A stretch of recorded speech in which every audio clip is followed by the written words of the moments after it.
Prologue. The legend comes to an end. A shroud of ominous clouds enveloped the sky, casting a bleak gloom over the chaotic terrain below. The spiraling staircase was marred by blood-stained corpses, armor, and weapons, all contributing to an atmosphere rife with confusion, desolation, and the palpable scent of death and danger. Rod inhaled deeply, yet he found himself impervious to the coldness and sanguine stench in the air. After all, this was merely a game. With this thought, Rod offered a wry smile and shook his head, then turned to gaze at his comrades seated nearby on the ground, quietly resting and recuperating their strength while mending their weapons. To an outsider, they appeared no different from any other day, but Rod understood all too well that this battle would not be as easily won as those before. How many have remained? He inquired in a low voice. Upon hearing this question, the others exchanged glances before a gaunt mage rose to his feet. 96. Commander, the Void Dragon raid is more perilous than we anticipated. Many of our brothers have perished in previous traps. The only silver lining is that our classes are still well-rounded. That is fortunate, Rod acknowledged with a nod, choosing not to elaborate further, and the others fell into a contemplative silence. Were it a typical team, they would have likely succumbed to despair and chaos at this juncture, especially considering they were about to confront the most formidable and terrifying elite boss in the game, the Void Dragon. The final boss of the third chapter of the Dragon Soul continent, an entity that had yet to be conquered by any player. Ordinary guilds would require at least 10 teams to muster the courage to challenge such a foe. Yet Rod's contingent consisted of a mere 96 individuals, insufficient even to form a complete team. Nevertheless, there was no hint of panic or disarray in their eyes, only composure, confidence, and unwavering trust. The one who inspired such faith stood not far from them atop the staircase, gazing skyward with a visage as steadfast as granite, a cold scar running from his brow, evoking a sense of awe. Clad in armor that shimmered with magical radiance, he resembled an indomitable fortress. Yet, their trust in this man was not merely due to his imposing appearance. Regardless of how formidable his character design might be, the scar bore no tale of a painful past, but was merely a facet of the game's aesthetic. What truly commanded respect were the countless accolades and achievements that adorned him. He was the first player to reach the pinnacle of his class, the first to master the notoriously difficult Summoning Swordsman class. Since the inception of the first chapter, The Dark Descent, he had led his guild with an unparalleled mastery of all classes, sweeping through 3 complete expansions and claiming every boss kill. Each raid video became a revered educational tome among players. And he was the illustrious leader of the premier player guild on the Dragon Soul continent. Rod, he had single-handedly vanquished the Dark Descent, ushered in the era of turmoil, and once again triumphed over it to arrive at the Void Judgment. Now, he would once more wield his hands to conclude this Void Judgment, yet the dawn of a new era would not be his to ignite. How many years had it been? Rod withdrew his gaze from the distant stormy clouds crackling with lightning, pondering within. Since his sister's passing, he had immersed himself in the Dragon Soul continent for a full 7 years. In those years, to compel himself to forget the painful memories. He had relentlessly set nearly unattainable goals for himself, only to achieve them time and again. It was the immense thrill and glory of those moments that dulled the lingering agony within. Yet, it could only go so far. A month prior, Rod's parents had perished in a plane crash during a hurricane while on a business trip abroad. He could scarcely recall his emotional state upon receiving that fateful call. But now he had made his decision that he would leave this game and return to the realm of reality, not solely for his parents, but because he recognized it was time for a change. "See, Commander," a timid voice broke through Rod's reverie. He looked up to see a young female mage shyly raising her hand, her eyes sparkling as they fixed upon him. "Are you really going to leave?" "Yes," Rod affirmed with a nod. Suppressing the tumult of emotions within, he shook his head and refocused on his companions beside him, friends forged over 7 years of shared struggles. Yet now, he would ultimately part ways with them. Even within the game, where a simple gesture could convey intentions with remarkable clarity, he feared that once he removed his gaming helmet and returned to reality, he would no longer recognize them. "My job application was sent out yesterday. I hope to find a company willing to hire me. If I receive your application, Commander, I'll arrange for you to become a department manager. Rest assured." A knight brandished his great sword, his words lifting the previously somber atmosphere, eliciting laughter from the group. "Thank you for your kind offer, but alas, I did not include that in my application. You must understand." We have many enemies within the guild. If another guild were to receive it, my life would become troublesome, Rod replied with a chuckle, then cleared his throat. Adopting a more serious demeanor, I believe everyone is aware of how we have fared over the years. Upon hearing this, the laughter subsided. All ears turned to listen attentively. We know that on forums and across the internet, many have criticized us, accusing us of disrupting the game's balance, monopolizing all boss kills, rendering competition meaningless. To be frank, I don't dispute their claims, but Rod clenched his fist suddenly, swinging it forcefully. But what does that matter to us? We are the strongest guild, the mightiest team. We possess the strength. Therefore, we shall act and seize. If other guilds lack the capability and fall short, that is their own failing. Should they possess sufficient power, they could easily disrupt our monopoly. Our dominance over boss kills was not secured through rules, status, or flattery towards the game developers. It was earned through our own strength. We never concede, we never surrender, and we never relent, which is why we have achieved our current success. This is our rightful reward. Plain and simple. Rod paused before continuing. I love this guild, and I cherish the 7 years spent together with all of you, but all gatherings must eventually disperse, and it is time for me to seek my own life.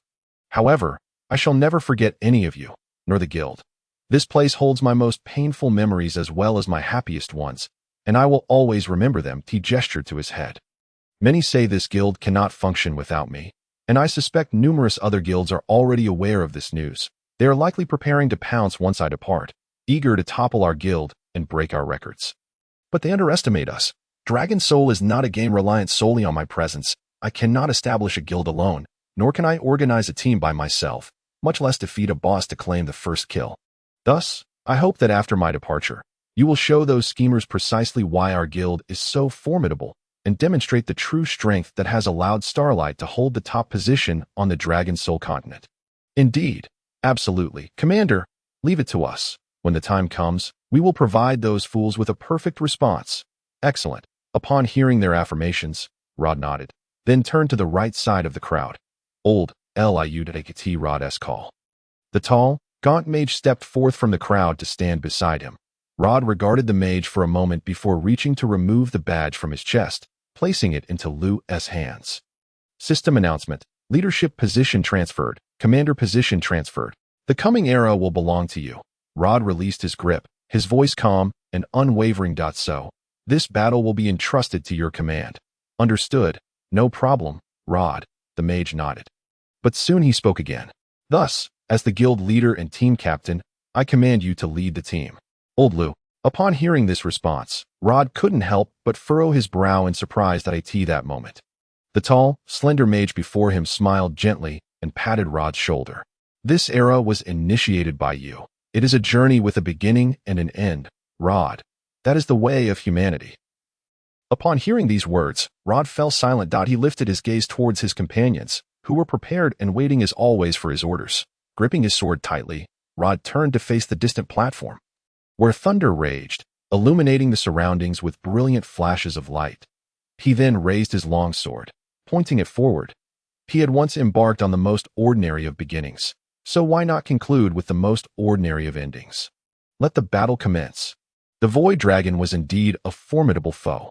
Rod had faced nearly all the notable bosses in the Dragon Soul continent, including other Dragon Souls as per the lore, yet none were as challenging as the Void Dragon before him. Its attack patterns were intricate and erratic, its damage output several times greater than that of ordinary bosses, not to mention its speed, reflexes, and defensive capabilities were of top-notch caliber. This was truly a daunting adversary.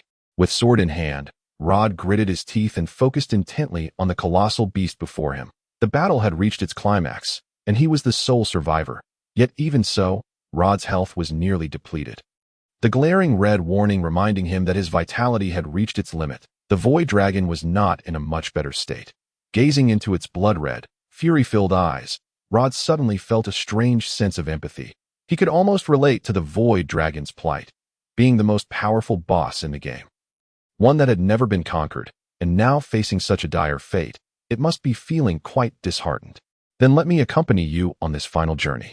With that thought, Rod raised his left hand. With a sharp cry, flames erupted from his sword, swirling into a magnificent firebird that soared skyward, charging towards the Void Dragon. In response to this oncoming assault, the Void Dragon let out a furious roar, raising its foreclaw high and pouncing downwards. Rod felt a violent jolt through his body as an immense force collided with him. The Firebird let out a mournful cry before disintegrating, but its explosive demise disrupted the Void Dragon's descending claw, forcing it off course. In that moment, an opening appeared. Rod clenched his teeth, the vivid red before him increasingly blinding, signaling that the damage he had sustained was nearing critical levels. Yet, such concerns were no longer within his scope of consideration. This was his final opportunity. Either he would succeed or his team would be annihilated. He thrust his longsword forward, but the Void Dragon had regained its composure, roaring once more as it forcefully swiped its claws downwards. Simultaneously, Rod hurled his longsword. The Thunderstrike activated. The sword transformed into a radiant beam, piercing directly at the dragon's chest. Rod remained steadfast, watching as the electric brilliance surged through the gaps between the Void Dragon's claws, effortlessly tearing through its scales. The deafening roar of the dragon erupted, and then, the massive claw came crashing down upon Rod. The vivid red enveloped his entire world, obscuring all vision, yet the system notification that flickered in the corner remained as clear as ever. Congratulations to the Starlight Guild for achieving the first kill of the Void Dragon. An eternal evil has been vanquished. Character has sustained excessive damage, imminent death. It was finally over. Gazing at the system notification, Rod revealed a faint smile of contentment. Just then, a brilliant beam of light descended from the heavens, enveloping the platform. The pure white radiance illuminated the previously dark sky, dispelling the lingering, ominous clouds. At that moment, the others who were on their way to the platform after being resurrected in the graveyard suddenly halted. The World Channel, which had been buzzing with excitement over the Starlight Guild's recent achievement, fell abruptly silent. For a brief moment, only one message remained: a system announcement. System announcement. Player Rod has logged out. Thus, a legend that had dominated 3 entire gaming eras came to its conclusion. Chapter 1. A new journey. The fierce winds swept through the canyon, stirring waves across the grasslands. A wild buffalo, grazing on the tender blades of grass, raised its head to the sky. There, a wooden merchant ship, several dozen meters in length, hovered above, its sails billowing in the wind as it moved slowly forward. No matter when you look at it, this spectacle is truly magnificent. A middle-aged man clad in leather armor stood by the ship's railing, gazing down at the vast expanse of grassland and its beauty. For us merchants, this is indeed a rare opportunity. Beside the middle-aged man stood a slightly portly merchant, sporting an eccentric head of curly hair. Dressed in a merchant's robe, his small eyes squinting as if calculating something while observing the landscape, his demeanor suggested that even this picturesque scene could be turned into profit. Without this, it would have been difficult for us to transport goods to the central region so swiftly. To be honest, I faced opposition when I initially intended to expand into this market, but it seems my choice was indeed the right one. However, if I may speak frankly, you opted against the major shipping routes and instead chose this path. Though it saves time, it also raises the level of danger. I've heard that things have been rather unsettled on the other side recently. Moreover, I believe the captain has warned you that there seem to be wind serpents lurking nearby. The man's expression turned grave as he turned his gaze towards the distant mountains, their towering peaks obstructing his view of what lay beyond. Yet, he could faintly discern that the sky in the distance was not a pure azure, but rather tainted with a foreboding darkness. That was a world they should not venture into. Fear not. What could possibly go wrong? Fortune favors the bold. That is why I paid such a hefty sum to hire you. A mere few serpents, is it not? The merchant extended his hand, patting the man's shoulder. By the way, how is the young man we rescued doing? He succumbed, has he? Legia has bandaged his wounds. He is currently in a deep slumber and should be out of danger. That's good to hear. The merchant nodded in satisfaction at the man's reply. But soon his expression soured. However, what exactly injured that young man? From the looks of the wound, it resembles that of a large lizard. Yet, are there such peculiar creatures in the northern region of Parfield? I am unsure, my lord, but it must have been a very ferocious beast. Let us hope we do not encounter it. As he spoke, the man instinctively cast a glance at the entrance of the cabin before turning his gaze forward once more. Rod opened his eyes. What had happened? He stared blankly at the ceiling above, his mind foggy as he recalled that he had been on the Ruins platform, leading his team in battle against the most powerful boss in the Dragon Soul continent. The Void Dragon.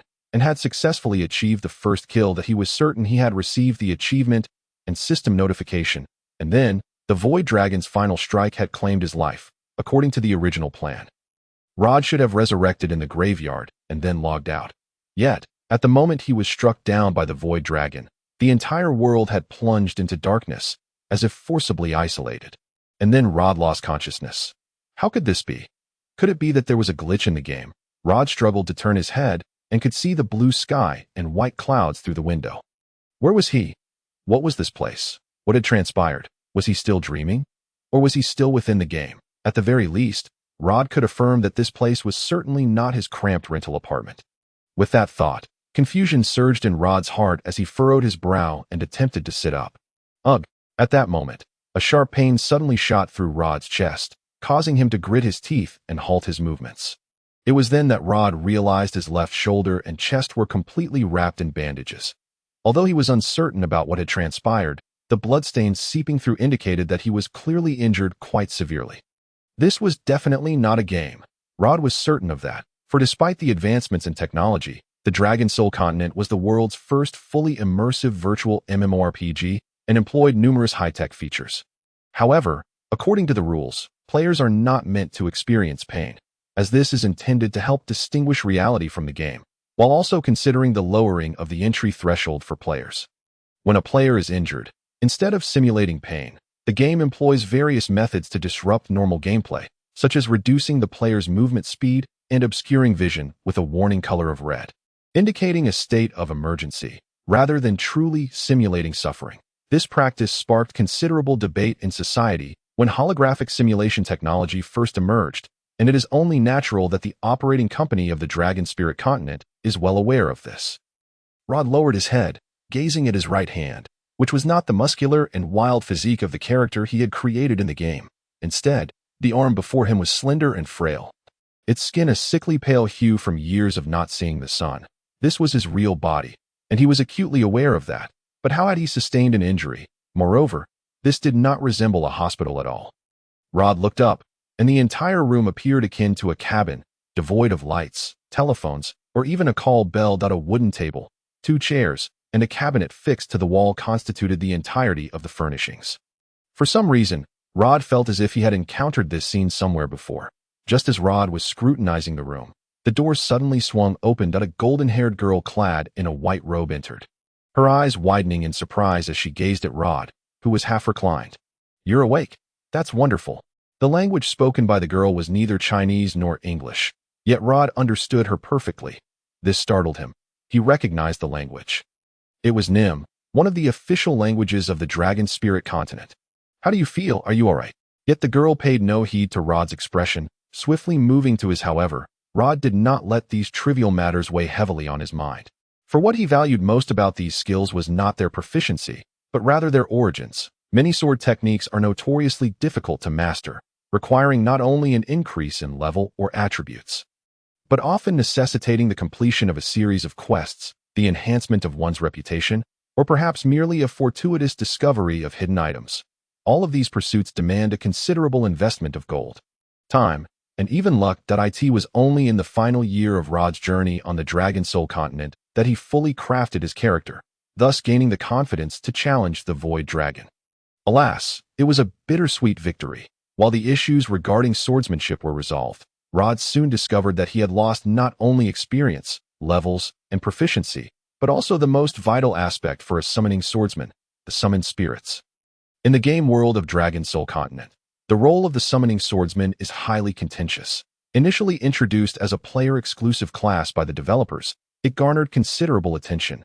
Yet, once players delved deeper into the mechanics, they found that the dual mastery of magic and martial arts resulted in a lack of specialization, alongside the complex requirement of summoning spirits to execute attacks, and a significant drain on experience points during level-ups, leading many to label it as one of the most frustrating classes available. On a superficial level, the summoning techniques of the summoning swordsman and those of a mage appear indistinguishable. However, they are fundamentally different. A mage summons creatures from the lower planes by tearing the fabric of space and binding them through sheer magical force. In contrast, summoning swordsmen lack the ability to rupture space. All their summoned entities originate from the physical realm. One unique capability they possess is the spirit calling technique, which allows them to awaken the spirits of ancient, mystical items, sealing them through a contract for use. While this may sound powerful, it is fraught with complications. Many players, seduced by the allure of this skill, opted to become summoning swordsmen, believing that acquiring damaged ancient artifacts from ruins or markets and invoking the spirits within would grant them divine weapons effortlessly. Unfortunately, dreams are often more beautiful than reality. Not only do ancient weapon remnants require advanced spirit calling techniques to awaken their dormant souls, but as spiritual entities, their powers are significantly diminished due to their lack of physical form. Take, for example, Rod's prior use of the quasi-artifact Wrath of the Dragon King. It was only after reaching the maximum level that he extracted its soul from a weapon fragment. Yet, even then, the weapon's power was inferior to that of equivalent weapons crafted by master blacksmiths.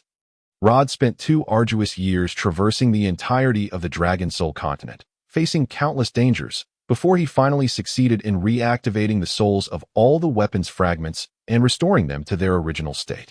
The time invested was monumental, and the perilous journey alone would deter many.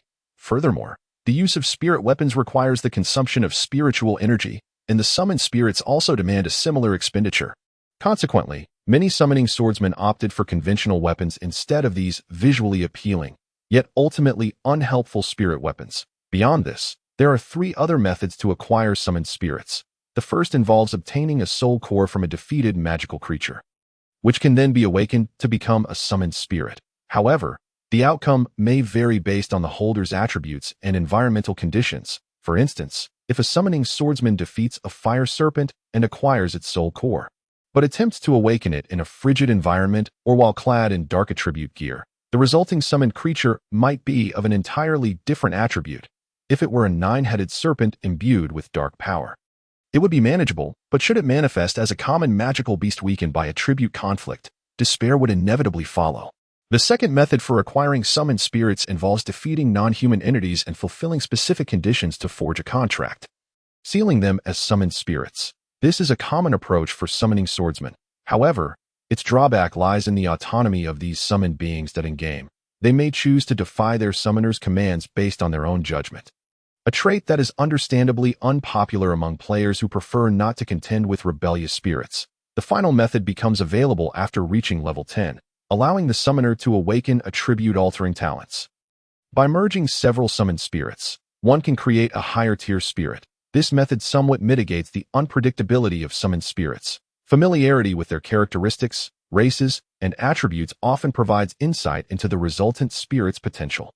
Yet, this approach is not without its pitfalls. The newly formed summoned spirit S level is uncertain. It may yield a level 1 spirit from 2 high-level entities or produce a spirit far exceeding the summoner's level, rendering it unusable. The latter scenario is manageable by merely leveling up, but if the former occurs, one might as well delete their account. The experience points for summoned spirits are deducted from the summoner. Explaining why summoning swordsmen level up more slowly than other classes. While other classes need only focus on their own experience, summoning swordsmen must allocate a portion to their spirits, a balance that is difficult to maintain. Distributing experience to enhance the spirit S level ensures its evolution. But as previously mentioned, the evolution process is influenced by the environment, the summoner's will, and external factors, meaning that the resulting summoned spirit may not align with the summoner's intentions. Due to these myriad frustrating characteristics, the Summoning Swordsman has rightfully claimed the top spot on the official Dragon Soul Continent forums list of the 10 most frustrating classes. Some have vividly characterized the players of this class. They are either novices misled by promotional material, casual players lacking ambition, or gamblers who thrive on risk. And then there is Rod. The transformation of his game ID from a mere name to a phenomenon speaks volumes. When Rod, as a summoning swordsman, universally acknowledged as a frustrating class, achieved countless server firsts and conquered 3 new eras. One can only imagine the sentiments of other players. Typical players tend to shy away from such unpredictable mechanics, which evoke a sense of lack of control. Yet, Rod reveled in the unknown, for it was precisely this uncertainty that rendered the experience exhilarating, which is why he chose to embrace the Summoning Swordsman class.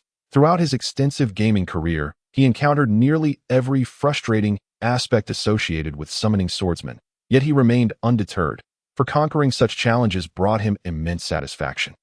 However, now, after investing 7 years in nurturing dozens of top-tier summoned spirits, all had been wiped clean. The mysterious summoning array on the back of his right hand persisted, yet within it, Rod felt no trace of spirits. Yet, upon reflection, it was hardly surprising. His physical form was not that of his game avatar, and he could not expect too much. Nevertheless, as he pondered this, a flicker of thought ignited within him, prompting him to reach into the pocket of his chest. Sure enough, he soon felt the familiar texture of a card. It was a white card adorned with an illustration of a long sword entwined in thorns. Immaculate in its appearance, with intricate carvings and a pair of exquisite wings in the hilt, poised to take flight. Merely gazing at it was a delight to the senses. The four corners of the card bore distinct symbols: a white semicircle in the upper right, a small X in the upper left, and two tiny numbers, 3, in the lower corners. Flipping the card over, an elegant and mysterious inscription gradually emerged on the back. Eternal Holy Sword, 10th edition, Star Scar. Attribute-less, fusion possible. Even the dust of history cannot obscure its dazzling brilliance. Could it truly still be? Gazing at the card in his hand, Rod was momentarily taken aback. It was indeed the exclusive equipment of the Summoning Swordsman, the summoning card. Furthermore, he recognized it well. It was a rare commemorative card awarded to him by the official game during an event, bestowed upon him after his guild secured the top spot on the server for 2 consecutive quarters. A tribute to this formidable top-tier player. Certainly, while there are already a multitude of card-related merchandise, for Rod, he lacks the leisure to squander his money on items that serve merely as ornamental trinkets. Thus, he possesses only this single prize. Upon acquiring it, Rod chose to keep it as a talisman, as it occupies little space. Initially, this was an ordinary commemorative item, albeit one of a unique quantity, only one existing in the entire world. Yet at this moment, Rod observed its surface emanating a faint glow, shimmering in his grasp. Should he dare to test it? Rod hesitated for a mere second before tightening his grip on the card. Suddenly, the magic circle affixed to the back of his right hand illuminated, and azure magical lines radiated forth, extending to each finger. Then, the white card erupted in a blinding flash of light, transforming into motes of luminescent dust that vanished into the ether. At that moment, a system notification materialized before Rod's eyes. Eternal Deck acquired 110. Eternal Holy Sword 10th, Star Scar. Gazing at the system notification, Rod let out a complex sigh. Although he was uncertain why something that was merely an ordinary card in the original world had manifested its summoning capabilities here. For Rod in his current predicament, this was undeniably the most invaluable asset. Within the game, it was rare to find a weapon with a 2 ability before reaching level 15, yet Star Scar boasted an initial 3 attribute, which was sufficient to elevate the previously semi-obsolete Summoned Swordsman to a status comparable to that of a true swordsman. Furthermore, its fusion characteristic implied that upon finding a suitable spirit, it could be transformed into an attribute weapon. While the necessity for the cardholder to expend soul power to wield it rendered it somewhat inferior to conventional weapons, in terms of sheer attack power, it was already among the few formidable pieces of equipment available. However, Rod found it difficult to fully embrace his excitement, for the situation he had become embroiled in was exceedingly bizarre. Was this a game or reality? If this was reality, then what path lay ahead for him? Knock knock. At that moment, a knock resounded at the door. Rod lifted his gaze to see a middle-aged man entering, clad in adventurer's leather armor, with unruly crimson hair brushed back. The man smiled faintly upon noticing Rod. Greetings, Sir. I am Carter, the leader of the Star Moon Mercenary Corps. Chapter 3. Ambush. Hello, Mr. Carter. Rod raised his head and greeted the man before him with a smile. Thank you for your timely assistance. It was but a trifling matter. No need for gratitude. The man was robust and tall, his wild crimson hair hinting at his origins from the arid northwestern deserts. The Lycat people point 2 swords, one long and one short, hung quietly at his waist. And the resolute expression on his angular face indicated that he was no ordinary individual. As Rod scrutinized the man, Carter subtly assessed Rod in return. At first glance, one might easily mistake him for a frivolous noble youth. Given his slender build, pale complexion, and a face that bore a slight resemblance to a woman's, coupled with his attire, he certainly did not resemble a seasoned adventurer, but rather a wealthy second-generation scion seeking thrills out of sheer boredom.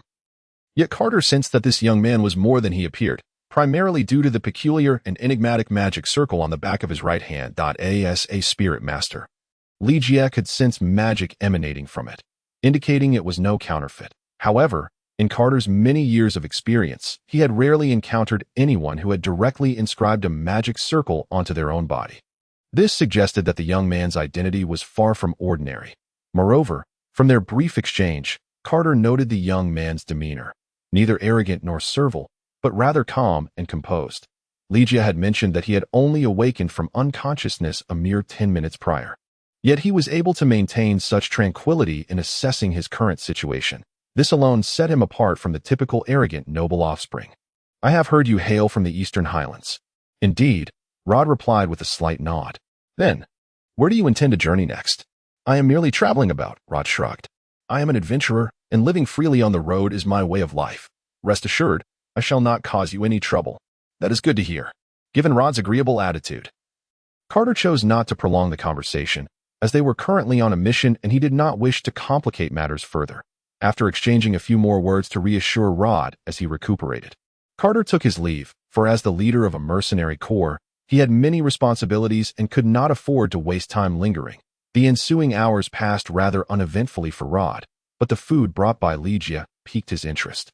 Although it consisted merely of ordinary white bread and jerky, items he had consumed numerous times in-game, those instances had merely served to restore health and soul power without any real flavor. Hardly satiating his hunger, now he finally experienced the taste described in the food annotations regarding white bread and jerky, which was indeed a novel experience. However, he could not help but admit that the flavor was far from as delightful as the description suggested. "How do you feel? Does the wound still ache?"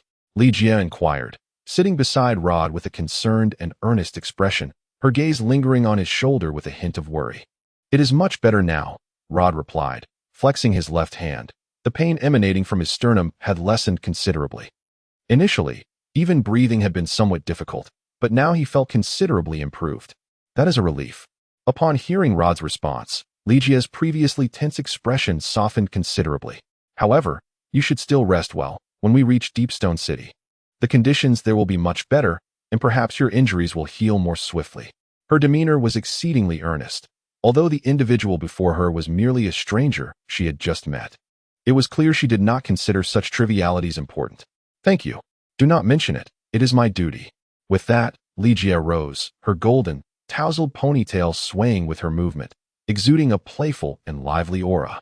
However, Ligia's words were abruptly interrupted as the ship suddenly shuddered violently. The girl stumbled, nearly toppling onto the bed, but managed to grasp the bedpost just in time to steady herself. They exchanged glances, each recognizing a flicker of uncertainty in the other's eyes. Though airships operated using the powerful winds of storms and did not traverse the skies like ships at sea, which were fraught with hidden dangers such as reefs and whirlpools, it did not mean they were entirely devoid of peril. The current situation was evidently abnormal. "I will investigate. You rest here and do not worry," Ligia murmured before swiftly turning to leave. Carefully closing the door behind her, watching her retreating figure, Rod felt bemused and slightly amused, wondering why she felt the need to speak to him as if he were a child. Yet in the next moment, a figure darting past the window caused Rod's expression to shift to one of grave seriousness. He turned his head slightly, intently observing the scene outside. Soon, 3 or 4 green figures zipped past outside, accompanied by a series of low, ominous sounds that seemed to reverberate through the air. Hiss! Upon hearing this sound, Rod's heart sank. They were in deep trouble. Meanwhile, chaos reigned on the deck. "I never anticipated we would encounter this wretched horde." The red-haired, dual sword-wielding mercenary leader stood at the forefront, his expression grave as he surveyed the green figures flitting around the airship. They resembled snakes adorned with bat-like wings, measuring over a meter in length. Though their slender forms suggested fragility, the sharp, venomous fangs revealed in their gaping mouths quickly dispelled that notion. The wind snakes. "It appears we have intruded upon the territory of the wind snakes." The stout merchant quivered beside the mercenary leader, his complexion pale as he dabbed at the beads of sweat on his brow with a handkerchief. "Damn it, that crafty Bick! I knew it. I knew there was something amiss with his offer of such a meager price for this route. It's an ambush. Once I return, I shall ensure he knows my prowess. Let us first extricate ourselves from this encirclement." Carter interjected, interrupting the nearly hysterical outburst of the corpulent merchant. Gazing around, he noted that the wind serpents surrounding the merchant vessel numbered in the hundreds. Initially, he had commanded his subordinates to employ crossbows in an attempt to intimidate these beasts. However, the wind serpents' reckless abandon in the face of death far surpassed his expectations. The demise of their comrades seemed only to have incited their ferocity. At this moment, they had already claimed the outer deck, beginning their incursion within. The mercenaries had long since discarded their crossbows, resorting to close-quarters combat with the adversaries. "You retreat inside and inform the captain that we must leave this place post-haste." Carter forcefully propelled the rotund merchant into the captain's quarters behind him. He then advanced a couple of steps, his swords dancing with a flurry of glimmering snowlight, cleaving a howling wind serpent to the ground. Yet, before he could catch his breath, a second serpent charged forth. They were vastly outnumbered. Carter furrowed his brow as he scanned the deck. He had brought only 6 companions on this mission, and now they were all that remained, although the merchant ship had its own guards. Their inexperience was evident. In fact, during the initial wave of assault, a third of the ship's guards had already fallen, leaving barely half to defend against the onslaught. Observing their panicked state, it was clear they would not endure for long. Faced with these terrifying creatures, Carter's expression grew grave. He had encountered wind serpents before, but never in such overwhelming numbers, which left him feeling somewhat anxious. He stepped forward once more, agilely executing a half-turn. And then his sword struck sideways with force, delivering a grievous blow to one of the serpents. The creature crumpled to the ground, letting out a few defiant hisses before it succumbed to death's cold embrace. Carter lifted his gaze, instinctively scanning the surroundings, when his heart skipped a beat. "Ligia, watch out!" The girl, still dazed from her recent exertions, failed to react immediately. Having just treated a mercenary for poison, she had withdrawn her hands and was still reeling from fatigue, though only minutes had passed since she had rushed onto the deck. She had already tended to several injuries, the sole healer among them. Ligia had naturally taken on the responsibility. Upon hearing Carter's warning, she turned her head in confusion, only to be met with the sight of a gaping maw. Lined with sharp, venomous fangs. In that instant, her blood ran cold, her mind blank as she stared at the wind serpent, utterly paralyzed, unsure of how to respond. In her mind's eye, Ligia could vividly see the glistening, lethal fangs and the flesh-toned interior, the foul stench almost tangible in the air. Just then, a hand reached from behind, seizing the collar of her garment and yanking her away at the last possible moment. Chapter 4. The fierce battle. The wind serpent snapped at the air, nearly claiming its prize, had it not been for the sudden appearance of Mr. Rod from behind. Mr. Rod. Ligia, having narrowly escaped, looked up in astonishment to find Rod standing protectively behind her.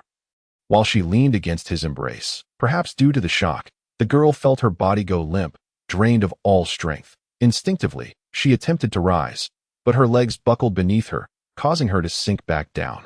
Ligia, seeing her escape from death's grasp.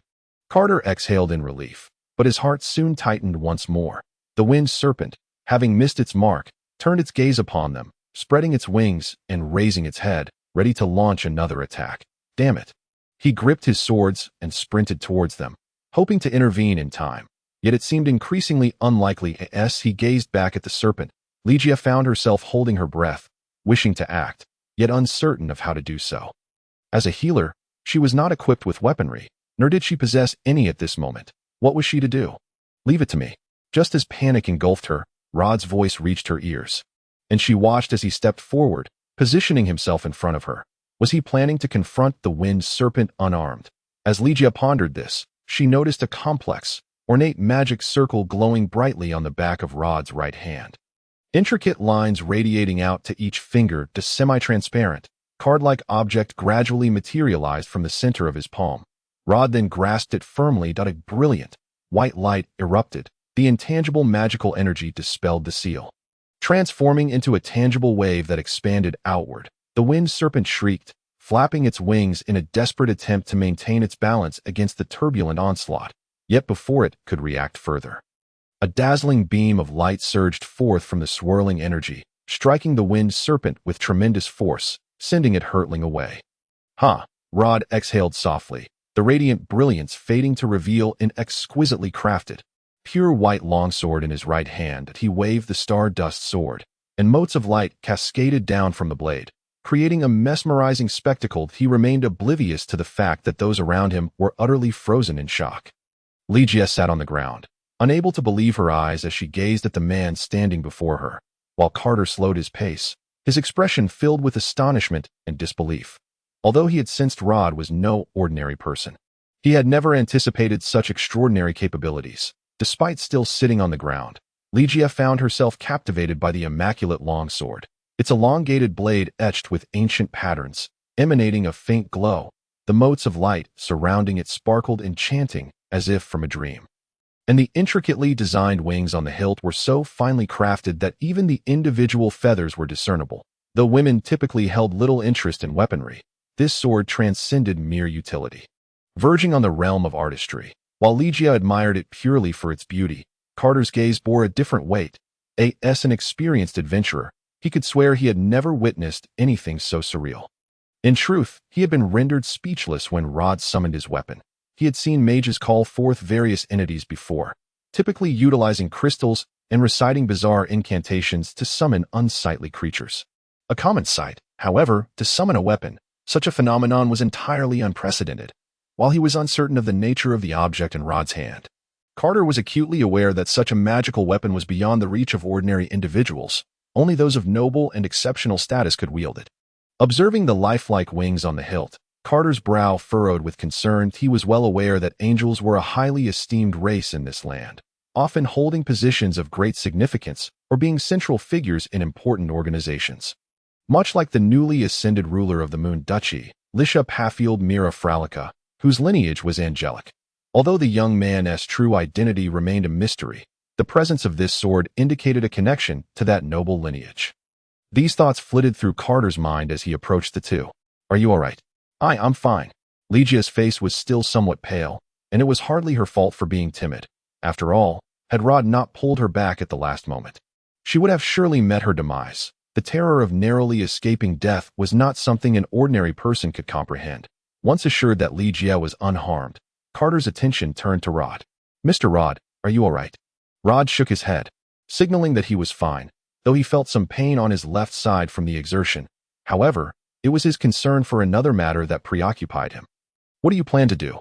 The number of wind serpents surrounding them was growing, and although the airship was racing forward at full speed, they were still unable to evade the majority of the serpents' attacks. Their situation had not improved. On the contrary, it was worsening. "We intend to break through their territorial bounds. Until then, we can only hold our ground." Had they been on land, Carter might have had alternative strategies, but now they were suspended in the air, and aside from this notion, he had no better solutions for their predicament. However, as soon as Carter's words left his lips, he noticed the young man frowning. "There's no time, Mr. Carter." "Oh, the wind serpents hold an undeniable advantage in the plains. Even if you accelerate, we have no means to escape before the floating vessel disintegrates." "Really?" Carter, not lacking in intelligence, made this decision due to his unfamiliarity with the area. Upon hearing Rod's words, he immediately grasped the gravity of the situation. "What shall we do?" "Descend immediately," Rod responded without hesitation, extending his hand to point aside. "Then we shall dash into there." Following Rod's gesture, Carter looked in that direction, his eyes widening in astonishment.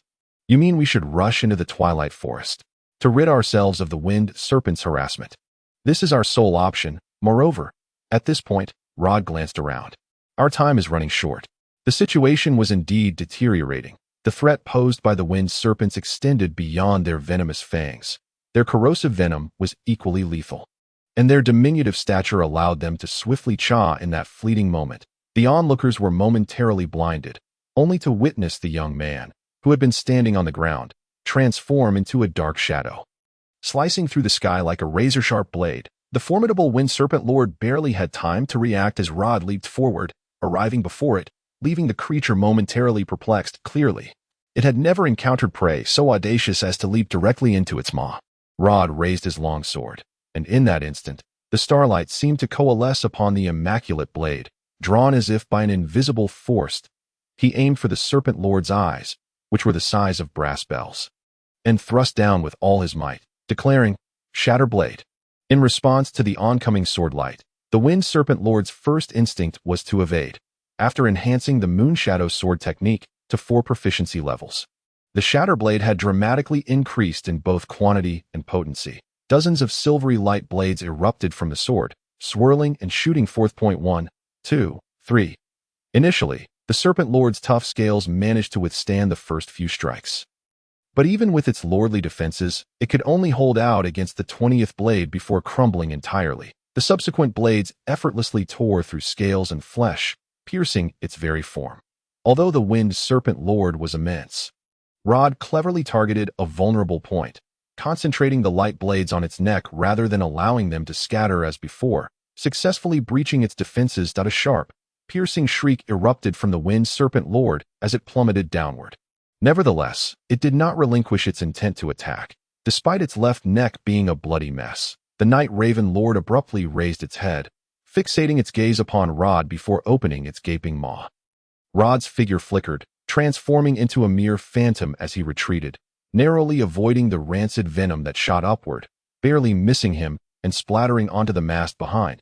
In mere moments, the previously sturdy mast corroded away, collapsing with a resounding crash. After all, a boss is still a boss. Based on Rod's gaming experience, the average level of Wind Serpents hovered around 3, while their leaders typically reached 10. This particular boss should not exceed level 10. Although defeating this boss, with the cover of Carter and the mercenaries, was not overly challenging, Rod sensed that this was no ordinary Lord-level creature. It was an elite. If it were merely a standard Lord monster, Rod's previous strike would have been sufficient to sever its wings. Yet, despite exerting all his strength, he had only inflicted a wound deep enough to expose bone, which spoke volumes about the creature's resilience. Attack its wings. Keep your distance from its mouth. Strike from the side. Rod commanded Carter and the other mercenaries while remaining engaged with the Wind Serpent Lord at a Summoning Swordsman. He was not the primary tank. Yet it appeared that none of the others had prior combat experience against the Wind Serpent Lord. In the game, a party wipe could be reset, but here, Rod was unwilling to take that risk. His previously healed wound on his left chest now throbbed painfully, as if reopening. If they were to suffer a wipe here, it would be a most humiliating predicament. Although he was only at level 5, Rod felt confident in facing any opponent below level 15.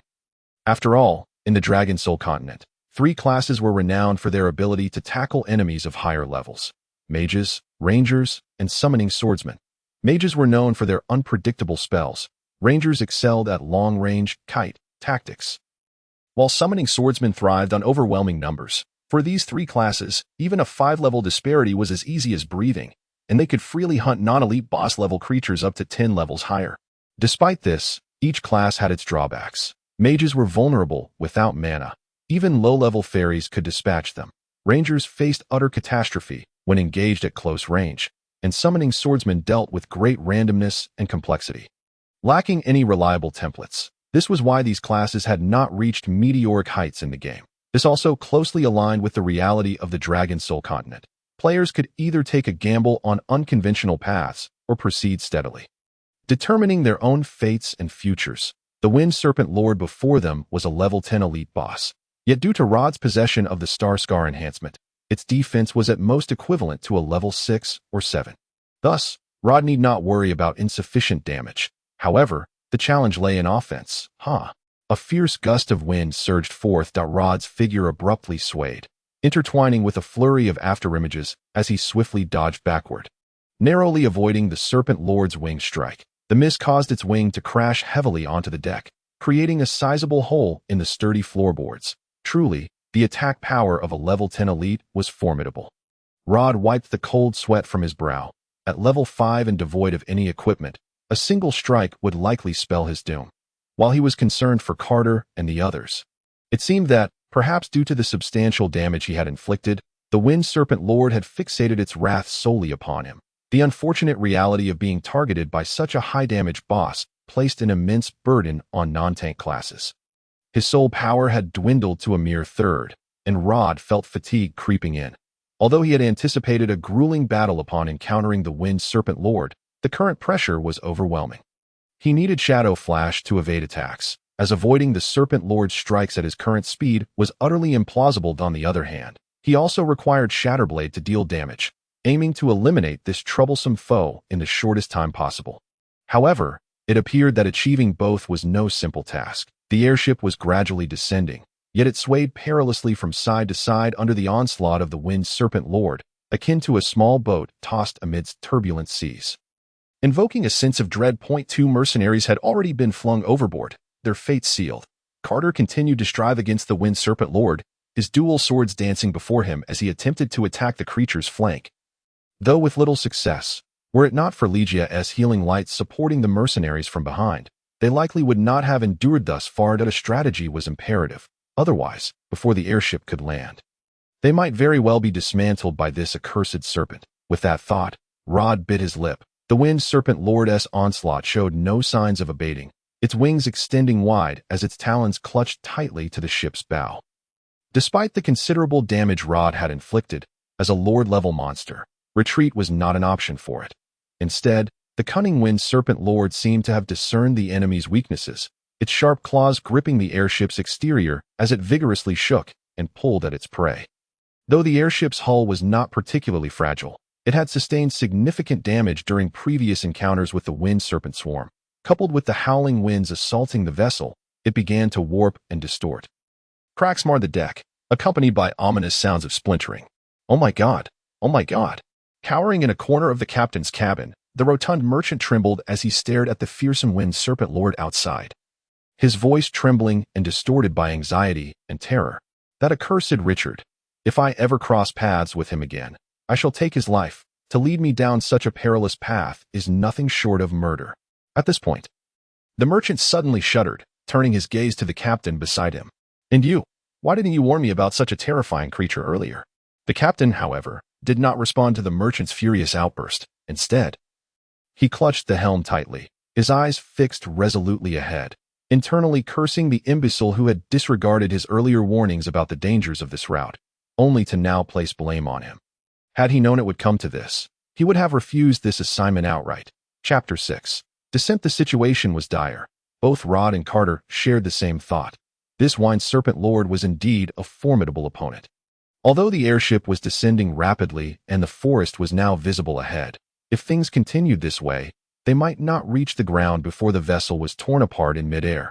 "Drink!" Carty lunged forward, the twin swords he wielded slicing through the air, emitting two glimmers of cold light as they aimed directly at the colossal claws of the Wind Serpent Lord before him. Yet, just as he was about to strike, the Wind Serpent Lord suddenly opened its maw, and Carty was assailed by a foul, putrid stench. He barely had time to react, rolling away on the ground, though he evaded the serpent's vicious bite. It signaled the failure of his attack. As Carty stood up, attempting to draw upon the fabric of space, the Wind Serpent Lord seemed to find the little pest too bothersome and suddenly swiped a claw at him. Taken aback by the unexpected release of the ship's hold, Carty instinctively raised his swords in defense, but was still violently knocked aside. He slid several meters across the deck before colliding with the mast, coming to a halt. This could not continue. Rod furrowed his brow and then glanced at the young girl standing not far behind, her expression fraught with anxiety. "Legia, I need your assistance." "Huh, I will distract it when it attacks me. I hope you can cast a guardian shield for me." "All right." Upon hearing Rod's words, Legia nodded without hesitation. She clasped her hands tightly, radiant and gentle light manifesting around her. Observing this sight, Rod refrained from saying anything further. He merely turned his head, raised his long sword, and thrust it forward with fervor. The shattered blade, the dazzling, brilliant blade of light once again cleaved through the air, striking heavily against the Wind Serpent Lord's form. Although Rod did not consciously concentrate the light blade this time, allowing it to scatter in its attack, resulting in diminished power compared to before, it nonetheless tore several vivid gashes in the membranes of the serpent's wings, causing it to emit a pained, furious shriek. Hiss! The Wind Serpent Lord's movements abruptly halted. It swiftly turned its head, its two crimson eyes ablaze with fury, fixating intently on the young human on the deck. Then, it opened its mouth once more and lunged at Rod. The Wind Serpent Lord was indeed swift. In the blink of an eye, Rod found its blood-red maw looming above him, causing him to tense up. This was an exceedingly perilous choice. He deliberately refrained from utilizing Shadow Flash, opting instead to advance at a relatively slower pace to entice the Wind Serpent Lord into attacking. While this rendered the situation quite dangerous, when the enemy launched a full-scale assault, its weaknesses would become glaringly evident. This was precisely the opportunity Rod sought to seize. The gaping maw of the Wind Serpent Lord was mere moments away, so near that in just a few seconds, Rod would be swallowed whole. However, it still could not accomplish its aim. for at that moment, a faint, shimmering egg-shaped barrier of white light suddenly materialized around Rod, warding off the serpent's fangs. Although the serpent's assault momentarily slowed, it shattered the barrier in the next instant, but it bit down on nothing at all. For as the guardian shield enveloped him, Rod activated Shadow Flash. He became like a wraith, slipping past the Wind Serpent Lord's bite, and then raised his pure white longsword, slicing through its throat. This was the very weakness of the Wind Serpent Lord, the most vulnerable point on its entire body. However, it had hitherto kept its neck withdrawn, making it difficult to be targeted. This time, provoked by Rod, the Wind Serpent Lord fully extended its attack, and as a result, it found itself with no time to protect its most fatal vulnerability. A shrill, mournful cry erupted as the Wind Serpent Lord seemed to be struck by lightning, its head snapping back, while foul blood gushed from its throat, splattering across the entire deck. Then, its body slackened and collapsed heavily onto the deck, devoid of any further breath. At that moment, Rod also noticed a profound green expanse rapidly expanding before his eyes. Boom! He then felt the ship lurch violently, as if his body had momentarily lifted into the air. Subsequently, darkness enveloped him, and he lost all consciousness. When he awoke again, the first sensation that assailed him was the biting cold wind. Where am I?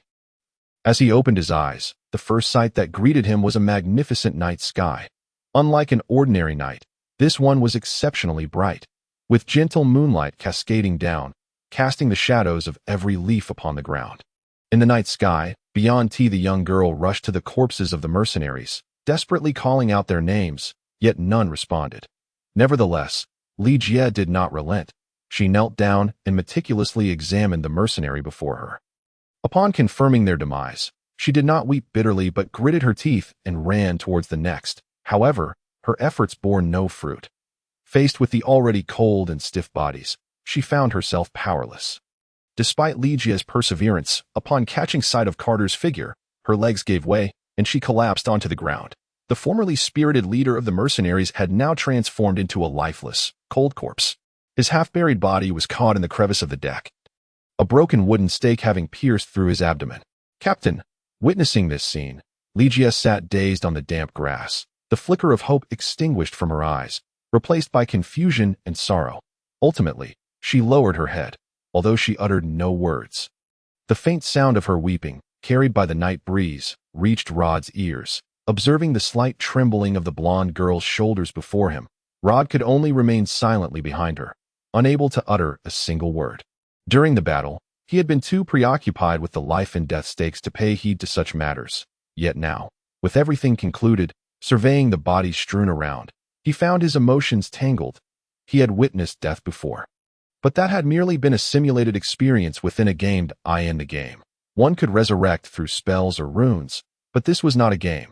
Death was final. In that moment, Rod was reminded of that night 7 years prior when he could only watch helplessly as death steadfastly passed him by. Unable to intervene, just as he was about to say something to comfort the girl before him, a faint cry for help suddenly pierced the air. Hey, is anyone there? Help me. Chapter 7. After the disaster, Maisai sat awkwardly beside the campfire, his plump face revealing a blend of helplessness and frustration. He wished to unleash his anger, but was uncertain upon whom to direct it. On the opposite side of the fire, Rod leaned quietly against a tree trunk, resting his eyes. Ligia, meanwhile, silently prepared food. Although her expression appeared calm, the redness around her eyes spoke volumes. Strangely enough, the portly merchant had become the only fortunate survivor of this calamity, aside from Rod and Ligia. As a merchant accustomed to traveling, he possessed some life-saving magical items, and during the airship's crash, the protective pendant in his possession had demonstrated its reliable functionality, rendering him the least injured among the three. Rod's prior injuries had yet to heal properly, and the fierce battle, compounded by the impact, had only exacerbated his condition. As for Ligia, she was not in much better shape. Her earlier tension had prevented her from noticing that she had dislocated her right arm and injured her foot. Maisai, on the other hand, had only sustained minor scrapes and a slight concussion from the impact, otherwise remaining in good condition. Had it been an ordinary person, such injuries would have rendered them bedridden for months. Fortunately, Ligia was a fully fledged spirit master, and healing was her specialty. Under her care, the trio's injuries began to improve, though Rod would still require time to fully recuperate. For him, This was already considered quite fortunate, given his initial injuries and the severity of the battle. Mere survival was a blessing. Now, Rod was physically intact, and aside from his movements being somewhat less agile due to his injuries, he was no different from an ordinary person, which surprised Ligia, since they had rescued Rod. She had been responsible for his care and was acutely aware of his condition. Yet, even she had not anticipated how robust Rod's body truly was. Strangely, Rod himself was equally astonished, although he had sensed during the battle that his body might not adhere to human standards. He had not expected it to be so abnormal, having sustained significant injuries and endured intense combat. Then being violently thrown to the ground, he was still able to move. Could his mixed heritage be that of a barbarian? Yet there was another matter Rod refrained from voicing. He understood his body's nature, though he had yet to discern what it was, certainly not pure human. The behavior of the blonde girl was perplexing, logically. As a frail young lady with a non-combat profession as a spirit master, she should have met her demise under such circumstances. If his survival stemmed from his non-human attributes, what had allowed her to survive and remain active? Surely it could not be mere luck. This question lingered until Rod noticed a glimmer of gold hidden within Ligia's beautiful azure eyes, leading him to a sudden realization. Indeed, her survival was not merely a matter of fortunate happenstance. Mr. Rod, Maisai rubbed his hands together, a smile of ingratiation distinctly appearing on his chubby face. What do you think we should do next? After rescuing Maisai, the trio had searched through the wreckage of the airship. But no survivors were found to prevent their companions' bodies from becoming prey for the beasts of the forest. Ligia proposed cremation. Though Maisai lamented the loss of his precious goods, the sight of the blonde girl's somber face and Rod's indifferent demeanor compelled him to ultimately relent, albeit with a pained expression, as he watched them set the airship ablaze. He looked as if he were the most grievously injured of them all, although the protective pendant he had purchased at great expense had saved his life. It had shattered under the excessive impact and was now nothing more than a worthless scrap of metal, indicating that Maisai had indeed suffered significant losses. Following this, the group rested in the forest for a day, while no trouble had arisen. After the attack by the wind serpents, the portly merchant had become a nervous wreck. Previously, he had confidently claimed that wind serpents were a rare occurrence and posed no cause for concern. Yet now his perspective had completely shifted. Those former tales of low probabilities now seemed to Maisai to possess 100% accuracy. You see, they said this route might encounter wind serpents. And indeed we did. I've also heard that the Silvermoon Forest is home to man-eating wolves and terrifying monstrous birds. Surely we might encounter those as well. The adage about a snake bite instilling fear of ropes for years was exemplified in his reaction. The mere thought of these dangers caused beads of sweat to form on the merchant's forehead. Though he was a competent merchant, he lacked experience in adventuring. Now, gazing at the dense thickets and trees surrounding them, Maisai felt his legs tremble with apprehension. The casual conversations he had once overheard from his guards about poisonous snakes and ferocious wolves now vividly replayed in his mind, rendering him jumpy and on edge. Furthermore, with his sole means of survival now reduced to tatters, he reluctantly chose to rely on others. He had no intention of targeting Ligia. After their initial meeting during her hiring, Maisai could discern that she was obedient and amiable, yet lacked initiative. Given her non-combat role, should any trouble arise, she would likely be unable to assist him. Thus, he ultimately decided to rely on Rod. Although Rod did not have fighting experience, his earlier performance had been strikingly impressive, indicating he possessed considerable strength. While Maisai was uncertain how Rod's adventuring experience compared to that of seasoned mercenaries, he presumed it would not be markedly inferior. As for Ligia, she seemed still immersed in the sorrow of losing her companions and paid little attention to these matters. Do not worry, Mr. Maisai.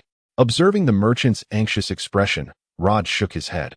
Although Maisai was somewhat crude, Rod bore him no ill will. After all, had it not been for Maisai's order to halt the ship, he likely would not have survived. Thus, Rod harbored a degree of goodwill towards him. I am quite familiar with this Silvermoon Forest. In this area where we currently find ourselves, it is unlikely we will encounter any particularly dangerous entities. So feel free to rest easy. Rod's assurance was not baseless. In the game, the northern plains of Parfield were known to be a gathering place for novice players. Hence Rod was well acquainted with the distribution of monsters in the region. In the plains, the greatest threat stemmed from wind serpents. Their vast numbers posed a nightmare for many melee and non-solo classes. In contrast, the most formidable threats within the Silvermoon Forest were the Silver Wolves, which typically operated alone, making them easier to deal with compared to those who relied on sheer numbers. Moreover, after vanquishing the Wind Serpent Lord, Rod has acquired a substantial 3,000 experience points, elevating him to level 8. The Novice Zone caps at level 10. Thus, barring encounters with rare elite monsters, Rod considers himself capable of navigating this area with relative ease, unless, of course, he were to act as recklessly as the inexperienced newcomers, blindly wandering into some cursed monster's lair. However, the likelihood of such an occurrence is virtually zero for someone dubbed the Walking Library. This is good, this is good. Upon hearing Rod's response, Mace let out a sigh of relief. Pulling out a handkerchief to wipe the beads of sweat from his forehead, he then yawned involuntarily. Having hardly slept at all throughout the day due to the tension, even the sound of wind rustling through the trees had him mistaking it for a wolf's howl. This illustrates just how on edge he was now. With his resolve solidified, he felt significantly more at ease. Consequently, the rotund merchant ceased his worries and curled up beside the fire, comfortably closing his eyes.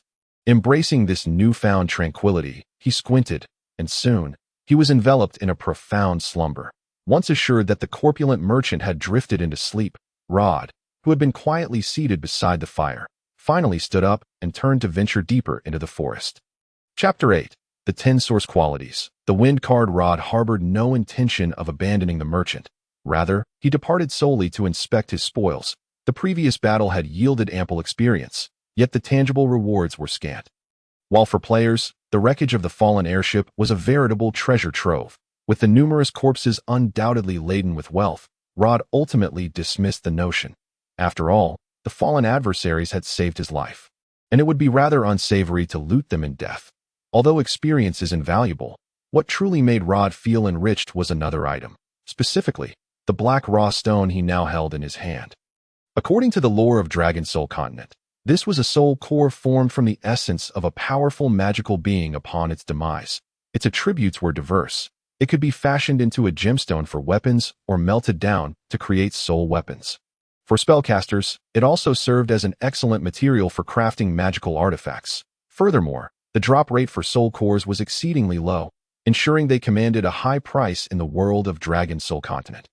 For summoners, they held an irreplaceable significance, as they were essential for awakening summoning spirits. At that moment, Rod stood deep within the dense woods, raising his right hand to reveal the soul core, which was roughly the size of a walnut. Exuding a rich aura of darkness, now resting quietly in his palm. The surroundings were tranquil, the gentle forest bathed in the midnight moonlight filtering through the leaves, casting flecks of light upon the earth and shrubs. Soon, the summoning array on the back of Rod's hand shimmered once more, the streamlined magical luminescence rapidly extending outward. In front of Rod, a system prompt materialized. Contaminated soul core discovered. Would you like to purify it? Purify. Before long, the radiant, pure light re-emerged from the summoning array on Rod's hand, flowing like water along his fingers, enveloping the soul core nestled in the center of his palm. The sacred energy permeated. The tendrils of darkness entwining the soul core swiftly melted away, vanishing as if under sunlight. With the dissipating black mist, the soul core finally revealed its true form. Transparent, emitting a cerulean glow, trembling softly like an egg-shaped gemstone. As if sensing something, striving to break free from its shell. Soul core has been purified. Would you like to awaken it? Awaken. With Rod's utterance, the trembling of the cerulean egg-shaped gemstone intensified, until with a soft crack, the gemstone shattered instantaneously. Subsequently, streams of blue energy erupted forth, swirling and intertwining, eventually transforming into the shape of a card, which then lay quietly in Rod's hand. A refreshing, comforting sensation coursed through Rod's body, causing him to involuntarily shiver in delight. At that moment, he also discerned the nature of the entity with whom he had forged a contract. He picked up the card, its face depicting a verdant spirit bird soaring through the sky, with a cerulean semicircle in the upper right corner, indicating the card's elemental attribute, and a V inscribed in the upper left corner. The lower corners displayed two small numbers, 2. Flipping the card, he soon discovered a series of words shimmering with magical brilliance on the back. Soaring Soul Bird. wind element attribute, a flying type entity capable of merging with spirits, with a 10 chance to trigger paralysis upon attack, penetrating effects that negate magical defenses, skill, spirit wine mirage, children of the wind soaring in the sky, area of effect skill. Acquired sky deck 110. Soaring soulbird, Rod couldn't help but smile at his fortune. The flying type summoning spirit was indeed one of the essential spirits for early summoners, and its wind element attribute would allow it to traverse items devoid of magical properties. This meant that, before it, ordinary defenses would be utterly meaningless. Coupled with an effective range of 30 meters and its special effects, Rod could now assure himself that he would not encounter significant danger. Even if he were to inadvertently cross paths with those mutated bosses, he felt confident in his ability to confront them. Nevertheless, what troubled Rod most was his attributes, to this day, his strength. Constitution, agility, will, and other attributes remained hidden, leaving him somewhat unsettled. Although this was his own body, its current performance far exceeded what he should normally possess. He was certain that his attributes were beyond those of an average human.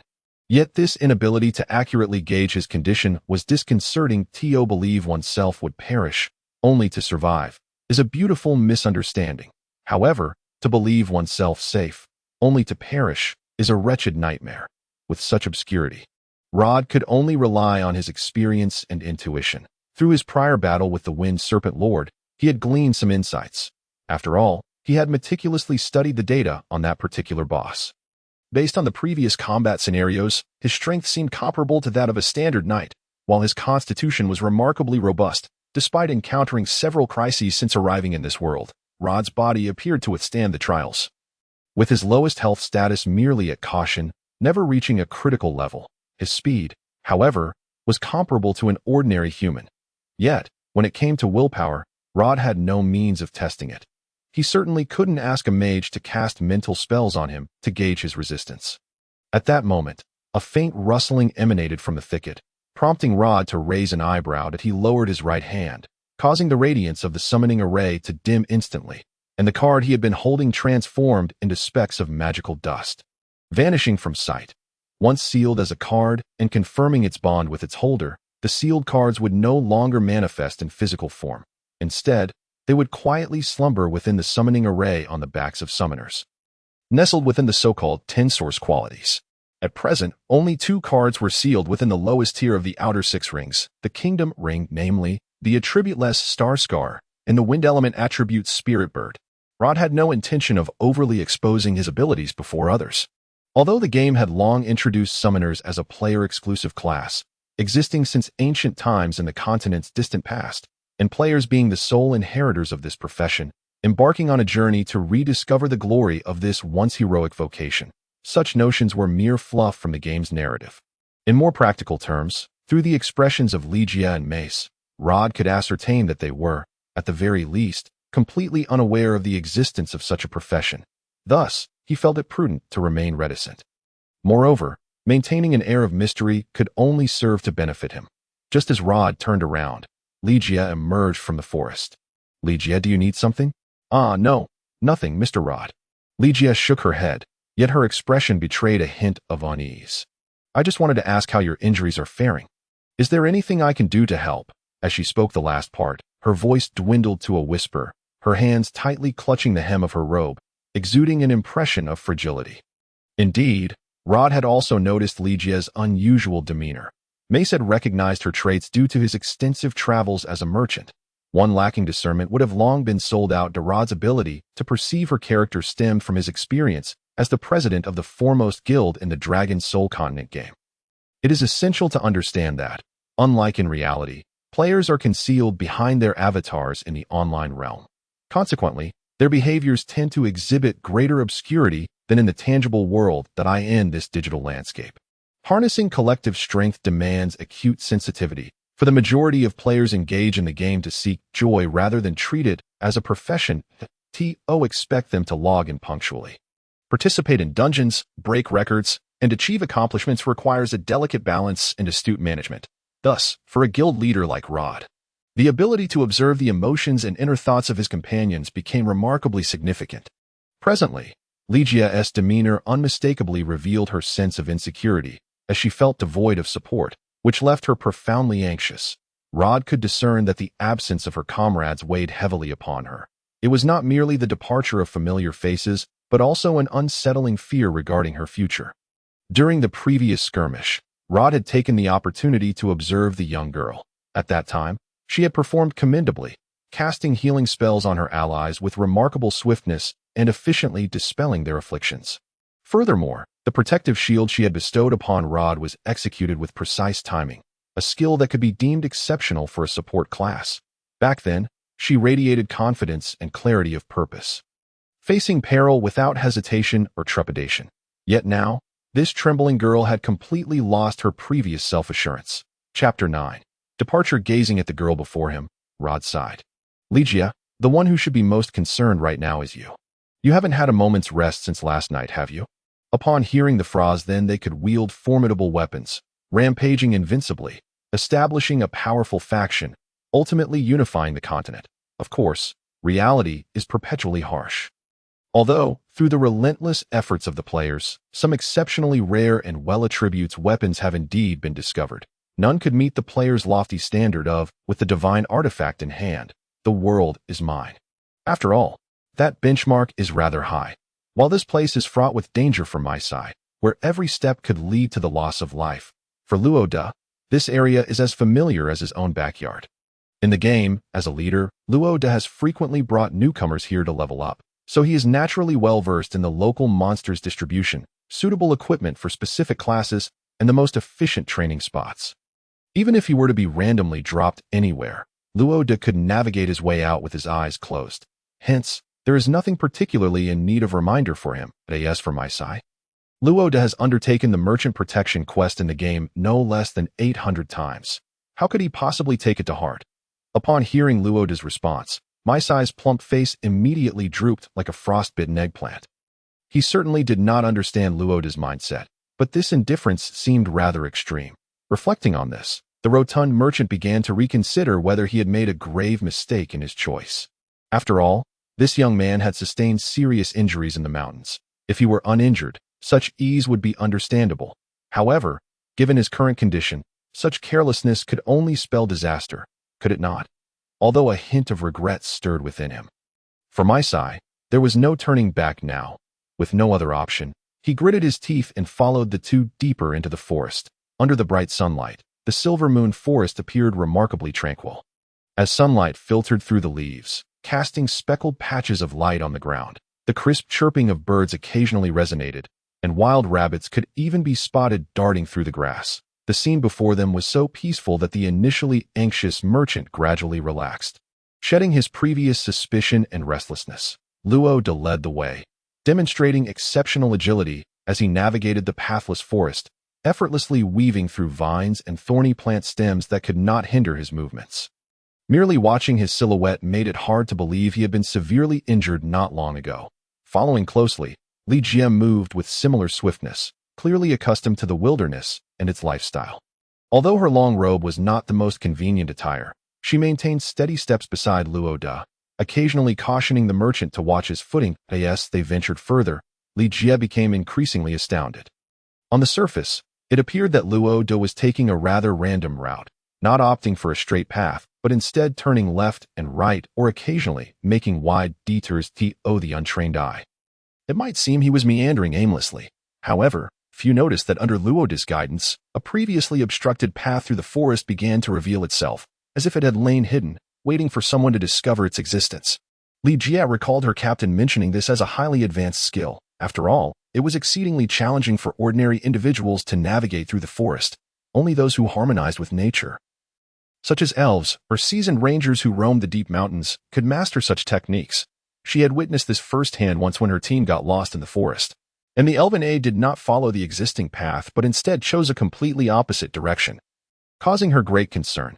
Yet they ultimately exited the forest without issue, and it was then she learned of this skill from her captain. However, gazing at Luo Da's back, Li Jie tilted her head in confusion.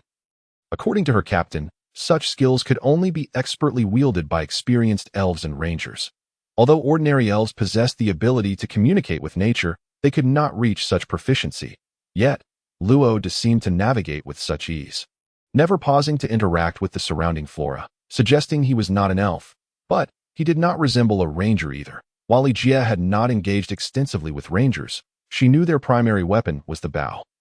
Yet, from the moment she encountered Luoda until now, he had never utilized a bow. What exactly was he? At this moment, Li Jie found herself increasingly perplexed. Luoda halted. Through the underbrush, he could clearly see the crystalline waters of a lake not far ahead. The very heart of the Silver Moon Forest, Moonlight Lake. In the game. This location served as a mid-journey resting point for players. How splendid! Gazing at the clear waters, Maisai instinctively licked his parched lips. For although the journey had not been overly long, it felt to the pampered merchant like several arduous days had passed. Spotting such an inviting resting spot, the stout merchant immediately strode forward, eager to relax by the lake. However, as he moved, Luoda's hand pressed firmly on his shoulder. The bewildered merchant looked questioningly at the young man, but Luoda said nothing. He merely raised a finger in a gesture for silence and pointed ahead. Following Luoda's, Maisai's face suddenly drained of color, for beneath the shadow of the lake's edge lay a massive white wolf, quietly resting with its eyes closed. Chapter 10. Navigating the Forest. A seasoned merchant who traveled far and wide. Maisai had certainly encountered wolves before, yet he could swear he had never seen one of such immense size in his life. Just by its stature, this giant wolf stood as tall as a person. Its thick, shiny fur glistening in the sun that moment. It lounged lazily, soaking in the afternoon warmth, its robust tail wagging behind it, exuding an aura of utter relaxation. Li Jie had also fallen silent. Closely trailing Luo as a mercenary, she was acutely aware of how fearsome and dangerous these beasts could be. Although she did not share Maisai's paralyzing fear, the young woman cast her gaze toward Luoda, awaiting his command. Meanwhile, Luoda was deep in thought. The silver wolf, moon spirit, a level 10 elite creature, while not possessing boss-level attributes, was still troublesome. In Dragon Soul Continent, monsters were categorized by their threat levels: beasts, gigantic beasts, and magical beasts. Beasts are ordinary creatures, while gigantic beasts are those that have grown massive due to prolonged existence or some stimulation, displaying fierce and dangerous traits. Upon awakening their soul power, they evolve into magical beasts. At that point, they no longer rely solely on their physicality to engage in combat and become even more challenging. Although the silver wolf before him posed a lower threat level than the previous Wind Serpent Lord, and Luoda could easily dispatch it, he instinctively glanced around. Were this a game, he would not hesitate to slay it for experience and materials. However, this was not the game, and with only 3 of them, Li Jie was merely a spirit master without any means of self-defense. While Maisai lacked combat prowess, avoiding unnecessary conflict was the wisest course of action. With that in mind, Luoda made a gesture and turned to head in another direction. After all, Moonlight Lake was not small. There was no need to engage in a futile endeavor for the sake of a shortcut. Upon witnessing his actions, Li Jie and Maisai exchanged glances before following Luoda in an attempt to leave. Unfortunately, it seemed fortune was not on their side. Crack! Just as the stout merchant turned, his foot suddenly slipped, sending him crashing to the ground and shattering a branch beneath him. At that moment, Luoda, who had been leading the way, swiftly turned around, raising his right hand. In a flash, accompanied by a sharp bird's call, a green figure shot forth from his hand, darting toward the 2 behind him. Boom! Following the sound of impact, a low howl echoed from behind them. Li Jie and Maisai turned to discover, to their astonishment, that the massive white wolf, which had previously seemed a distance away, was now right behind them. Its enormous body sprawled on the ground as if struck by some external force. Subsequently, a shadow flashed past them. The instant the stout merchant fell, Luoda had sensed impending danger. After all, in the Silver Moon Forest, these giant wolves ranked among the top 3 in terms of sharpness and perception. However, fortunate for Rod, he had encountered the troublesome antics of boorish NPCs more than once in the game, and those experiences bore fruit at this very moment. Although Rod's perception was not keen enough to pinpoint the presence of these colossal beasts, his familiarity with the giant wolves enabled him to make an immediate judgment. While the Moon Soul, currently at rest, was unlikely to launch an immediate attack on him and his companions, it was undoubtedly aware of their presence. Given the nature of these giant wolves, it was more than likely that they would stealthily follow behind, biding their time until darkness fell to strike. They could afford to wait, but Rod could not. Rather than passively maneuvering around these creatures later, it was far more effective to take the initiative and seize control of the situation. Rod's assessment proved to be astute. The moon's soul indeed did not anticipate such a swift offensive from its adversary. Faced with the oncoming spirit bird, it instinctively reacted, but was still a moment too late. The teal-hued avian struck true, delivering a powerful shockwave that sent the creature tumbling. Just as the white giant wolf lay prostrate. Still reeling from the impact, Rod, having activated a shadow slash, had already arrived at its side that he focused intently on the formidable creature before him and extended his right hand. Cage, elvish, transformation, the greenish bird returned to his grasp. Morphing into a card, its hue shifting from green to white in an instant. Without further ado, Rod reversed his hand and gripped the card tightly, thrusting it toward the moon soul's right hind leg. A beam of white light pierced through its limb, pinning it forcefully to the ground. At that moment, a gleaming white sword appeared in Rod's hand. The silver wolf emitted a pained howl, its eyes wide with agony as it fixed its gaze on the detested human before it. It attempted to rise, but as it steadied itself, it faltered, struggling to regain balance. At that juncture, Rod's second strike was upon it. Observing the wolf's movements closely, Rod felt a sense of relief. After all, the greatest characteristic of these elites was their swiftness. If he failed to neutralize that advantage at the outset, a grueling battle would surely ensue. Now, with one hind leg incapacitated, the silver wolf could no longer rely on its speed as it had before, making the ensuing conflict considerably simpler. Despite its injury, the silver wolf exhibited no signs of panic. It stared intently at its target, and just as Rod lunged forward with his sword, it raised its forepaw and swung it down with force. Although the wolf had initiated a counterattack, Rod, having anticipated its move, remained unfazed. Instead, he deftly maneuvered his sword to glide beneath the wolf's paw, drawing a spray of crimson. As the wolf recoiled in pain, all it could perceive was the dazzling blade that shone even brighter than sunlight. At a critical strike, the shattered blade pierced its massive form, effortlessly tearing through the once resilient fur, and with a mournful wail, the white giant wolf soared into the air, crashing against a small tree before collapsing back to the ground. At a gruesome wound marred half of its body, exposing jagged white bones and slowly oozing entrails. The sight was indeed repulsive. Even Rod, who had intended to deliver the final blow, could not help but grimace. In the game, the damage from critical hits was merely represented in numerical form, lacking such vivid imagery. Though he had witnessed similar horrors during his battle with the wind serpent, such sights never failed to unsettle him. The impact of the spirit bird, coupled with Rod's precisely targeted assault, had pushed the black giant wolf to its breaking point. Its once menacing howls had devolved into feeble whimpers as it strained to support its weight, attempting to rise once more.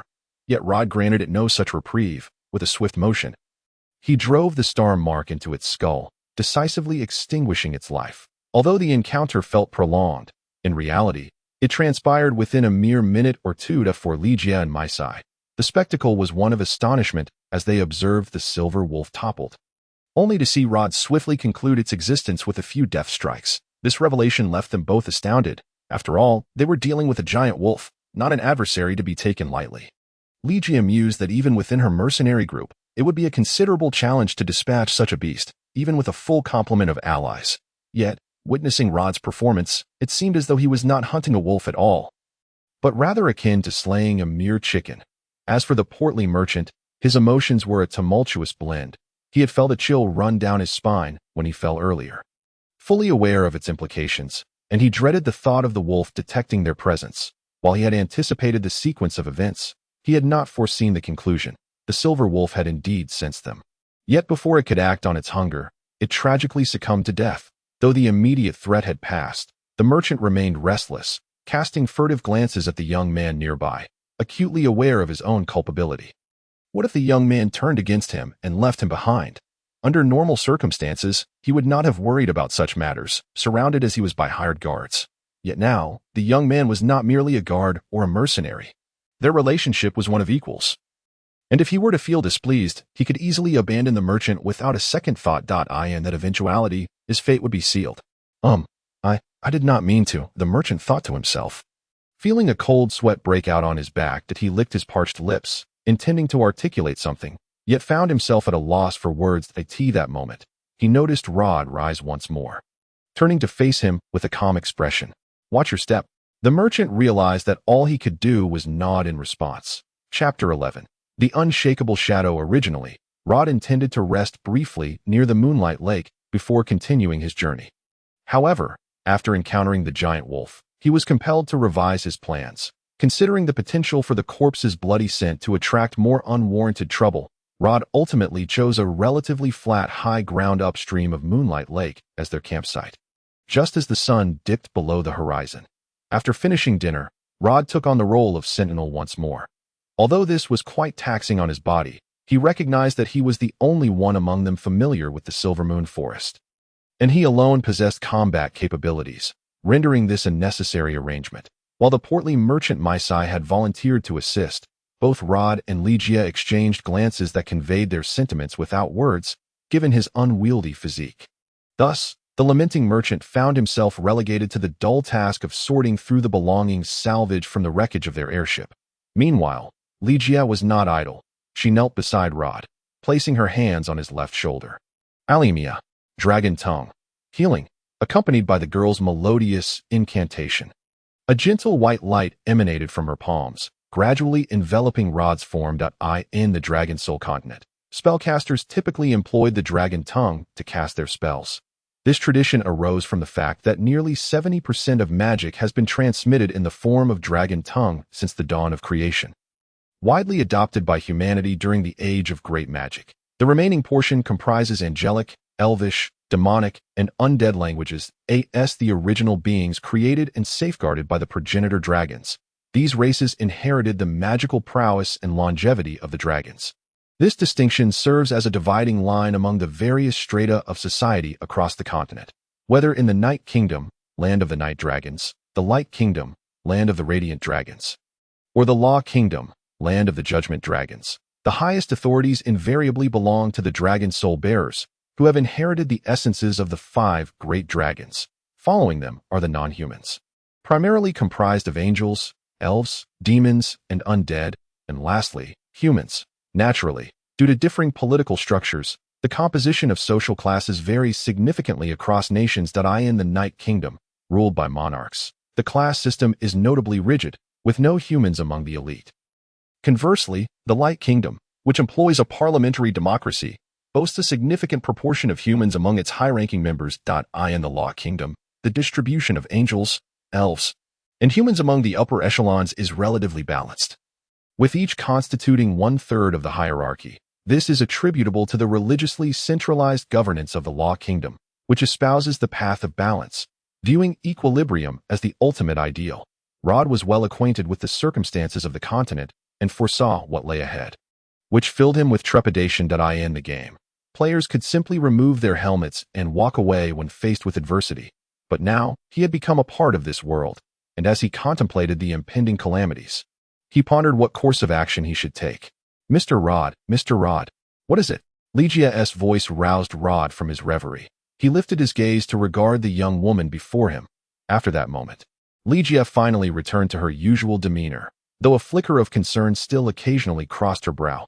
Nevertheless, it was a vast improvement compared to her previous expression, which had been tinged with the gravity of impending doom, as if contemplating suicide at any moment.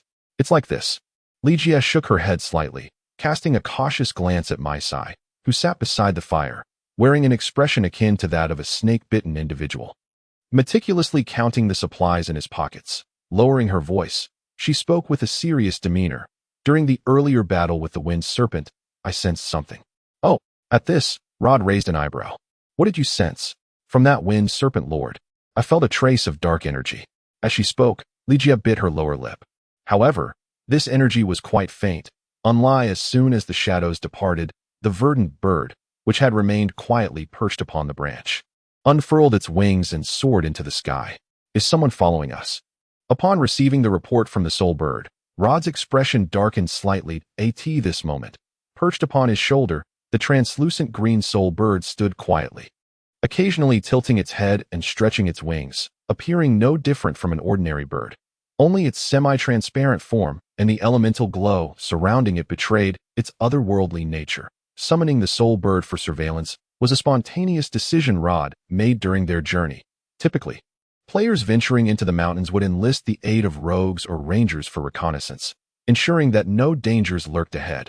However, Rod found himself in less than ideal circumstances. thus resorting to utilizing his summoned creature for scouting. Fortunately, the soul bird not only possessed superior visual range, but, combined with its innate ability to sense souls, provided Rod with a degree of reassurance. Initially, Rod intended to monitor whether any trouble had arisen after they had slain the level 10 dire wolf, hence dispatching the soul bird to scout behind them. Yet, inadvertently, he stumbled upon a more formidable dilemma. Although the ability to sense souls did not reveal a target's precise form and could only be gauged through the intensity of its aura, Rod sensed something amiss from the speed at which the entity moved. Only rangers or scouts could traverse the forest with such agility. Regardless, these were all professions that thrived in the shadows. Furthermore, the orderly manner of the entity's movements made it difficult to perceive them as ordinary adventurers. Was it mere coincidence that they crossed paths? Or were they deliberately targeting Rod and his companions? Rod dared not take chances. If the pursuers approached openly, it would be manageable. However, dealing with those who lurked in darkness posed the greatest challenge. Coupled with Legia's previous warning, an unsettling feeling lingered in his mind. If these individuals harbored ill intentions towards them, the ensuing situation could spiral out of control. Yet, upon glancing at Legia beside him, a glimmer of inspiration struck Rod. "Mr. Rod, where shall we head next?" Legia inquired, handing a water flask to the panting, flushed merchant seated nearby. Although Rod had said little, Legia had taken it upon herself to care for the portly merchant throughout their journey, according to the young woman. Her mercenary group had accepted the task of safeguarding this gentleman. Thus she felt compelled to see it through to completion, even if she were the last one standing. Naturally, Mace expressed his profound gratitude. But given his current state, gasping for breath, it seemed unlikely he could continue much longer. "Rod, sir, I'm exhausted. I think I'm going to die. Let's take a break." The portly merchant had collapsed onto the ground as soon as Rod halted, cradling his precious satchel as he pulled out a handkerchief to wipe the sweat from his brow, rendering his chubby face glistening and shiny, almost like a large bulb under the sun. "Saint, may the sacred souls bless me. I haven't walked. Cough, cough." At this juncture, the merchant struggled to catch his breath, erupting into a series of violent coughs that caused his plump features to quiver. After a considerable time, he finally regained his composure. "Having traversed such a long distance, I feel like I'm dying." 5 minutes break, Rod stated, glancing at the sky before calculating the remaining distance and time in his mind. Upon hearing his command, the merchant let out a wail and promptly collapsed onto the ground. Legia let out a soft sigh and settled onto a nearby rock. After that, they encountered no particular threats. And with the soul bird leading the way, Rod skillfully steered them clear of numerous perilous areas. Although this meant foregoing some opportunities for valuable gear, Rod did not lament the loss, as players in this world were not as abundant as flies, and ordinary adventurers would seldom venture into the mountains without cause.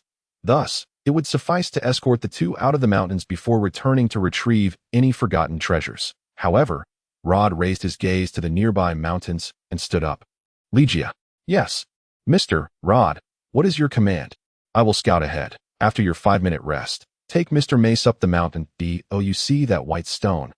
Head there, and within the shadows, you will discover an abandoned mountain path. Wait for me there. I will join you shortly." Legia lifted her head.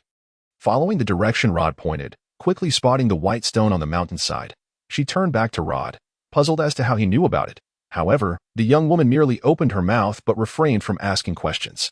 After several days of traveling together, she had come to realize that the man before her was someone quite dependable.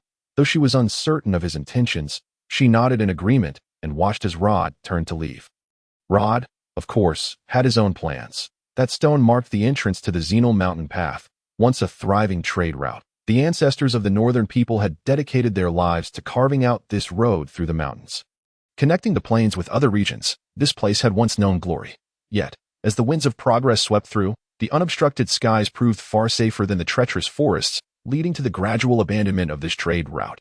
Those who had relied upon it had long since departed in search of better lives, forsaking their homes until the area returned to desolation. The advancement of civilization invariably renders former miracles devoid of meaning, a truth consistent across any world.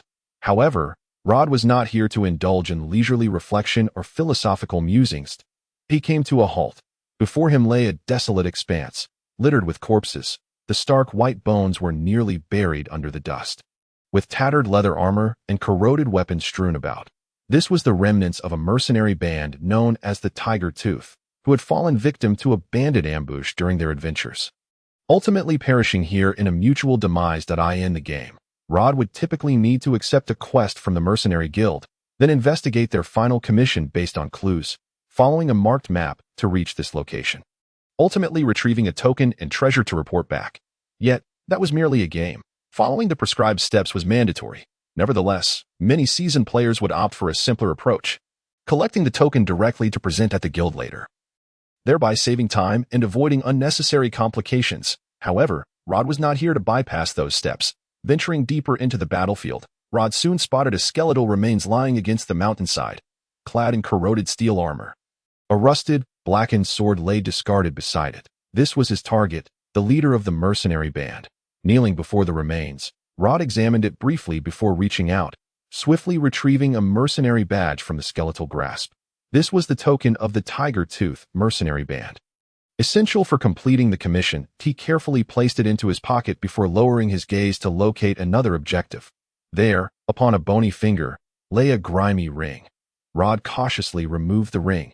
At first glance, it appeared utterly useless, akin to scrap metal among refuse. Yet, the system prompt that appeared informed Rod otherwise. Black iron ring, unidentified, detects magical resonance. Resonate. Rod closed his eyes, grasping the ring in his right hand, murmuring softly before channeling his soul energy into it. The ring trembled slightly, its previously faint magical fluctuations becoming clear. When he reopened his eyes, the object in his hand was no longer the worthless piece of scrap. Instead, a glossy black ring, intricately engraved with ancient patterns, lay serenely in his palm. Ring of Will, identified, activates will shield, lasts 5 minutes. Immunity to mental attacks. Recharge time. 3 days, task accomplished. Rod slipped the ring onto his right hand, exhaling in relief before surveying his surroundings once more. Satisfied that no further valuable items remained, he turned and made his way back to the mountainside. There, he could clearly see Ligia and Mace struggling towards the white stone. The portly merchant, evidently inexperienced at climbing, was timidly following Ligia, and judging by his demeanor, if not for the distinction between the sexes and his pride, he would likely be weeping and begging Ligia to carry him. Truly pathetic. Rod shook his head in exasperation, just as he was about to descend to rejoin them, when the warning from the soul bird suddenly echoed in the depths of his mind. Rod felt a sudden jolt of alarm. He hurriedly cast his gaze towards the forest. Before long, he spotted 3 dark figures darting out from within. The situation appeared dire. Chapter 13. The misty ruins. This time, the 3 shadows did not linger to search for further traces, for the 2 figures clinging to the mountainside were glaringly obvious targets. They exchanged a fleeting glance before swiftly charging in the direction of the 2. However, Rod was not slow to react. With a swift motion, he glided down from the mountainside, accompanied by a resounding whistle. As the ethereal soul bird that had been soaring in the sky seemed to receive a directive and dove downwards, hurtling towards the 3 cloaked figures, in the face of the soul bird's sudden assault.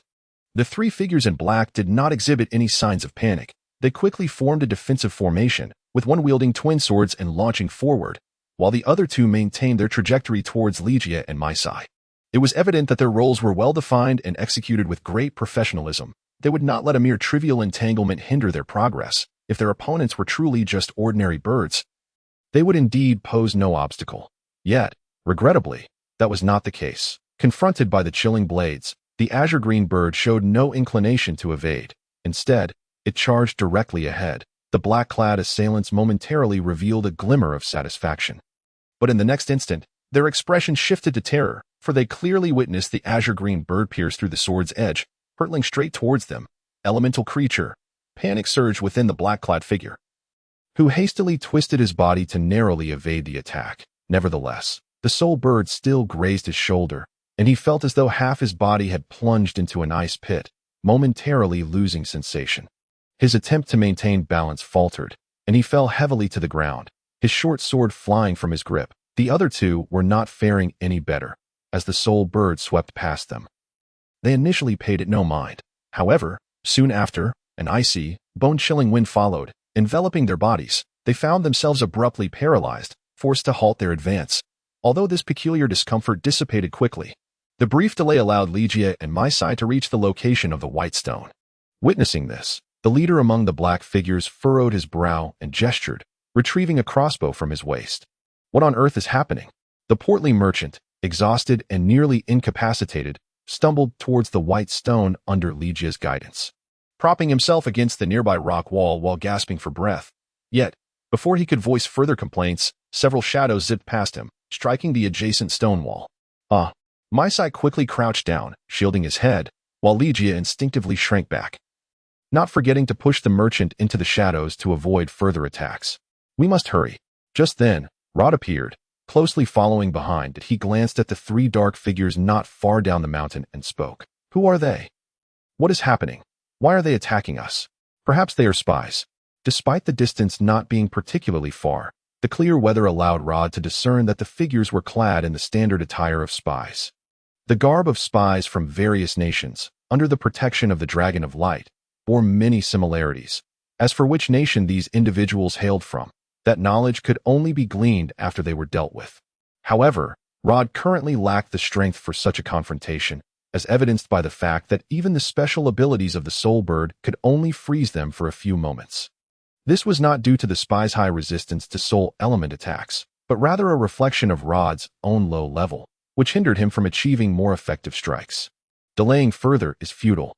As for why they chose to attack us, I suggest you inquire of them directly. Perhaps if they are in a good mood, they may divulge some information before your demise. Although it was rare for Rod to crack a joke, the portly merchant found no humor in the situation. As a seasoned trader, he was well aware that such spies were not to be trifled with. The mere thought of what fate awaited those who fell into their hands, coupled with the unsavory rumors circulating among his peers, drained the color from his face and caused him to sweat profusely. Thus, despite his trembling legs, he forced himself to rise and follow Rod towards the concealed path behind the white stone. The Zenar mountain path had once been a splendid trade route, wide enough to accommodate two carts side by side. However, it had now been utterly abandoned, littered with rocks that had tumbled down from the steep cliffs, rendering the once spacious path uneven and exceedingly narrow. The three of them stumbled forward, unwilling to pause. Rod occasionally glanced back, but the situation showed no signs of improving. The sound of pursuing footsteps grew increasingly distinct. Had it not been for the constraints of the terrain, they would likely have already been surrounded. Mr. Rod, there's no way forward. Ligia's exclamation prompted Rod to turn back. Indeed, the path ahead was completely blocked by fallen rocks. Impassable and impenetrable, just as he suspected. Rod shook his head slightly. He had initially believed that such a scenario was designed to compel players to follow the predetermined routes set by the system. But it now seemed otherwise. Regardless, that was no longer his primary concern. Take the right path. The right path. Upon hearing Rod's command, both companions paused, their gazes instinctively drawn to the narrow path on the right. Their steps tinged with hesitation. Although the main route was obstructed, a smaller path remained nearby. Strangely, despite the clear blue skies above, a thick mist shrouded this particular path, casting an eerie atmosphere as sunlight struggled to penetrate the dense fog. Merely gazing in that direction instilled a sense of foreboding, and now Rod was instructing them to venture into it. Quickly, there was no time to waste. However, spurred on by Rod's urgency, the two quickly entered the mist. And soon their figures were entirely obscured, vanishing from sight. Seeing them disappear, Rod breathed a sigh of relief, turning once more to look behind him before extending his right hand. Cage. The card that manifested in the center of his palm shifted from blue to white. And then the gleaming blade reappeared. Rod tightened his grip on the longsword and swung it forcefully towards the cliffside. The brilliant blade shot forth, striking a massive boulder teetering precariously above, and soon, amidst a deafening roar, the shattered rocks tumbled down, mingling with clouds of dust. By the time the three cloaked figures arrived, Rod's silhouette had already vanished into the depths of the mist, concealed by the swirling debris. Damn it! One of the black-clad figures gritted his teeth in frustration as he surveyed the chaotic scene before him. The path ahead was completely blocked by debris, rendering it utterly impassable. Not to mention, Rod's strike had triggered a chain reaction, causing the cliffs on either side of the path to tremble ominously. Pressing onward could prove even more perilous. What do we do now? There is nothing to be done. The other figure stared intently at the now closed path ahead. We must return to report to the captain and dispatch someone to monitor all nearby villages and towns. They likely intend to escape from behind, but I never anticipated that these individuals would be so formidable. Elemental creatures. Could one among them be a mage? If there were indeed a mage, it would not be surprising. However, based on our observations, it seems none among them possess such abilities. Just as the two figures exchanged opinions, another, who had remained silent, scrutinizing the marks on the cliff, finally spoke. Among them is a remarkably skilled swordsman. Having uttered this, the black-clad figure turned away. Let us depart. These 3 targets are indeed no trifles, but we have not yet lost. Relay the order to immediately surveil the surrounding villages and towns. I am confident they cannot remain hidden in the mountains indefinitely. For Rod and his companions, the danger had not yet subsided. What is this place? The portly merchant stared blankly at the scene before him. He prided himself on having traveled far and wide over the years and having witnessed countless wonders. Yet the events of the past few days had revealed to him the vast unknown still present in this world. After traversing through the thick fog, what lay before them was a desolate, abandoned village shrouded in dense mist, rendering everything hazy and indistinct. Even when looking up at the sky, all he could see was a dull gray expanse. The vibrancy of the earlier clear day had vanished entirely. The world appeared dim and lifeless, as if they had stepped into an entirely different realm. This is the Misty Ruins, Rod casually replied as he approached from behind. As long as we pass through here, we can reach the Alagak Pass, and then we will be able to leave. But is it dangerous here? Anyone with sight would not consider this place tranquil. Of course, there is danger. Rod did not fully articulate his thoughts. The Mist Ruins was the initial level 10 dungeon in the game. The first instance for players.it was neither particularly difficult nor easy. However, for the 3 of them, it posed a considerable challenge. After all, Rod was only level 8, and Legia was merely level 6, while the merchant, with a combat power of 5, was hardly worth counting. Thus, in the end, this scenario boiled down to an 8-level Summoning Swordsman and a support class attempting to solo a level 10 5-person dungeon, something that would certainly be regarded as foolish within the game. Rod was not a fool. In fact, it was only after seeing Legia that he conceived of this audacious plan. Otherwise, he would not have chosen this path. Yet, paradoxically, this path now seemed the safest option, when assessed by the probability of danger. However, as long as you follow my commands, the risks will not be substantial. So, at this juncture, Rod turned his gaze towards the blonde girl beside him. Legia, this is up to you. Chapter 14. The Strategy of 2-Inch Me. Upon hearing Rod's words, Legia's eyes widened in astonishment, and even the nearby Mace gaped in surprise. It is well known that spirit mages in the Dragon Soul continent are akin to pharmacists, doctors, and nurses, primarily serving as support roles within a team, tending to wounds, healing injuries, casting shields, and dispelling toxins. As for engaging in frontline combat, that was something they likely had never even heard of. Indeed, Rod nodded. The moment he stepped into this place, he felt as if he had transformed back into the commander leading a team through dungeons. In a moment, you will follow my orders. This does not require particularly complicated skills, but it will demand a high level of your reflexes and awareness. However, once you become accustomed to it, I believe it will not be too challenging. How well do you currently grasp your energy? How many times can you use Sacred Radiance? Although Rod had roughly estimated Legia's level based on her previous healing spells, it was prudent to confirm. I am a full-fledged spirit mage. At the outer ring level 7.as for Sacred Radiance. I can use it once a day, and it can last for a day, provided my soul energy does not deplete significantly. The classification of spellcasters differs from that of combat professions, in addition to their job level. They possess a tiered classification of soul energy, divided into outer ring, middle ring, and inner ring, with the outer ring comprising 10 levels, the middle 7, and the inner 3. This is because spellcasters believe their power emanates from the depths of their souls. In common understanding, the soul is perceived by spellcasters as 3 intermingling ring-like entities. The deeper a spellcaster delves into their soul's mysteries, the more powerful they become. Since Legia's strength has reached the outer ring level 7, it signifies her potential to surpass the limits of outer ring spellcasters and enter the middle ring category. This is quite a rarity for a level 6 spirit mage. However, this realization gave Rod greater confidence. Excellent. Remember, from now on, you need not cast healing light for me. Even if I am injured, pay more attention to Mr. Mace. If danger arises, cast a shield on him. Do you understand? I understand, Mr. Rod. Despite the occasional perplexing terminology from Rod, Ligia managed to grasp his meaning through inference, nodding slightly to indicate her comprehension. Mr. Mace, how many days' worth of supplies do we have left? About 3 or 4 days, perhaps. Clutching his travel bag, the rotund merchant pondered before responding. Yet a sense of solemnity shadowed his face. If we ration our food, now would be an opportune time for a diet. If Rod had uttered this line with a smile, Mace might have taken it as a jest.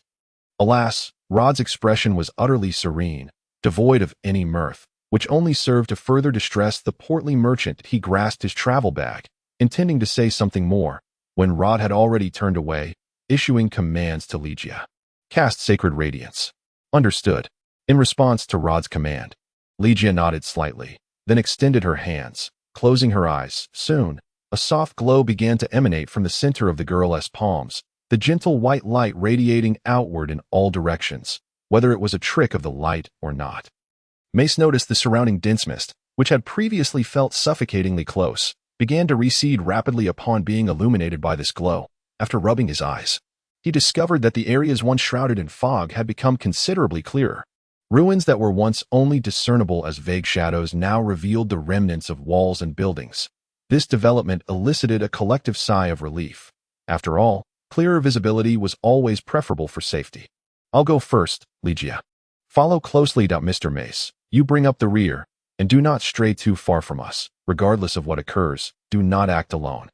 Silence enveloped the ruins. The radiant energy dispelled the mists, but did not eradicate the dangers lurking within. The trio advanced slowly under Rod's leadership, pausing intermittently to survey their surroundings before continuing onward. Yet soon, Rod gestured for them to halt. If his memory served him correctly, they were nearing the spawn point of the first wave of minor monsters. Sure enough, shortly after Rod stopped, several faint lights flickered into existence within the mist ahead, shimmering like eyes.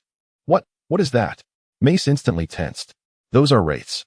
Rod extended his right hand, and soon, the star scar materialized in his grasp. Be cautious, they won't dare come too close. No sooner had Rod spoken than the mist before them surged and receded, revealing 3 peculiar creatures. They appeared humanoid but were enveloped in dense fog, their forms barely discernible. The 3 monsters stood together, with only their bright little eyes hinting that they were not merely ordinary mist. Something far more complex was afoot. Ligia, cast Healing Light on the first one. Healing Light. Upon receiving this command, a flicker of confusion raced through the girl's mind. That was a healing spell. Why use it on such a creature? Yet this question flitted through Ligia's mind only briefly. She swiftly raised her right hand and directed the healing light towards the monster before her. A spirit mage. Ligia's skills were quite proficient. Healing Light was a mid-range healing spell. As long as she could ascertain the target's position, casting it was not particularly challenging. For Ligia, it was a task she could manage effortlessly, though perhaps due to the fact that the target was not a companion but a monster. Her movements were slightly hesitant. Nonetheless, she completed the spell without delay. A stream of pure white light materialized from the air, enveloping the wraith. According to its intended effects, the creature ensconced in the light should have swiftly regained a degree of health and could even feel invigorated. A fundamental spell among those wielded by spirit mages. However, the wraith's reaction was entirely unexpected for the girl. As it became enshrouded by the white light, it emitted a shriek that Ligia could clearly hear. And its previously upright form buckled as if struck by a powerful blow, trembling uncontrollably. The mist that enveloped its body disintegrated in that moment, akin to snow melting under the sun. This revelation left Ligia astounded. She instinctively lowered her gaze to her hands, utterly perplexed as to how she had unleashed such a devastating spell. In contrast, Rod remained remarkably composed. It is worth noting that the positive energy generated by Healing Light was inherently a nemesis to entities like wraiths. Not to mention that Ligia possessed half of her lineage from a pure angelic bloodline. The positive energy condensed by angels was qualitatively distinct from that of ordinary humans. If the latter's energy could be likened to scalding boiling water for wraiths, then the former's energy was akin to concentrated sulfuric acid. Fortunately, Ligia was merely a half-blood. Had she been a pure angel, that wraith would have been utterly obliterated by now, though Ligia did not comprehend why a healing spell could yield such an effect. The players within the Dragon Soul continent were generally well aware. To them, Healing light was merely a disguise, its true nature being the release of positive energy. Merely, the positive energy brings about a healing effect when encountering living beings. It is referred to as such for convenience, and does not imply that it is solely capable of healing injuries. In the early days of the Dragon Soul Continent's launch, a humorous tale circulated among players. The most tragic fate for a necromancer was to encounter a horde of undead. This is because a necromancer's spells primarily derive from negative energy, and employing them against similarly negative energy-constituted undead beings merely results in healing rather than destruction. This unfortunate reality compelled many necromancer players, who once fantasized about commanding armies of the dead to conquer the world, to weep and subsequently learn elemental spells to ensure their advantage over the undead. Indeed, they sometimes found themselves moonlighting as healers. Essentially, there is little distinction between necromancers and spiritists.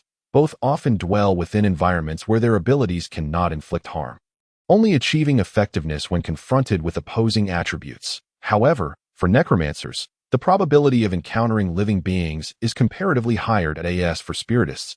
It was not until the mid-war period of the Dark Onslaught, when the undead rampaged, that they shed their roles as support and emerged as formidable frontline warriors. Prior to that, the likelihood of spiritists encountering the undead was quite low, and given that NPCs do not possess the same wealth of information as players, their adherence to routine was hardly surprising. Yet, this was certainly not a time for complacency. Attack the two at the back. Rod's figure flickered as he charged towards the specters ahead, simultaneously issuing a command to Legia. Understood, perhaps inspired by the scene before her. Legia's response was spirited and vigorous, and soon, two radiant beams of positive energy cascaded from above, enveloping the other two specters. The gentle luminescence shrouded them, halting their advance. Seizing this opportunity, Rod, who had activated Shadow Flash, swiftly arrived before the first specter. The specter, buffeted by the positive energy, emitted a shrill wail, and Rod became the target for its fury. In no time, the specter lashed out with its translucent claws, whoosh, aiming to grasp Rod. Although Legia's power had diminished their defenses, it had significantly enhanced their attack strength. A careless response could lead to disaster. However, Rod would not allow such a fate to befall him. He deftly dodged the specter's long claws and, with a swift twist of his pristine blade, lunged forward with a critical strike. Starscar precisely struck the only semi-corporeal soul fragment within the specter's ethereal form, eliciting a mournful cry from the already tormented specter beneath the positive energy's glow. In despair, it raised its claws, and its body, already on the brink of collapse, entirely disintegrated into a cloud of floating dust. At that moment, the other two specters also advanced menacingly. Chapter 15. Delving deeper into the ruins. Huff. Gazing at the ground littered with spirit dust, Rod wiped the beads of sweat from his forehead, feeling somewhat fatigued. Throughout their journey, the trio had encountered a considerable number of specters, no less than 15 or 16. In a well-staffed 5-person team, this would pose no significant challenge, but with only one combatant under Rod's command, there was no way to engage as one would in a typical dungeon run, where a tank could absorb damage while others unleashed their full might. Instead, he was compelled to carefully lure them one by one, allowing Legia to weaken their defenses with positive energy before swiftly dispatching them. Given that specters were at least level 10 elite monsters, even with their defenses diminished, they remained formidable foes. To maximize damage, Rod not only relied on the attribute boosts from Starscar but also aimed for critical hits with each strike. Nevertheless, humans are not machines. Even in a game, such high demands on one's attacks can be taxing, and Rod was using his own body, while failure in the game could be rectified. Here, failure could mean facing death. This pressure began to weigh heavily on Rod, and he lifted his gaze to the fog-shrouded ruins before him. Once he determined that no monsters were imminent, he released a sigh of relief. Mr. Rod, should we take a moment to rest?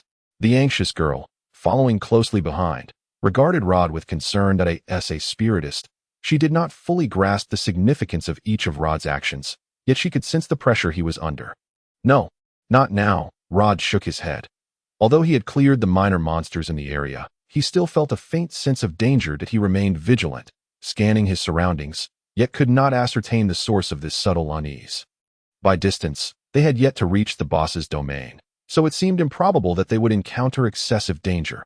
Furthermore, Rod was quite familiar with the distribution of undead creatures in this area, logically. The monsters should have been thoroughly cleared. So, where did this sense of danger originate? Rod glanced around once more, but found nothing amiss.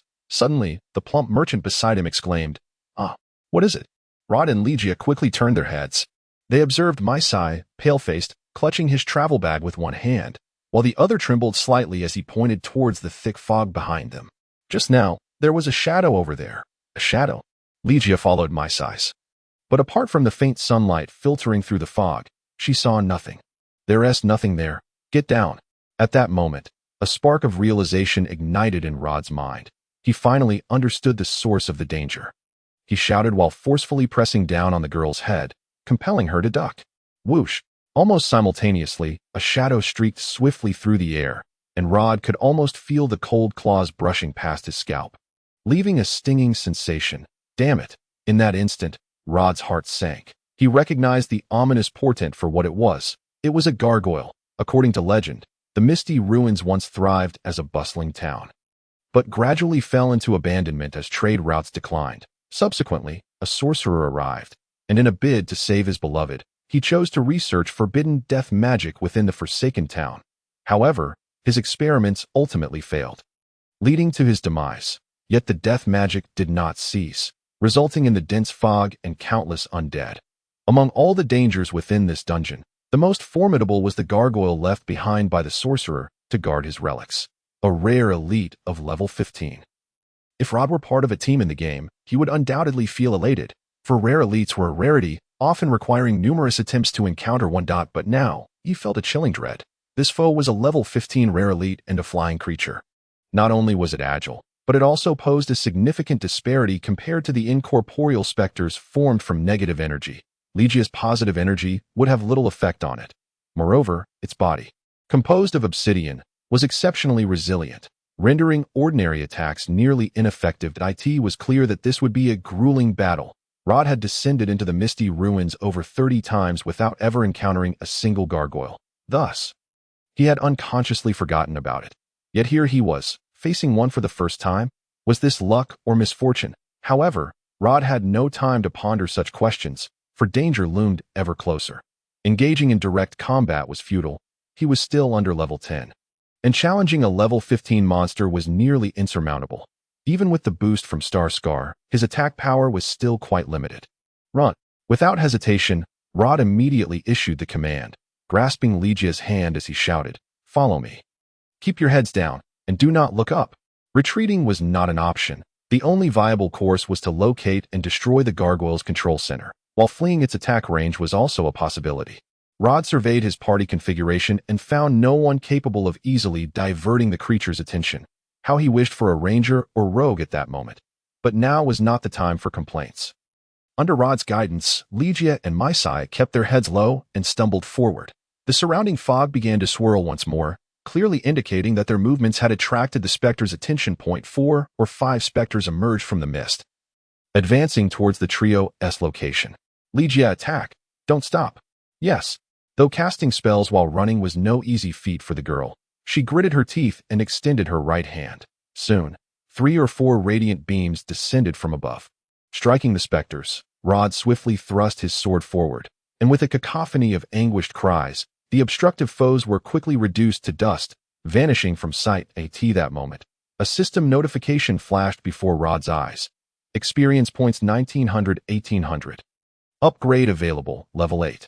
However, Rod had no time to concern himself with this notification, as the number of specters surrounding him was steadily increasing, although their movements were somewhat hesitant and sluggish under the radiance of the holy light.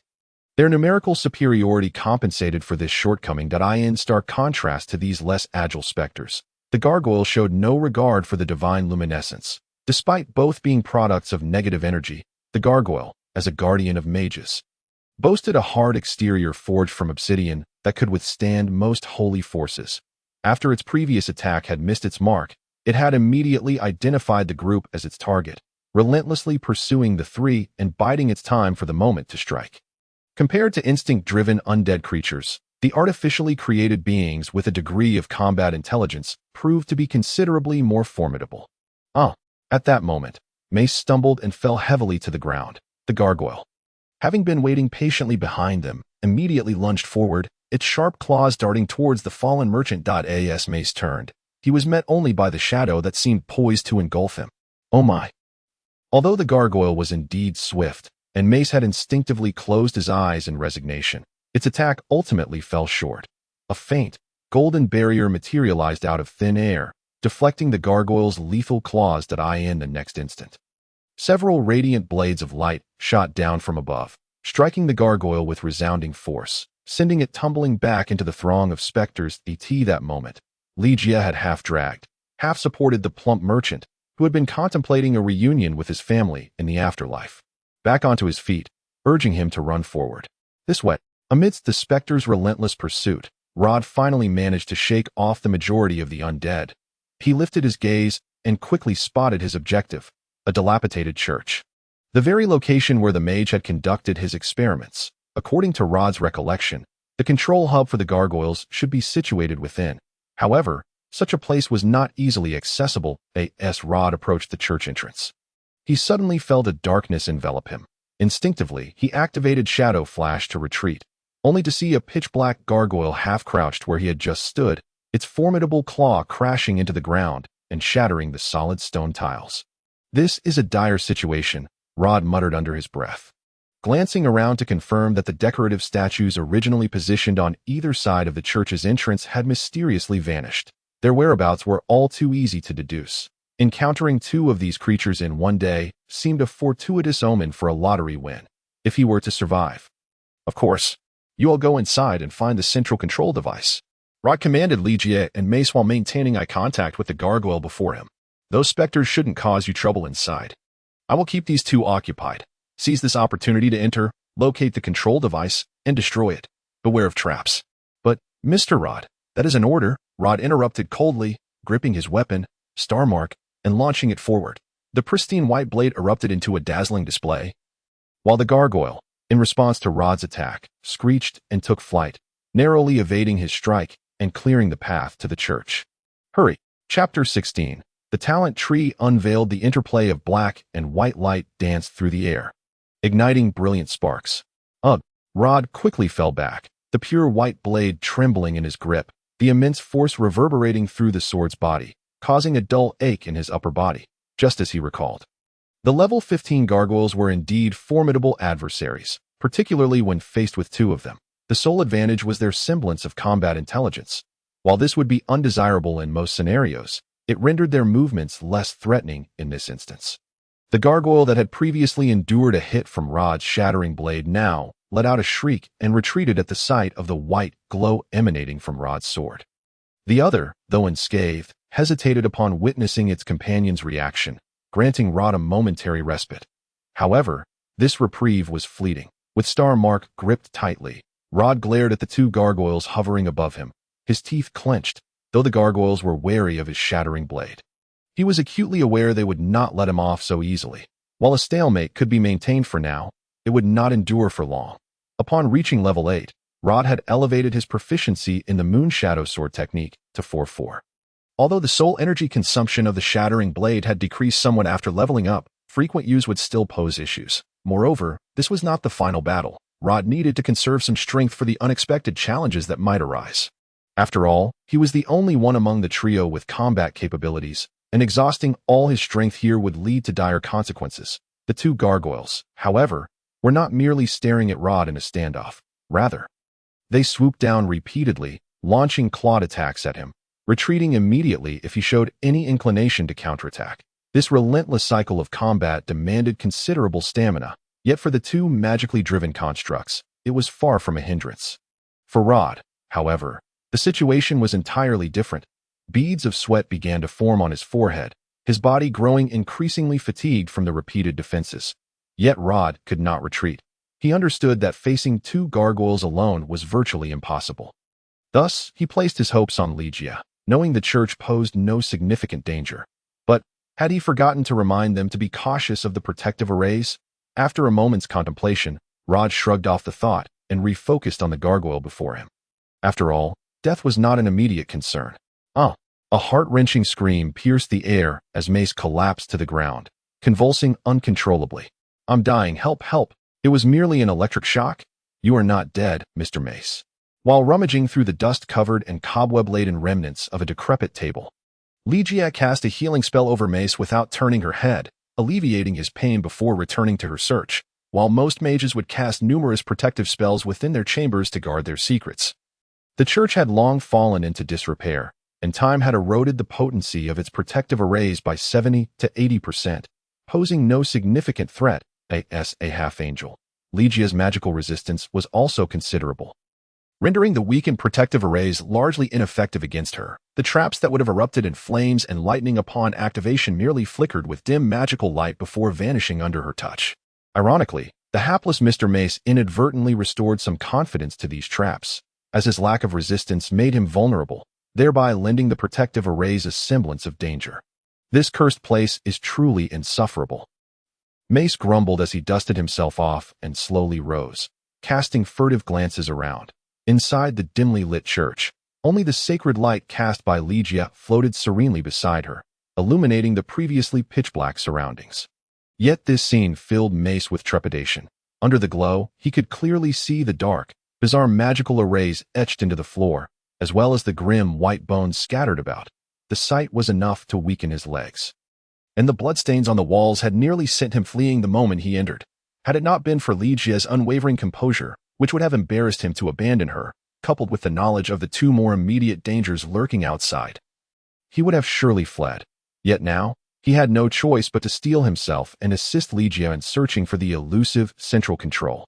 This chaotic place made it nearly impossible to locate that peculiar object. Dusting himself off, Mace muttered under his breath. However, seeing Ligia's earnest expression, he refrained from voicing further complaints and continued to search. Meanwhile, Rod was not enjoying an easy time either. The gargoyle shrieked as it lunged downwards. Rod swiftly pivoted his body, narrowly evading the attack. Yet this time, the gargoyle did not retreat as it had before. Instead, it pivoted, its robust tail whipping towards him with alarming speed. This was troublesome. Upon hearing the whispering wind behind him, Rod's heart sank. He swiftly turned around, instinctively raising his long sword to shield himself. His reaction was undeniably quick, yet the attack from the gargoyle was equally swift. Just as he completed his turn, an immense force surged through the blade, bending the once pristine sword and sending him hurtling backward. After tumbling several times on the ground, he finally came to a halt. Ugh! As Rod rose to his feet, he felt dizzy, his blood surging chaotically, and one side of his body tingled with numbness, nearly causing him to drop his sword. He instinctively attempted to shake his head to regain his senses, but a faint sound from behind abruptly heightened his tension. Hiss! Accompanied by this almost imperceptible sound, a chilling aura emerged from behind Rod.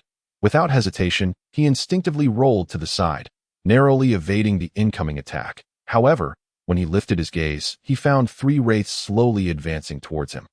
While the gargoyle's previous strike had not inflicted any significant damage, it had propelled Rod from the entrance of the church to the fringes of the barrier.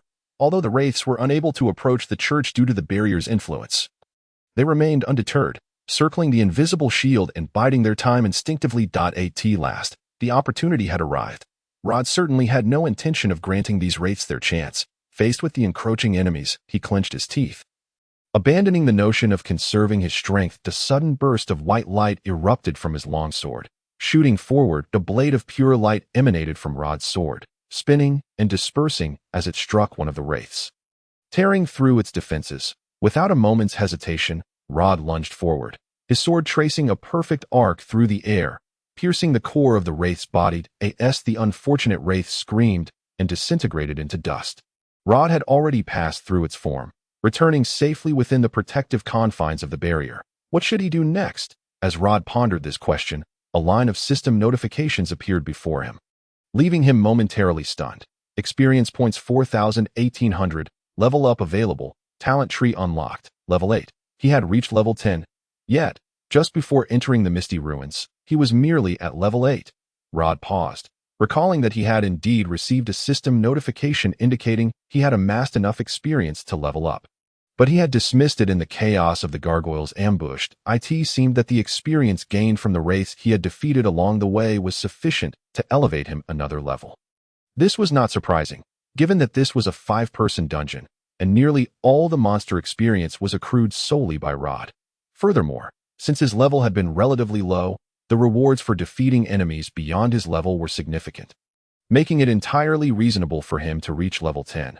Perhaps the only oddity was the existence of experience points in what was supposed to be the real world. Nevertheless, this was not the time to dwell on trivial matters. Rod quickly opened his attributes and made his selection, knowing this could be his sole opportunity to gain an advantage. Experience points 4,1800, level up available, talent tree unlocked, level 8. Experience points 2,200 2000. Level up available, talent tree unlocked, gain 1 skill point, level 9. Experience points 2,500, talent tree unlocked, gain 2 skill points, level 10. Would you like to activate the talent system? Activate. Without a moment's hesitation, Rod responded swiftly, and within less than a second, 3 distinct talent tree diagrams materialized before him, in the realm of Dragon Soul. Each class possessed 3 talent options after reaching level 10, allowing them to select one as their primary focus or to choose supplementary attributes and skills from the other talents. These talents were also acquired through skill points, which initially left players feeling somewhat bewildered. Each level gained only granted a single skill point, and not to mention, enhancing proficiency in swordsmanship, spells, and other skills also required a substantial amount of skill points, leaving players with very limited options for allocation in the early stages. Fortunately, once players progressed into the mid-tier realm, they could obtain additional skill points through awakening scrolls, and by completing challenging quests that Rod's Summoning Swordsman class offered 3 distinct talent paths: Summoning Master, Soul Envoy, and Lord of the Underworld. The Summoning Master talent allowed for an increase in the number of summoned spirits with each level gained. The Soul Envoy focused on enhancing the power of the summoned spirits. As for the Lord of the Underworld, its unique ability permitted the holder to convert non-human creatures into their summoned spirits upon defeating them. Albeit limited to undead attributes, each of these talents had its merits and drawbacks. The Summoning Master triumphed through quantity, while the Soul Envoy emphasized quality, considering the rarity of beasts and the exorbitant cost of soul cores. The Lord of the Underworld was also an excellent choice. For an average player, this decision might provoke hesitation, with reluctance to abandon any option. However, for Rod, this was not a dilemma. After all, he had been wielding the Summoning Swordsman class for a full 7 years, and the insights and techniques he had developed had long been revered as classic guides by numerous players. In fact, nearly 2/3 of players who chose the Summoning Swordsman class had based their character builds on Rod's insights. Thus, the indecision that perplexed many novice players had already been resolved the moment Rod beheld the talent tree. Chapter 17. Summoning Master. The first principle of the Summoning Swordsman: never engage in solitary combat at any time. Consume 1 skill point. Enhance Moonshadow Swordsmanship 1-5. Proficiency C. Unlock Moonlight. Consume 1 skill point. Designate talent. Awaken Summoning Master. First tier talent of Summoning Master unlocked. Resonance of Souls, for every 10 levels gained. An additional spirit can be summoned. Mind Link, increased duration of shared sensory connection with summoned entities. Construct Coordination, allows for dual spirit fusion. Acquired permanent skill, Resonance of Souls LV1. For every 10 levels gained. 1 Summonable Spirit. Summonable Spirits 1. Just as the final line of the system text faded, a tremendous shadow flickered at the corner of Rod's vision. Yet, he did not retreat, nor did he falter. Instead, Rod raised his long sword and swung it fiercely forward. Whoosh! A greenish figure shot forth from the edge of his blade, hurtling towards the approaching gargoyle. The soul bird. Rod's most pressing challenge at present was his inability to summon 2 entities simultaneously. And unfortunately, his weapon, Star Scar, counted as one of his summons. Unlike typical Summoning Swordsmen, who would typically wield a normal weapon, Rod was an exception. Although he had contemplated using a more conventional weapon, he simply could not forsake the attribute bonuses provided by Star Scar. It was precisely this characteristic that allowed Rod to vanquish monsters of similar or slightly higher levels with such ease, amassing significant experience early on. However, this also meant Rod could not employ the unique Summoning Swordsman tactic of attacking alongside his summons. To an outsider, he appeared more akin to a traditional swordsman. This disparity left Rod feeling quite out of place, but there was no alternative. If he wished to summon the Soul Bird, he would have to relinquish Star Scar, leaving him weaponless. Though he primarily relied on his summons, one must remember that the latter 2 words were swordsman, not mage. Thus Rod could not afford to hide and do nothing like those spellcasters. Conversely, utilizing Star Scar necessitated sealing away the soul bird. Fighting in the manner of an ordinary swordsman was not advantageous for Rod, as the Summoning Swordsman bore a significant occupational penalty. All swordsmanship proficiency was reduced by 1, in other words. While a traditional swordsman could elevate their swordsmanship proficiency to a maximum of SSS, a summoning swordsman, no matter how hard they strove, was capped at SS. Furthermore, the starting parameters of both classes were disparate from the outset. A traditional swordsman commenced with all initial swordsmanship proficiency at D, whereas Rod's summoning swordsman began at E. This illustrated the disparity. Indeed, Rod had been fighting an uphill battle since his arrival in this world. Were it not for his possession of Star Scar and his substantial familiarity with the realm of Dragon Soul, he would have surely found himself in dire straits long ago, having grown accustomed to the constant presence of his summons fighting alongside him. He now felt an immense pressure in this unfamiliar state. This moment, having awakened the Summoner Master talent, he finally felt a lightness on his shoulders. Indeed, while summoned swordsmen may lack the formidable individual attack capabilities of their primary counterparts, they have never been solitary combatants. When confronted by the soul bird rushing towards him, the gargoyle momentarily froze that it sensed the magical aura emanating from its opponent. Yet its rudimentary artificial intelligence was incapable of discerning what exactly was lunging at it. Nonetheless, it instinctively classified the entity as an adversary and struck down with a claw. However, this time, the gargoyle missed its target entirely. Just as it felt its claw connect, the once solid form of the soul bird suddenly dissipated like a snowball struck apart, replaced by a faint airflow that swiftly vanished from its grasp. Before the gargoyle could react, Rod had already closed the distance. Wielding his longsword and executing a swift thrust, the silver crescent of moonlight erupted from his blade, hurtling towards the exposed target left vulnerable by its failed attack. This was the third skill of the Moonshadow sword technique, Moonlight. While similar to the Shattering Blade in that both techniques harnessed condensed sword energy for offense, their effects were fundamentally distinct. The Shattering Blade shot forth as a luminous edge, powerful and penetrating, yet its coverage was exceedingly narrow, making it easily avoidable. In contrast, Moonlight swept across a broad area with its crescent form, posing a substantial threat to the expanse before it, making evasion a daunting task. Indeed, faced with the oncoming sword light, the gargoyle instinctively attempted to evade by forcefully flapping its wings. Yet, its speed proved insufficient, and it was struck on the right wing by the silvery blade. Accompanied by the clattering of small stones, the gargoyle's body, once suspended in the air, suddenly tilted, losing its balance. However, the encounter was far from over. Just as it braced itself to regain stability, Rod advanced another 2 steps, gesturing with his empty left hand in a peculiar manner.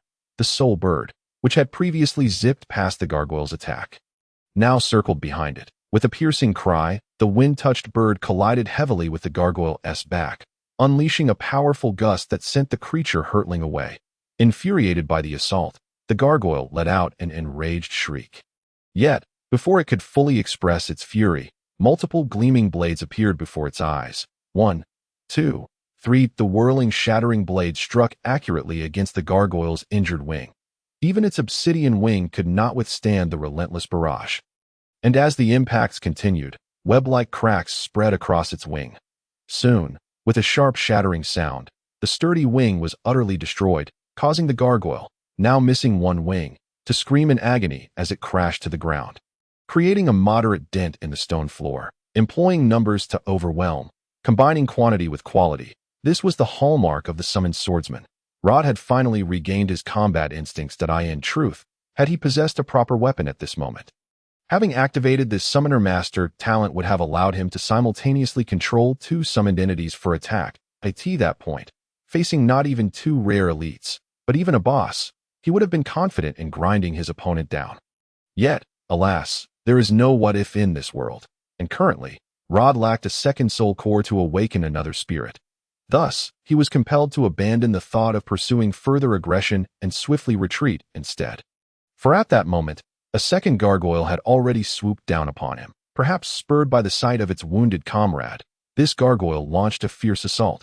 However, Rod, now capable of summoning the soul bird, had no intention of recklessly engaging it in direct confrontation.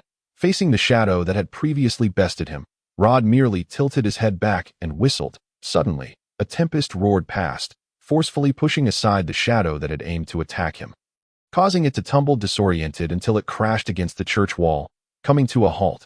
Rod was not about to squander such a splendid opportunity. Under his direction, a cerulean whirlwind rose from the ground, and the soaring birds spread their wings, once more charging at the foe before them. In an instant, the tide had turned. The two gargoyles, once menacing in the sky, now appeared as pitiful as drowned rats. While Rod, previously under immense pressure, had seized the upper hand, he consciously coordinated the soul bird with himself, forcibly separating the two gargoyles, ensuring that at all times, they would maintain a 2-against-1 scenario, compelling one to be unable to provide timely assistance. Although the situation had shifted, Rod could not secure any further victories. This was due to the substantial depletion of his strength from earlier encounters, while players in the game could revive fully after leveling up. Such a luxury was plainly unattainable in reality. Thus, although Rod had reached level 10 and unlocked several talents, his soul power merely increased by the amount expected from his level up, leaving him insufficient to vanquish both gargoyles. Furthermore, simultaneously controlling two summoned entities demanded even more from his soul power, requiring increased vigilance to avoid exhausting himself. After all, the level disparity was significant, and the gargoyles' defenses were no mere bluff. Rod's earlier attack had only broken one of their wings, inflicting no particularly severe harm.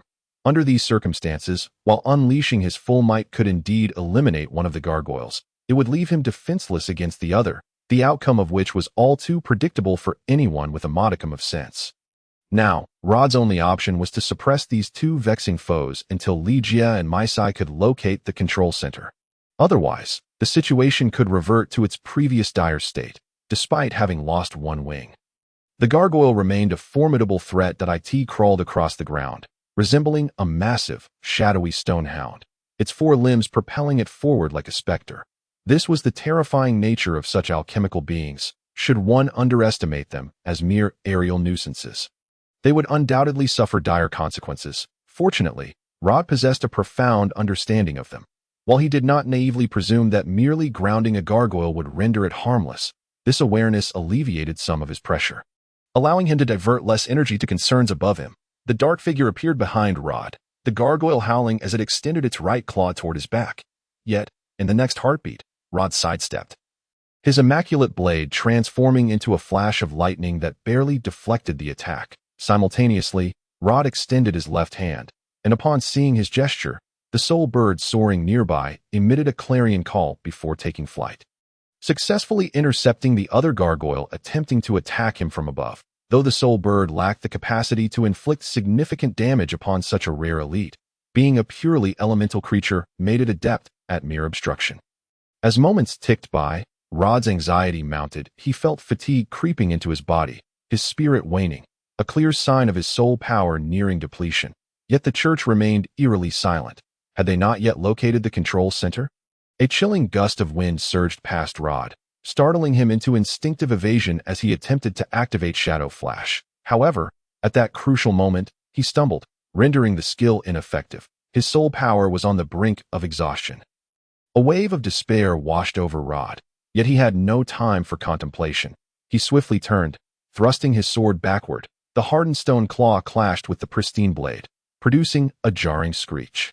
The gargoyle, having missed its strike, quickly retreated, but Rod could not pursue.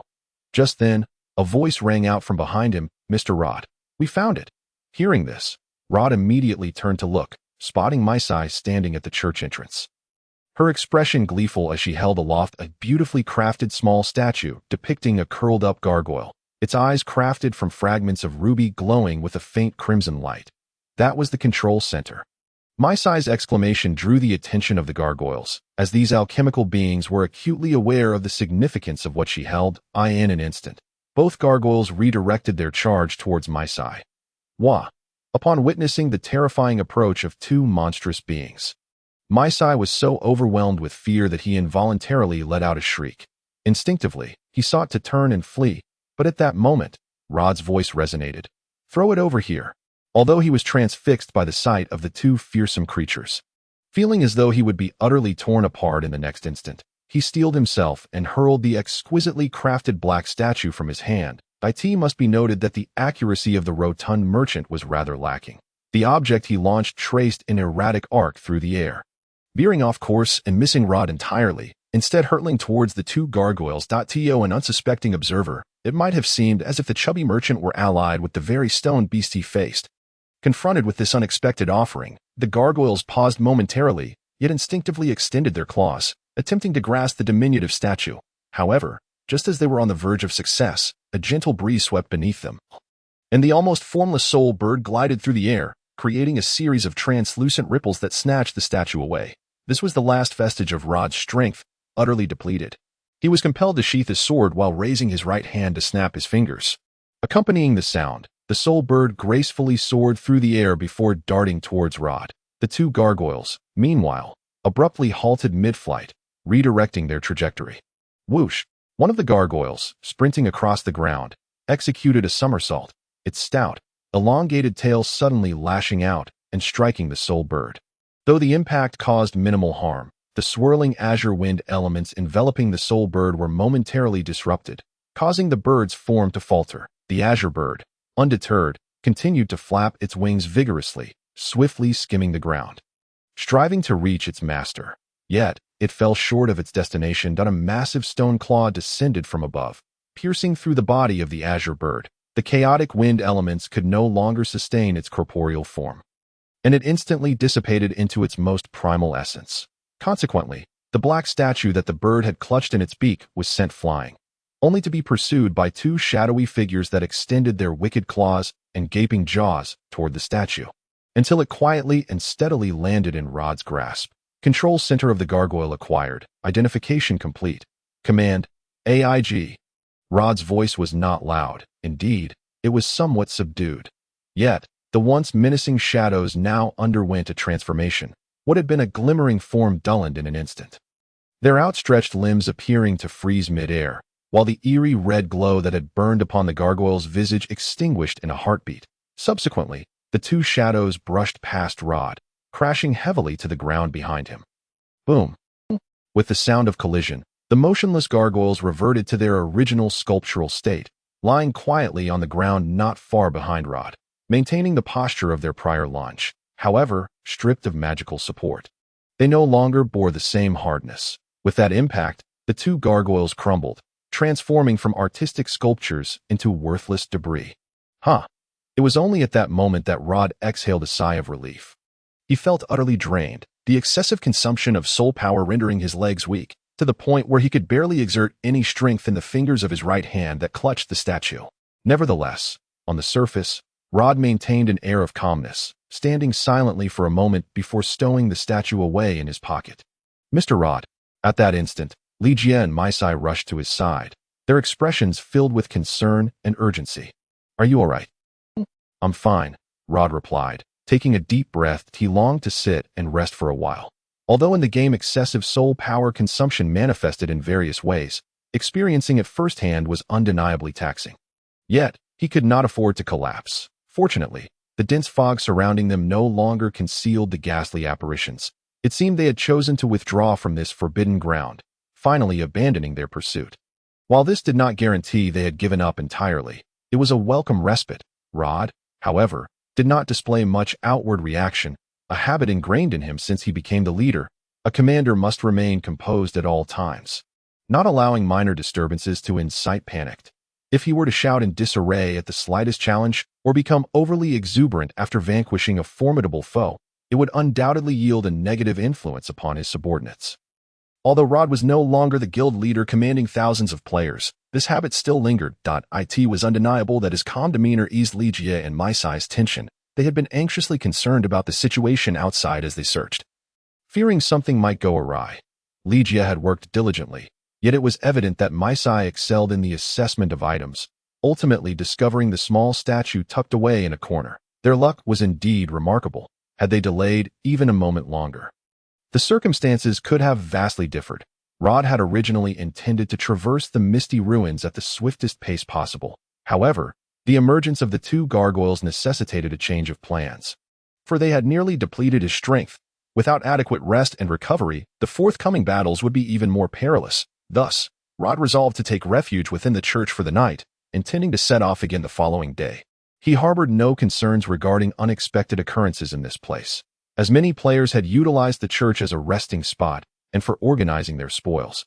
Although Maisai looked upon the darkened church and its eerie decor with a sense of dread, he regrettably lacked the authority to contest Rod's decision that as twilight gradually descended, the thick fog lingered outside the church, rendering visibility through the windows a mere expanse of white.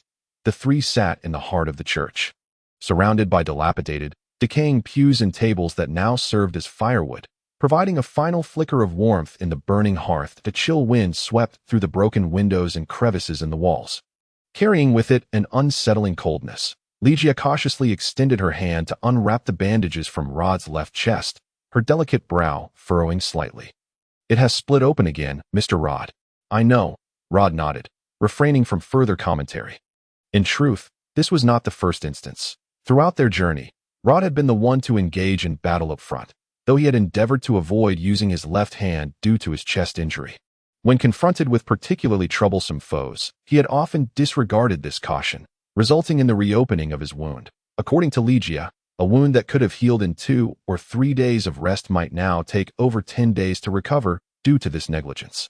Nevertheless, the young woman could not voice complaints, for it was all for their sake. Thus, her only recourse was to replace Rod's bandages daily to prevent infection. Fortunately, as a spirit master, she had not neglected to carry such supplies prior to departing from the airship. As she removed the bandage, the flickering firelight illuminated the wound, causing all present to gasp in shock. Maisai instinctively touched his own chest, casting a fearful glance at Rod's injury. There, 3 gashes, each as thick as a forearm, marred Rod's chest, surrounded by dark, dried blood. The fierce battle with the gargoyles had torn open several of the scars, allowing fresh crimson blood to seep forth, mingling with the darkened clots, creating a sight that sent chills through one's heart. Ligia retrieved a handkerchief and poured some clean water from her flask, pressing it against Rod's chest, causing him to instinctively flinch. Even Maisai averted his gaze, unable to bear the sight. "I'm so sorry. Does it hurt?" "It's nothing," Rod replied, shaking his head.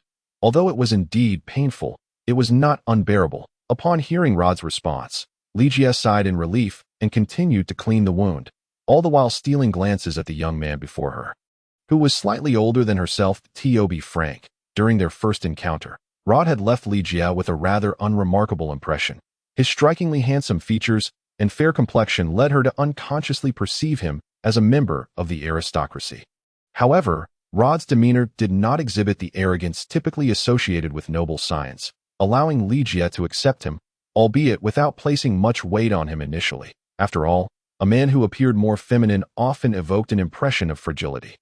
Yet, over time, Ligia's perspective began to shift. Unlike those feeble noble scions, this young man possesses considerable strength, rivaling even that of his own captain. His demeanor is remarkably composed, instilling a profound sense of security in those who accompany him, remaining unfazed even in the face of peril. Contrary to his outward appearance, he is an exceptionally resilient man. Ligia is acutely aware of the torment such injuries can inflict, having treated numerous individuals as a spirit master. She has witnessed many fierce warriors who do not flinch on the battlefield cry out in agony when their wounds are tended. Yet, throughout the ordeal, Rod has not uttered a single sound, let alone stand resolutely in battle with such grave injuries. Ligia paused for a moment, reflecting on her errant thoughts, how disordered they were. Shaking her head, she cast aside those peculiar musings and resumed her task. Rod, oblivious to the unusual demeanor of the young woman beside him, was entirely focused on his right hand, where 2 gemstones radiating a dark crimson glow rested in the center of his palm. These stones were among the spoils he had acquired from the recent skirmish, Hearts of the Gargoyles. Chapter 19. The upgrade of the Holy Sword as devoted guardians to spellcasters. Gargoyles are undoubtedly beloved by all mages. However, being mages, most tend to maximize the utility of their resources. While the gargoyle serves as a commendable protector, merely employing it as a bodyguard constitutes a considerable waste. Thus, for many mages, gargoyles are not only utilized for defense but also serve as safes. These 2 gargoyles were no exception. Amid their fragments, Rod discovered a plethora of valuable items, as rare elites of level 15, The drops from the gargoyles were indeed worthy of their elite status, in addition to gemstones, crystals, and a portion of gold coins. Rod also unearthed 3 magical artifacts. Frost Amulet, elite item. Automatically triggers a frost shield upon being attacked, absorbing 50 to 150 damage and granting immunity to water-based attacks. Oath Guardian, excellent item. Grants a 5 enhancement to spell effects and 5 resistance to spells to the bearer. Ring of Mist, excellent item. Can activate once every 10 natural days to summon a phantasmal spirit for half an hour. Exceptional equipment for spellcasters. If sold at an auction house, a considerable profit could be anticipated. Regrettably, all of these were tailored for spellcasters. Ultimately, Rod decided to allocate the Frost Amulet and Oath Guardian to Legia. Although not an offensive spellcaster, as a spirit master, the enhancements would still be beneficial. He opted to retain the Ring of Mist for himself. Its abilities were particularly advantageous for solo players tackling dungeons. Legia, however, was taken aback by the unexpected allocation of 2 pieces of equipment without having contributed anything. In a typical mercenary group, while adventurers often acquire magical gear, such items are usually entrusted to the captain for sale, with the proceeds supporting the entire group's operations. The direct distribution of equipment to others was indeed unfathomable. This highlighted the disparity between NPCs and players as members of this world. The ultimate objective for mercenaries is merely to earn a living. Thus, even upon discovering rare gear, they seldom retain it.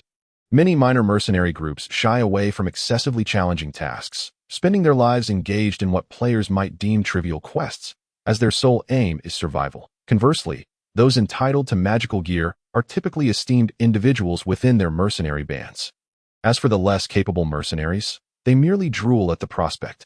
Players, however, differ significantly. Their goals from the moment they enter this world are to attain better, more abundant, superior, and stronger gear, accumulate greater experience, enhance their reputation, and strengthen their characters. Thus, magical gear is not regarded as particularly rare, and players need not worry about it becoming obsolete. After all, once superior items are discovered, they can easily be sold. To Rod, the 3 magical artifacts were merely transitional gear for levels 10 to 15, lacking significance. The attributes of the Frost Amulet were commendable, yet Rod had no need for it. If he could summon a high-tier water elemental, he could achieve the same immunity to water-based attacks. Therefore, distributing such low-tier equipment posed no dilemma for him. Only should he stumble upon legendary items like the Sky Sword or Heart of the Saints would he consider their value. However, to Legia, these artifacts were undeniably high-end. Even the captain of a medium-sized mercenary group typically possesses only a handful of magical items.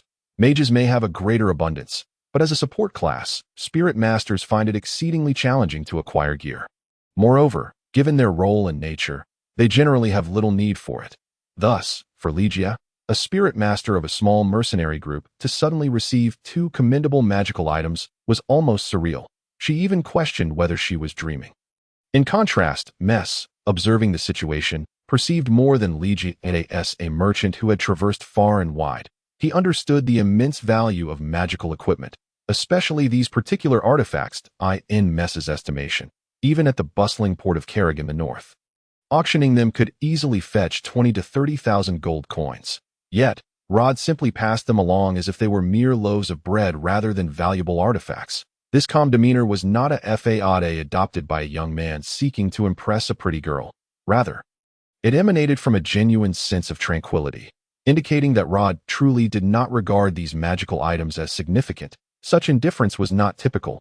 Mess had interacted with many, including mercenaries and nobles, and for them, magical gear held considerable worth. Few would so casually relinquish it. Moreover, none would exhibit the nonchalance that Rod displayed, seemingly dismissing the value of these items. What did this signify? It suggested that in the eyes of this young man, such magical gear was hardly worth mentioning. This revelation led Mess to speculate that Rod likely hailed from an extraordinary lineage. If he had previously perceived Rod as merely another ordinary noble among countless others on the continent, he now began to associate this young man with those ancient, prestigious families, for only such lineages would possess an abundance of magical equipment and regard such items with such disregard, much like a wealthy individual who pays little mind to insignificant monetary losses. Despite those amounts being unattainable for ordinary folk, This notion excited the portly merchant. As a small trader, he rarely had opportunities to engage with the illustrious aristocracy. Those esteemed families were typically supported by powerful allies, rendering someone like him inconsequential. Now, however, with this opportunity at hand, he pondered the potential it could offer. Yet, this thought was fleeting, as he reflected on his own clumsy conduct throughout the journey. Although the young man had not voiced many complaints, the portly merchant recognized that he had not demonstrated anything worthy of the young man's attention, causing his spirits to wane once more. Rod was indeed indifferent to the 3 pieces of equipment. In truth, his primary concern lay with the 2 heart-shaped gemstones in his grasp, the hearts of the gargoyles. The concept of an artificial soul aggregation may seem convoluted, yet, to put it in player's terms, if one considers the gargoyle as akin to a robot, then the heart of the gargoyle serves as its chip. The value is self-evident, in the Dragon Soul continent. The creation of alchemical beings represents a highly advanced technique. The creation of life is a divine prerogative, beyond even the reach of mages. Hence, artificial souls become a reluctant alternative. Consequently, complete artificial soul cores are exceedingly rare, and not every mage can master their creation. Nevertheless, for mages, possessing an artificial alchemical life form is one of their ultimate ambitions, similar to how a tall, handsome, and wealthy individual must have a sports car to validate their worth. Such items are generally closely guarded by mages, with limited circulation in the market and scarce production, naturally resulting in exorbitant prices. At a normal auction, one could anticipate prices exceeding 100,000 gold coins. On the black market, the value could soar even higher. Depending on quality, the finest artificial soul cores might fetch several million, sufficient to purchase a substantial plot of land. Furthermore, mages are typically affluent. Yet, Rod was not particularly concerned with monetary gain. Years of gaming experience had imparted a fundamental truth. Money can always be earned, and no amount is ever sufficient. However, some things cannot be acquired with wealth. For instance, the additional capability of the heart of the gargoyle, forcing an evolution upgrade of 1 for summoned spirits. Experience is shared between the summoner and their summoned entity. Typically, if Rod were to gain 1,000 experience points in battle, he would only retain 700 for himself, with the remaining 300 accrued by the spirit engaged in combat. Although this 1/3 of experience may seem insignificant, it is indeed the accumulation of small gains that leads to substantial results. This adage explains why summoning swordsmen encounter greater challenges in reaching the pinnacle of their profession than in fact, according to the game's mechanics. Had Rod been another class, he would have undoubtedly ascended to at least level 12 or 13 by now, having absorbed the experience from a level 10 5-man dungeon. Yet, due to the sharing of this experience with the Azure Bird and Star Scar, Rod has only just surpassed level T and AS for his summoned entity. Eternal Holy Sword, 10th, Star Scar, attribute-less, fusion-capable. Even the dust of history cannot obscure its resplendent brilliance. LV. 5. The glory of victory propels one forward. Blade trait. The maximum level for a summoned spirit is 10, after which it may undergo an evolution. Upon evolution, not only do they undergo transformation, but their level cap increases by another 10 levels. Until the 3rd evolution occurs, the heart of the gargoyle possesses the ability to forcibly elevate a summoned spirit's level to 10, thus initiating its evolution. This not only conserves some experience points, but also reduces the time required for leveling up. What is it that money cannot buy? Time certainly cannot be purchased. Rod remains unaware of the level cap for Star Scar. However, based on his experience, the summon cards located at the end of the deck typically do not possess high levels. 3 evolutions is the utmost limit. If he were to expend both of the gargoyle hearts he possesses, then at least during battles with similarly leveled monsters, the forcibly elevated Holy Sword would no longer compete with Rod for experience. Yet Rod finds himself lost in thought. This Holy Sword card is exceptionally unique. When he initially received it from the president of B.M. Company, he was explicitly informed that it was the only one of its kind in existence. At that moment, Rod did not give it much thought, but now it strikes him as peculiar. Only one. The system prompt had previously indicated that he had acquired only 1/10 of the Eternal deck. So how can it now be the soul card? What then of the remaining 9 cards? Furthermore, being the 10th implies that there should be 9 cards preceding it. Yet, this deck does not exist within the game, as it is merely a memento from reality. Within the gaming lore of Dragon Soul Continent, Rod has heard no mention of the Holy Sword deck. It is also improbable that this is a hidden element within the game. For this card was conceived as a reward and memento following his victory in an arena competition, specially designed by the company, due to the guild he established being named Starlight. Such a hastily produced item could never be integrated into the game system. Nevertheless, he resolves to give it a try. With this thought, Rod extends his right hand, cradling one of the gems in his palm. And soon, a line of system prompts materializes before his eyes. Discovered Gargoyle Heart, magical item. Would you like to use it? Use. Rod responds internally. As he does so, the summoning array that appears on his palm immediately shimmers with a faint magical light. Subsequently, the dark red gem shatters under this luminescence, dissolving into dust. Before long, new information appears before Rod's eyes. Target? Star Scar. Rod lowers his gaze, replying internally. Target, Star Scar, forced evolution, level up complete. Would you like to evolve? Yes. A pristine white card reappears in Rod's hand, radiating a brilliance that draws the curious gazes of Legia and Maisai. At that very moment, a series of system prompts materializes before Rod. Evolution complete. Eternal Holy Sword, 10th, Star Scar, attribute-less, fusion capable. Even the dust of history cannot obscure its resplendent brilliance. LV. 10. The glory of victory propels one forward. Blade trait. Snow white wings safeguard all. Guardian trait. Sacred radiance dispels darkness. Piercing trait. Attached skills. Blade art. Wing guardian. Star beacon. Usable 3 times per natural day. Excellent. Upon reading this system prompt, Rod nods in satisfaction. Star Scar possesses 3 unique skills, and these skills are fixed to the weapon, meaning casting them does not consume Rod's soul power. The allowance of 3 uses per natural day is certainly commendable, promising significant utility in combat. However, the subsequent system prompt causes Rod to pause slightly. Magic condensation detected. Chapter 20. Secrets of the Misty Ruins. Magic condensation. Rod is genuinely astonished. He has been playing as a summoning swordsman for 7 years and has encountered all manner of bizarre phenomena.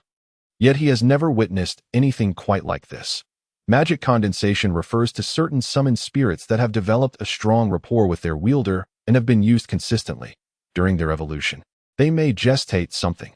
According to the game's terminology, this occurs due to their rapid evolution resulting in an excess of magic coalescing, ultimately manifesting as magical artifacts, essentially equipment. However, among players, a more straightforward term is often used.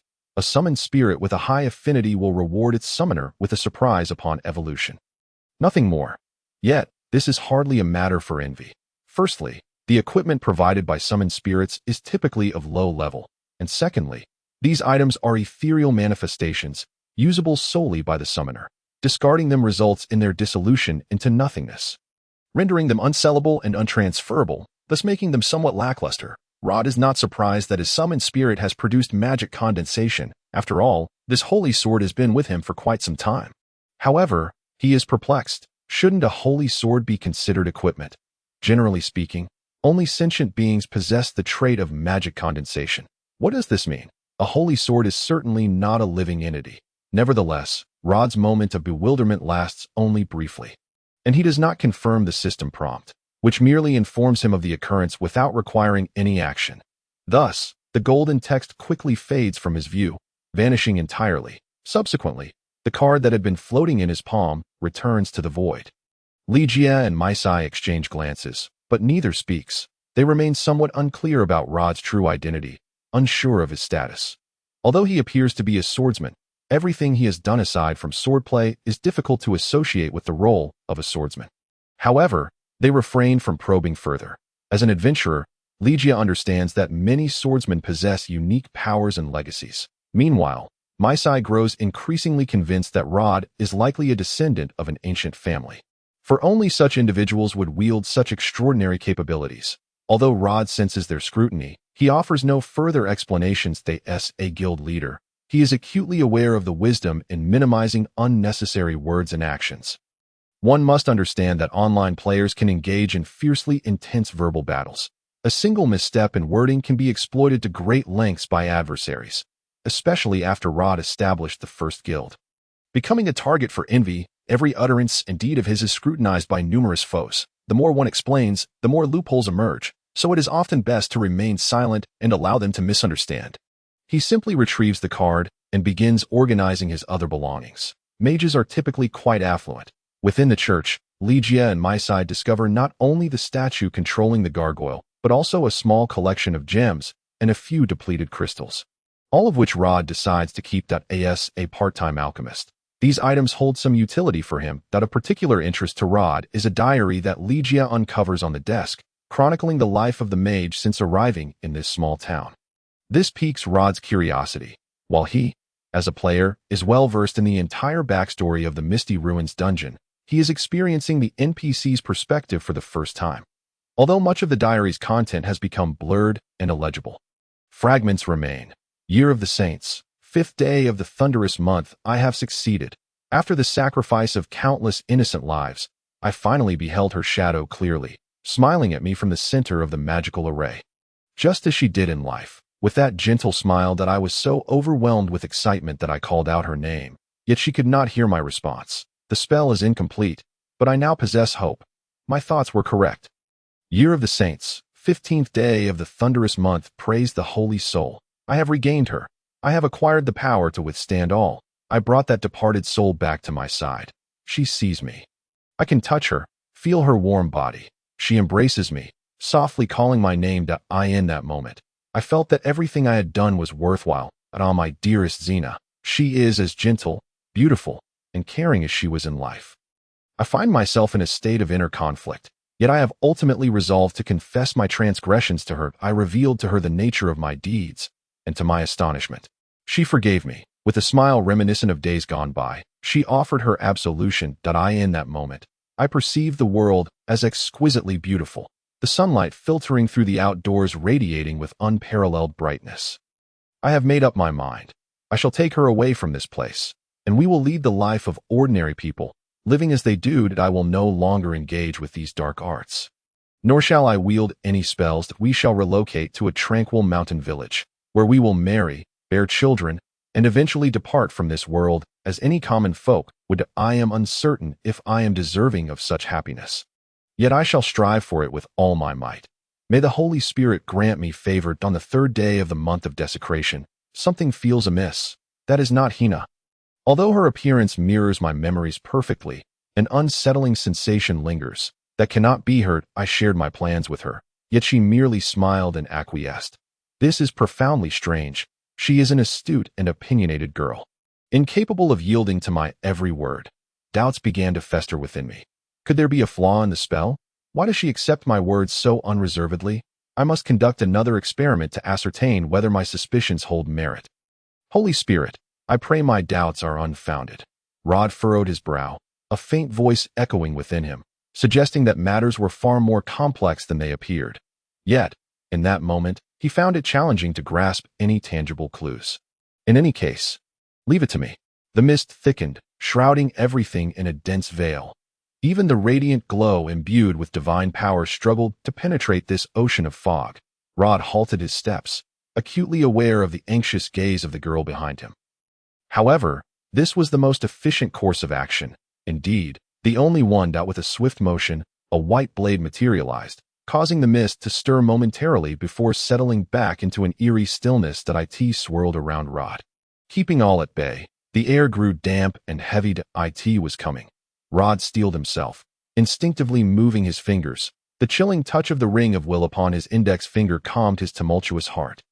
He knew his opponent well, from abilities to attributes, from battle tactics to attack range. He believed there was little difficulty to be had, or so he thought. A figure gradually emerged from the mist, and with its appearance, the surrounding air became increasingly agitated. The swirling fog refracted the elusive silhouette, rendering it eerily surreal. A faint fragrance wafted through the air, mingling with a peculiar scent reminiscent of disinfectant. Rod frowned, recognizing the scent as strangely familiar. Yet before he could ponder further, the mist ahead suddenly parted, revealing the entity within. Upon seeing the figure, Rod stood frozen in disbelief, his eyes wide with shock. His mind a blank slate, unable to utter a single word. Memories long sealed away erupted forth, reverberating violently within the depths of his soul. Chapter 21. The Dreamer. In retrospect, everything remained strikingly vivid. The cold, clipped electronic tones, the blindingly white ceiling, the The familiar and somewhat loathsome scent of disinfectant, the bustling doctors and nurses, the cacophony of frantic shouts in his ears. His body felt as though it were ablaze, with pain entwining him like thorns, rendering him utterly immobile. Turning his head, he beheld a slender figure lying quietly upon the bed, eyes shut tight, serene and sweet, like a fairy tale sleeping beauty, entirely isolated from the world, as if everything around her bore no relation to her at all. Gradually, the busy crowd began to disperse, leaving only two indistinct figures kneeling by the bed, sobbing softly. The electronic tones slowed, the burning sensation began to wane, and the agony retreated, yet he could not feel a shred of joy. All he could do was turn his gaze back to that figure, awaiting the arrival of the dark and despairing truth. Ultimately, with a low, mournful wail, the ward returned to its previous tranquility. In that instant, Rod felt as though his own heart had ceased to beat. Since then, he had never encountered such a sensation again. But now, it washed over him once more. Before him stood a girl. Her long, silky black hair cascaded down her shoulders, her frail form enveloped in a patient gown, her skin pale and delicate, bearing an almost identical visage to Rod's own.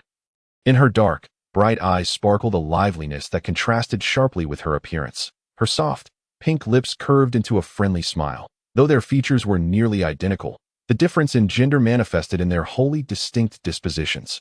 Rod's demeanor was always serious, marked by the steadfast calm and decisiveness of a man, while the girl radiated femininity, embodying the ideal of a perfect woman, intelligent, beautiful, and gentle. "Brother," the girl extended her right hand, her expression tinged with curiosity as she regarded Rod. "Where's this place? How did you come to be here?" Rod opened his mouth, yet no words emerged. Simultaneously, the unease deep within him began to dissipate. For some reason, he felt no need to remain vigilant in her presence. After all, she was his sister, was she not? No. A sudden chill coursed down Rod's spine. His sister had long departed to the other world. This woman could not possibly be her. This was inconsistent with the memories he held. For the first time, he felt an icy dread creeping up his back. Such a scenario had never occurred within the game. Now reflecting upon it, his unease perhaps stemmed from the subtle discord between the game's narrative and his own lived experience. NPCs in the game could not delve into the depths of a player's soul and could only mimic a semblance of reality. But he was no longer within the confines of a game, nor in that virtual realm. Everything had changed.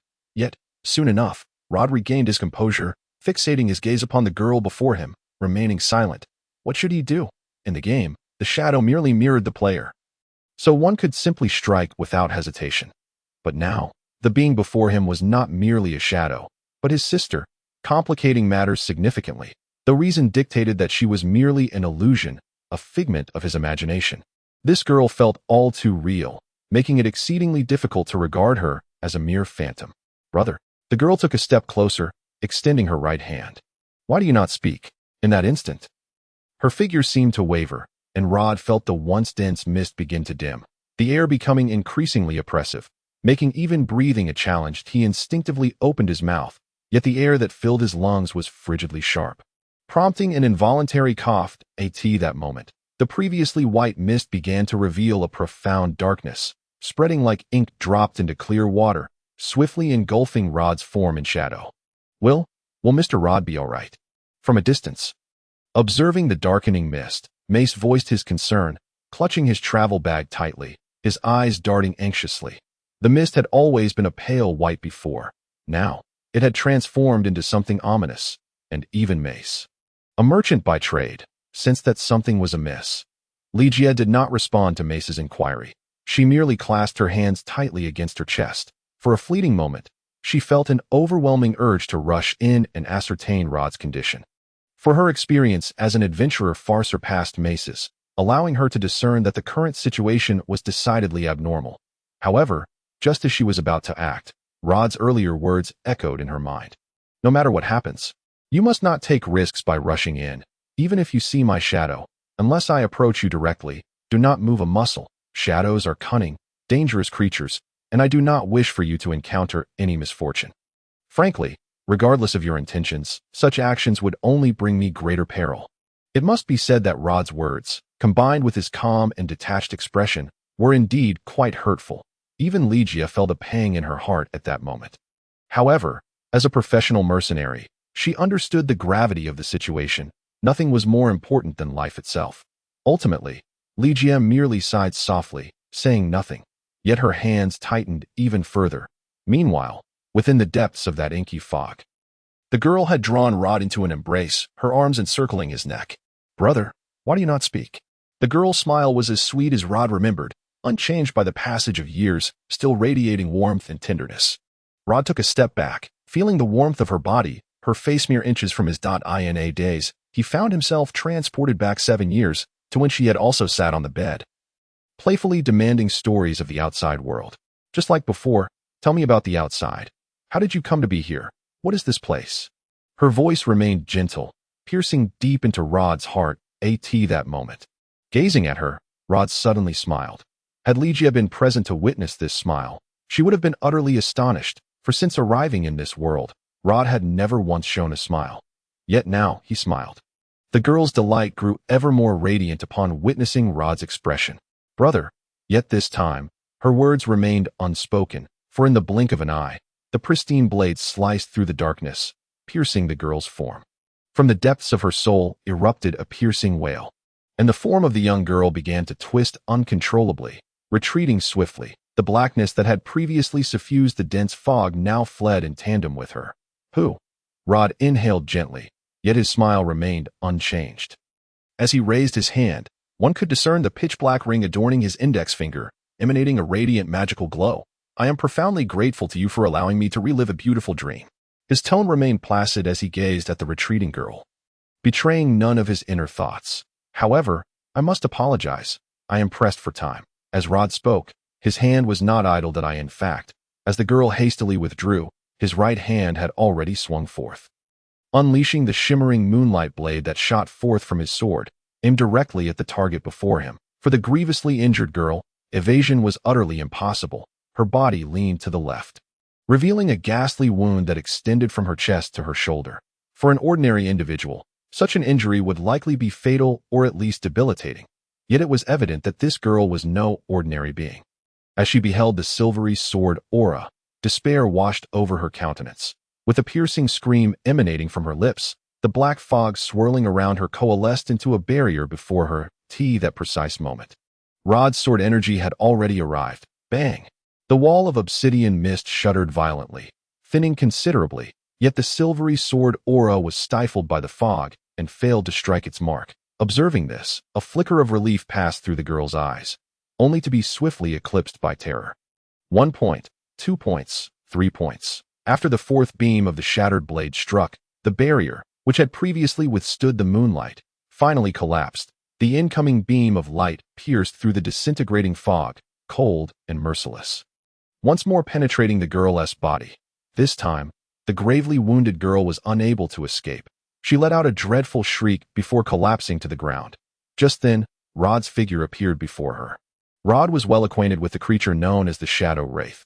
Despite its lack of intrinsic strength, it had become a troublesome adversary due to its ability to replicate the powers and skills of players in the game. However, in reality, while the Shadow Wraith's intrusion into Rod's innermost psyche had caused him some distress, it lacked the powers it wielded in the game, originally merely a boss meant to be soloed.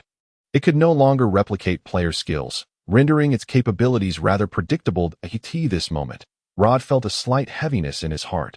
Fortunately, he had activated the Ring of Will in time. Otherwise, the Shadow Wraith could have inflicted significant harm upon him. It was indeed not a formidable monster, but every utterance it had made resonated deeply within Rod, eliciting rare moments of hesitation and even leading him to question whether the creature truly was his sister. Fortunately, having faced numerous boss scenarios in the game, Rod subconsciously sensed the unreality of the situation. Had it been anyone else, they might have been ensnared completely. In this regard, the Shadow Wraith was undeniably a perilous creature. Yet it bore a significant weakness common among psychic entities. Its physical constitution was generally frail.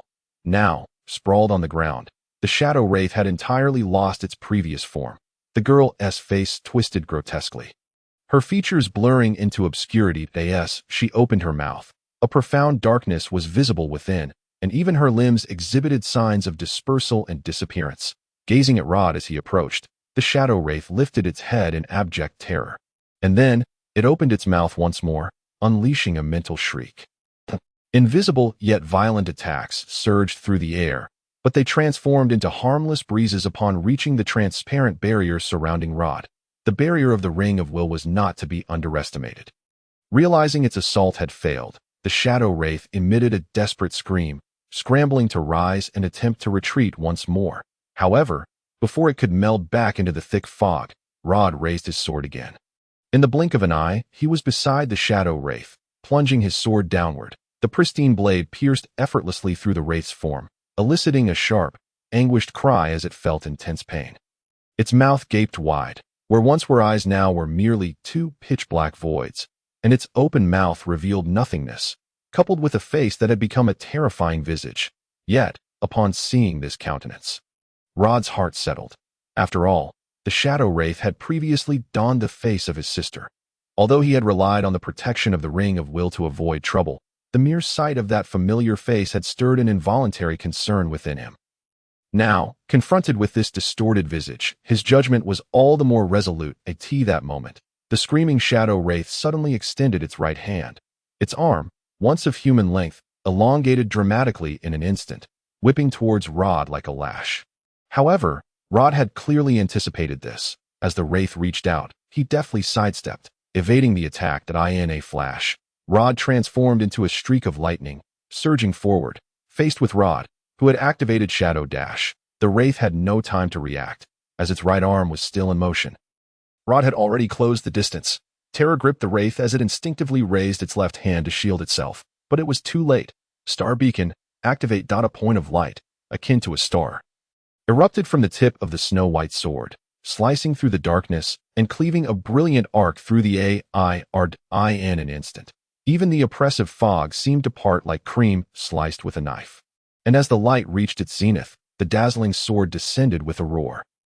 The Shadow Wraith, cleaved in two, ceased its struggles, trembling as it let out a despairing wail. Its blurred form suddenly contracted. And just as it appeared to condense into a brilliant orb of light, it exploded outward, sending intense waves and glimmers flying in all directions. Even the dense fog retreated in response, dissipating like melting snow. Only then did Rod lower his sword. Chapter 22. Shimu Town. As the mist lifted, the long-sealed town re-emerged beneath the sun. With the demise of the Shadow Wraith, the shadows that had long bound it dissipated as well. Rod sheathed his sword, gazing down at the pile of white dust left behind, the remnants of the Wraith. Under the sun's rays, they radiated a gentle glow.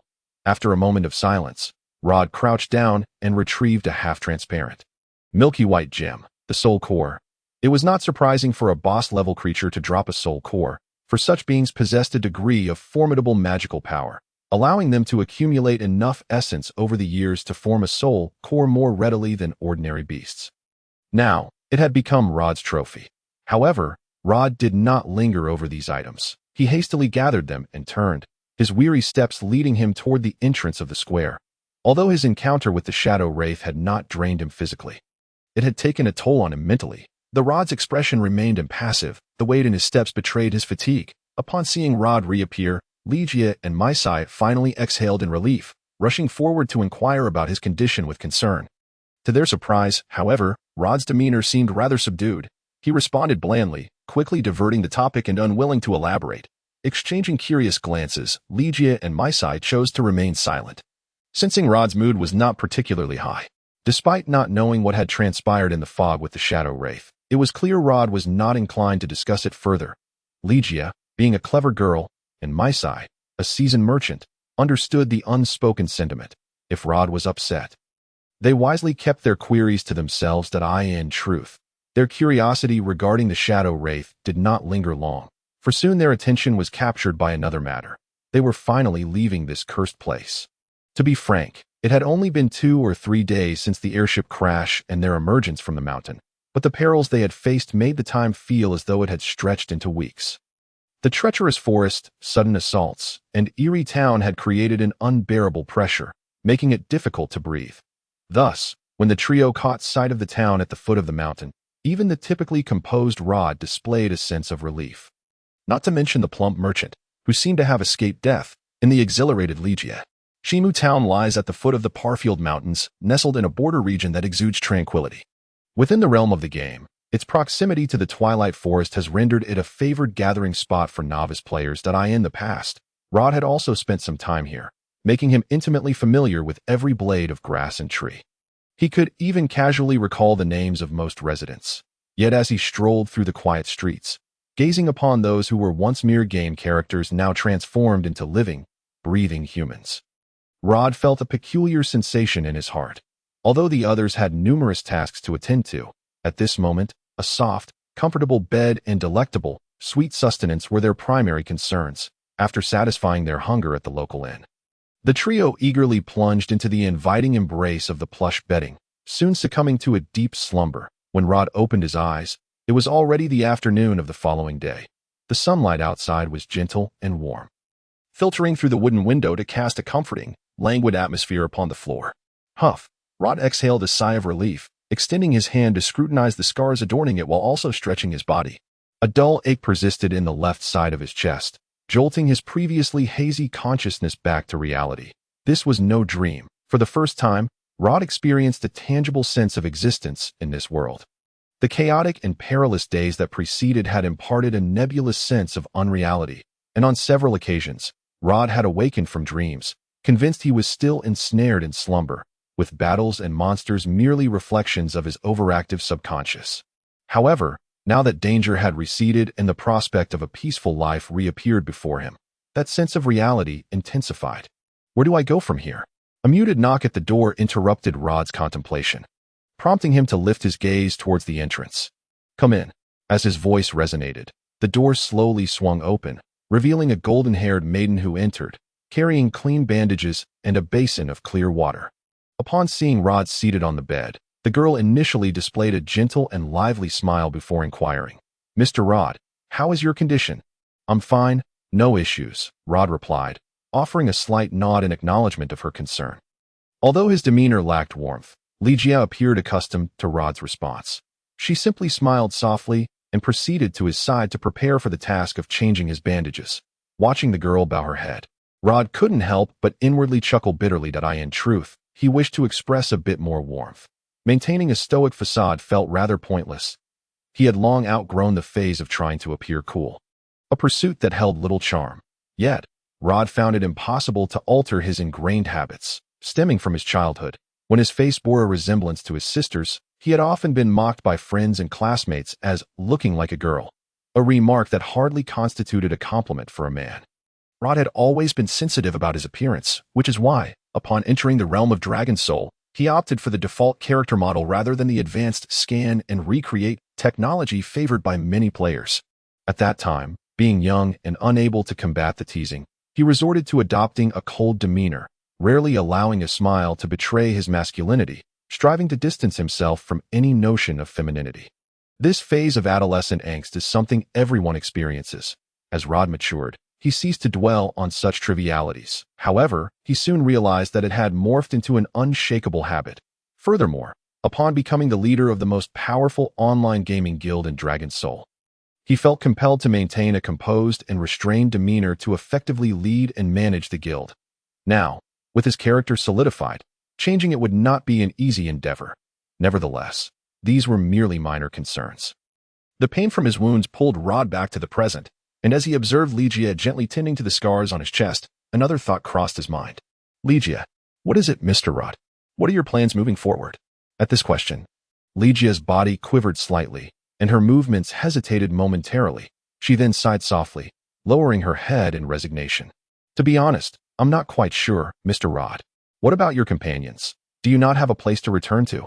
Even if I were to go back, I would be all alone." Ligia's tone grew somber at this point. Moreover, the mercenary group is on the verge of disbanding. Rod finally grasped the gravity of her situation upon hearing Ligia's explanation. In the world of Dragon Soul, mercenary groups were classified into 3 tiers, with the lowest being mercenary teams, typically consisting of 5 or 6 adventurers, never exceeding 10. Such organizations were quite loose in structure, with no specific regulations. Anyone could form a small team as long as they registered with the Mercenary Association. The next tier was the Mercenary Guild, which required at least 10 members. In contrast to the more transient mercenary teams, Mercenary guilds operated on a more formal basis. They had to submit official documentation to the association and would receive certain assistance, along with the ability to establish their own base. The highest tier consisted of mercenary unions, boasting over 100 members. These unions were not only powerful and well-established, but also received direct support from official entities or merchant associations. Some even controlled their own territories and towns. Wielding considerable influence, the classification of these mercenary groups extended beyond mere strength and reputation. It also affected their ability to undertake missions. A mercenary team could never accept a guild-level task. And even if they tried, the mercenary association would outright deny them. Even if they completed the task, it would not be officially recognized, though, to be fair, most ordinary mercenary teams lacked the strength to accomplish guild-level missions. Although mercenary guilds and unions enjoyed various privileges, they were not without pressure. The Mercenary Association would evaluate the danger and completion rate of the missions undertaken by each group, assigning scores. After a year, if a group's mission completion score fell below a certain threshold, the association would forcibly disband those failing to meet the minimum criteria, and even the guilds could be demoted to guild status. Ligia's despondency stemmed from her predicament. Her mercenary group, originally a small team of about a dozen, had been reduced to her sole survival following this mission, with even the leader perishing. Consequently, the mercenary group could not sustain itself, although it was still spring with ample time until year-end. Ligia alone could not uphold a mercenary group. Moreover, as a spirit master, she lacked combat prowess. Even if she wished to venture out on her own, her capabilities fell woefully short from the current perspective. Ligia's mercenary group had no choice but to disband, yet her unique role as a spirit master would allow her to integrate into another team with relative ease. However, it appeared that Ligia had no intention of departing. "Do you not wish to leave?" In response to Rod's inquiry, the girl nodded affirmatively. "No, Mr. Rod. After all, they were the first to take do not mention her. Ligia is certain that many mercenaries have likely never encountered such creatures. Yet, Rod possesses an intimate understanding of their weaknesses and behaviors, which is simply unimaginable. Unlike Mace, who idly speculates about Rod's true identity out of boredom, Ligia sees no necessity for such conjecture among adventurers. That it suffices to know that he is exceptionally skilled. Although Ligia believes she has adequately prepared herself mentally, Rod's subsequent statement leaves her astonished, her eyes widening in disbelief, rendering her speechless. "If you are willing, entrust the mercenary group to me." Chapter 23. A minor conflict. Mace could swear to the heavens that he had never had such a delectable breakfast in his life. Although the humble fare laid before him on the weathered wooden table consisted merely of ordinary white bread, beef, and a vegetable stew, it paled in comparison to the days spent gnawing on dried meat and sipping icy spring water. This meal was practically fit for royalty. Praise the great Holy Spirit. Thank the Holy Spirit for providing us with sustenance. This was perhaps Mace's most sincere mealtime prayer. However, before he could fully express his gratitude, a voice interrupted him. "I never imagined, Mr. Mace, that you were a believer." Upon hearing this, Mace quickly opened his eyes and saw Rod and Ligia descending the stairs, taking their seats before him. The young man maintained his calm demeanor, making it difficult to discern whether he was being sarcastic or genuine. As a result, the portly merchant could only manage an awkward smile. "Well, my gratitude for food is always present. It has nothing to do with being a believer." At this point, Mace clearly had no intention of lingering on such a trivial matter, so he swiftly changed the subject. "What are your plans next, esteemed guests?" In response to the merchant's inquiry, Rod did not answer immediately. He first signaled for 2 servings of breakfast before speaking. "What about you, Mr. Mace?" "Me?" Mace was taken aback by Rod's question, his shoulders drooping in dismay. "As for me, I must first apologize to the buyer in Deepstone City and then compensate them for their losses. Alas, this has truly been unfortunate. Not only did I lose the goods, but I must also pay a hefty sum. My luck is rather dismal. I'm truly sorry." Upon hearing this, Ligia displayed an expression of regret. It was understandable, as her mercenary group was responsible for protecting the merchant and his cargo. Now that the goods had been lost, it could be said that they had not fulfilled their duty effectively. Although many would view this as merely an accident, Ligia, being a person of great responsibility, found it hard to let go. No, this is not solely your issue, Miss Ligia. I share the blame. Perhaps it was due to returning to a peaceful environment." But Mace's demeanor was no longer timid. He revealed the shrewdness typical of a merchant. Had I known such troubles would arise in that cursed place, I would have never taken the job. But it's a bit late for that now. The fact that I can sit here alive instead of becoming a meal for those terrifying beasts in the forest is thanks to you too." At this point, the portly merchant paused, a rare genuine smile gracing his face. He then reached into his pocket and produced 2 pouches of coins. "This is your reward. Miss Ligia, thank you for saving my life on several occasions. Without you, I might not be here today." No, no, no. This is something I ought to do. After all, we accepted your payment." Gazing at the pouches being offered by the merchant, Ligia sprang up in alarm, shaking her hands anxiously. However, Mace was evidently quite the savvy negotiator. He did not allow her to finish before shifting his gaze to Rod, who was seated beside her. "Mr. Rod, especially you.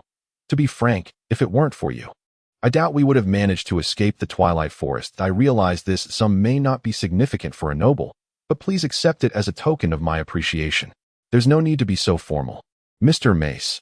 Rod glanced at the pouches but made no move to take them. "You have also saved my life. Had you not commanded the ship to stop, I would have surely become a feast for the beasts. So I believe you should keep this money."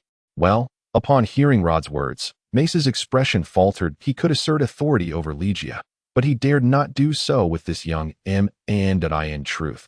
The money represented not just gratitude, but also an intention to cultivate a relationship with Rod. While Mace wished to encourage Rod to accept the coins, he refrained from being overly forceful to avoid offending him as a businessman. He had dealt with nobles before and was well aware of their emphasis on prestige, dignity, and status, especially with a gifted young man like Rod, whose pride was likely substantial and whose eccentricities might be pronounced. Thus, he hesitated to pressure Rod as he did Ligia, instead offering a somewhat awkward smile as he produced a small silver badge. "Since you insist, Mr. Rod, I will not press further. Please accept this badge as a token of our Silver Hand Merchants Guild. Although our guild is not particularly powerful in Dragon Soul Continent, we hold a modest position. Should you require our assistance in the future, do not hesitate to ask. We shall do our utmost." This time, Rod did not refuse the merchant's goodwill, as he had been anticipating this very gesture. Rod understood the motivations of these merchants. Often, they viewed money as paramount, even above their own lives, which could be bought and sold. His offering of money was merely to repay their life-saving intervention, a transaction that would conclude once completed. However, this was not Rod's intention. He had his own objectives and required some allies to achieve them. Mace's guild, while not a formidable organization, possessed connections and trade networks that Rod could not rival. Thus, fostering a long-term debt of gratitude from them seemed a highly advantageous arrangement. Mace, of course, could not fathom that Rod would harbor such intentions. He firmly believed that the young man seated before him was a noble of high standing with substantial resources. To Mace, it was more plausible that he should be the one seeking favor, rather than the other way around. This was a delightful misunderstanding, and Rod had no qualms about allowing it to persist. Afterward, the trio engaged in a discussion of mundane topics before turning to their immediate plans. Mace felt a sense of elation upon learning that both Rod and Ligia intended to journey to Deepstone City. Ligia's motivation was clear, as her mercenary group's base was established there. The reason Carter had accepted Mace's escort task was partly due to the opportunity to return home. Rod's decision, however, surprised Mace, particularly when he learned that Rod had actually joined Ligia's mercenary group. Mace's eyes widened in astonishment, leaving him momentarily speechless. Mace was not oblivious to Ligia's situation. After all, he had chosen the mercenary group and understood the circumstances. He knew that with matters having unfolded in this manner, the group was likely doomed. However, this was not his concern, for he had already compensated them generously. Given Ligia's status as a spirit master, she would have no trouble finding opportunities elsewhere, should the worst come to pass. Mace would not mind recruiting her into his guild, as spirit masters were highly valuable and always in demand. This was not a bad outcome for Mace. Yet even he had not considered that this seemingly delicate and indecisive girl would choose to persist against the odds.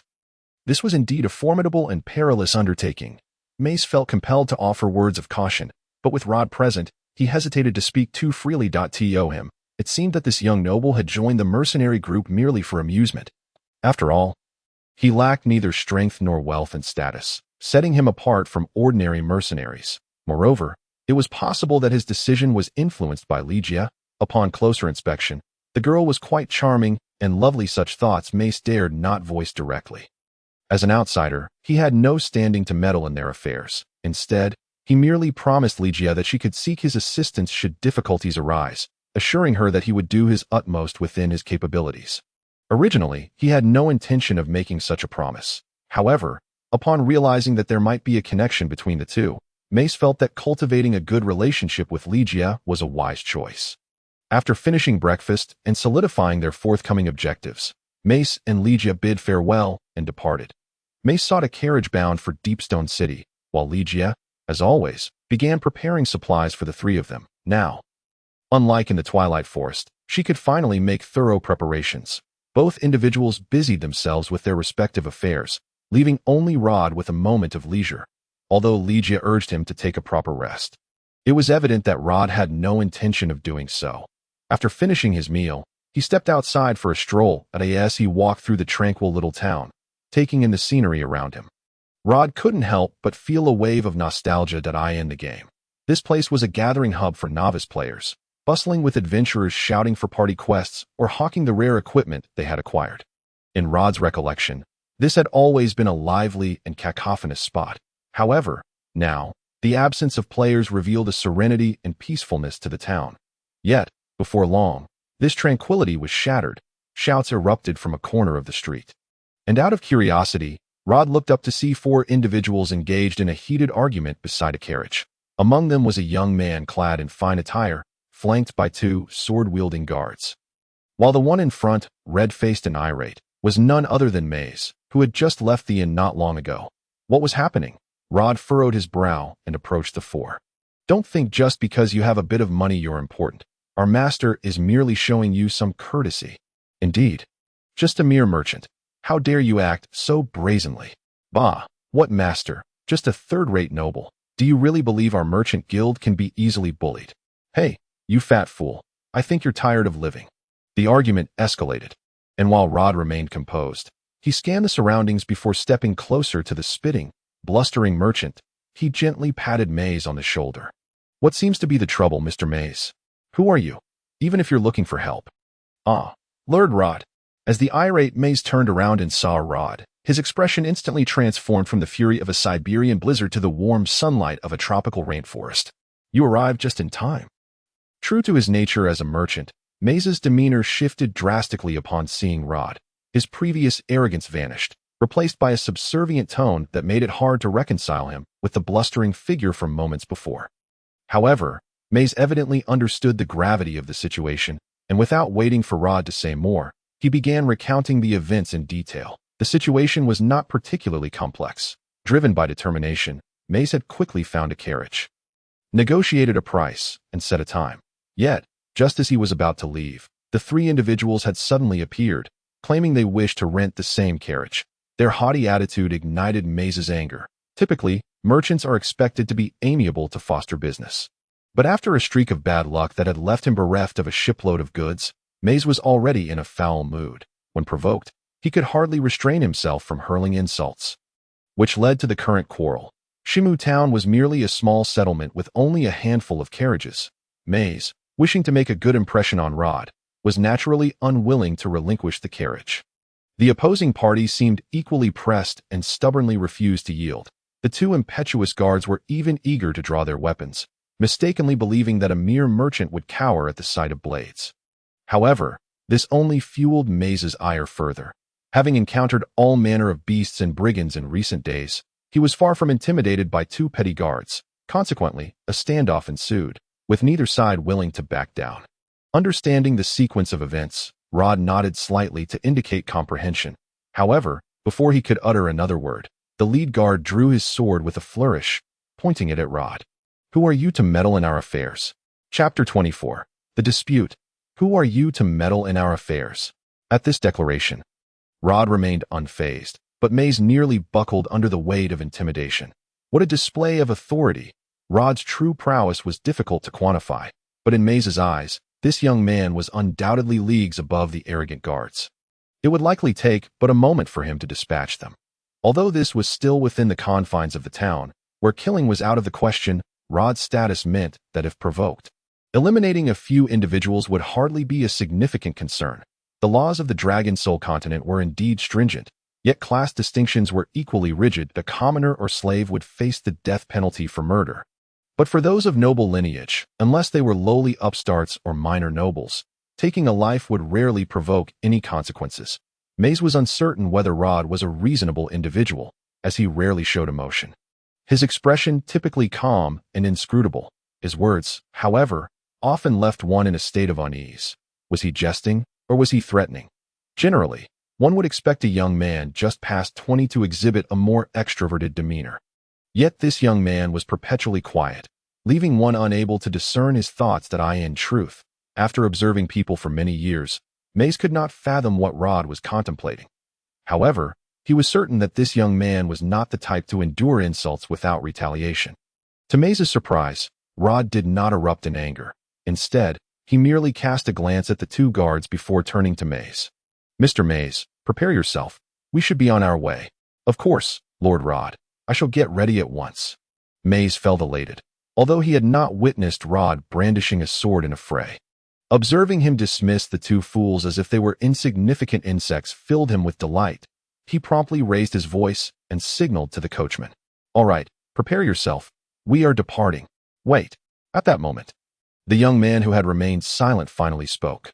"We will take that carriage. We've already paid for it. You can't just—" Maze attempted to argue, but was cut off by Rod.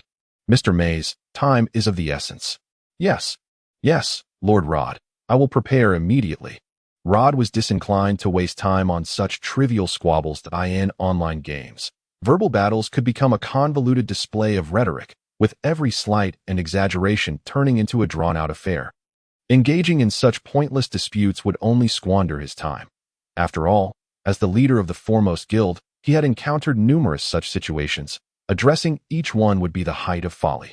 Thus, Rod typically ignored these meaningless exchanges. However, to the three individuals, his actions appeared as cowardice. Uncertain of the relationship between Rod and the portly merchant, they were determined not to let them leave. The leader's expression darkened as he produced a pouch of coins from his robes and tossed it toward them. "This is 50 gold coins. I am claiming this carriage." "This." The coachman looked conflicted. 50 gold coins was no trifling sum, and the prospect of such wealth was enticing. However, he had already made an agreement with Maze and accepted a deposit. The town's residents were generally honest, and it was unlikely they would renege on a deal. Yet, he was not foolish. He could discern that these three were not to be trifled with. If he misstepped, he could find himself on the receiving end of a beating. "Hey, what are you doing? Hurry up and get ready to leave." Maze, emboldened by Rod's presence, attempted to pull the carriage away. Seeing this, the two guards exchanged glances, their expressions turning icy. "Stop right there." As soon as the words left their lips, they raised their swords and charged at Maze. However, they were thwarted in their attempt. A sharp cry pierced the air, accompanied by a gust of wind. A verdant spirit bird soared into view, darting toward the two guards. Faced with this sudden creature, the guards' faces paled. They attempted to halt their advance, but the spirit bird's speed outmatched theirs. With a swift motion, it surged past, delivering a powerful blow that sent them both hurtling back. An elemental spirit. The leader's expression shifted dramatically as he beheld the spirit bird perched on Rod's shoulder. Its gaze fixed on the adversaries. He had not anticipated encountering such a formidable foe. Was the other party a mage? After a moment of contemplation, the man began to sense something amiss. He had witnessed summon creatures before, all of which required incantations to bring forth. Yet, the figure before him, Rod, appeared merely as a noble scion by his attire, hardly resembling a mage. Moreover, he had not even uttered a single spell. Indeed, the man himself had not clearly observed how Rod had summoned the bird. This individual might possess a significant background. With this thought, the man felt a twinge of hesitation. He was merely accompanying the young lady of his family on an excursion through the wilderness and wished to avoid provoking any formidable characters. As a mere captain of the guards, ensuring the safety of the young lady was of utmost priority. If he were to inadvertently incite trouble resulting in her injury, regardless of the consequences for the other party, he would be doomed. With this realization, the man's previously stern expression softened slightly. He waved his hand, signaling his two attendants to withdraw. "I sincerely apologize for the disturbance," he said, stepping forward with a tone of newfound respect. "I express my apologies for the rudeness of my subordinates. They possess rather brash temperaments and have inadvertently offended you both that I hope you can overlook this matter. It is of no great consequence, Rod replied dismissively, turning away and gesturing for Mace to prepare for their departure. Witnessing this scene, the man felt a surge of urgency. He was well aware that the young lady had sneaked out to explore while her parents were away, and if they could not return to the city before her parents arrived, the latter would undoubtedly be enraged upon discovering her absence. If the young lady were to be scolded, she would undoubtedly blame him. Initially, he had assumed that this rural area would pose no troubles, but he had not anticipated the sudden emergence of such a person. With this in mind, the man steeled himself and stepped forward once more, mustering the courage to speak. "Pardon my intrusion, but I have a request I wish to make." "What is it?" Mace asked, observing the man who had previously held his head high now adopting a subservient demeanor. Internally, he relished this turn of events. Indeed, it was advantageous to have the backing of a powerful ally, which explained why leaders of major merchant guilds often had formidable figures supporting them.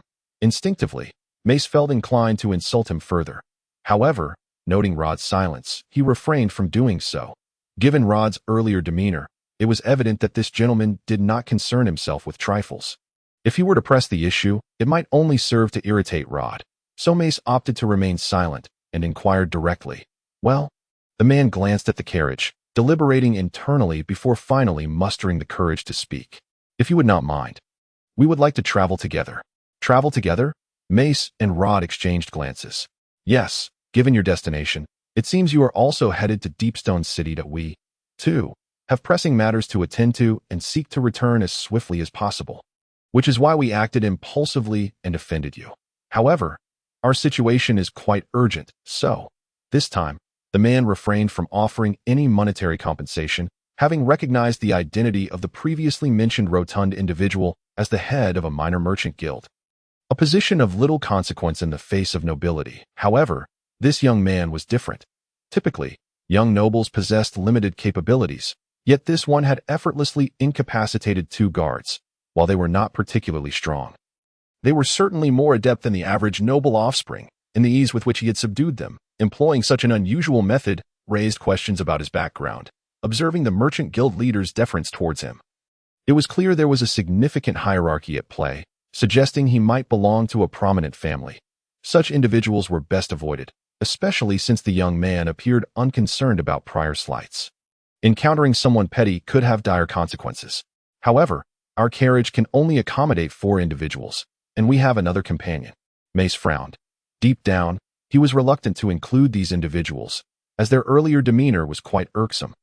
However, since Rod did not object, he felt uneasy about outright refusal. Although the carriage had been rented at Mace's expense, he wished to maintain a good rapport with Rod and thus did not mind yielding the decision to him. Moreover, as a businessman who valued harmony, Mace did not wish to dismiss the request outright, especially since they appeared to be of noble status. Having vented his frustrations earlier, he felt it would be unwise to escalate matters further. "That is of no concern. We only require space for one in the carriage. The rest can ride on horseback." Upon hearing this concession, the man's expression brightened considerably. His motive for renting the carriage had been solely for the young lady. Without her, riding back to the city would have been even swifter. This. Mace fell silent, directing his gaze towards Rod, as it was now his turn to decide. However, Rod appeared uninterested in such matters. Accommodating one additional person posed no issue for him, provided they did not cause trouble. He merely nodded slightly, offering no further commentary. "Very well, we shall meet at the town gate in 15 minutes. Should you fail to arrive, I shall not be responsible." As Rod had no intention of holding a grudge, Mace felt there was little more to say, reluctantly agreeing. "Rest assured, we will arrive." 15 minutes is not a lengthy span. However, the first to arrive was Ligia.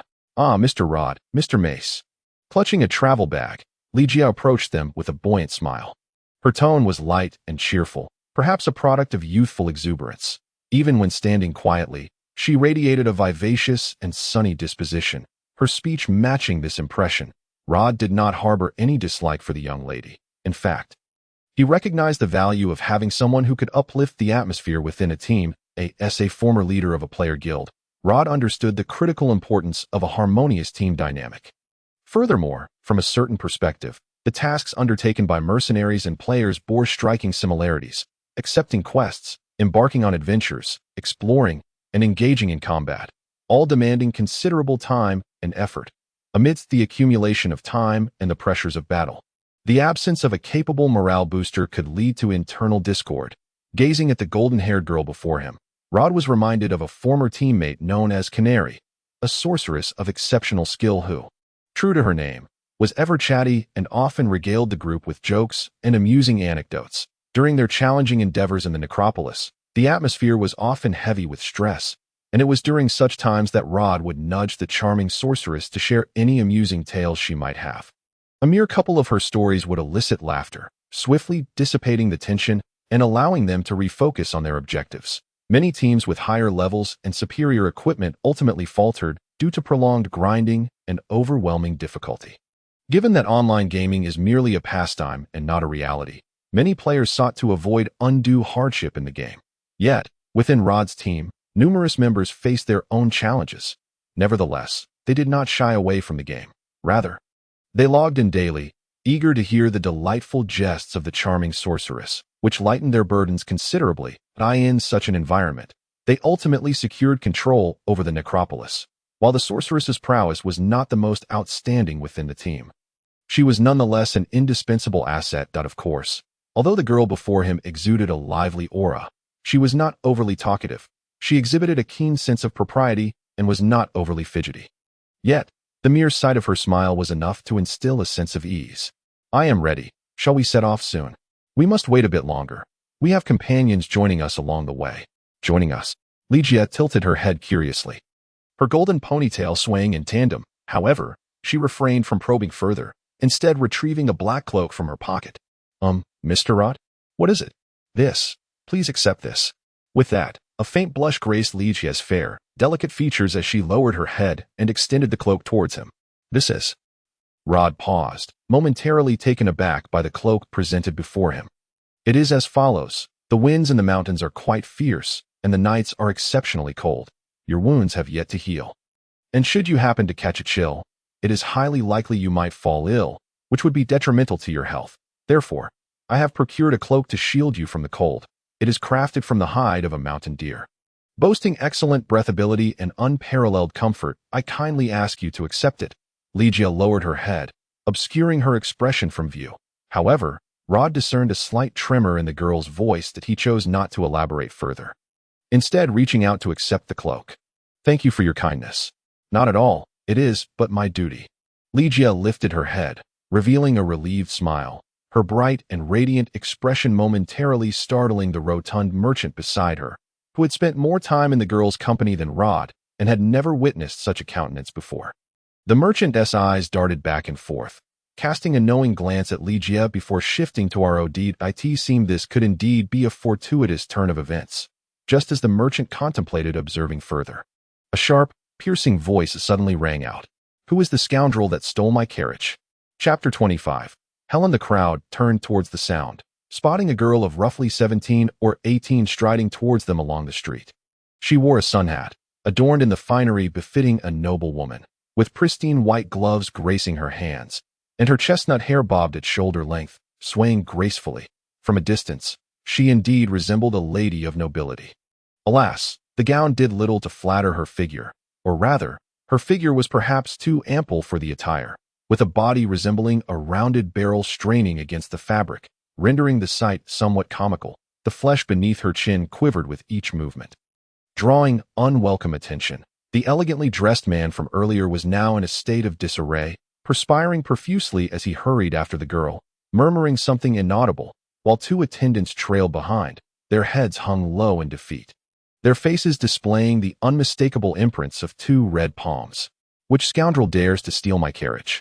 The maiden stepped boldly before the three, puffing out her chest and glaring with wide eyes, breathless as she bellowed. Clearly, she had no intention of awaiting a response, as she directed her gaze at the coachman. Do not move. Do not allow these ruffians to depart. Did you hear me? This is my command. How dare you speak like this? Ligia could no longer contain herself. This is our hired carriage. How can you? Silence. What do you think you are? How dare you address me in such a manner? The girl interjected with a furious shout, placing one hand on her hip and pointing at the trio. You shall pay for this, you fat pig. "You wretched woman, you effeminate coward. Should you provoke my family, it shall be the end of your miserable lives. Just watch me."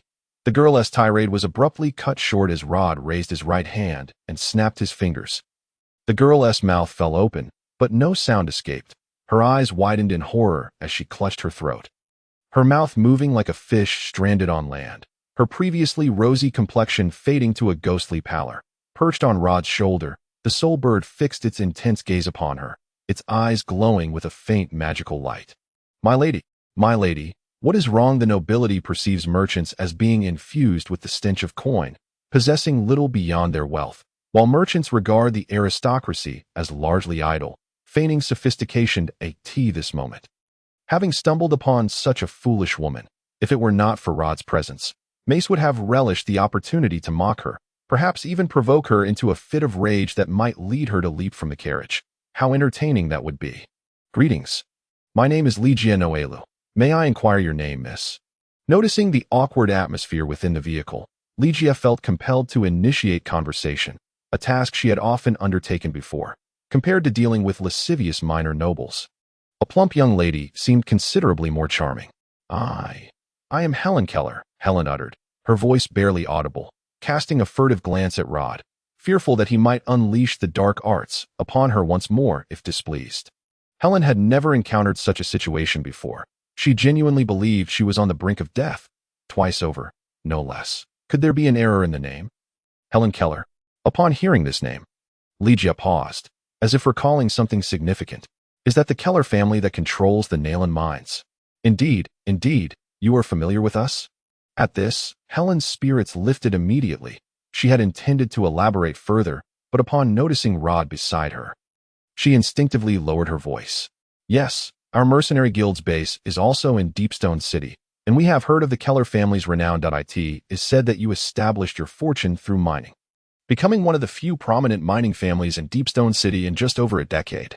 Of course, my father is quite remarkable. Under the June sun, a woman's demeanor can change in an instant. The moment Helen mentioned her father, she began to chat animatedly with Ligia, shedding her earlier awkwardness and anxiety.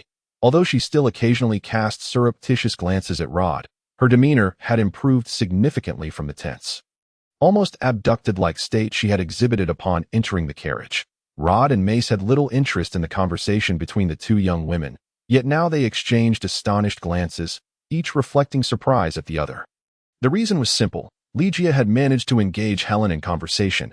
While conversing may seem trivial, akin to a universal skill, it is, in truth, an art. One must possess topics to discuss, ignite interest, and foster an environment where both parties feel free to express themselves.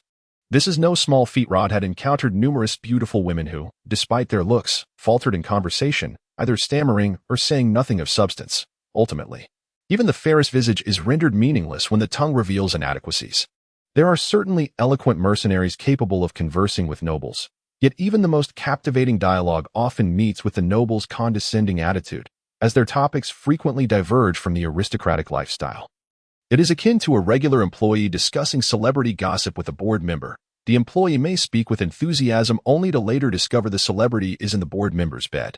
Conversely, while a boss may show interest in an employee's discussion of discounts, they remain largely indifferent, as they can afford to purchase regardless of price. Such is the vast chasm between social classes. What fascinates mercenaries may not pique the interest of nobles. Yet now, witnessing Ligia engage Helen in a discussion about the trifles of noble women's daily lives piqued their curiosity. This girl was a mercenary, and by all accounts, she should not be partaking in the social circles of aristocratic women, such as balls and tea parties. Yet here she was, merrily discussing rose tea with Helen. Rod furrowed his brow, questioning if Ligia's identity was more complex than it appeared. Yet, upon reflection, it made sense. The angelic class in the Dragon Soul continent largely belonged to the upper echelons, and a half-angel status would not be far behind. However, if her status were indeed lofty, what could possibly bring her to the life of a mercenary? It defied logic. With this thought, Rod gazed at Ligia beside him, suddenly struck by an insatiable curiosity to uncover the truth. Chapter 26. The other side of the scale. The aroma of black tea wafted through the lavishly adorned chamber. Yet it did little to alter the frigid atmosphere within. "Mr. Clate, I cannot acquiesce to your terms," a middle-aged man declared resolutely, setting down his teacup. The current state of the mines is quite stable, and we believe that raising prices significantly at this juncture is utterly unreasonable. As a member of the association, I must, of course, consider its interests, but I am simply unable to assist you in this matter. I hope you can understand. Please, do not be so agitated, Mr. Keller. Seated upon a plush sofa, a man clad in an ornate, flowing robe revealed a hint of a cold smile. A 30% increase in our prices has been unanimously approved by the association. As a member, you must comply. But that is not just. Keller furrowed his brow. There is currently no shortage of ore, nor is any such circumstance likely to arise in the foreseeable future. It is unacceptable to arbitrarily inflate prices without a valid justification. And you, Mr. Clayt, have yet to provide me with a satisfactory rationale. You cannot simply expect me to agree based on the association's decree. At the very least, I wish to understand the reasoning behind this decision. Moreover, should word of this price hike reach Golden City, that woman cannot do anything to us, even if she knows. Clayt's expression darkened at the mention of Golden City. Mr. Keller, as the vice president of the association, I have brought you here to discuss this matter precisely because you control 85% of the mining operations in Deepstone City. However, you must recognize that the industries you possess are, in the grand scheme of the Paffield region, rather insignificant. Regardless, unless you provide a reasonable explanation, I find it difficult to accept such a proposal from the association. Keller rose to his feet. If that is the case, I believe it unnecessary for us to continue this conversation. With that, Keller nodded and turned to leave. Please, wait, Mr. Keller. At that moment, Clayt's expression also darkened. Since you refuse to comply with the association's demands, I have no alternative. In truth, I would rather not proceed in this manner, but, having come this far, you cannot blame me for lacking courtesy. What are you implying? Keller's demeanor stiffened upon hearing those words. If you reject the association's recommendations, the association will be compelled to reclaim all the mines under your control to ensure their normal and stable operation. The association possesses no such authority. Keller slammed his palm upon the table. The mines of Deepstone City belong to my Keller family and have no ties to the association. Do you intend to rob us outright? We certainly do not intend to resort to robbery. Clayt narrowed his small eyes, a smug smile creeping onto his face. The association will pay to acquire the mines held by the Keller family, 5,000 gold coins. How does that price strike you? 5,000? At this, Keller nearly choked, on the verge of fainting. The Keller family controlled 4 mines, with total revenues amounting to several hundred thousand. Did these scoundrels truly believe they could purchase all the mines for a mere 5,000 gold coins? They must be either insane or harboring ulterior motives. As the patriarch of a family, Keller was not naive enough to presume that everyone within the association was a fool. That he remained silent for a moment, then regarded the vice president of the association with a hint of suspicion. Clayt was no simpleton. Anyone who ascended to the vice presidency within a merchant association was undeniably astute. In fact, Keller had sensed something amiss upon being summoned to the association's headquarters. The ore market had been stable recently, and neighboring countries had experienced no upheaval. To suddenly demand a 30% price increase was no trivial matter. Having weathered many storms as a business family, Keller understood the turmoil such a sudden price hike could wreak upon the surrounding market, especially for a commodity as crucial as ore. Were someone else to make such a proclamation, Keller would have found it laughable. He was certain that if the young lady from Golden City learned of this, all merchants would find themselves in dire straits. That young lady was no benevolent soul. Each had their own demise.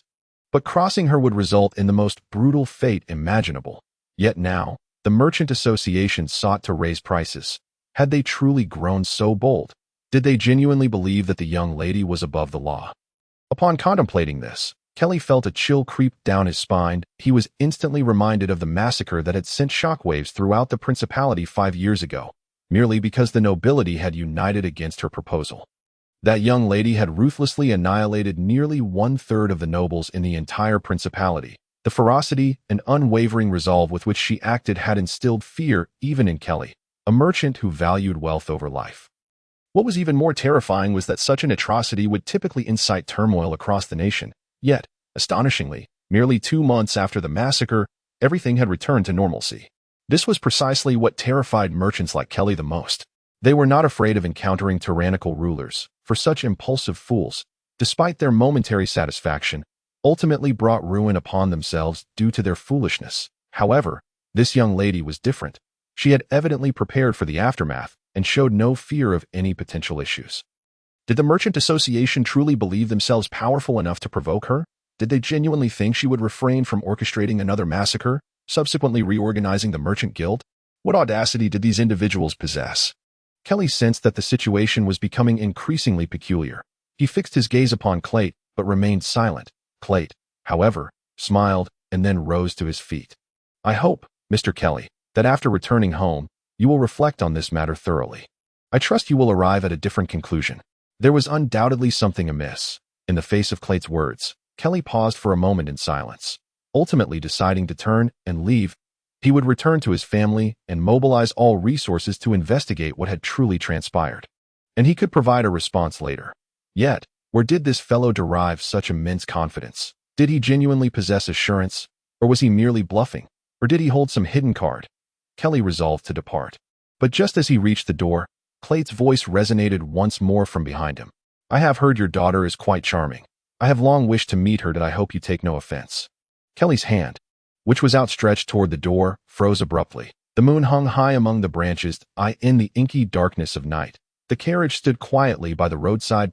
Two dim oil lamps hung at the front of the carriage, casting a faint glow upon the surrounding foliage. Although the night was somewhat gloomy, within the radius of the Dragon of Light, even the darkness was illuminated by brilliant beams of light that shimmered softly, harmonizing beautifully with the bright moon above, rendering the surroundings not entirely shrouded in darkness. Outside the carriage, 3 guards who had accompanied Helen had spontaneously begun their vigil. The coachman, wrapped in a fur blanket, lay beside the fire, occasionally emitting soft snores. This moment, in the carriage, apart from Rod, the other 3 were preparing to rest.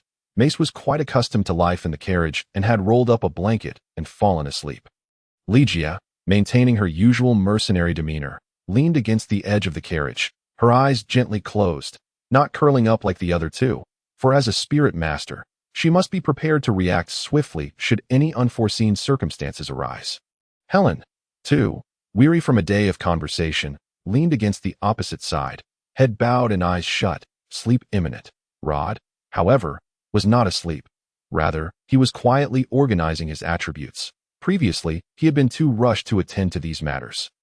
But now that he finally had some free time, he began to sort through his attribute values. This was essential for him, and during the previous battles, he had already sensed that although this body was his, the capabilities it harbored were entirely different from his former self. In reality, he could not execute swift dodges or defensive maneuvers. Firstly, regarding strength, through these days of combat, Rod realized that his strength surpassed that of the average person in this world.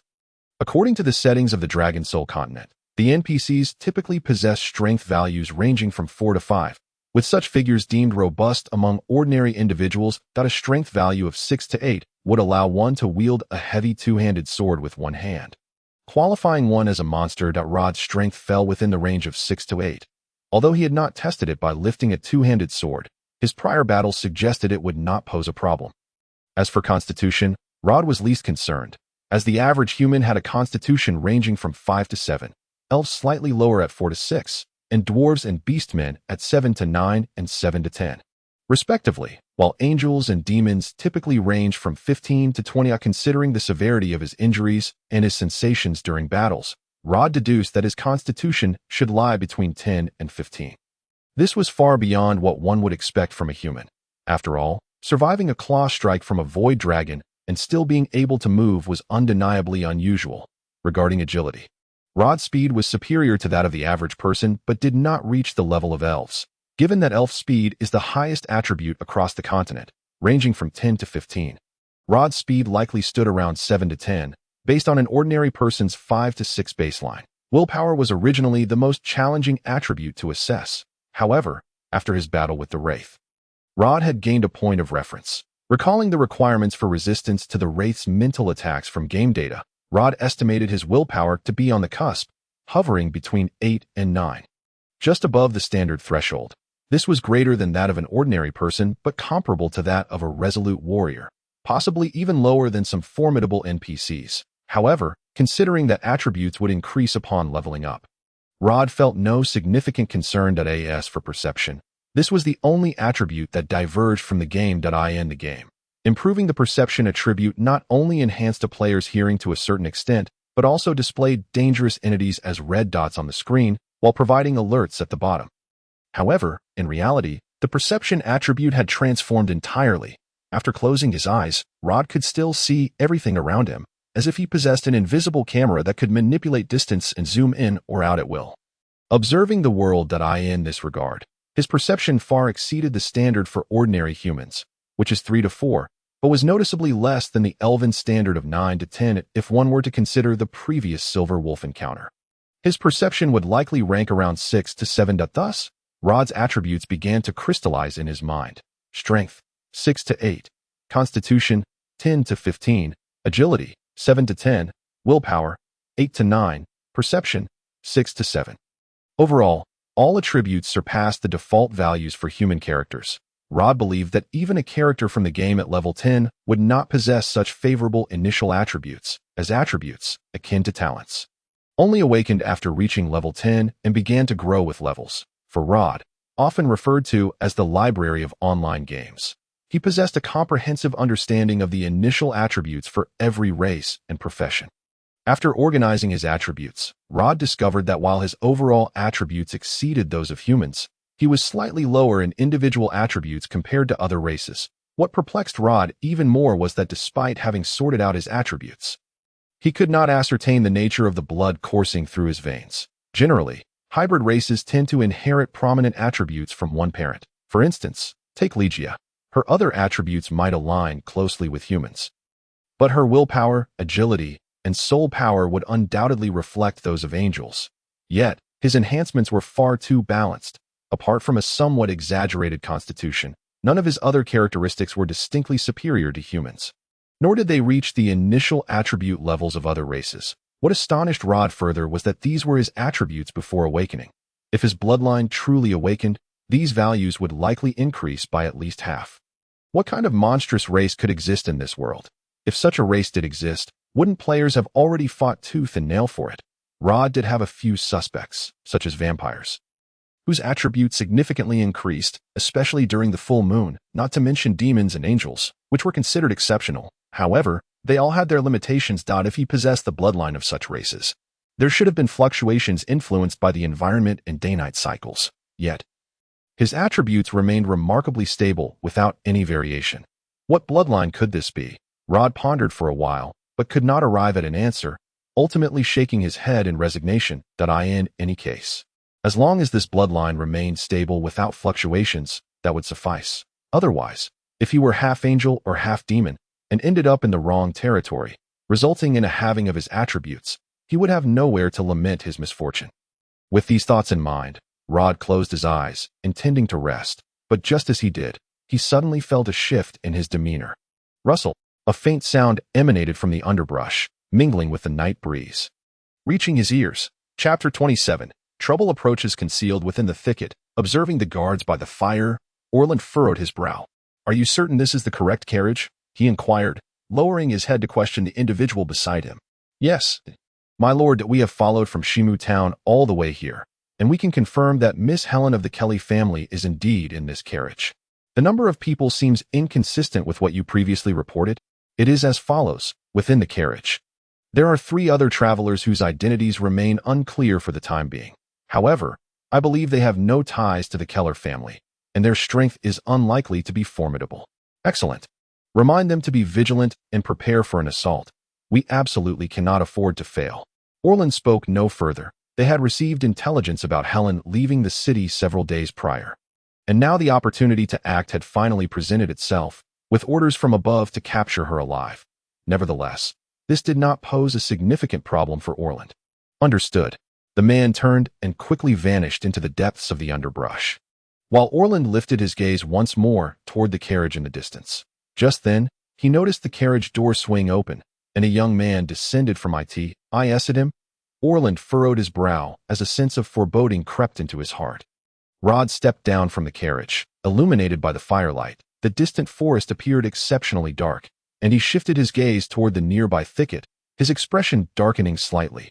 Indeed, There were individuals lurking there that in fact.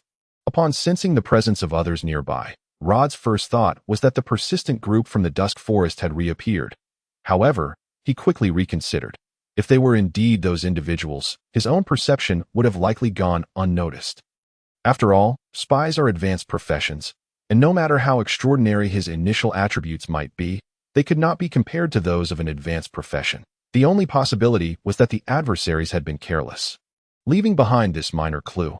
Yet, after stepping down from the carriage, Rod altered his perspective. He could firmly lock onto the presence of the others without any pressure, indicating that those hidden in the grass were not spies of such high caliber. This made the situation rather peculiar. Rod mused that since arriving in this world, he had not provoked any notable figures. However, it now appeared that perhaps the individuals were not targeting him after all. Mr. Rod, what is happening? At that moment, Ligia opened her eyes. A mercenary. She had maintained the habit of being vigilant at all times that Rod's nighttime departure from the carriage was certainly not for a leisurely stroll, prompting her to quickly awaken and inquire in a hushed tone. Some mice. Rod withdrew his gaze, redirecting it toward the campfire. Upon hearing his response, Ligia was taken aback. Are they the ones who were tracking us earlier? No. It seems they are not coming after us. Rod shook his head. His reply surprised Ligia, but before she could pose any further questions, a guard approached. Hello, sir, is there something you need? After a day of travel, Rod recognized that the elegantly dressed man before him was Ben, Helen's captain of the guards. Although typically, such a position would be filled by someone skilled, Ben clearly did not belong to that category. He was merely a level 7 swordsman, which in this world equated to just having crossed the threshold of an apprentice, becoming a formal swordsman. However, due to his family's long-standing service to the Keller family and their unwavering loyalty, he had been appointed to this role. Rather than protecting the rather plump young lady, it would be more accurate to say he served as her attendant. For Ben, his attitude toward Rod had gradually developed a hint of respect. Initially, Ben held a poor impression of Rod, as the young man's strikingly handsome visage often led one to perceive him as merely a pretty face lacking substance. Yet, Rod's subsequent performance left him utterly speechless. At their age, most noble scions could barely wield a sword, let alone engage in combat. Yet Rod was able to effortlessly send 2 well-trained guards flying with a mere flick of his wrist, showcasing a level of strength that was unfathomably formidable. Having spent a full 20 years in Deepstone City, Ben could recall no one as exceptional as Rod, aside from the capable heir of the Felix family. Every man harbors a dream of becoming a strong warrior, and Ben was no exception. Moreover, the Dragon Soul continent has always revered strength. Even though their previous encounter had been rather unpleasant, upon realizing Rod possessed the capability to crush him with a mere gesture, Ben's demeanor shifted to one of utmost respect. In response to Ben's cordiality, Rod waved his hand. He had sensed a total of 7 individuals lying in ambush nearby, 2 on either side and 1 directly behind him. Only the latter's whereabouts eluded his precise detection. He could lock onto the movements of the others even while they were in motion. However, this particular individual seemed to waver erratically, poised to vanish at any moment. It appeared he was the strongest among them. With this thought in mind, Rod had a plan. Recall your men. Ben momentarily failed to comprehend Rod's command. He instinctively wished to inquire further, but Rod did not afford him the opportunity. In an instant, a radiant streak of light pierced the inky night sky that a crescent-shaped blade of pure white brilliance erupted from the sword's edge. Ben barely perceived a flash of light before a sharp gust swept past his cheek, hurtling toward the dark depths of the forest. In an instant, foliage was uprooted, and shattered branches and leaves were scattered by the force of the intense wind, like pebbles being swept away by a mighty tide. The 2 cloaked figures had not anticipated an immediate attack. There was no warning whatsoever by the time they realized what was happening. The silvery blade was already upon them, and they could only manage a single reflexive action before becoming frozen in place. Like a gentle breeze, the blade glided past the 2 men, vanishing into the shadows of the forest. Moments later, the 2 still figures collapsed in the underbrush, lifeless as puppets with severed strings. Orland, concealed on the opposite side, bore witness to this entire spectacle, his eyes wide in disbelief, rendered speechless. The adversary was an advanced swordsman. A figure capable of condensing and unleashing sword energy was undeniably formidable. Typically, only those who have entered the advanced realm or certain members of prominent families possess such skills. Either category was far beyond the reach of a mere petty thief like himself. Realizing this, Orland clenched his teeth, gripping his dagger tightly, wishing to retaliate fiercely against the informant who had reported to him earlier. How could one claim that the opponent appeared weak, yet possessed such peculiar techniques? Urging caution? Weak. An advanced swordsman is anything but weak. It was no wonder Orland harbored such thoughts. After all, in the Dragon Soul continent, NPCs and players differ significantly. NPCs' levels and skill levels rise in tandem. A level 10 profession equates to a level 10 skill proficiency. Conversely, players can enhance their skill proficiency through the expenditure of skill points. Even a level 10 player, if pursuing extremes, could wield spells and sword techniques at an advanced level. Some players even manage to attain master-level swordsmanship immediately upon advancing. However, conversely, the more advanced the technique, the greater the consumption of energy. Therefore, even if one possesses master-level skills, lacking sufficient strength to sustain them renders it merely a farce. This sudden twist of fate shattered Orland's meticulously laid plans. He had initially intended to eliminate the 3 relatively weak guards before seizing Helen and making his escape. Yet now, before he could even make a move, he had already lost 2 subordinates. And the enemy had an advanced swordsman. The situation had become exceedingly troublesome. Although Orland himself was not weak, he had yet to breach the barrier of advancement, and the sight of that sword sent a chill down his spine. Yet, let us do this. Orland gritted his teeth, placing his fingers to his lips and letting out a long, piercing whistle. Instantly, several shadowy figures leapt from the underbrush, charging toward the carriage. Protect the young lady. Though momentarily stunned by Rod's earlier actions, upon witnessing the 2 fallen figures in the underbrush, Ben quickly regained his composure. He shouted while drawing his longsword, and the other 2 guards swiftly converged toward the carriage. At that moment, Ligia hurriedly jumped down from the carriage, extending her hand to cast a protective shield over the 3 men. Whoosh! Ligia's protective shield was deployed at the perfect moment. Scarcely a second after she completed the incantation, 5 or 6 dark arrows shot forth from the underbrush, aimed at the unsuspecting guards. However, they were too late. The arrows were deflected by the softly glowing golden shield, losing their effectiveness. Prepare yourselves. Be cautious of your surroundings. Ben shouted loudly, his voice tinged with urgency. This was his first experience facing an enemy ambush in the wild. In the past, the young lady's excursions had always been confined to Deepstone City, where he had little fear of encountering trouble. However, now that they were outside the city, he had not anticipated such misfortune. However, contemplating these matters now holds no significance. Gazing at the approaching figure clad in black, Ben gritted his teeth and let out a fierce shout before charging forward. Chapter 28. Undercurrents. In an instant, the scene descended into chaos. As the saying goes, one need not fear an opponent as formidable as a god, but rather a teammate as foolish as a pig. For Rod, the assailants were not particularly strong. Even in a 1-against-4 scenario, he was confident in his ability to emerge victorious. Yet, Ben and his guards evidently lacked experience in dealing with sudden ambushes. Faced with these black-clad attackers emerging from the underbrush, their reactions were even less composed than those of Ligia. The 2 guards shouted and flailed their longswords, becoming entangled with the assailants, which hindered Rod's ability to intervene. Nevertheless, this posed no significant challenge for Rod. Swish! The gleaming blades sliced through the night sky. Rod pivoted, evading an attack from one of the black-clad figures, then reversed his sword, delivering a diagonal strike that blossomed with a spray of crimson at the assailant's neck. The figure staggered, then collapsed to the ground, silent forevermore. The moment his foe fell, Rod had already disengaged, and with a swift motion of his left hand, a turquoise card materialized in his palm. In the next heartbeat, he grasped the card firmly. As the card shattered in Rod's grasp, a crisp and melodious birdsong resonated, illuminating the night with a greenish-blue radiance that a soul bird, enveloped in elemental wind, soared into the sky, transforming into a brilliant streak of light that shot forward. The howling gale followed closely behind the soul bird, rushing towards the entangled combatants. Neither Ben nor the black-clad attackers anticipated Rod's unhesitating assault on his own side. When the streak of turquoise zipped past them, nearly everyone paused in instinctive surprise. However, before they could react, a fierce tempest surged forth, engulfing them all. Wah! Ah! The four combatants let out various shrieks as they stumbled and scattered to the sides. And in that moment, Rod morphed into a shadow and slipped through the confusion. Although he could not compare to professional thieves or rangers in stealth techniques, he was more than capable of dealing with adversaries of this caliber.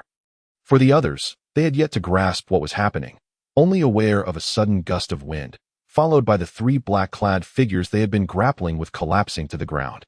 Lifeless. Before they could comprehend the situation, Rod's figure appeared beside them. "Do not waste time. Protect the carriage." "Ah, yes." Upon hearing Rod's urgent reminder, Ben finally realized his mission. He hastily drew his longsword and signaled his subordinates to turn and run towards the carriage. At that moment, Rod sensed the presence of a figure lurking directly ahead, preparing to act. This was the perfect opportunity for Orland. After dispatching his subordinates to engage the enemy, Orland had been poised for a surprise attack. However, he had not anticipated Rod's formidable strength. Even 4 level 10 swordsmen could not withstand his onslaught. Fortunately, they had served their purpose, and now was the opportune moment for him to strike. As Rod dispatched the 3 black-clad figures, Orland leaped from the underbrush, charging towards the carriage. From the earlier skirmish, he had gauged the enemy's strength. Apart from the remarkably powerful young man, the 3 guards were as inept as he had imagined. The spellcaster, while seemingly competent, was typically inconsequential in combat and could be disregarded as long as he moved swiftly. He could seize Miss Helen before the young man returned, using her as a shield to facilitate his escape. Who goes there? As a thief on the cusp of advancement. Orland's speed was remarkable. Among those present, only Rod and Legia managed to react as a spellcaster. Legia instinctively cast a protective shield around herself while retreating. Yet, Orland had no intention of confronting her. He merely brushed past her and charged into the carriage. "Help!" Soon, Helen's desperate screams echoed from within. Having awakened amidst the chaos, she was oblivious to the unfolding events. Legia had advised her to secure the carriage door and hide carefully. Thus, she could only cower in a corner. Straining to hear the sounds of clashing weapons, anguished cries, and furious shouts outside, all of which sent shivers down her spine.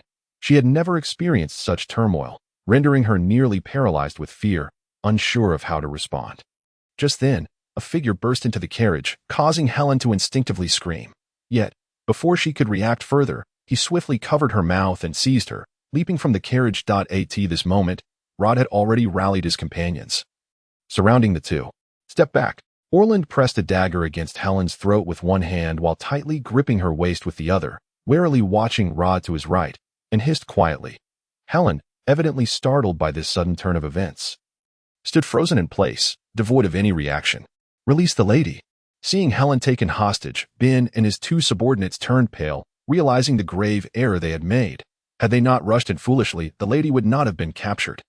Now, the dagger rested perilously against her throat, and any slight movement could cost her life. What were they to do? Humph. With the others halting, Orland felt a slight sense of relief, according to plan. He merely needed to hold Helen hostage and retreat into the forest, easily shaking off these nuisances. However, what the hell? This heavy-set woman is impossibly weighty.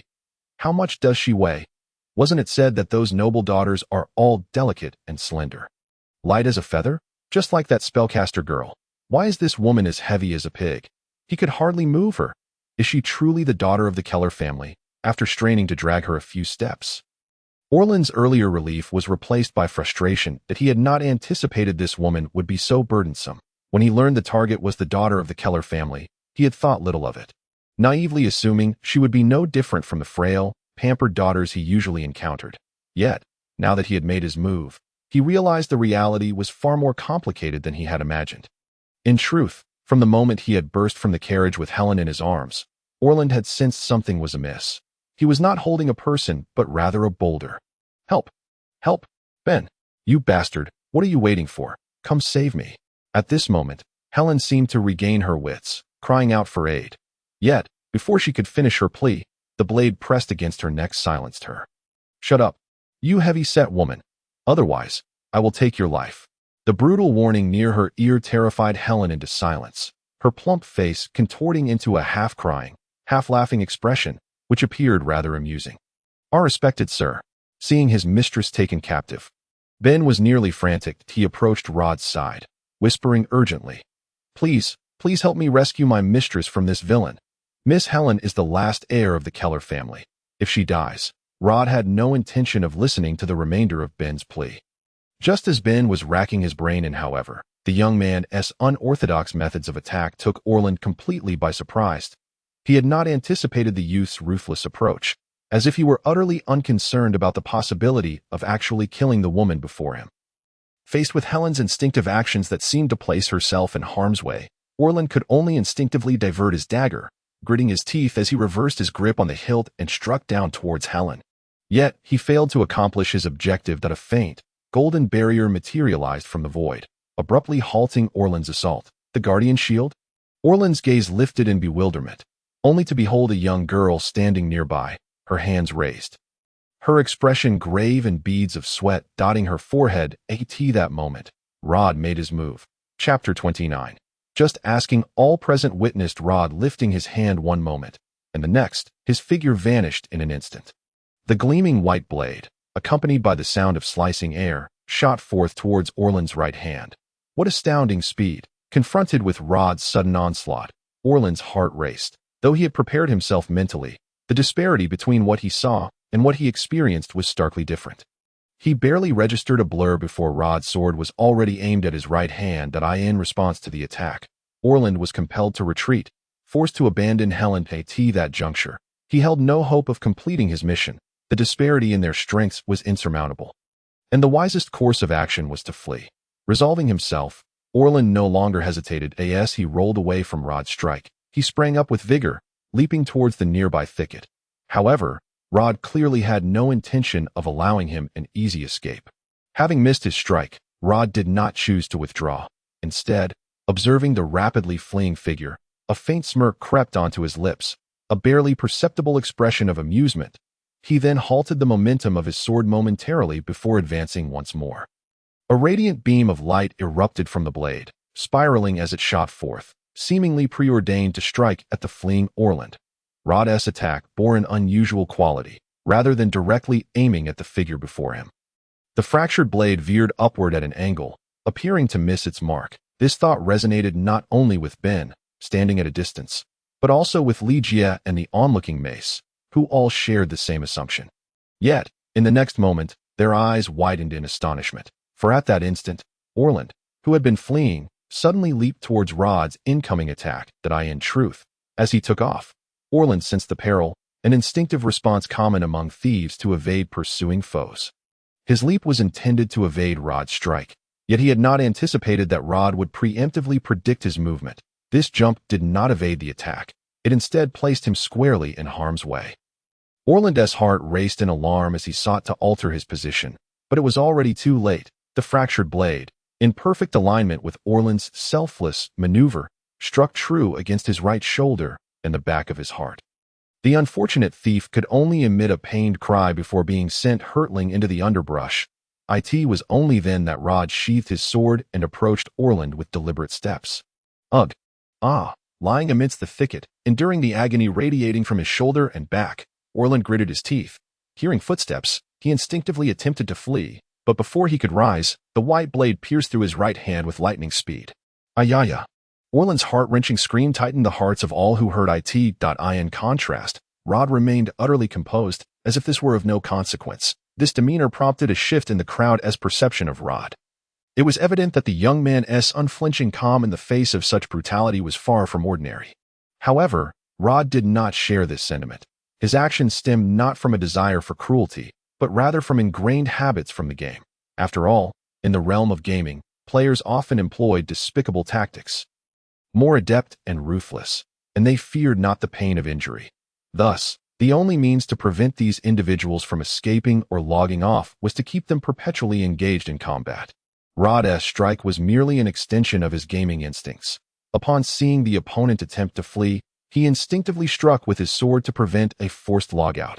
Yet, as the blade was unleashed and Orland's anguished cry echoed, Rod belatedly realized that this was reality, not a game. But it mattered little now. Casting aside his idle thoughts, Rod approached the cloaked figure, gripping the hilt of his sword and slowly drawing it forth. Oh!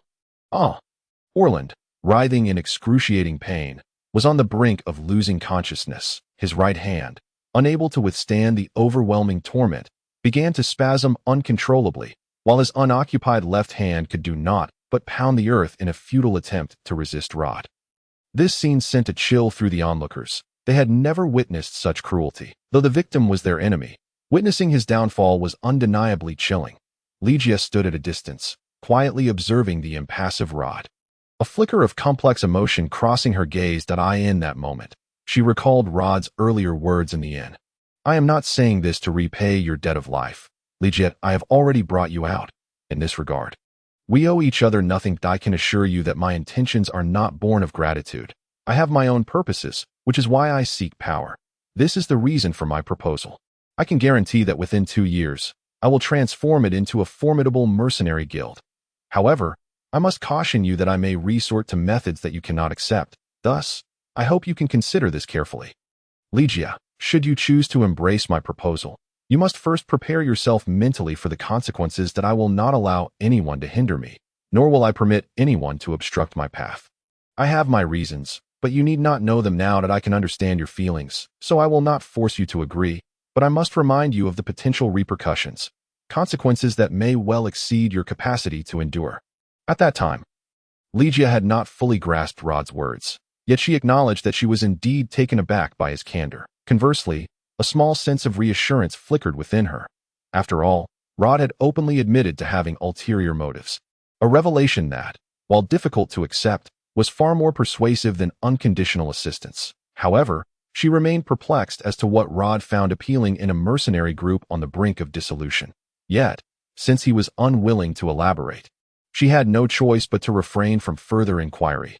Now, witnessing the unfolding scene, Ligia's heart began to waver. The earlier attack against Helen had caught everyone off guard, including Ligia herself. The subsequent casting of the Guardian Shield had been a spontaneous decision, a moment of inspiration rather than a coordinated effort with Rod. Through this battle, Ligia's inner understanding of Rod's intentions seemed to solidify. Previously, she had thought it simple to recruit more members and resolutely accept missions to salvage the mercenary guild. But was it truly that straightforward? Ligia had been a mercenary for more than a year. She understood the brutal reality of this world, where survival was paramount. The Moonbow Mercenary Guild had once been a mid-sized guild. Yet now it lay in ruins, and she had witnessed its decline firsthand. Could she truly rebuild the guild? Ligia questioned her own capabilities.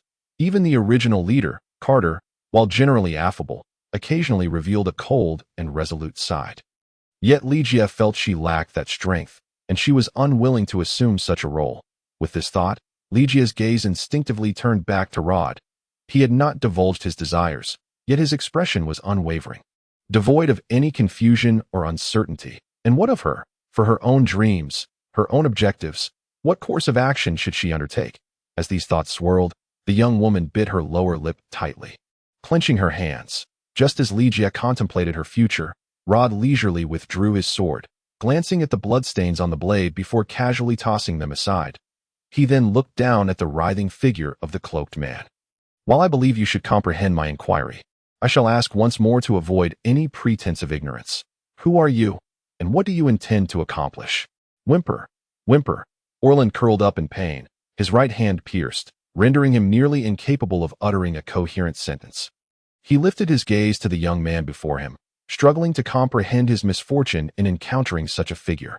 I am. The fear of the enemy, coupled with his physical agony, had long since eroded Orland's will. He found himself bereft of the ability to resist, responding in a barely audible voice to Rod's inquiries. Yet, before he could finish his sentence, a surge of excruciating pain from his hand caused him to gasp sharply. To Rod, however, this seemed to provide a new interpretation. "You'd rather not speak? Very well, I'm not particularly interested anyway. I am a subordinate of Vice President Clayt." Upon hearing Rod's earlier remark, Orland forgot the pain in his hand and exclaimed urgently. He could accept a defiant death, but to be slain for a mere hesitation in speech would be utterly unjust. He wasn't ready to report to the afterlife just yet. Vice President Clayt. At the mention of this name, Rod's sword hesitated momentarily. The Merchant Association? Yes, indeed. What is your objective? To kidnap Miss Helen. That is all I know. The gleaming, white blade of Star Scar pressed against Orland's face, its cold touch instinctively causing him to swallow hard.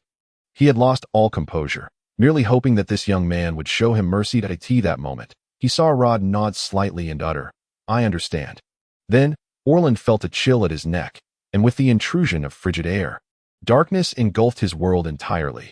Withdrawing his longsword, Rod turned back towards the carriage. The gazes of the onlookers had transformed entirely. Helen, supported by her attendants, sat nearby, regarding Rod with a complex expression. Ben coughed awkwardly before steeling himself to approach. Thank you for your assistance, sir." Though Rod's actions hardly aligned with assistance, the outcome was undeniably favorable. "No need for thanks. It was merely a trifling matter," Rod replied with a slight nod, choosing not to elaborate further. However, Ben hesitated before finally inquiring, "May I ask, who were they?"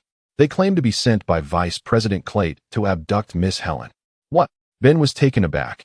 As the chief guard of a commercial family, he was all too familiar with such matters. "Are you saying these individuals were dispatched by the Merchant Association?" "That was their assertion. As for its veracity, I truly could not care less." Rod waved dismissively before turning away. "I was merely asking out of curiosity." Chapter 30. Deepstone City. Deepstone City. As one of the most prosperous cities in northern Parfield, it possesses a distinct character unlike any other city. A vast, profound open-pit mine forms its very essence. Originally, Deepstone City was just an ordinary mining town. But upon the discovery of its natural mineral wealth, it transformed into a bustling metropolis of ore. The entirety of Deepstone City is built upon this immense open mine, viewed from above. The city resembles a decorative wall of a wide, inverted conical pit, appearing small and unremarkable, yet only when one is within can the truly impressive nature of this city be appreciated. From above, the roads seem barely wide enough for a finger, yet they are broad enough to accommodate 4 horse-drawn carriages side by side. The numerous small openings in the distance are revealed upon approach to be vast, cavernous dwellings. Here, the juxtaposition of large and small creates a striking contrast that ensures the city's existence is unforgettable. Like other cities, Deepstone City also exhibits a hierarchical structure, though its division is somewhat unique. The uppermost tier is reserved for the nobility, who bask in sunlight and enjoy the sweet, refreshing river water, leading lives of comfort. The commercial and civilian districts occupy the first 3 levels of the mine, while the lower depths house the impoverished. There, darkness reigns, and food and water are scarce, with rumors of demons lurking in the shadows to abduct the unwary for sustenance. Thus, aside from the desperate and miners, few would choose to dwell in such a place. Deepstone City. Upon disembarking from the carriage, Mace's expression grew unusually solemn as he stood by the roadside, gazing at the formidable, seemingly bottomless pit not far ahead. "Though I have visited here many times, each sighting of this city evokes a sense of awe. By the Holy Spirit, I can scarcely believe that humans could excavate such a vast, unfathomable chasm." As he spoke, Mace licked his lips and turned to Rod, who stood beside him. "Mr. Rod, I wonder if you have heard that even the eldest miners in this city have never seen what lies beneath this immense pit. It truly is a mysterious and wondrous phenomenon. They excavated the pit, yet have no record of what lies below. It is indeed hard to fathom, is it not?" "Indeed."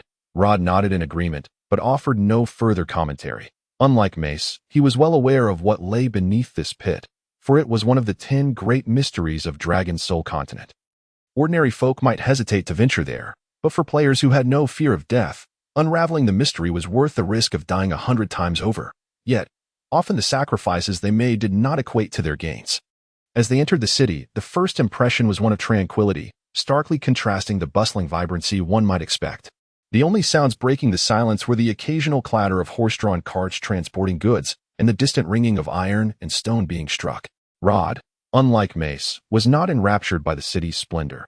He lifted his gaze to the azure sky at the mountain's edge, his vision transcending the peaks, faintly glimpsing the golden castle by the fairy lake and the delicate, enchanting yet resilient figure residing within. In a moment of reverie, Rod found himself back on that blood-stained hill, the radiant sunset casting its last furious rays as if in defiance. Beneath the crimson glow, a figure clad in resplendent armor knelt, facing an army of 100,000 that had halted before her. The silhouette, enshrouded in blood and the fiery sunset, remained motionless as she bowed her head. Her meticulously maintained golden hair now disheveled, and even the feathers on her pristine wings began to scatter in the wind. Yet, her eyes remained unwavering, resolutely gazing at the scene before her. Upon Rod's arrival, she slightly turned her head, and after a moment, her soft pink lips curled into a radiant smile. "Is that so? How delightful," she murmured softly before closing her eyes. Darkness then enveloped everything. This was the second time Rod had found his purpose. And thereafter, he resolutely abandoned his identity as a free player, forming a guild and endeavoring to alter the entire game world. That he succeeded, changing 3 eras with his own hands, yet he remained unsatisfied. For within the depths of his heart lay an enduring regret. He had once believed he would never have the chance to amend it. Now, that opportunity was at hand. Rod understood the calamity that awaited this continent. An unprecedented catastrophe for all living beings. Presently, all seemed tranquil and serene, but it was merely the calm before the storm, fleeting and fragile, ready to be shattered. In its place would be chaos. However, Rod felt no urgency. Anxiety was futile. From this point on, if all proceeded normally, he would have at least a year or two of stability. That was sufficient for him to prepare, and thereafter, he would need to contemplate how to survive amidst the impending storm.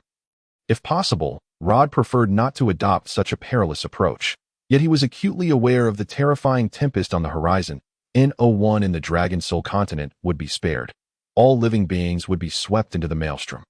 Rather than burying his head in the sand until the moment of reckoning, it was far wiser to devise a strategy in advance. With this thought in mind, Rod pulled his cloak tighter, concealing his face in the shadows. This visage, whether in the realm of reality or the virtual expanse of gaming, is prone to inciting trouble with alarming ease. Thus, it is prudent to avoid any potential complications whenever possible. Mr.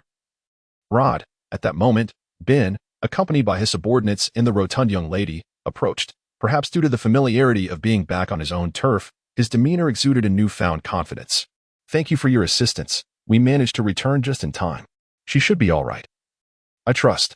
Rod cast a glance at the pale-faced young lady, who was cowering behind Ben, casually inquiring. Upon hearing his question, Ben could only muster a resigned smile. "The young lady is fine. She merely experienced a fright and a minor collision. Miss Legia has already treated her, so there are no issues." At this juncture, Ben hesitated momentarily before raising his gaze. May I inquire if you have a moment to spare? The young lady would like to invite you to her home as a token of gratitude for your life-saving deed." "I have other matters to attend to and cannot impose," Rod replied, shaking his head to decline Ben's invitation. "It was merely a trifling effort. It is no great concern." "I see." Upon hearing Rod's response, Ben's expression turned somewhat awkward, while behind him, Helen's face flickered with a trace of disappointment. Though none noticed the head of the guards, Ben's prowess was somewhat lacking, yet his demeanor in social interactions was commendable. Hearing Rod's words, he felt it prudent not to press further, even allowing a hint of relief to surface. After all, despite their brief acquaintance, the pressure accompanying Rod had been considerable, leaving him on edge. Fearful of uttering a single misstep that might invite trouble, with the tension finally dissipating, he no longer felt compelled to hold on. "In that case, I wish you safe travels. Upon my return, I shall certainly report this matter to the clan leader. I am confident he will express his gratitude." After uttering these words, Ben promptly led the young lady away. It was only after they had distanced themselves that Helen turned back, her gaze fixated on Rod, her expression now one of ire. "You are utterly useless. Did we not agree to lure him home so that father could teach him a lesson?" "My lady, this is hardly the time for such folly." For this headstrong young lady, Ben could only offer a weary smile. "We have both witnessed the strength of that gentleman. Seeking to provoke him could lead to unforeseen consequences. But he had the audacity to strike me," Helen exclaimed, stamping her foot in indignation, her teeth clenched. In Rod's presence, she dared not unleash her fury, but now that they had distanced themselves from him, the young lady could no longer contain her rage. "Not even my father has ever struck me." At this proclamation from Helen, Ben could only shake his head in exasperation. That he sincerely wished to sever ties with Rod. The young man was simply too formidable, while he was uncertain how Rod's capabilities compared to those of the Keller family. He wished to avoid embroiling himself in any complications with them. Should this young lady truly harbor resentment, he would be powerless to intervene. Well, there will be plenty of opportunities to settle the score in the future. Casting a fierce glare at the distant Rod, Helen muttered a fierce remark, and at that moment, it seemed as though Rod had heard her words, lifting his gaze towards the two. This caused both Helen and Ben to blanch, and the young lady instinctively covered her mouth. As if that might somehow retract her earlier utterance, Ben hurriedly turned away, urging, "We must take our leave, my lady. If we do not return before the adults arrive, matters could become far more complicated." "Oh, yes indeed." At Ben's words, Helen nodded vigorously, casting one last anxious glance at Rod, relieved to see him turn away, before hastily departing. "Mr. Rod, we have arrived." The young girl's melodious voice drew Rod's attention back, and he regarded Ligia, who stood before him, visibly apprehensive. After a moment of silence, he inquired, "This is your final opportunity, Ligia. You may choose to decline." "No, Mr. Rod," Ligia replied with unwavering resolve, shaking her head. She then focused intently on Rod, a complex expression flickering in her eyes. "I have pondered this for quite some time. I recognize that I may not be the most suitable candidate, and I acknowledge my naivety and lack of experience in this regard. However, I understand that mere courage and conviction are insufficient to achieve my aspirations. If you could assist me in realizing my dreams, I would not refuse your proposal." Her gaze was steadfast and clear, devoid of any shadows, yet Rod did not waver in his resolve. "I trust you have observed my methods. I wish to know your thoughts on them." "Eh?" Taken aback by Rod's unexpected query, Ligia momentarily faltered before quickly lowering her gaze. "I speak frankly." Though Rod appeared only a few years her senior, standing before him, Ligia felt an overwhelming pressure reminiscent of what she had previously experienced under the scrutiny of her commander and father, compelling her to respond. The atmosphere, once gentle, felt laden as if infused with lead, rendering her breaths increasingly labored. I do not know." Ultimately, Ligia shook her head. "I truly cannot say, Mr. Rod. I can sincerely tell you that your approach diverges significantly from my expectations. Yet, at the very least, I do not dislike your method." "I see." Upon hearing Ligia's response, Rod nodded, extending his right hand to gently pat her shoulder. "I shall not let you down." Subsequently, Rod spoke. Chapter 31. The Mercenary Guild. Upon arriving in Deepstone City, Mace finally took his leave. Perhaps due to reaching his destination, he could no longer maintain the jovial demeanor he had worn during their journey, adopting a countenance of profound concern, having suffered considerable losses in goods. The prospect of facing his creditors weighed heavily on Mace's heart. However, Rod cautioned him before parting not to disclose the truth about the shipwreck, for they had been pursued by spies. And should the adversary still be in search of them, revealing such information would be ill-advised. Although Rod had gathered a fair understanding of the situation, he refrained from sharing his conclusions with Mace. There was no necessity for it, and even if he did, it would alter nothing. Naturally, Mace readily acquiesced. Having engaged in commerce for many years, he was well aware of the stakes involved, even without Rod's admonition.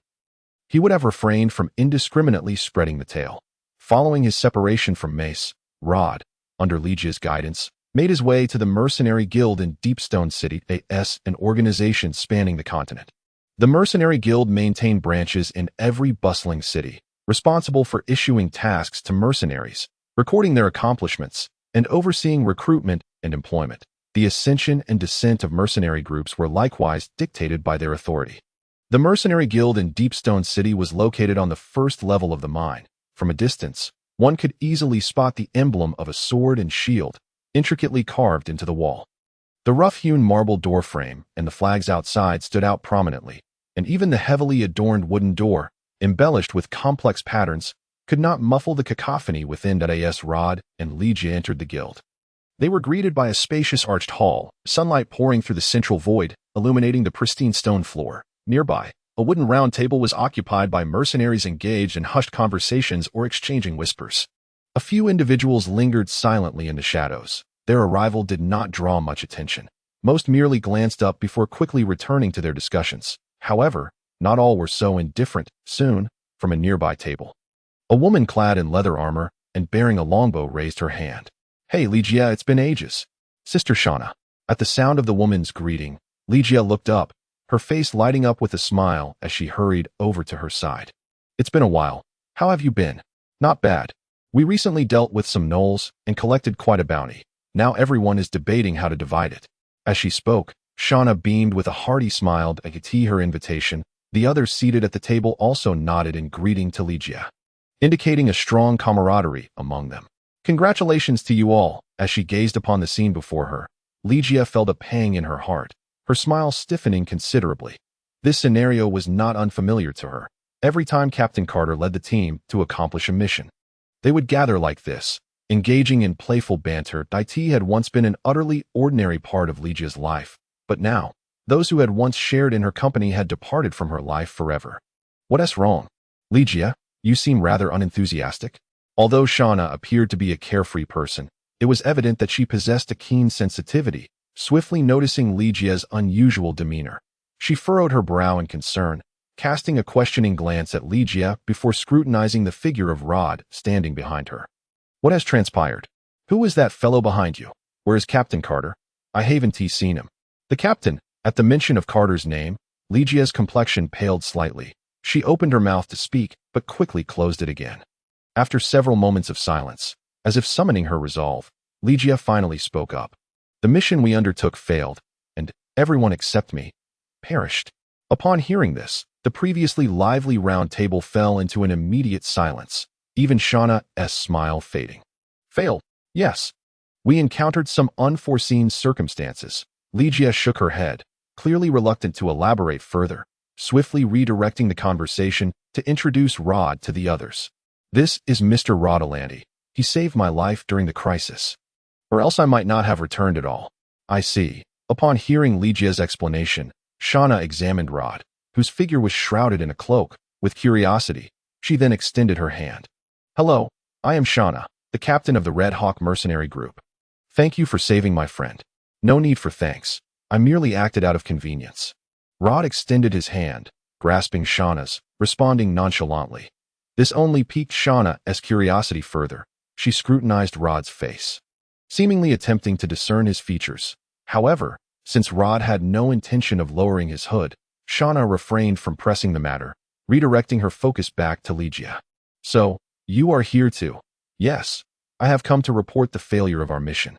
And also, regarding the captain and the others, I understand. Shauna's expression grew markedly serious. She sighed and gently patted Lygia's head. Do not be too sorrowful. In this line of work, such days are inevitable. Your survival is the greatest comfort you can offer them. Remember, should you encounter any difficulties, you are always welcome to seek us out, though our Red Hawk mercenary group is but a small entity. We will never shy away from lending assistance whenever possible. Thank you. Hearing Shauna's words, Lygia finally managed to muster a faint smile. Just then, a young swordsman seated beside Shauna suddenly sprang up. Exactly. Lygia, don't be too downhearted. Why not join our mercenary group? We're in need of someone, Barney. Shauna interjected sharply, cutting off the young swordsman. What are you talking about? Is this the time for such suggestions? Sit down and be quiet. But, boss, silence. Under Shauna's stern reprimand, the young swordsman begrudgingly sat down, and Shauna turned back to Lygia. Lygia, do not pay heed to Barney's words. You know your own path best. It's all right, Sister Shauna. Lygia appeared entirely unfazed by the young swordsman's remarks. I have made my decision. I will absolutely not allow the mercenary group to disband. Lygia. Shauna was taken aback by the girl's response. She intended to say more, but at that moment, Rod and Lygia had already turned to leave, heading deeper into the hall. This left Shauna feeling somewhat awkward, her expression complex as she watched the two depart. After a moment, she finally sat down, sighed, and shot a fierce glare at the young swordsman beside her. You and your incessant chatter. If you can't control that mouth of yours, beware that I might just tear it apart. In the center of the association hall, a large stone tablet was surrounded by a throng of people, and the cacophony of voices emanated from this spot. This was the location where the Mercenary Association posted missions. Numerous mercenaries clamored loudly, vying for tasks and shouting to secure opportunities while waving their arms. Meanwhile, some mercenaries who had already accepted missions were negotiating terms and rewards with their employers not far away, under Lygia's guidance. Rod approached a counter situated in a nearby corner, which was devoid of patrons, save for a man in his 50s who was dozing off, his head resting on the table. The man seemed to be enveloped not by the high-decibel clamor around him, but rather by a soothing lullaby. Uncle Hank, Lygia called softly as she approached the man. But her voice was clearly drowned out by the surrounding noise. Thus, she had to raise her voice again, tapping on the table to catch his attention. Only then did the man rouse, rubbing his bleary eyes before lifting his head to scrutinize the visitor before him. Who is it? Can't you see I was enjoying a good sleep? What a pity. I had just found a lovely lady in my dreams. Mid-sentence, the man realized it was Ligia before him, promptly closing his mouth and flashing an awkward smile. Oh, I thought it was someone else. What brings you here today, Ligia? Is there something you need? Yes, I wish to discuss a matter with the president regarding the mercenary group. The mercenary group? Hank looked momentarily taken aback. What about the mercenary group? Where's that rascal Carter? Ligia did not respond to Hank's inquiry. Instead, she fell silent for a moment before retrieving a silver badge from her pocket. Upon seeing the badge, Hank's previous drowsiness vanished, replaced by a look of seriousness and concern. I will inform the president immediately. With that, Hank hurriedly stumbled away. Chapter 32. Mercenary Evaluation. Rod sat quietly in a chair, observing the elderly man behind the desk, Moby Deller, the president of the Mercenary Association in Deepstone City. Rod was quite familiar with this elder, as nearly every player guild needed to obtain operational permission from him. Additionally, he was responsible for teaching players several highly practical skills, and at times would reward player guilds when their reputation reached certain heights, making him a rather popular NPC among players. However, on the flip side, Moby Deller was known for his stubbornness and inflexibility, sometimes even regarded as a bit of a hardliner. Of course, in the eyes of the people in this world, that was seen as a demonstration of steadfast principles, but to players who held no particular stance, he was merely an unyielding old coot. Yet, this was of little concern to Rod. I express my deepest sympathies for your plight, Ligia. The elder removed his glasses and placed them on the desk, speaking with his characteristic calm and measured tone, enunciating each word carefully. Carter was a good lad. I watched him grow up. Now that such a tragedy has befallen us, we are all deeply saddened. However, this is the life of a mercenary. We sell our lives for coin, flirting with death, and we may face mortality at any moment. The pay we receive is for this very purpose. Now, tell me, what are your thoughts? I wish to persevere, esteemed president. Seated beside Rod, Ligia's tense body remained rigid, her hands gripping the edges of her robe so tightly that her knuckles whitened. I know it is difficult, but I have made my decision. Mr. Rod will become the new captain, and I believe that under his leadership, the mercenary group can continue to thrive. Your thoughts are commendable, Ligia. The elder sighed. However, do you understand? This is a gamble. You are not well acquainted with this individual. Is it not too risky to entrust the fate of the entire mercenary group to him?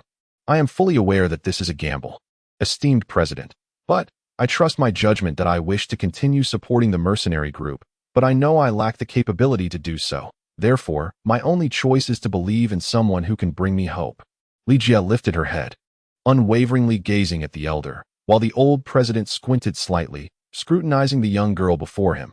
After a brief moment, he spoke again. Regardless, I hope you can give it some thought, Ligia. After all, the elder's words trailed off. For at that moment, Rod's voice rang out. Perhaps you should consider my opinion, old man.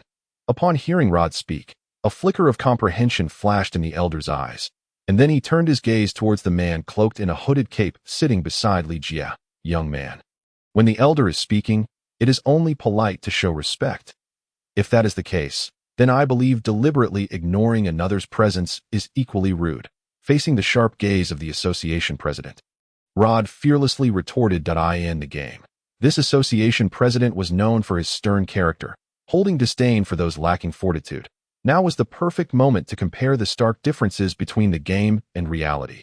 Let us dispense with the formalities and speak candidly. The slots for mercenary groups are limited, and each organization has endured countless hardships to earn its place. Your concern stems from this, does it not?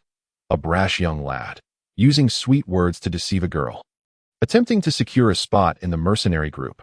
Should this news spread, it would not only tarnish the reputation of the Mercenary Association, but also invite ridicule and discontent from other mercenaries. If you are so forthright, then we need not waste another moment over tea. Well said, young man.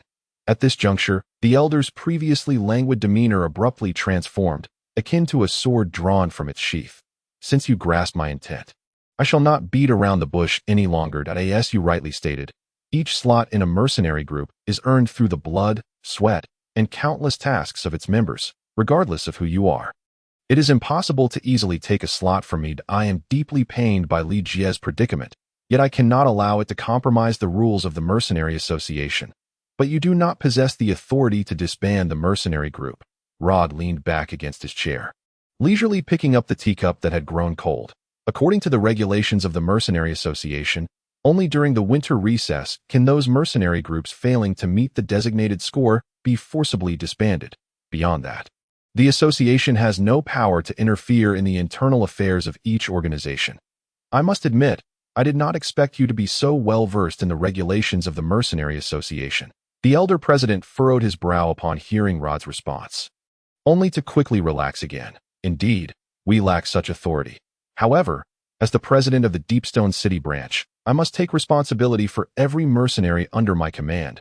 Moreover, the crux of the matter is that you are merely an adventurer, not yet evaluated by the Mercenary Association, that we cannot allow someone who has not undergone the evaluation to lead a mercenary group. President.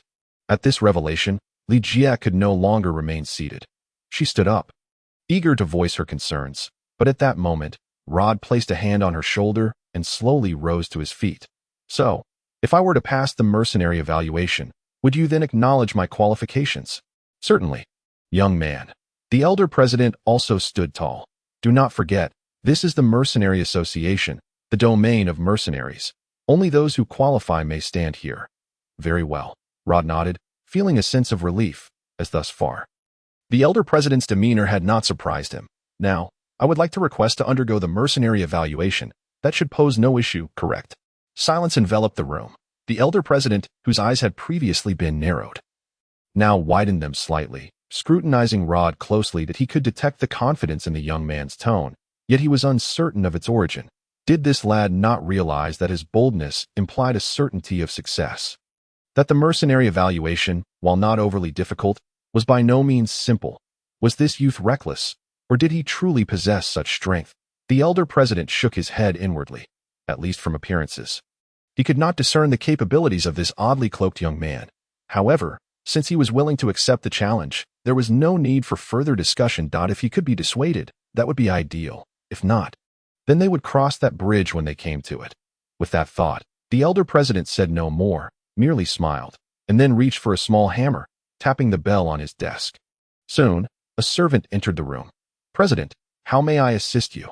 Is the training hall currently vacant? Yes, sir. Excellent. Summon Select for me. We have someone wishing to undergo the mercenary evaluation. Understood. Upon hearing that name, a flicker of surprise crossed the servant's face, but he quickly bowed his head and departed. Meanwhile, Li Jia was taken aback, rushing to the elder's side. President, you cannot do this. Lord Select is. Enough. Child, this is not something you need to concern yourself with. The elder president waved a hand, interrupting Li Jia. Since this gentleman has voluntarily requested the mercenary evaluation, I shall naturally grant him the opportunity. But Li Jia attempted to protest further, only to be interrupted by Rod. Do not worry, Li Jia. There will be no issues. As he spoke, Rod reached up, adjusting his hood to obscure the hint of a smile dancing at the corners of his mouth. Having the chance to spar with Lord Select, known as the Shining Swordsman, is an exceedingly rare opportunity. Upon hearing this, the elder president widened his eyes in astonishment, gazing at the young man swathed in a cloak for the first time with a hint of intrigue. However, given the circumstances, he felt it unwise to voice further objections. Though this young man was acting quite peculiarly, the elder president, having weathered numerous storms over decades as a mercenary, was not one to be easily swayed by such theatrics. Therefore, he remained silent, merely snorted softly and nodded. Very well. You possess courage. I shall observe how you intend to pass this mercenary evaluation. I trust you will see soon enough, old man. However, before that, I hope you can grant me 10 minutes to prepare. Of course. That is no problem. The elder president saw no issue with Rod's request, understanding that it was only natural for the other party to need time to prepare after his sudden request for the mercenary evaluation. Though he was reluctant to see an outsider disrupt the rules, he would certainly not engage in any petty actions, so he nodded in agreement, and then issued a command to his servant. Take this gentleman to the lounge. The mercenary evaluation will commence in 10 minutes. After saying this, the elder mercenary turned to Rod. Will 10 minutes suffice? It will be sufficient. The Mercenary Association's lounge was not lavish, appearing somewhat cold, with only wooden chairs and tables, swords and shields adorning the walls, and armor placed in a corner as decoration. Rod dismissed the servant who had brought him here, and stepped into the room, closing the door behind him. Mr. Rod, this is truly reckless. Once they were alone, Ligia finally had the opportunity to voice her concerns. Lord Selek is a renowned powerhouse in Deepstone City. The president is essentially placing you in a difficult position. Do not fret. Ligia, this was all within my expectations. Rod shook his head, having anticipated such a scenario. After all, in the game, players found it quite challenging to obtain a mercenary group slot from this rigid elder, needing to accumulate reputation and complete several arduous tasks assigned by him. Now, aspiring for immediate success would undoubtedly not be easy. Rod was also familiar with Selek, a famed strongman in Deepstone City and the master of the Shining Sword technique. The technique's most notable feature was its emphasis on speed, agility, and deception. However, its actual value was not particularly high, merely average among players. If Rod recalled correctly, Selek should currently be at level 40. With a 30-level disparity, victory seemed nearly impossible. Nearly, but not absolutely. After all, this was merely an evaluation, not a fight to the death. Upon reaching this conclusion, Rod gathered his thoughts, and from his pocket, he retrieved another soul core, a prize he had acquired during the vanquishing of the Phantom. Unlike the previous soul core obtained from the Wind Serpent Lord, this one, nestled in his palm, radiated a milky white hue, enveloped in layers of delicate mist, resembling a beautifully crafted piece of art. Rod glanced around for a moment before approaching the roaring bonfire. He then closed his eyes and extended his right hand. The summoning formation re-emerged on the back of his hand. A system notification materialized clearly before his eyes. Polluted soul core detected. Would you like to purify it? Purify. With Rod's deep voice, the mist surrounding the soul core thickened, swirling and coiling around it. This astonishing sight caused Ligia to widen her eyes in surprise. Yet she wisely kept her silence, understanding that now was not the time to disturb him. As the mist around the soul core intensified, it resembled ominous clouds suspended at the center of Rod's palm, forming a swirling vortex. Soon, flames burst forth from the gaps in the clouds, transforming the dark clouds into vibrant fiery hues, coiling upwards, gradually coalescing into a bright red card that spun continuously in Rod's hand. Flame Reaper, fire element attribute, a ground-type fusion spirit, with a chance to trigger a burning effect upon attack, possessing the skill, Scorching Breath, born in flames, perishing in flames, bringing eternal pain and destruction to its enemies. Acquired Red Lotus battle card 110. Flame Reaper. However, this was not the indeed AT this moment. Rod had already taken out another Gargoyle Heart from his pocket. Use Gargoyle Heart. Target. Flame Reaper. Target. Flame Reaper. Forced evolution. Level up complete. Would you like to evolve? Yes. The bright red card began to spin wildly once more, brilliant flames spreading from its edges before slowly dissipating. Rod grasped the card, quietly observing the information inscribed upon it. Depicted on the front was a hound racing through a roaring inferno, with a red halo and the number 6 clearly displayed above it. Below the card, numbers representing the spirit's attack and defense levels were shown as 5 and 3, respectively. Flipping the card over revealed detailed information. Flame Reaper, fire element attribute, a ground-type fusion spirit, with a chance to trigger a burning effect upon attack, possessing the skill, Scorching Breath, born in flames, perishing in flames, bringing eternal pain and destruction to its enemies. LV10. Born in blazing fire, baptized in crimson, guarded by flames, capable of melting steel, none can obstruct its path. Flame Breath, born in destruction, perishing in destruction, self-destruct characteristic. Quite impressive. Gazing at the card before him, Rod raised an eyebrow. The soul bird's attack and defense were disappointingly low, merely on par with ordinary creatures. In contrast, the Flame Reaper's offensive capabilities had already reached the level of colossal beasts, though its defense still remained at the level of a common beast. Nevertheless, Rod believed that with the enhancement from its fire element attributes, it would not fall short. This realization bolstered his confidence. With that thought, Rod retracted the card and turned to the awestruck young girl beside him. I am ready. Let us depart. Chapter 33. The test. At this moment, the training grounds behind the mercenary guild were already teeming with people. Many mercenaries had heard whispers of an upcoming mercenary evaluation, and although a typical evaluation would not draw much attention, this time was different, for the one conducting the evaluation was none other than the Shining Swordsman, Sarek. As one of the legendary figures of Deepstone City, Sarek held a high status among mercenaries, and he rarely took it upon himself to conduct evaluations. His involvement this time piqued the curiosity of numerous mercenaries, who gathered at the edges of the training ground to discuss this unusual event. Present were mercenaries, all of whom had undergone evaluations themselves, which was a relatively straightforward process. The guild designated a mercenary to test the candidate, and as long as the candidate gained their recognition, they would earn the qualification. However, it was unprecedented for someone as formidable as Sarek to personally conduct an evaluation, leaving many mercenaries eager to discover who possessed such a privilege. The first to enter the training ground was none other than Sarek, the Shining Swordsman. This formidable figure from Deepstone City now appeared more like an impeccably groomed nobleman. With golden hair neatly swept back, a white leather armor emblazoned with a golden lion insignia, and a slender blade hanging at his waist, his face adorned with a gentle smile exuding confidence. His entrance quickly ignited enthusiastic cheers from the mercenaries, for it is human nature to admire strength, especially in Deepstone City, where Sarek enjoyed considerable renown. The stage is yours now, my old friend. The guild leader approached Sarek, patting him on the shoulder with a smile. Rest assured, Moby. In response to the guild leader's words, Sarek smiled gracefully, but soon inquired, "It is rare to see you so upset. Which young rascal has dared to provoke you?" "Just an insufferable little brat," the guild leader scoffed coldly. "Make sure he understands that we mercenaries are not to be trifled with." While the guild leader and Sarek engaged in hushed conversation, Rod and Lugia, guided by attendants, arrived at the training ground, in stark contrast to the fervent applause that accompanied Sarek's entrance. The figure cloaked in a hood garnered only curious and bewildered glances from the mercenaries. "Hey, isn't that Lugia?" Barney shouted from the crowd, and at his side, Shauna also spotted Rod and Lugia. She couldn't help but frown, yet she said nothing. However, the mercenaries surrounding Shauna began to murmur amongst themselves. "Isn't that the guy who just came with the little girl? Could it be that he is the one undergoing the mercenary evaluation? Who is this fellow? How did he manage to bring Sarek out of retirement? Mysterious and peculiar, lurking in the shadows, definitely not a good person. What is he up to?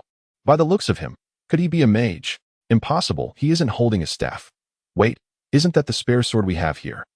Seeing Rod's arrival surprised both the guild leader and Sarek, for the weapon he held was none other than the standard-issue long sword provided by the mercenary guild. This was quite peculiar, as mercenaries typically wield weapons they were proficient with, often modifying even a standard longsword for comfort. Yet Rod's sword bore no such alterations. Did he intend to challenge Sarek with nothing but this sword?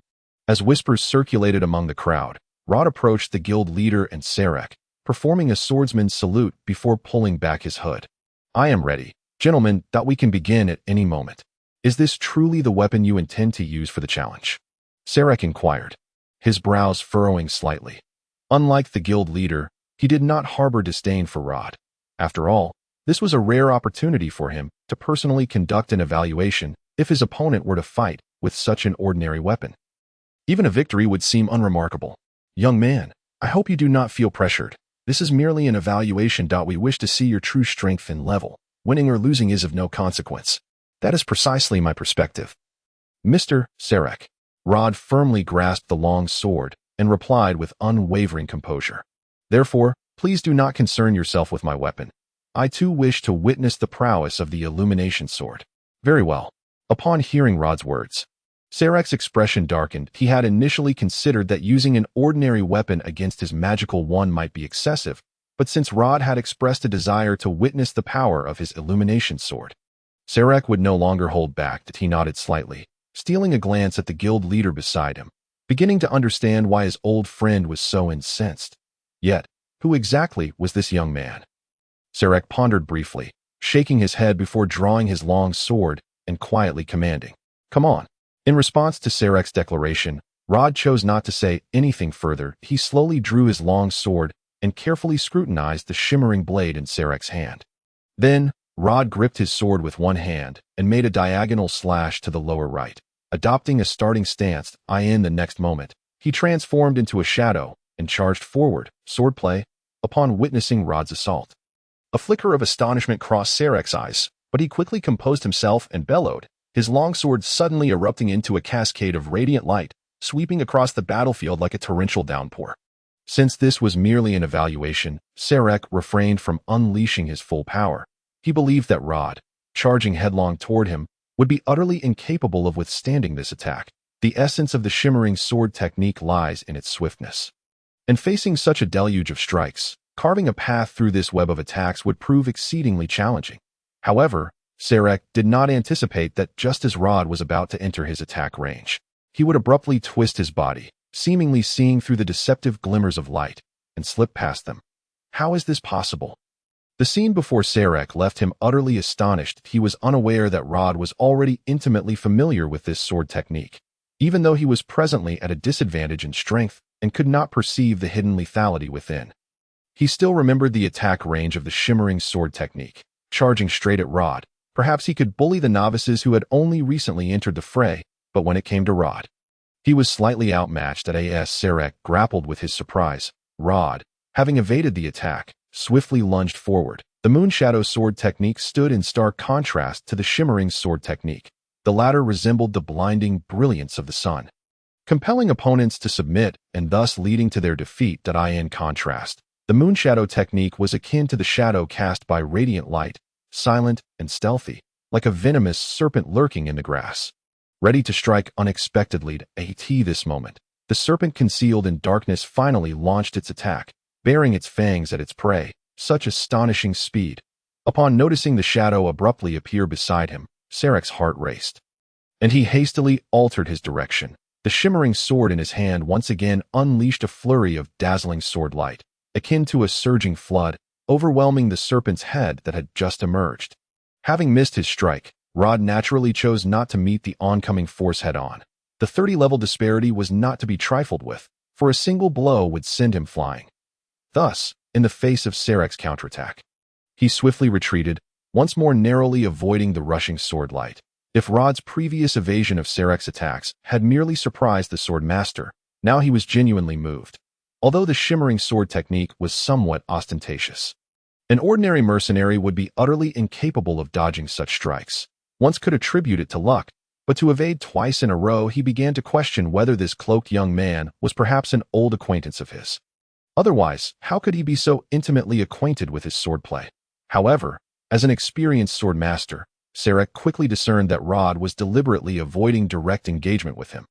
Thus, he promptly adjusted his strategy. The originally radiant sword, now retracted, pressed forward like a shadow that if Rod did not wish to clash head-on, Sarek would force him into a duel, believing that with his experience, achieving this would not pose much difficulty.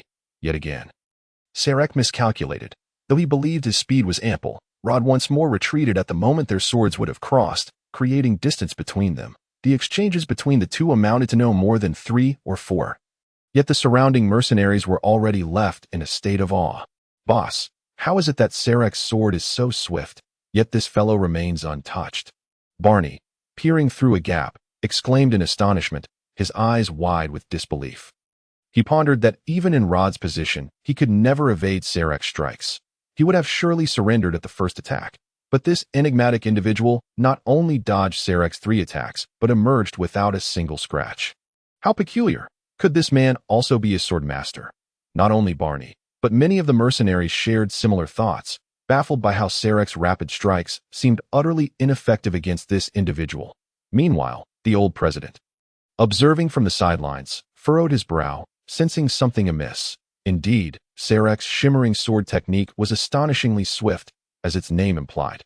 However, the crux of the matter lay not in the speed of the technique itself, but rather in the speed of the person wielding it. Anyone witnessing such rapid swordplay would instinctively assume that the practitioner must be equally swift, yet in truth, the two were entirely separate. The old president discerned that this young man managed to evade Sarek's attacks precisely because of his own speed, and it appeared that he was quite familiar with the characteristics of the shimmering sword technique. This revelation caused the old president to ponder the young man's origins. Sarek had not left Deepstone City in over 30 years, and those capable of matching him were exceedingly few. Who, then, was this peculiar young man? As the old president grappled with these questions, the two combatants continued to exchange blows. Rod still endeavored to avoid a direct confrontation, while Sarek remained composed, responding steadily, though a hint of gravity now adorned his countenance. Your speed is quite impressive. If you were to pursue a career as a thief, you would undoubtedly excel. as Rod narrowly evaded another of Sarek's attacks. The Swordmaster finally spoke, albeit with a touch of melancholy in his voice. "Thank you for the compliment, but I must apologize. I am a swordsman." Rod's tone remained unvaried, his face cloaked in shadow, leaving no one to discern his expression. "Then let us see the true form of a swordsman, young one." Sarek raised his long sword, having resolved to take the encounter more seriously, driven not only by Rod's evasions, but also by his curiosity.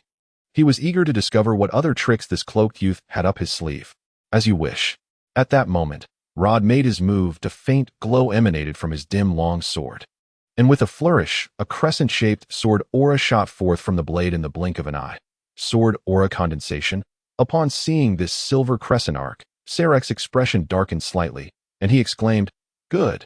He stepped forward, gripping his longsword tightly. Like a tempest unleashed, radiant points erupted once more, a veritable wave of light surging toward the silver moon ARC.AT. This moment, the power of Swordmaster Sarek was laid bare, as a fierce gust erupted from the points of light, forcing the surrounding mercenaries to retreat several steps. The Rod's silver crescent barely grazed Sarek's sword barrier before vanishing without a trace. Indeed, while Rod's performance in direct confrontation resembled that of a young child against a robust adult, Sarek nonetheless nodded in satisfaction. That such a young individual could master sword aura condensation indicated considerable talent, and judging from their earlier skirmishes, he demonstrated a keen understanding of combat strategy. Sarek even pondered whether it would be a waste for such a promising youth to remain a mere mercenary. He glanced at his old friend standing at the sidelines, contemplating whether to take this gifted swordsman as his apprentice, for finding such a prodigious talent was a rare occurrence. Just then, a crisp low hum rang out, followed by a chorus of astonished exclamations from the surrounding mercenaries. What was happening? He refocused his attention, only to be taken aback to see a greenish shadow weaving through the sword net, rapidly closing in on him. "What is that thing?" Panic surged within Sarek. He was confident in the integrity of his sword barrier, yet this greenish light slipped through the tiniest of gaps. With no other choice, Sarek raised his sword defensively, bracing himself to absorb the blow. Just as he withdrew his sword, the soul bird soared forth, colliding with him. Boom! A violent gale erupted, sending the surrounding mercenaries reeling backward. Unable to withstand the tempest, and even Sarek staggered. But the soul bird's attack power was not particularly high. The storm it generated was still formidable. Sarek squinted, swinging his long sword to cut through the blinding winds. Yet what he beheld was not Rod's silhouette, but rather a brilliant red flame. Rod flipped his left hand, conjuring a crimson card that materialized from thin air. Gripping the card tightly, he crushed it and hurled it forward.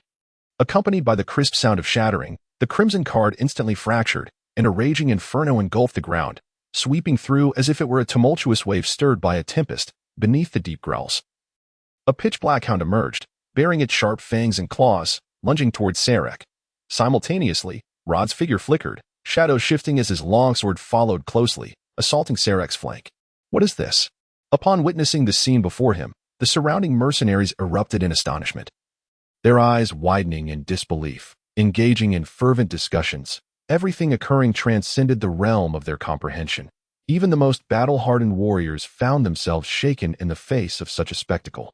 Sarek was no exception. Unlike the mercenaries beside him, he had no inclination to ponder the origins of these ghastly entities. The imminent danger before him took precedence, although such creatures posed little threat to his life. As a master swordsman and a formidable force, being cornered in such a manner was a profound blow to his pride. Thus, facing Rod's aggressive onslaught, Sarek merely snorted coldly, grasped his longsword, and charged forward. A vast barrier of sword light materialized once more, resolutely blocking the assault of the Black Hound. Yet, this did not deter the killer birth from the flames. It merely slowed its advance, arching its body before leaping sideways, opening its maw wide. Boom! The crimson lotus fire erupted from the hound's jaws, incinerating all in its path. Sarek hesitated not, for to a true warrior, reputation often outweighs life itself. If he were to be made a fool by a mere phantom, his decades of renown would be irrevocably tarnished in that instant. Sarek relinquished his usual restraint, preparing to confront his adversary as a genuine opponent. A radiant flash erupted in an instant against the fierce flames. This flicker resembled a lightning bolt in a tempest, brilliant yet fleeting, vanishing within the blaze in a heartbeat. Yet, that was sufficient. The roaring flames abruptly extinguished without warning. No one could discern what transpired. Many merely observed a streak of light dart through the fire before it vanished, leaving behind only the charred ground and the scattering embers in the air, as if the terrifying eruption had never existed. Here it comes. Rod raised an eyebrow, aware that Sarek was no longer merely toying with him. The warrior had finally cast aside his pride, prepared to engage in earnest. This was precisely Rod's intent. Though Sarek had thwarted the fiery hound's assault, he could not prevent Rod's soul bird from circling back for another strike. Sensing the shift, Rod showed no intention of retreat. Instead, he gritted his teeth. Retracting and thrusting his longsword forward once more, the shattered blade activated. The spiraling, dancing light blade soared forth, targeting Sarek. Simultaneously, the soul bird received Rod's command, flapping its wings as it glided low, aiming for Sarek's right flank. The hound, having missed its attack, retreated and crossed paths with the soul bird, lunging towards Sarek's left side.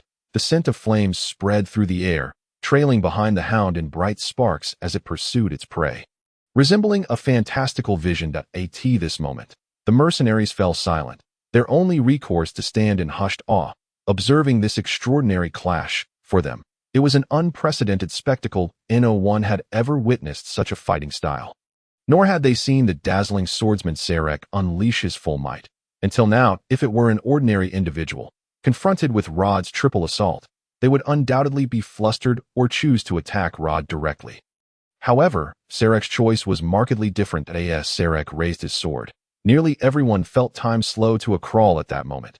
They beheld Sarek lift his longsword, then slash diagonally backward, precisely striking the fiery hound attempting a flanking maneuver. The valiant beast yelped as if struck by a heavy blow. Then Sarek's sword, utilizing the recoil, pivoted back up, almost instinctively sweeping through the air, completely neutralizing the soul bird's advance, just as the soul bird, destabilized by the sword's wind, began to plummet. Sarek's blade preemptively met the fragmented light blades soaring toward him. That moment was fleeting yet elongated. Nearly everyone perceived it clearly, yet it felt as if it had merely been a figment of their imagination rather than a tangible event. Nonetheless, Rod pressed on. He felt the immense force surging through the blade, yanking at his body, as if his insides were about to be rearranged. Even his health, previously indicated as a pale green, shifted to a vibrant orange in an instant. At that moment, unable to withstand the overwhelming force, his longsword shattered completely upon colliding with Sarek's attack, splintering into multiple fragments. His cloak, once draped across him, likewise tore apart. It was then that Sarek launched a counterattack. His sword flashed once more, piercing toward Rod's chest. Yet, Rod remained unfazed. He merely raised his right hand, adopting a gesture as if grasping at the void, and then summoned his will. A woo! The black hound howled, surging forward, its entire form enveloped in roaring flames. Charging at Sarek. This time, Sarek showed no restraint. He snorted, his wrist flicking, and light re-emerged in an instant. The flames coalesced by the black hound were cleaved in two. However, this was not the conclusion. Born from destruction and destined for demise. Sensing the tremendous energy emanating from the sword's tip, Sarek's eyes widened slightly, yet it was too late.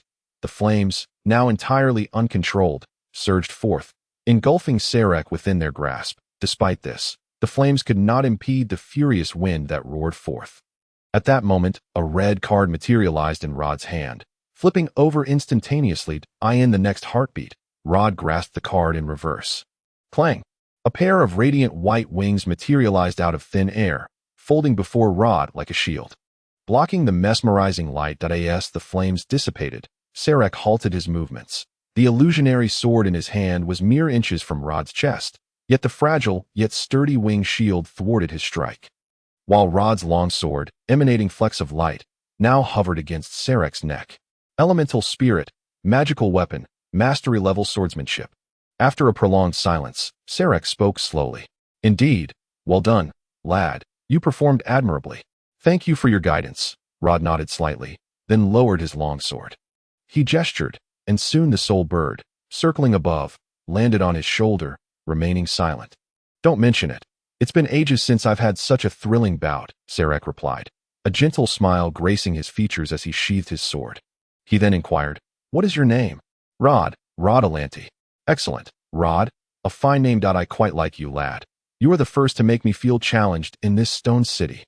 Upon hearing Rod's response, Sarek pat Rod's shoulder and laughed heartily. Rod merely nodded in acknowledgement of Sarek's praise, turning to face the elderly gentleman beside him, who bore a somewhat grim expression.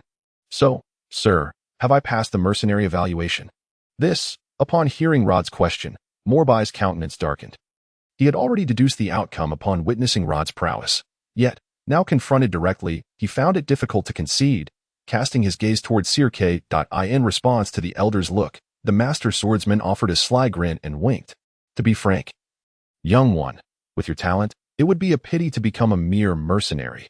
However, since this is your choice, I shall not object. I believe your mercenary evaluation has been passed. Chapter 35. The Mercenary Guild Construction System activated for the mercenaries. This was an evaluation they would remember vividly. Although the disparity in strength was vast, and Rod's tactics were somewhat unorthodox, mercenaries were not knights. For them, as long as one emerged victorious, nothing else mattered. Those who could devise unexpected strategies to secure triumph were held in the highest esteem. In an instant, Rod and Sarek swiftly became the talk of the mercenaries. Sarek, renowned for many years, had seldom been seen in action, leading several mercenaries to privately speculate whether this swordsmanship master was somewhat overrated. However, after this battle, such notions were swiftly dispelled. Although the confrontation between the two was brief and rapid, anyone else stepping into that arena would likely have already knelt. The mercenaries were particularly intrigued by how Rod, as a swordsman, managed to conjure such peculiar elemental spirits. While one might assume it to be a mage's summoning spell, the fact that he did not utter a single incantation seemed utterly unscientific. Many conjectured about his methods. Some proposed it was a unique form of summoning, while others suggested it might be the effect of some magical artifact, given that this young man was able to produce a formidable magical weapon. It was clear he was no ordinary individual. It was not surprising that someone of such caliber would possess multiple magical items. The most exciting revelation for the mercenaries was that such a powerful young man was set to join their ranks, indicating that he would officially become a mercenary from this day forth. Soon, numerous mercenary groups were eager to recruit this formidable youth. Although Rod did not emerge victorious in his battle against Sarek, the very fact that he had compelled the typically composed swordsmanship master to exert himself spoke volumes about Rod's prowess. Coupled with his youth, it was hard to doubt his promising future. Meanwhile, as the mercenaries excitedly discussed the thrilling spectacle they had witnessed, Rod had already returned to the office of the guild president alongside Legia. However, this time, standing beside the elder president was the smiling figure of the swordsmanship master. Now that you have passed the mercenary evaluation, you are officially a mercenary. Congratulations. Despite the congratulatory words, the president's expression remained stern, clearly still affected by his earlier encounter with Rod. As for the rules and regulations of being a mercenary, I trust you are already well aware. Hearing the president's veiled sarcasm, Rod chose not to engage further. He understood the elder's temperament. Having achieved his objective, he was indifferent to the elder's sentiments, allowing him to vent his frustrations without concern as Rod had anticipated. After expressing his displeasure for a while, the president's tone softened. He extended his hand, retrieving a scroll from his drawer, which he then laid upon the table. Before doing so, however, he cast a glance at the young lady sitting beside Rod. Unlike her previous unease, Legia appeared considerably calmer now, though her face bore a distinct expression of complaint and regret, not due to the fight between Rod and Sarek, but rather because her meticulously chosen cloak had been rendered tattered after just a single wear. Which truly pained her heart. It must be said that the intricacies of a woman's thoughts can indeed be perplexing. Legia, while I must acknowledge the strength of this young man, I must also caution you that this is a significant risk. The gap between individual prowess and the collective strength of a mercenary group is substantial. Look at Sarek, look at Mal. Though they are both renowned, they remain but members of their respective groups. This illustrates that the power of the collective far surpasses that of the individual. I believe this young man's abilities are beyond question, but a mercenary group cannot be sustained by merely one or two individuals. Although there is still a considerable time before the winter recess, to be frank, I am not optimistic about your chances of extricating yourselves from the current predicament. I fully understand, esteemed president, Legia replied with a slight nod. As a member of the mercenary group, She was acutely aware of the dire circumstances ahead that in truth. Even she had no viable solutions. The reason was the group's meager numbers, consisting solely of Rod and herself.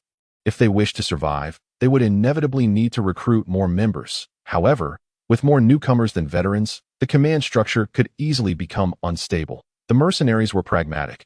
The powerful did not wish to be subordinate, while the less capable sought to take advantage of the situation that in such an environment. Achieving steady development would be exceedingly challenging. Moreover, despite Lygia's status as a veteran of the group, her youth and non-combat profession rendered it impossible for her to assert authority over anyone. While Rod's strength had been evident to many mercenaries today, he was still a newcomer, which would only serve to embolden those who came after him rather than create stability. Lygia naturally held aspirations for her mercenary group. Many groups began with great promise, only to descend into chaos for the sake of profit, resorting to murder, deception, and all manner of unscrupulous acts. Some groups had even ceased accepting missions altogether, becoming mere enforcers for local lords, tasked with extracting various taxes from their subjects. Such a transformation could hardly be deemed mercenary work. It was thuggery. Lygia was determined not to allow her group to become like that, yet she felt powerless, and her words carried little weight. Rod's support was of no use if the majority opposed her. It would merely devolve into an empty dream. For this reason, very few held any hope for Lygia's mercenary group to be re-established. However, discussing this now is futile. Realizing he could not sway Lygia, the elder president ceased his discourse, picking up a quill and glancing at Rod. Well then, young one, your wish has been granted. According to the regulations of the Mercenary Guild, when a group changes leadership, the new leader has the right to rename the group. You have any new ideas? Starlight. Rod responded without the slightest hesitation. Upon hearing this, the president nodded and bent over to inscribe the name on the paper. He then took a nearby signet ring and pressed it deeply onto the document before sliding it across the table. Next, all you need to do is affix your handprint or signature on this paper. Of course. No problem. Gazing at the somewhat familiar yet foreign document before him, Rod took a deep breath. In the game, applying to form a group was a straightforward process through forms, but now, this slightly aged paper carried a sense of history. He glanced at the young lady beside him, who met his gaze with a slight nod. Taking a deep breath, Rod signed his name on the paper. Ding! At that moment, a voice suddenly echoed in Rod's mind. And soon, a system notification appeared before his eyes. Leader position acquired. Mercenary group construction system activated. Rod glanced at the message, quickly dismissing it. He had come to terms with the fact that no matter how peculiar or unreasonable these phenomena might be, they were now a part of his reality. Contemplating their origins or potential departure was of no significance. Since they existed, he would simply treat them as he would in the game. Thus, his expression remained largely unchanged as he returned the paper after signing. With the scroll stowed away, a faint smile flickered on the elder's face before it vanished once more. Now, I shall keenly observe the extent of your capabilities, young ones. I believe we shall not disappoint you, Rod replied with a slight nod. I hope so. The elder president refrained from speaking further, but exhibited a hint of hesitation. However, there is one thing I must caution you about. Recently, some spies from the Light Kingdom have arrived in the city. While their intentions remain unclear, I advise you to avoid any confrontation with them, as it could lead to undesirable consequences. I understand. Upon hearing the elder's warning, Rod raised an eyebrow. It seemed that what was inevitable had finally arrived. It was only after witnessing the two figures disappear that the elder president let out a wry smile and took a seat. Turning to his companion, old chap, what are your thoughts on this young man? I genuinely suspect he may have been sent by higher-ups. You mean from Golden City? Upon hearing the president's inquiry, Sarek also wore a resigned smile. I don't think so. If our young Lygia is speaking the truth, then her encounter with this lad was indeed coincidental. Yet this young man's desire to form a mercenary group is hardly coincidental. I'm well aware of that. This time, Sarek did not dispute the elder's assessment. Magical weaponry, impressive strength, and he possesses quite the, striking appearance. To be frank, he certainly aligns with Our Lady's aesthetic preferences. I can understand your line of thought, old friend. However, if such a person truly existed, word would have spread throughout Golden City by now. After all, you and I both know the lady's nature. If this young man were indeed her subordinate, she would have never kept him hidden for so long. Moreover, his combat style is remarkably unconventional, unprecedented even. Not summoning magic. Upon hearing Sarek's exclamation, the expression of the old president immediately turned serious. Of course not. My old friend, you have dealt with mages for quite some time. You have witnessed their summoning arts, have you not? Indeed, but those enigmatic contraptions of the mages have always eluded my understanding. That is precisely why you are a mercenary, my old friend. Perhaps you should immerse yourself in your studies a bit more. Very well, let us abandon this topic. The old president's face flushed upon hearing Sarek's mockery. This lad is now in your charge. Sarek, keep a vigilant eye on him. A few days ago, that bunch of scoundrels from the country of light sneaked into Deepstone City, and I began to suspect they might be up to something. Now, with this inexplicably appearing young fellow, I truly wonder if he is here for the same purpose. We in Deepstone City do not wish to attract trouble, that at least the mercenary guild does not. Rest assured, Sarek replied with a grave expression, nodding slightly. I shall not allow those rascals to run rampant here. Chapter 36. The Cursed Manor of Surreal Name. Starlight Scale. Small Leader. Rod Allant Members. 1 Base. None Level. 1 Reputation. Obscure Facilities. Training Room. Unable to construct. Bedroom. Unable to construct. Hall. Unable to construct. Tower. Locked. Study. Locked. Alchemy Room. Locked. Forge. Locked. As Rod gazed at the system prompt materializing before him, a sense of helplessness washed over him. This was a far cry from the starting point in games. In games, when players formed guilds, the system would grant a base upon confirming that the requirements had been met. Yet here, he found himself without even a base. However, upon reflection, it was understandable. In games, players earned the right to apply for bases after completing numerous quests. While he was attempting to achieve something from nothing, it was not surprising that NPC mercenary groups in the Dragon Soul continent rarely possessed bases. At present, Rod urgently needed to purchase a base to serve as the central hub for his mercenary group. Naturally, this would require funds. Fortunately for Rod, he was not entirely devoid of opportunity. A crisp knock echoed through the door. And soon, Ligia entered the guest room. After a night of rest and a change of attire, the young girl appeared much more vibrant, her face adorned with a lively and sweet smile as she greeted Rod. Mr. Rod, I am ready. Excellent. Let us depart, Rod replied, rising to his feet and heading towards the door, with Ligia following closely behind, her gaze a mix of curiosity and perplexity directed at the young man before her. Ligia had no clear understanding of Rod's intentions. Although she had not explicitly agreed, she had also not opposed him. Before addressing the more pressing issues at hand, there was an even more practical matter to resolve: money. Coupled with the remuneration previously granted by Mice, as well as the spoils acquired from the 2 gargoyle safes in Misty Town, Rod and Ligia currently possessed 1,000 gold coins. After arriving in Deepstone City, Rod had instructed Ligia to sell off the majority of the gems and crystals in their possession, ultimately yielding 2,500 gold coins. Yet, this sum was still insufficient to purchase a house. Moreover, Rod had set his sights on the uppermost tier, the Noble District, where even the most peripheral locations commanded exorbitant prices. Who could afford such a thing? However, as Rod walked the path leading to the upper district, Ligia couldn't contain her curiosity, eager to see how Rod intended to utilize their funds to acquire property in the affluent area. But if it was merely a matter of purchasing real estate, why had he urged her to prepare supplies in advance? There was little in Deepstone City that warranted exploration.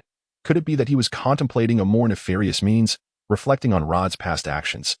This possibility seemed plausible. In the southwestern corner of the upper district, in stark contrast to the pristine, elegant mansions that surrounded it, stood an old house, ravaged by the passage of time.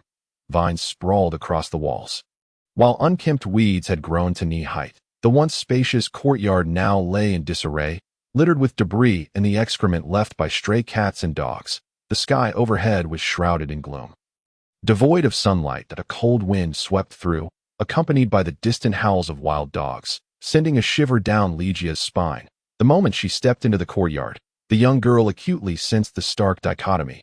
Outside, the upper district was serene, orderly, tranquil, and harmonious. Yet within this courtyard, an unsettling chill and chaos reigned, marked by an eerie silence. The contrast was as pronounced as that between a magnificent palace and a graveyard. Rod, are you truly intending to purchase this place?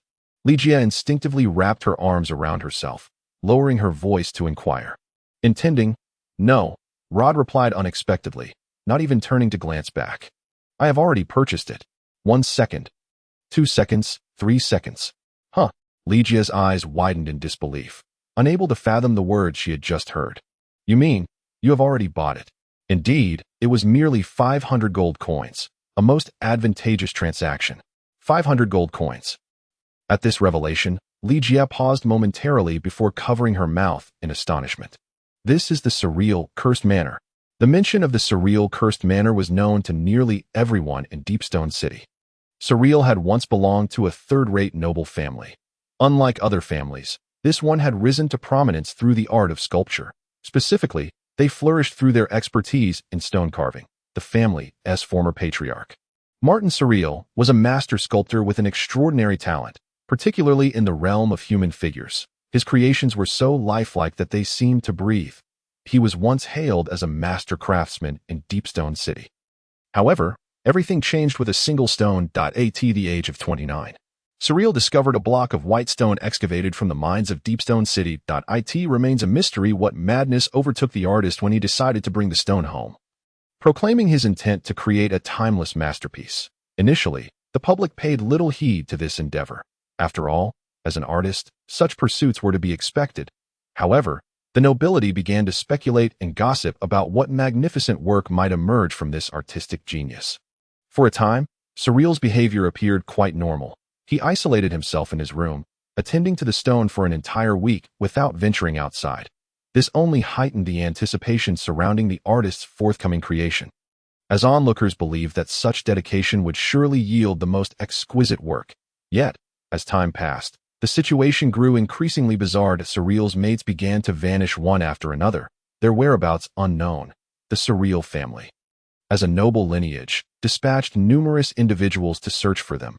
Yet it was perplexing that these searchers seemed to vanish without a trace, as if they had been swallowed by the earth. Not only the maids, but also unsettling reports of missing persons began to circulate, instilling fear throughout the upper district. Soon after, a calamity befell the Surreal family. Both Surreal's wife, however, what no one anticipated was that the seemingly frail master of art, devoid of any means to inflict harm, managed to vanquish over a dozen advanced warriors and countless soldiers. Ultimately, he succumbed, utterly exhausted, within the confines of his own sculpting studio, his breath extinguished. This tragic event sent shockwaves through Deepstone City, giving rise to whispers of curses and dark enchantments. Many came to believe that a certain stone, imbued with malevolence, had ensnared the artist, transforming him into a merciless fiend. Strangely, the sculpture, deemed the root of all calamity, vanished inexplicably from under the watchful eyes of the guards the very day after Surreal's demise. In an instant, unease gripped Deepstone City. Numerous sculptures created by Surreal were shattered by the hands of the agitated populace. Subsequently, this incident was selectively forgotten by all. Regrettably, although Surreal had passed, it seemed the allure for attention persisted. First, a noble closely acquainted with Surreal arrived to manage the estate. However, merely a month after their arrival, the family was discovered, having perished from starvation within the dining room, surrounded by rotting food that no one had dared to touch. The second victim was a wealthy merchant who relocated to the area 2 years later. Eager to integrate into the local elite, ignoring warnings, he purchased the estate. Yet, his fate proved no more fortunate than his predecessors. Within a fortnight, the entire family and their servants were found hanging lifelessly in their chambers, as if their camaraderie extended even into the afterlife. The chilling connection between these two horrific events led the townsfolk to instinctively distance themselves from the cursed abode.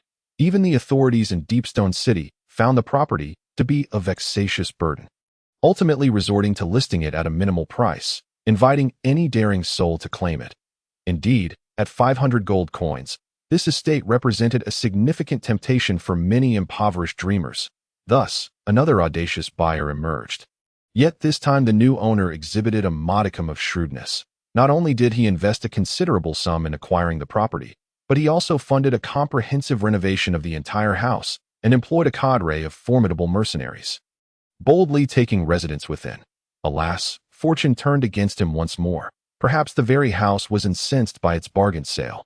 It afforded no grace period and plunged into darkness the very next day, leaving the mercenaries silent and absent. The townsfolk, unwilling even to confirm the grim truth, accepted the outcome as an undeniable reality. Having spent many years in Deepstone City, Ligia was well aware of the ominous rumors surrounding this haunted residence. Discovering that Rod had engaged in such perilous endeavors without her knowledge, she sprang to her feet. "Mr. Rod, do you realize where you are? This place is—" "I am fully aware," Rod interjected, waving his hand dismissively.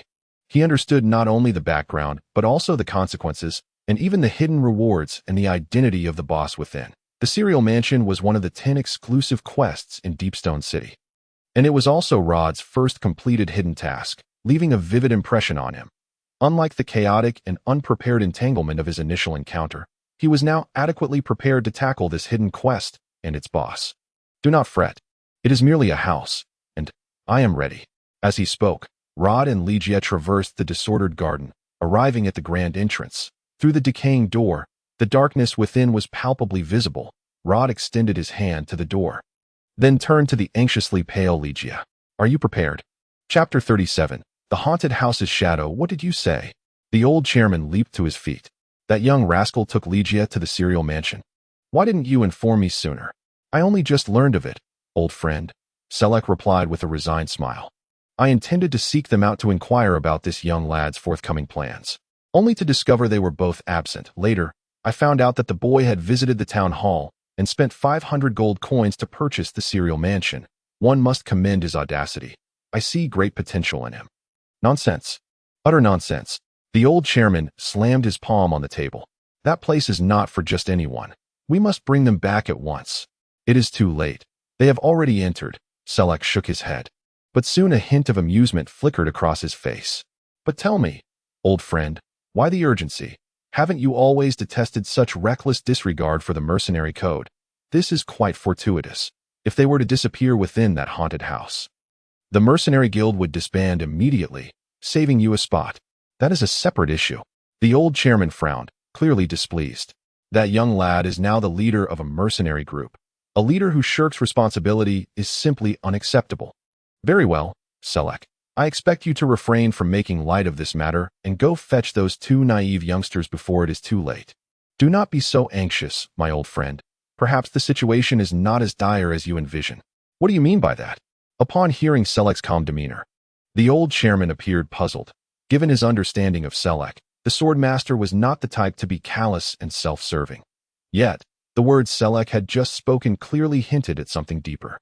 "Nothing of consequence." In response to the old chairman's inquisitive gaze, Selek simply smiled and spread his hands, revealing an elegant expression. "You have not faced him in combat, so perhaps you do not understand him as I do. However, I sense that this young man may perform miracles. If he dares to venture forth, he must possess confidence. We need only watch quietly from the sidelines. Did you not say to Ligia that this is a gamble? She has placed her bet, and we must do the same.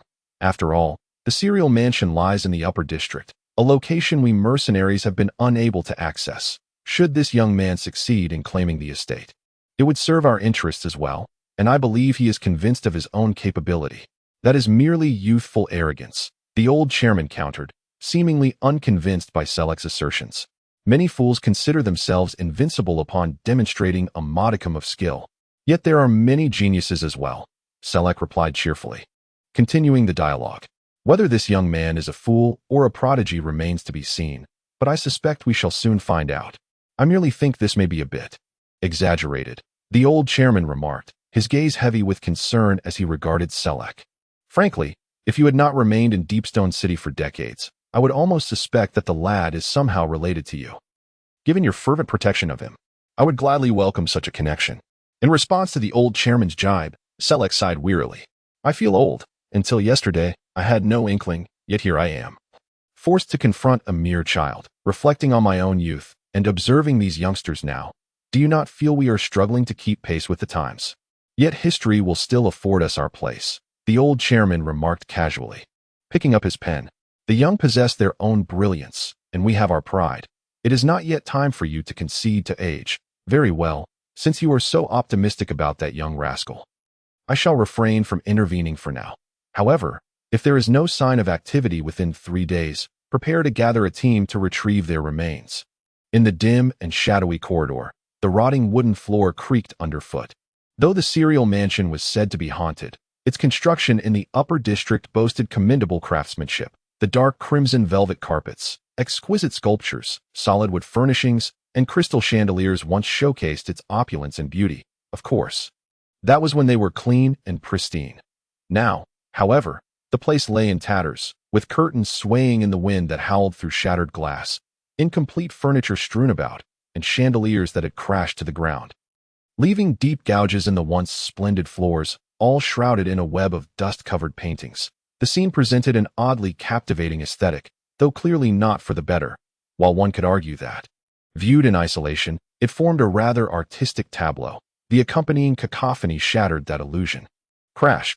Rod brushed off the dust from his hands, and then cast aside the fragments of the wooden table that had recently transformed into a heap of debris beneath his feet. Behind him, Ligia watched in trepidation. "Mr. Rod, what on earth are you doing?"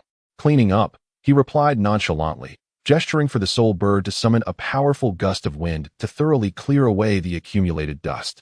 Only then did Rod turn to Ligia, his expression as stern and devoid of emotion as ever.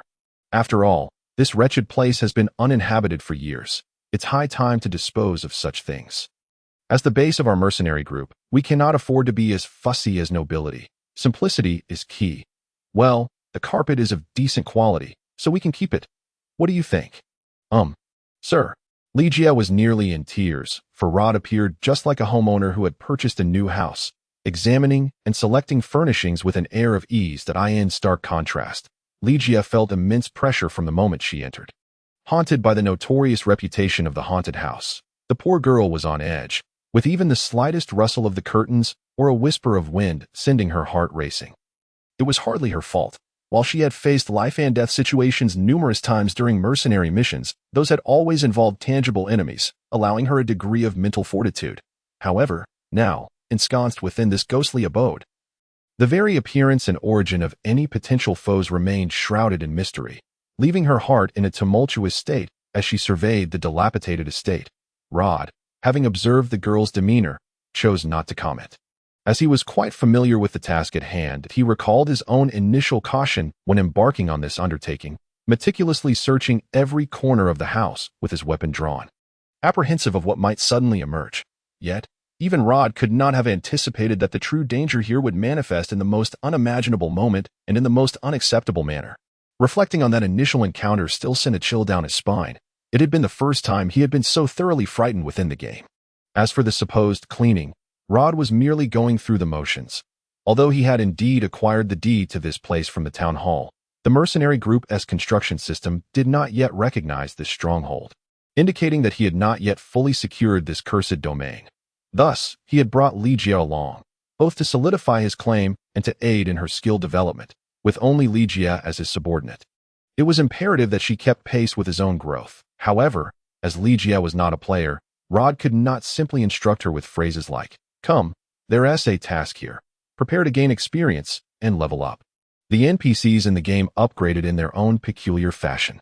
Distinct from players, so apart from exercising patience, Rod had to keep this innocent, vulnerable girl in the dark about the true purpose of their venture. After all, she had no other options as the sun set and the darkening night enveloped them. The already gloomy house took on an even more sinister shade, as if draped in a thick cloak of darkness, with indistinct boundaries. Only the flickering light and warmth emanating from the central bonfire offered a glimmer of illumination within the oppressive gloom. "Mr. Rod, I think we should head back. We can organize everything tomorrow just the same." As dusk deepened, Ligia felt increasingly uneasy, not from physical discomfort, but from an instinctual sense of dread, as if some unspeakable danger lay beneath a thick layer of ice, poised to break free at any moment. "No, we'll rest here. After all, this is now our stronghold," Rod replied, fully aware of Ligia's unease, yet choosing not to elaborate further. He recognized that she was undoubtedly struggling upon entering this region. He had received a system notification. Evil territory entered. For a pure-hearted angel, evil territories were undoubtedly formidable foes, and the eternal struggle between good and evil implied that both sides would deliver absolute blows to each other within their respective domains. Ligia was currently undermined by the oppressive influence of this evil territory, hence her display of weakness and anxiety. However, Being a half-angel, with a human lineage, she could at least manage to maintain her composure without succumbing entirely to despair. Time was drawing near. Offering a casual reassurance to Ligia, Rod meticulously recalled the details of his previous missions, then extended his hand, silently summoning a vivid red card. Ding! At that moment, a deep, resonant chime suddenly echoed throughout the shadowy expanse. Chapter 38. Mission initiated. Ding-ding-ding. The tolling of a bell resounded within the dim space, reverberating deeply within the hearts of those present. Rod rose, his vigilance heightened as he scanned the surroundings, gripping the card tightly. Ligia. Oh, yes. Do you remember what we did in that small town? I do. The previously anxious Ligia sprang into action upon hearing Rod's command, quickly conjuring a glowing sphere of gentle light that floated effortlessly in her hand. With the emergence of this sacred radiance, it seemed as though the very surroundings were stirred, a fierce, chilling wind sweeping through, causing even the roaring bonfire to flicker and sway. Mr. Rod, is it something akin to what we encountered in that small town? Essentially, there is no difference. Upon hearing Rod's nonchalant response, Ligia's heart settled a bit. Had it been her former self, she would have remained restless. However, following their encounter in Misty Town, Ligia was elated to discover that as a spirit master, she possessed combat capabilities, even gaining the upper hand against those terrifying undead creatures, which instilled a newfound confidence in her. Previously, she could only stand by, watching her comrades fight while feeling utterly helpless. Now, however, in certain circumstances, she too could step into the fray without being perpetually shielded by others. This realization filled Ligia with self-assurance, significantly lessening her earlier terror of the haunted house upon hearing Rod's reassurances. If Rod could assert such confidence, it meant he must possess a way to confront whatever lay ahead. Unknowingly, Ligia began to trust and rely on this young man, whom she had only recently met. The battle commenced. Rod heightened his awareness, scanning the area with keen vigilance as he flipped his right hand, quickly summoning Star Scar from the darkness. He then swung his sword with great force, unleashing a blazing fire of crimson lotus from the blade, which rolled and coalesced upon the ground, revealing the figure of a black hound. The flame killer emerged, its fiery form displaying heightened sensitivity and tension. Crouching low, its claws digging into the ground as it faced the encroaching darkness, emitting a deep growl from its throat. Clearly, as an elemental spirit endowed with acute senses, it had detected the lurking danger. Ligia, shield yourself. Remember, if you encounter any peril, cast your healing spell at the first opportunity. You know what to do. Understood, sir. With that clear directive, Ligia quickly regained her composure. Just as Rod had observed, the girl was capable of achieving near perfection in the details. Yet paradoxically, she became disoriented without a defined objective. Now, having received her orders, Rod witnessed the girl, who had spent the entire day trembling as if on a haunted adventure, finally displaying her usual calm demeanor. Follow me, he instructed. Turning to exit the hall. Outside, the corridor was shrouded in silence. The dilapidated windows rattled in the chilling wind, opening and closing, their clattering echoing throughout the desolate mansion. At first glance, everything seemed unchanged. Yet, beneath the surface, subtle transformations were already taking place. Rod noticed in the corner a faint, dim shadow flowing slowly, hidden away, while the black hound grew increasingly agitated, baring its white, sharp teeth, with sparks of fire bursting forth from between them. Exuding an air of menace, as they reached the end of the staircase, no unusual occurrences had yet transpired. However, Rod's expression grew increasingly grave as he regarded the staircase ahead, gesturing for Ligia to stay close before stepping upward. Whoa! At that moment, a half-body statue that had been positioned in the hall suddenly seemed to be forcefully propelled, rolling towards Rod with alarming speed. Here it comes, in the face of the imminent threat. Rod swiftly swung his sword towards the approaching statue. Boom! The sculpture hurtled forth, disintegrating into fragments, and at that very moment, Ligia felt an icy chill creeping up her spine. Instinctively, she turned her head, only to behold several blue figures slowly materializing from the ground below the staircase. Evil spirits, unlike the specific products of particular circumstances that were ghosts. Evil spirits were malevolent creatures well known and often spoken of across the entire continent. They were the wretched souls infected by dark powers, unable to depart from this world after death, consumed only by their hatred for the living and their desperate struggles. Their presence could be felt in numerous locales, and as a spirit master, Ligia had naturally encountered ample knowledge regarding these malevolent entities. Had this been in the past, she might have been at a loss for what to do. However, after the battle in Mist Town, she had formed her own resolution. Faced with the manifest evil spirits, she raised her hand without hesitation. Just then, Rod extended a hand and placed it firmly on Ligia's shoulder. "Mr. Rod." Surprised and bewildered by Rod's unusual gesture, Ligia turned to face him. "You might consider a better approach." In response to Ligia's questioning gaze, Rod maintained his calm demeanor and leaned down to whisper something in her ear. Upon hearing Rod's suggestion, Ligia's expression shifted from surprise to astonishment, then curiosity, and finally to determination. "I will do my best, Mr. Rod." "Excellent. Then I shall handle what's above." At that moment, dozens of evil spirits emerged from both above and below, their bodies swaying as they hovered in the air with eerie movements, extending their hands and emitting chilling shrieks that could rattle the soul, lunging towards the living before them, intent on tearing apart their flesh and converting them into companions. Yet, the evil spirits were thwarted in their aims. The first to strike was not Rod. Accompanied by a resounding whistle, the Black Hound, poised and ready, leaped high into the air, its fearsome jaws agape.in the next instant. A torrent of flames erupted forth, hurtling towards the evil spirits. Undead creatures feared positive energy and flames. With both at Rod's disposal, he possessed the audacity to undertake this peculiar mission. Had he been alone, he would never have dared to seize such a trifling advantage. 500 gold coins were hardly enough to purchase his life. Under the fierce onslaught of flames, the evil spirits shrieked in retreat. Their insubstantial forms could evade ordinary blades.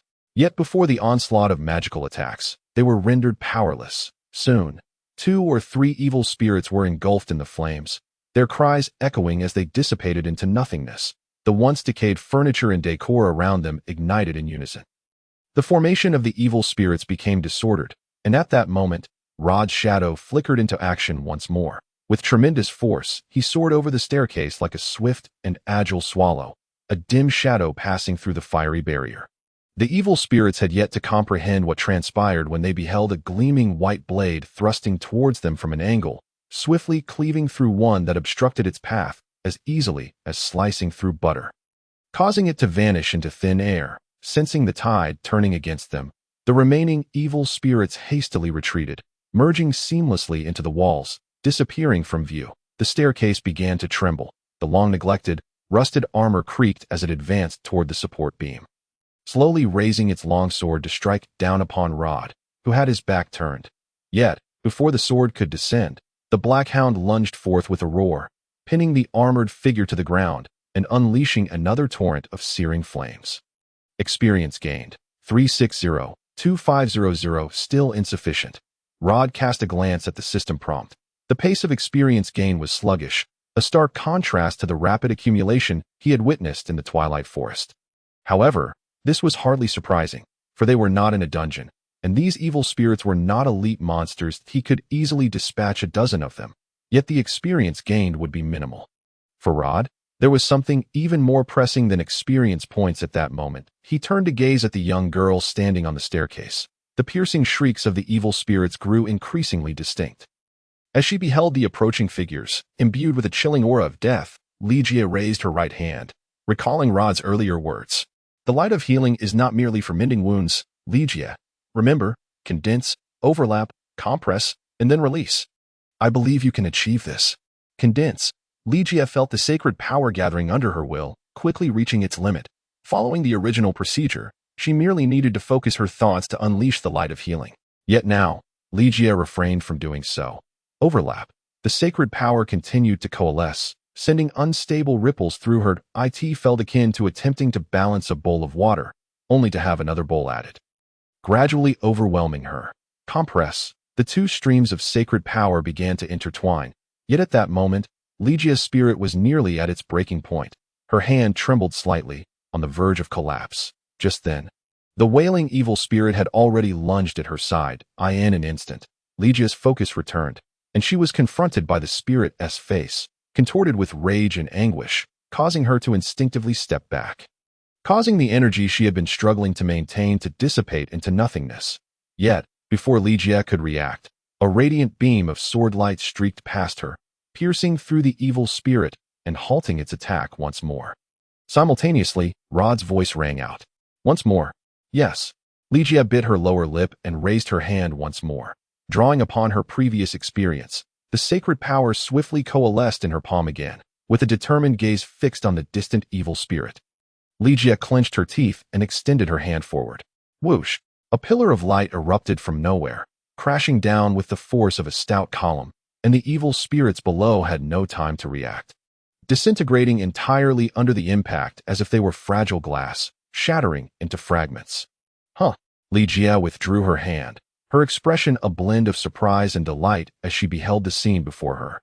She certainly understood that the light of healing inflicted considerable damage upon undead beings, yet she had not anticipated it could reach such an extent by the grace of the Holy Spirit. In terms of power, this had far surpassed the realm of mere healing spells. Even the judgment hammer of a high priest might pale in comparison, before the girl could fully express her joy. Rod's calm voice once again drew her back to reality. Keep pushing forward. This is only the beginning. Chapter 39. The Departed. This was a war concealed within shadows, dark, silent, yet fiercely intense at first glance. The chilly ancient manor appeared no different, but only the occasional flicker of light from the windows revealed that it was far from the tranquility imagined outside. A starry flash flickered, the pristine blades sliced through the air, accompanied by the howling winds that swept away the tattered remnants, the crimson flames following closely behind, growing fiercer with the wind's aid. The evil spirits emerging from the walls and floors barely had time to launch an attack before being utterly consumed, leaving nothing but charred remnants behind. Rod and the Flame Killer's synergy grew increasingly harmonious. This task was not merely a training exercise for Ligia's abilities, but also a means for Rod to refine his coordination with his summoned creature. After all, the summoning cards were infinitely variable, and the three Rod possessed, which he had never encountered in the game, although similar, possessed their own unique characteristics that it was essential to seize this opportunity for adjustment and refinement. Their previous encounter with Sarek served as a prime example. The outcome had been a tenuous stalemate. Had Rod been more familiar with the Flame Killer's skills instead of relying solely on past experience for guidance, he might have gained the upper hand. Alas, there were no what-ifs in life. Yet it was not too late to make amends. As Rod retracted his sword, the opportunistic evil spirits surged forward, but the Blackhound quickly interposed itself, its sharp claws and flames filling the gap left by Rod's retreat. Advance and retreat, perfectly synchronized. Flames surged once more, enveloping the evil spirits within. These lowly wretches were hardly more formidable than the ghosts in the mist ruins, making them ideal practice dummies. Close to Rod, Ligia's expression was serious. Her right hand waved continuously, beams of light descending from above like heavy hammers striking down upon the evil spirits. It must be said that the young spirit master's capacity for learning was remarkable. In less than an hour, she had mastered the technique and was beginning to experiment with adjusting the intensity and speed of her powers. However, Rod understood that this was merely a stopgap measure. While power knows no moral dichotomy, it equally requires definition. Just as a stone holds significance in this world only when it is recognized as a stone, so too do magical incantations carry weight. The ancient language conveys not just arcane knowledge, but also a definition and exploration of the mysterious itself. Water is simply water, and ice is merely ice. Yet, if one were to mistake water for ice or vice versa, the outcome would inevitably be disastrous. Ligia currently found herself in such a predicament, having not yet reached level 10. She lacked the opportunity to learn offensive holy spells like the Sword of Judgment. However, this did not imply that her abilities would go to waste. Her angelic lineage could compensate for the weakening of power due to ambiguous definition, and from a long-term perspective, it would be prudent to acclimate Ligia to the rhythm of attack as soon as possible. Stay focused. Suddenly, beams of light sliced through the air above, swirling and dancing mercilessly as they pierced the already decayed corpses, which, despite their destined return to dust, continued to move under the influence of dark magic. That a tremendous shockwave erupted, sweeping away fragmented limbs and scattering them to the shadowy end of the corridor. With each step forward, Ligia felt her anger intensifying. The deceased standing in their way were not merely mercenaries. There were also figures that resembled servants, and even children. They were the victims who had vanished within this haunted mansion. Yet, under the wicked manipulation of that malevolent magic, They were forced to awaken from their rightful slumber, becoming instruments of evil. What sort of malevolence could cause such devastation? Ligia clenched her fists, murmuring to herself.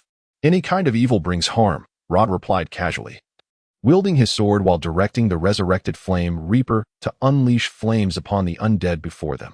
However, this is too much. Power is inherently variable, dependent upon the wielder. A tattered servant, its face barely discernible, let out a mournful wail as it lunged forward. Yet, before it could grasp Rod's clothing, the light of the stars pierced through its forehead. Outcomes are never altered by intentions, Rod declared, drawing his sword and effortlessly severing yet another decaying corpse that dared to approach. Thus, once you make a decision, you must confront the consequences it brings. At this moment, Ligia paused, puzzled by Rod's sudden words. However, before she could voice her inquiry, a chilling sensation crept up her spine, followed by a heavy weight crashing down upon her, gripping her body tightly. The sharp pain elicited a scream from the girl as she instinctively turned her head, only to freeze in terror. Behind her crawled a child who appeared to be merely 2 or 3 years old.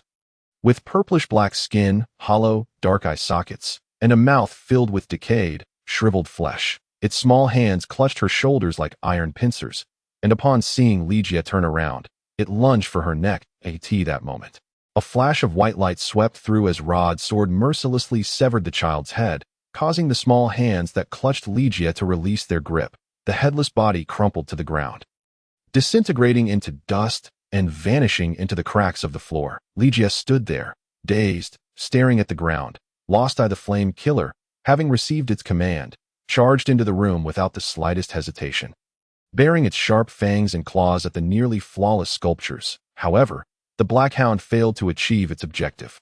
Swish! Suddenly, several elongated arms emerged from the walls and floor, firmly grasping the flame killer's body and limbs. Whoa! The Black Hound struggled violently in midair, attempting to turn and bite the arms that bound it.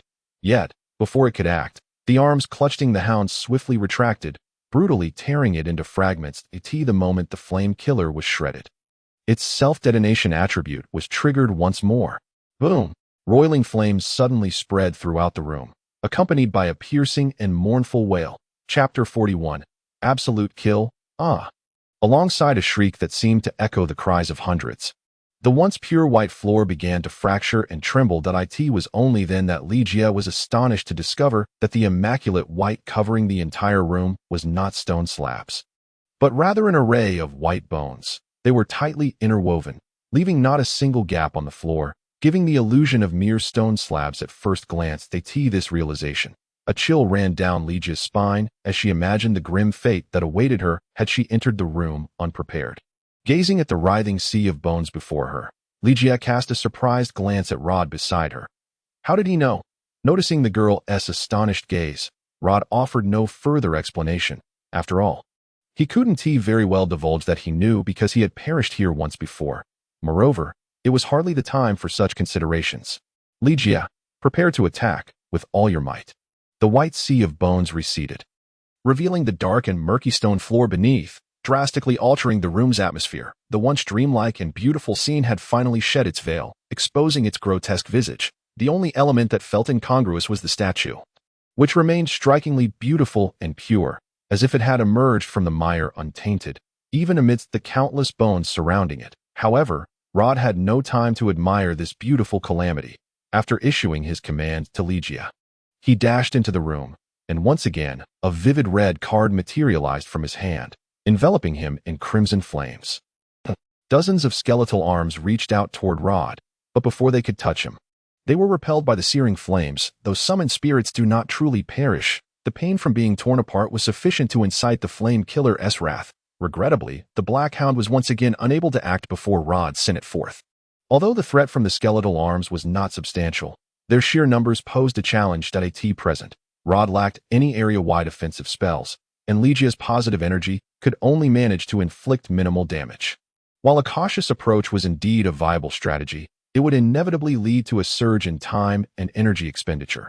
Thus, Rod resolutely decided to employ a suicide squad tactic, utilizing the flame killer as a living bomb. The poor Black Hound, though unwilling, could do nothing but charge forward, as Rod once more shielded it from the encroaching arms from all directions, not out of kindness, but purely to propel it further into the fray. True to form, the multitude of skeletal arms soon forced Rod into a defensive stance. Faced with the grasping claws, he deftly withdrew, hurling his summoned spirit ahead of him. The mindless entities seemed oblivious to any anomaly. And soon, dozens of arms surged forth from the sea of bones, seizing the black hound and dragging it back into the depths. Boom! The deafening explosion resonated once more, causing the sea of bones to shudder violently. Scattering countless fragments like petals in a storm, raining down like snowflakes. Rod flipped his palm, and once again, the vivid red card appeared.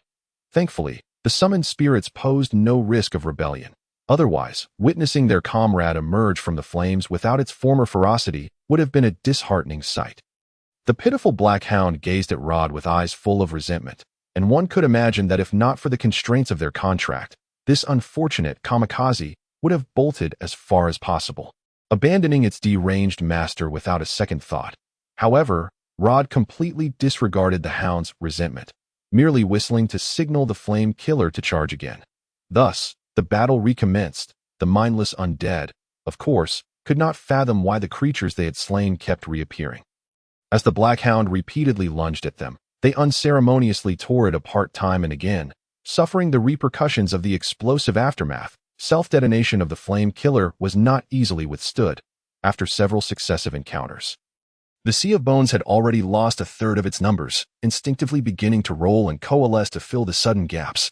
Yet, they remained blissfully unaware that Rod, who had initially lingered at a distance, had now quietly approached. Having completed a task once before, Rod was acutely aware of the underlying issue at hand. The seemingly lethal Sea of Bones was merely a distraction, and the true mastermind lay nestled within. That seemingly sacred and untouchable statue. Ligia raised the shield. Though his cards were limited, this did not deter Rod. He quickly made his decision and issued a command to the girl standing behind him. Soon, a faint golden barrier enveloped Rod, and this time, as the skeletal arms lunged toward him once more, Rod chose not to retreat. Instead, he grasped his sword and advanced as the blade gleamed. The skeletal claws that approached him shattered into fragments. And in that fleeting moment of opportunity, Rod surged forward like a shadow. Activating Shadow Flash, his speed multiplied several times over, yet it did not diminish the peril he faced as a creature reliant on overwhelming numbers. Speed was not an insurmountable challenge for them. Soon, countless arms reached out again from the ocean, grasping toward Rod, the sharp bone tips scraping against the golden barrier with a grating sound. However, the moment these arms encountered the scorching heat of the shield, they recoiled as if burned, emitting low, mournful cries. Ligia took action. Raising her hands high, beams of abundant positive energy cascaded down, shattering the skeletal arms that sought to obstruct Rod's path. In an instant, bone fragments flew in all directions. While this was not a conventional positive energy attack spell, Ligia's half-angelic heritage compensated for its inadequacies, and the Sea of Bones began to tremble as if doused in flames. Filled with furious screams, soon, a stream of bones surged forth from the side, racing toward the doorway. Meanwhile, Rod's body began to plummet. After all, he was not an angel, while Shadow Flash could momentarily maximize his speed. There remained a temporal limitation, and gravity was relentless. Clearly, Newton was displeased with Rod's attempt to defy his authority, eager to impart a lesson he would never forget. The ominous bones loomed closer. And without propulsion, Rod could not breach the barrier to reach his target. Should he fall within, he would surely be torn to shreds. Yet, Rod held a different perspective. He extended his hand, summoning a magic circle that materialized in an instant. A turquoise card spun in upon witnessing the scene before her. Ligia could not help but gasp in horror. She stepped forward, attempting to assist Rod, but the sharp bone spikes and arms lunged at her once again, compelling the young girl to retreat to her original position. Mr. Rod. Ugh. Rod let out a muted groan as he rose. Leaning against the wall, he felt a wave of soreness wash over him, as if his feet were planted on some soft, cotton-like surface, rendering him unable to discern his center of gravity. Just then, the wind howled once more. Relying on his 7 years of gaming instinct, Rod turned his head, narrowly evading the sharp object that accompanied the gust. It was only then that he discerned the true nature of the object, It was a long, bone-like tail, raised high as it coiled around the statue like a venomous serpent after 2 failed strikes. The tail exhibited a newfound caution, swiftly coiling back into a tight spiral, with the sharp tip still elevated, resembling a snake poised to strike at the opportune moment. 5 meters, Rod calculated in his mind. Quickly devising a plan to IT that moment, the enemy seemed to have lost all patience with this intruder in its territory. The previously gathered sea of bones surged upward, crashing towards Rod, who was pressed against the wall. In the blink of an eye, the white torrent roared forth as if unleashed from a dam, completely engulfing that corner. Mr. Rod, witnessing the unfolding chaos, Ligia felt her vision blur, nearly fainting from the shock. Her mind was a blank slate, utterly unsure of what to do next. Although Ligia recognized the perilous nature of the situation, the confidence Rod had instilled in her made her instinctively believe he possessed the ability to cope. Yet, the stark contrast between reality and her expectations left her frozen, oblivious to the encroaching skeletal claws. But that moment of oblivion was fleeting. The surging waves suddenly rose, accompanied by a flurry of shattered, spinning blades of light. The once solid cage immediately began to tremble precariously. Confronted with the prey's struggle, the sea of bones emitted a furious roar and lunged forward once more, intent on obliterating this unstable element. However, this time, they faltered. The white waves were cleaved in two, a fierce whirlwind sweeping up the scattered debris, howling past and tearing a breathtaking fissure. Within that chaos, Rod raised his sword high, a dazzling star glimmering at the tip. He stepped forward slightly, sweeping his right hand overhead. The pristine blade flew from his grasp. Sensing the imminent danger, the shrieking sea of bones pressed forward, layers of bone walls piling up with a clattering sound as they charged at Rod. The slender tailbone lashed out violently, aiming directly for Rod's face. Rod lowered his hand, tilting his head slightly.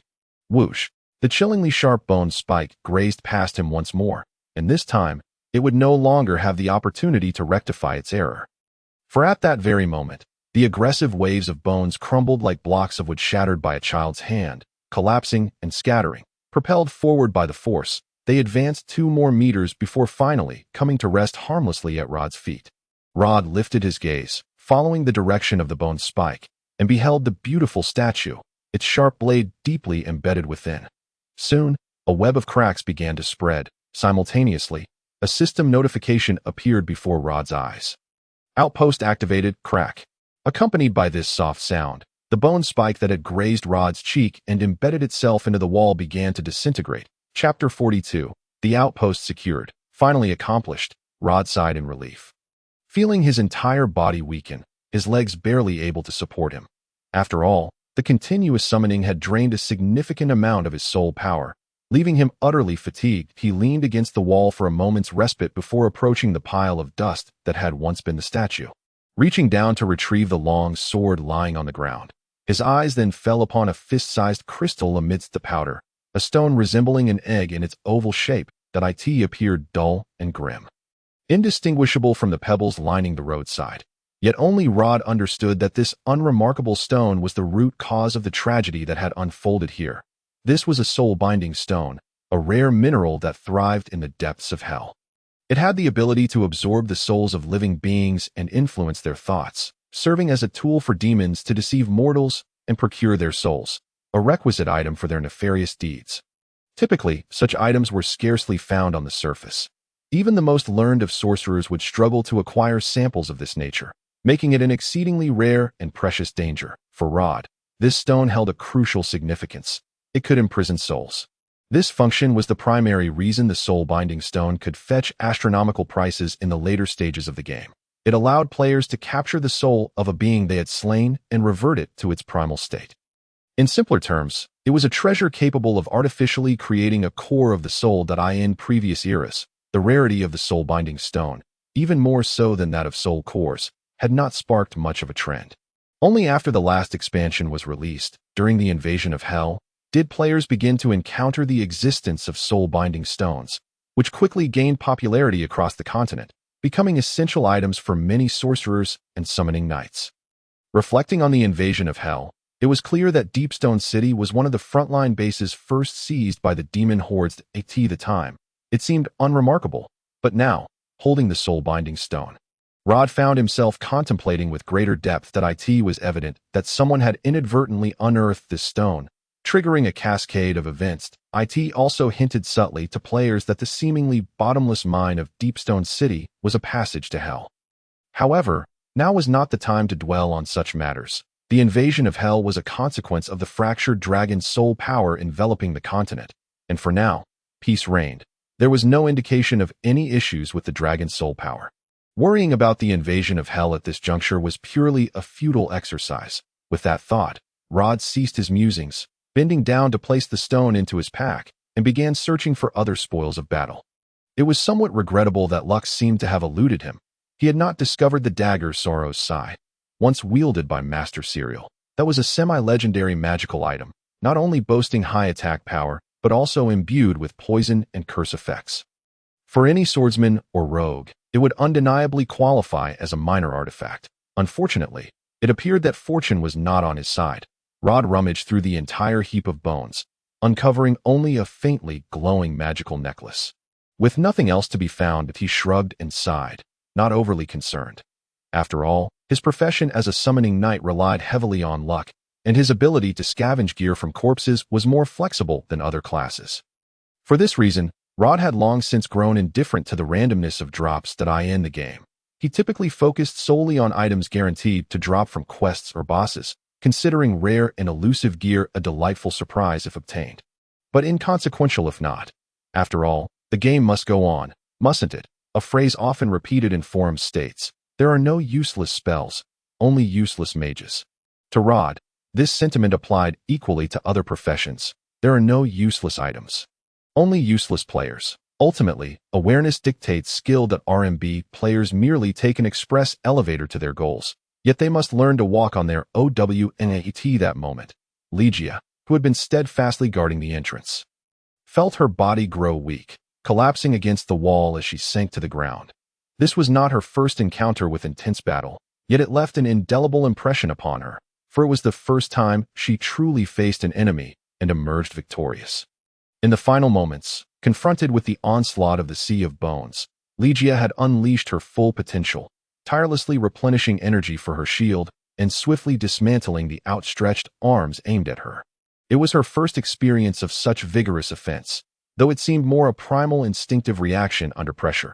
Even after the battle had concluded, Legia found it difficult to recover from her state of exhilaration. Not even during her first true foray into battle as a member of a mercenary group had she felt such tension and excitement. She raised her hands, gazing at her palms. The exhaustion from her anxiety had drained her strength, causing her hands to tremble uncontrollably. Yet amidst this profound weariness, Legia felt a flicker of satisfaction. She had succeeded. A new day had dawned, and as the sun rose once more, the brilliant rays of light streamed through the dilapidated old mansion, casting warmth into its depths. The once foreboding and shadowy abode had entirely shed the malevolence and terror that had lingered just a day prior. Even the garden outside, overgrown with wild grass, no longer exuded the peril it had during the night, instead hinting at a semblance of vibrant life. Despite their profound fatigue, Rod mustered his spirits and instructed Legia to return to the mercenary guild for some rest, as well as to handle the formalities pertaining to their base. The young girl did not hesitate, promptly accepting her orders and departing. That it was only after Legia had left that Rod exhaled in relief, leaning against the wall as he activated the mercenary guild construction system.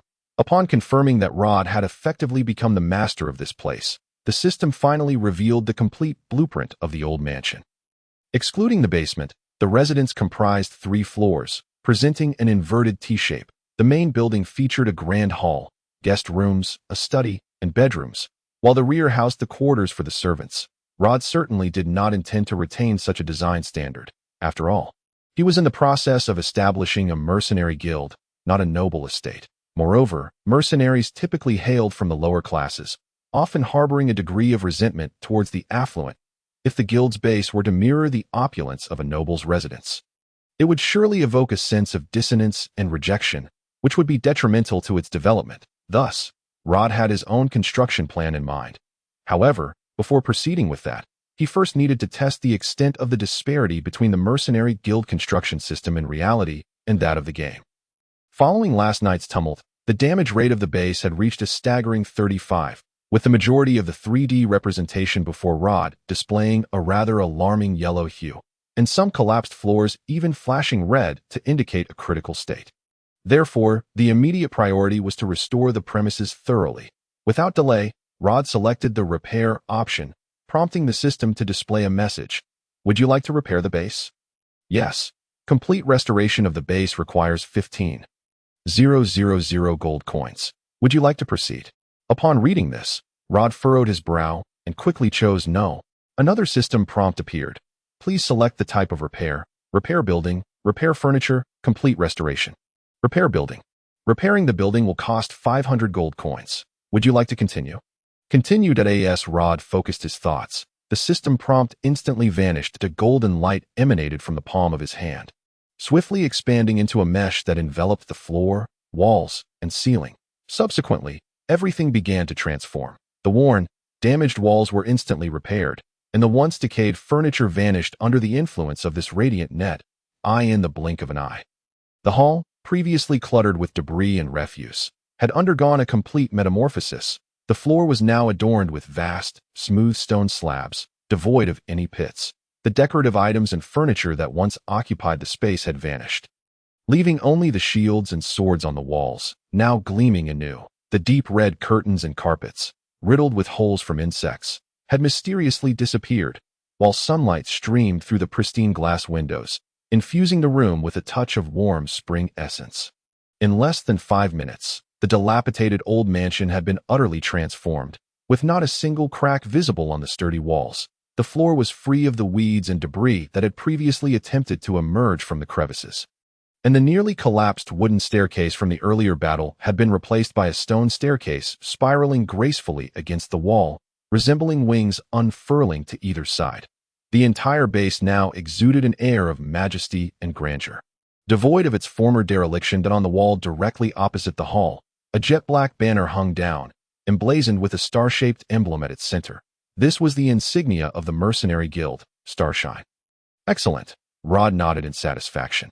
It seemed that this system indeed functioned as effectively here as it did in the game, which was sufficient for him. The only downside was the considerable expense, after merely repairing the entire structure. Rod's previously robust finances showed signs of dwindling. Nevertheless, he remained unconcerned about the gold. Having grasped the functions and mechanics of the construction system, he quickly activated it once more to build the hall, study, and bedroom.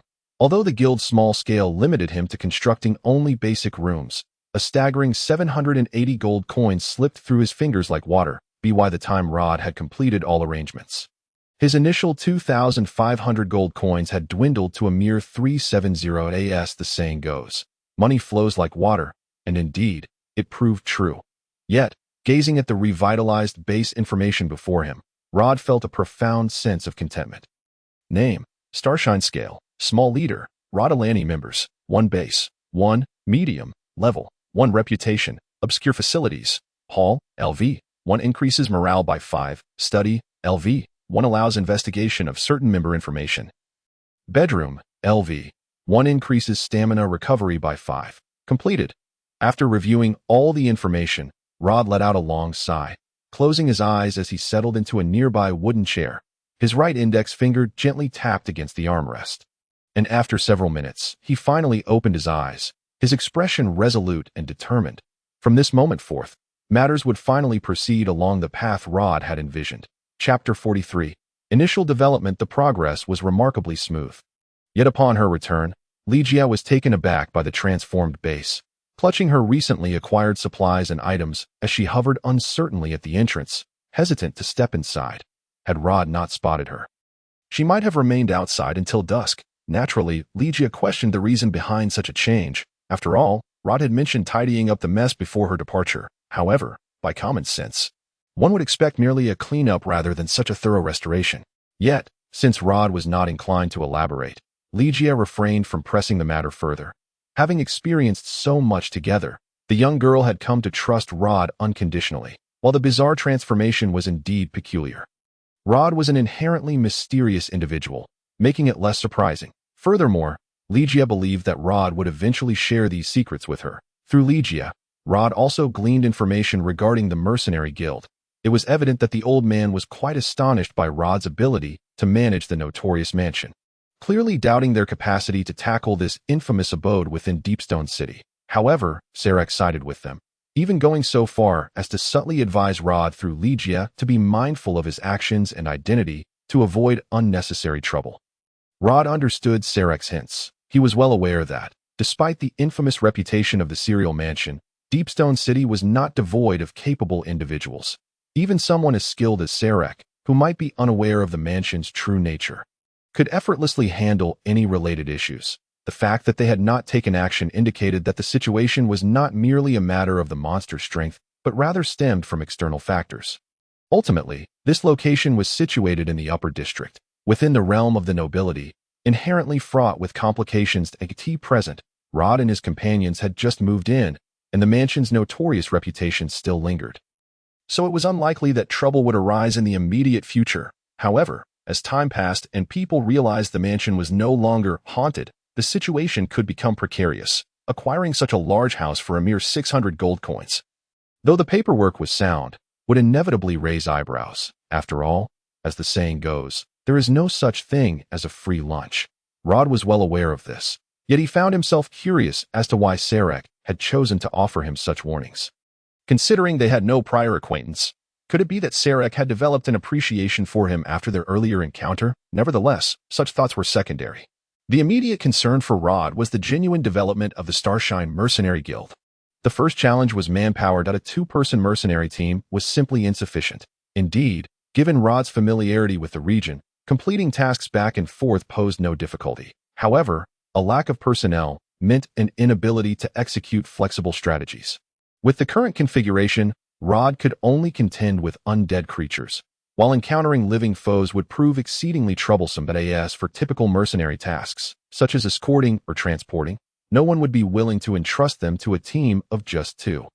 But if hiring was the route to take, what kind of individuals should he recruit? At the very least, the cost-effectiveness had to be justifiable. Given Rod's current financial situation, he could afford to hire perhaps one or two more individuals.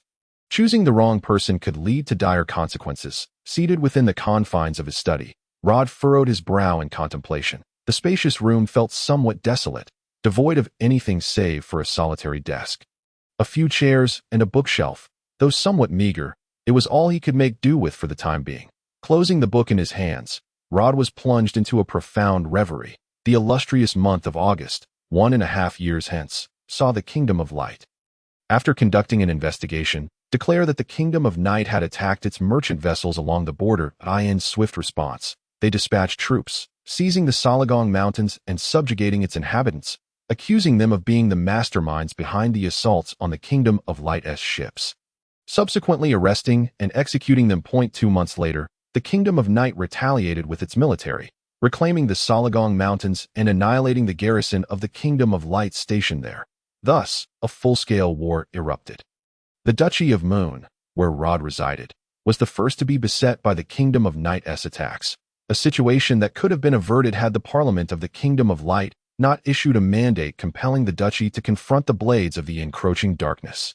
This was, in Rod's memory, the most devastating episode of player casualties. The Kingdom of Night unleashed a formidable army, comprising beings such as vampires and skeletal mages, with an average level nearing 80 against the Duchy's players, who barely reached levels of 40 or 50. Although many players banded together in a desperate attempt to defend their homeland, their feeble resistance crumbled before the might of the Kingdom of Night's forces.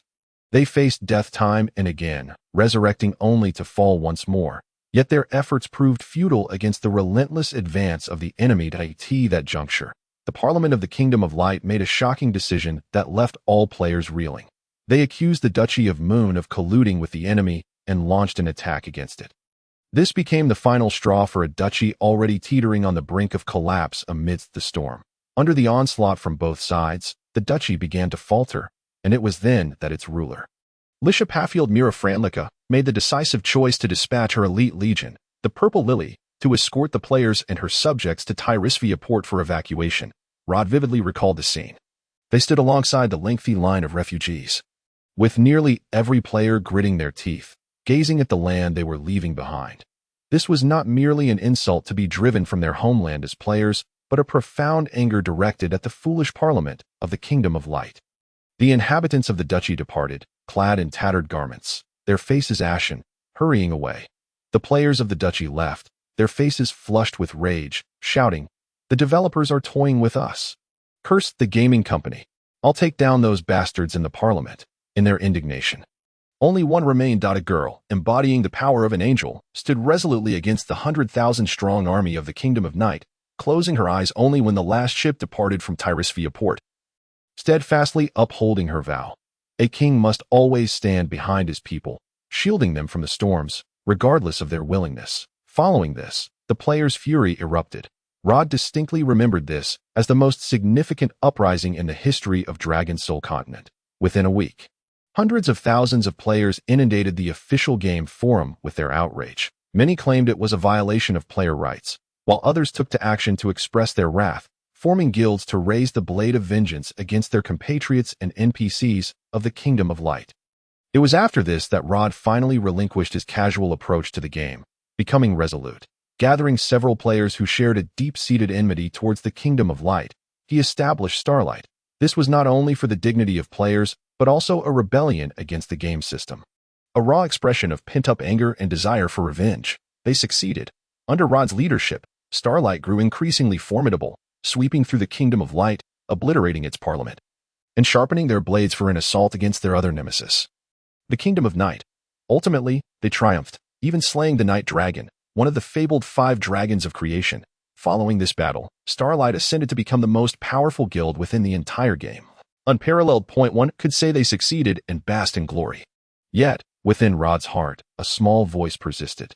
During the downfall of the Parliament, in the moments of vanquishing the Night Dragon, he often pondered, had he possessed such power then, might circumstances have turned? Would everything have changed? Rod was uncertain, yet he understood that such musings were but dreams. The game would not rewind. There could be no do-over. He had long held this belief until arriving in this world. Rod discovered he was granted another chance to rewrite his fate. He would not endure that bitter taste again. The humiliation he had suffered as both a refugee and a player could never be allowed to repeat itself. Prior to this, Rod had contemplated whether to venture into Golden City after leaving the Twilight Forest, but upon learning of Lygia's plight, he altered his course. If he could once build a powerful guild capable of annihilating both the Kingdom of Light and the Kingdom of Night, even standing against demonic forces from the abyss, ultimately slaying the Void Dragon, then why could he not do so once more? With a year and a half remaining, a period neither excessively long nor short. And now with the recognition of the Mercenary Guild and a stronghold at his disposal, Rod resolved to embark on a grand endeavor.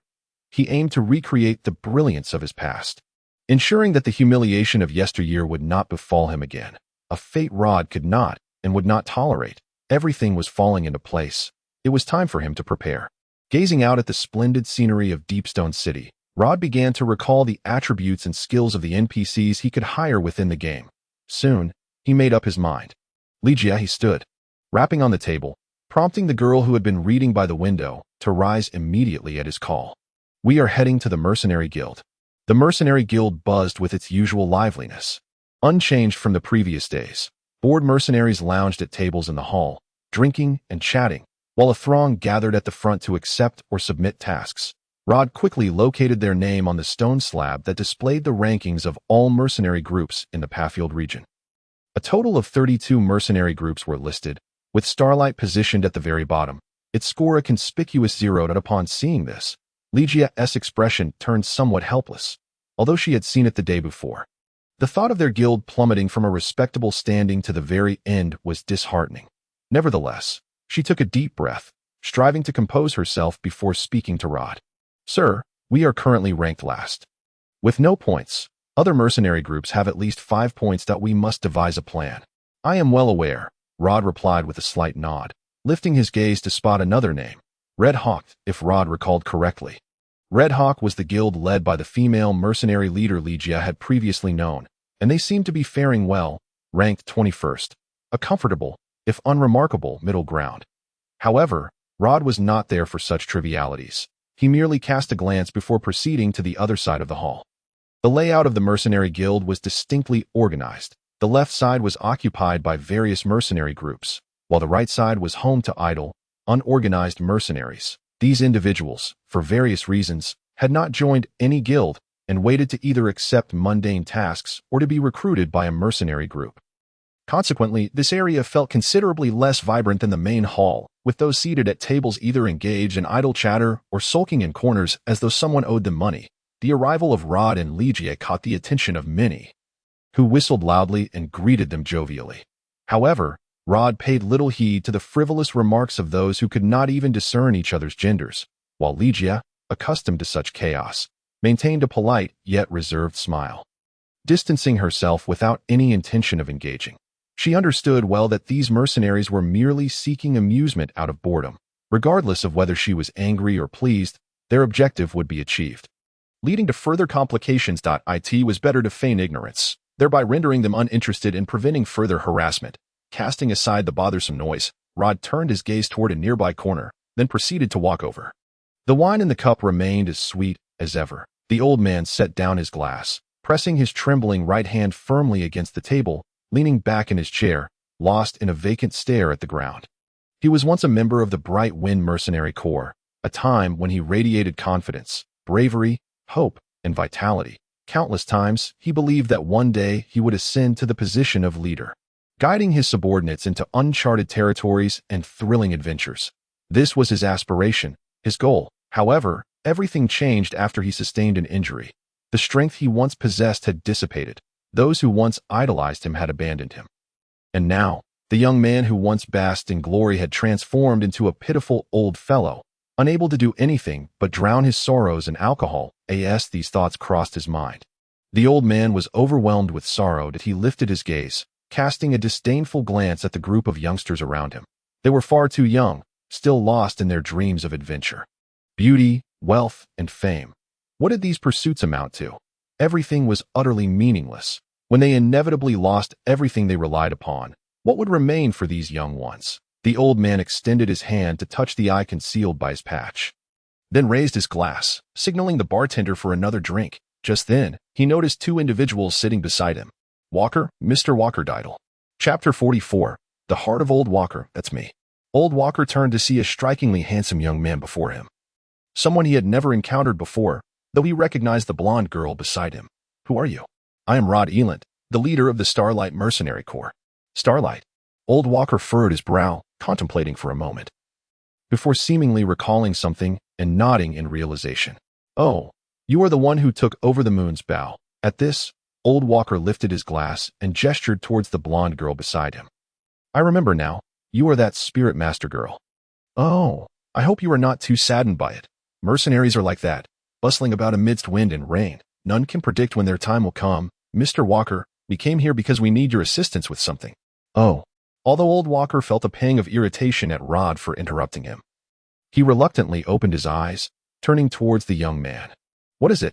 I hope you will join my mercenary corps. Rod stated this without the slightest hesitation, straightforwardly. However, after a moment of surprise, Old Walker suddenly burst into hearty laughter. Ha! It was as if he had heard a joke, continually pounding the table, causing some of the drink to spill from his cup. Ligia stared at the old man in astonishment at this sudden outburst, while Rod remained remarkably calm, even managing to wave at the bartender to order 2 cups of fruit wine. Only after the bartender had departed did the old man manage to compose himself, gasping for breath like a bellows, before leaning back against his chair. Did I hear you correctly, boy? You want me to join your mercenary corps? Is there a problem? Rod raised an eyebrow. Of course. It was only at this moment that the old man's expression darkened, sitting upright and regarding the young man with a challenging gaze. Do you think I'm some kind of senile fool? I want to ask you a question. How many people are there in your mercenary corps? 2. Rod answered swiftly, without a hint of hesitation. That's where you are mistaken. The old man spread his hands. 2 people. A mercenary corps. What do you intend to take on missions with? Complete tasks. The end of spring is fast approaching.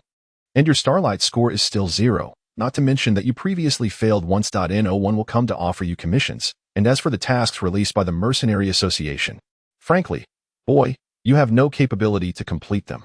As he spoke, the old man waved his hands dismissively. Don't assume that just because I am old, I am oblivious to everything. Boy, I have been here for decades. I am well aware of what transpires each day. So, I'm sorry, but I will not board your sinking ship. Old Walker's words were blunt, causing the girl beside him to fidget anxiously, wanting to say something but finding herself at a loss for words. In contrast, Rod maintained his calm demeanor, even taking the time to sip the subtly sweet fruit wine before speaking. Mr. Walker, what are you afraid of? What do you mean?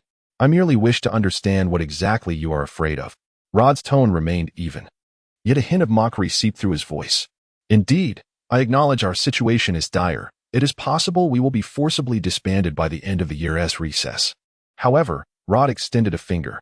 Even if we are disbanded, that is a matter for a year from now, isn't it? What does it matter if we fail? Either we die, or we are disbanded, and we will have to live like ordinary mercenaries. What difference does that make to you? Look at you now. Even if we were to be disbanded, you would merely return here to continue your current life, wouldn't you? Or are you afraid of death? Don't think your little tricks can provoke me. Boy, the old man's expression darkened further. I have seen all kinds of people over the years. I am not afraid of death, but I despise being deceived. You have no future. Naturally, I will not choose a path that lacks promise. That is a fine excuse you have found. Rod clapped his hands as if in praise. Yet his expression remained unchanged. When you abandoned the bright wind, did you not also find a similar excuse for yourself? Bang. Upon hearing Rod's words, the old man's face shifted, and he slammed his cup down on the table. Startling Legia. They abandoned me. You little brat. You know nothing. Don't spout nonsense. Get out of here. Playing the victim is a trick everyone can master. Yet, in the face of the furious old man, Rod remained unyielding. But what right do you have to complain? To feel wronged, they gave you opportunities, they afforded you time, and what did you do? Look at yourself now, like a wounded coyote, panicked and huddled in your den, afraid to move. You were scared. You have lost your confidence. And thus you dare not confront reality. Am I wrong? Swish. A cold dagger was suddenly pressed tightly against Rod's throat. Shut up, boy. The old man's face was grim, resembling a fierce wolf. You are not yet qualified to speak to me in such a manner. Those words should be directed at you. Rod paid no heed to the old man's threat. In fact, he was well aware of the elder's background. Within the game, he was a rare high-value NPC in Deepstone City during the early stages, possessing commendable attributes. However, this did not guarantee his intelligence was equally commendable. In fact, during his personal quest titled Reclaiming Past Glory, this old man's actions were deemed representative of foolishness by many players in that quest. His mercenary corps had been attacked by monsters, and upon receiving the news, the old man decided to rush to their aid, prompting players to assist. Yet, many players were frustrated by the old man's indecisiveness. What should have been a mere 30-minute journey turned into a convoluted ordeal. As he frequently stopped along the way, fretting over whether he should indeed return. Did they still wish to see him? A man in his 50s or 60s behaving like a fretful woman, leaving players wishing to throttle him in frustration. The cost of this indecision was dire, as by the time he arrived, his former companions had all become monsters' prey. Only then did the old man finally reflect upon his mistakes, unleashing his latent power and perishing alongside the monsters. A tale of a wayward soul returning to heroism. Yet, regrettably, this narrative received no favor from the players, who, incensed by the hours lost due to the old man's indecision, offered him nothing but a two-word evaluation and a raised middle finger. Rod was among them. It was precisely because of this quest that he understood the events surrounding Old Walker. His companions had granted him ample patience and time. Yet this old man had succumbed to the profound impact of that blow, retreating into his shell like a tortoise, entirely rejecting the goodwill of his comrades, never acknowledging his own faults, and instead attributing everything to others. While he ultimately experienced a profound change of heart, the presence of such elements in a novel may enhance its artistic merit, but in reality, no one desires such occurrences. What good is your repentance when it ultimately leads to death? The person you wish to save perishes, and so do you, leaving behind a wasteland of time squandered. What, then, is the outcome? Now, as Rod speaks these words, it is evident that he intends to provoke. The nature of this elderly man is decidedly obstinate, unless pressed to the brink. He remains inert. Furthermore, Rod harbors a desire for retribution, for he himself endured considerable hardship during this task. When taunted in the game, he received no response. Thus, venting his frustrations upon encountering the real figure is a welcome relief. At least I dare to confront the truth, rather than cowering like a coward in the corner, drowning my sorrows in drink. With that, Rod rose, casting several silver coins upon the table. I grant you a day to ponder this. Should you come to clarity, seek me out at the Serial Mansion. If I do not see you by tomorrow, I shall no longer wish to lay eyes upon you." With that declaration, Rod turned and departed. The startled Ligia, rendered speechless by the scene before her, hastily rose to follow Rod outside. Once the two had exited, old Walker fell back into his chair, his jaw clenched tightly, his hands trembling with rage. Yet, after a moment, he sighed heavily, burying his head deeply within his arms, lapsing into silence. Chapter 45, the 4-star mission. After his encounter with old Walker, Rod did not hastily vacate the mercenary guild. After all, the current mercenary group lacked a primary tank and damage dealer. Finding a shield warrior or similar defensive class would significantly ease Rod's forthcoming tasks. Regrettably, Rod was unable to find a mercenary that met his expectations. Such classes typically stand at the forefront during combat, facing dangers and pressures far exceeding those encountered by other mercenaries. Generally, only military personnel opt for such vocations. And these individuals either shun the mercenary lifestyle or have already been recruited by various guilds, making them difficult to encounter. Rod and Ligia perused the hall, meeting several swordsmen, yet all fell short of Rod's criteria and were subsequently dismissed. Ultimately, with no other recourse, Rod abandoned his initial intentions and resolved to focus on enhancing their abilities first. At this juncture, Deepstone City harbored little potential for discovery, while a few mercenary squads exhibited commendable strength. Rod could neither afford their services, nor was he willing to risk them developing unwarranted ambitions based on their numerical superiority. Thus, he set this matter aside, as more pressing issues awaited his attention, namely, the mercenary guild's point system. Ligia's assertion held merit. The foremost priority was to elevate their points as much as possible to avoid forced dissolution during the winter recess. This was paramount. And Rod's immediate concern was to ensure they at least had some points to their name. Points for the Mercenary Guild are derived from tasks, which fall into two categories. One involves clients posting tasks to the guild, which the mercenaries then undertake, receiving rewards stored at the guild upon completion. The other entails clients directly commissioning the Mercenary Guild, with both parties signing an agreement at the guild before executing the task. Points are determined by task levels, which are classified into 6 tiers within the Mercenary Guild. Besides ordinary tasks, the remaining are divided into 1 to 5-star levels, each representing different point values and subject to strict limitations. Mercenary squads are permitted to undertake ordinary, 1-star, and 2-star tasks. Completing an ordinary task yields 1 point, a 1-star task yields 2 points, and a 2-star task yields 3 points. Conversely, the Mercenary Guild can only accrue points by accepting 2-star, 3-star, and 4-star tasks. Although they may also take on ordinary and 1-star tasks, the guild receives no points for completing those tasks. Similarly, the upper echelon of the Mercenary Guild earns points only for completing 3-star, 4-star, and 5-star tasks. Any tasks below this threshold yield no points. These regulations are established by the Mercenary Guild, and any violations are strictly prohibited. This means that even if a mercenary squad or guild completes a 5-star task, the guild will not grant them any accumulated points. However, the likelihood of such an occurrence is exceedingly slim, as 5-star tasks are almost invariably perilous, often resulting in near-fatal outcomes even for larger mercenary guilds. For those squads and teams lacking comparable strength, the chances of survival are practically non-existent.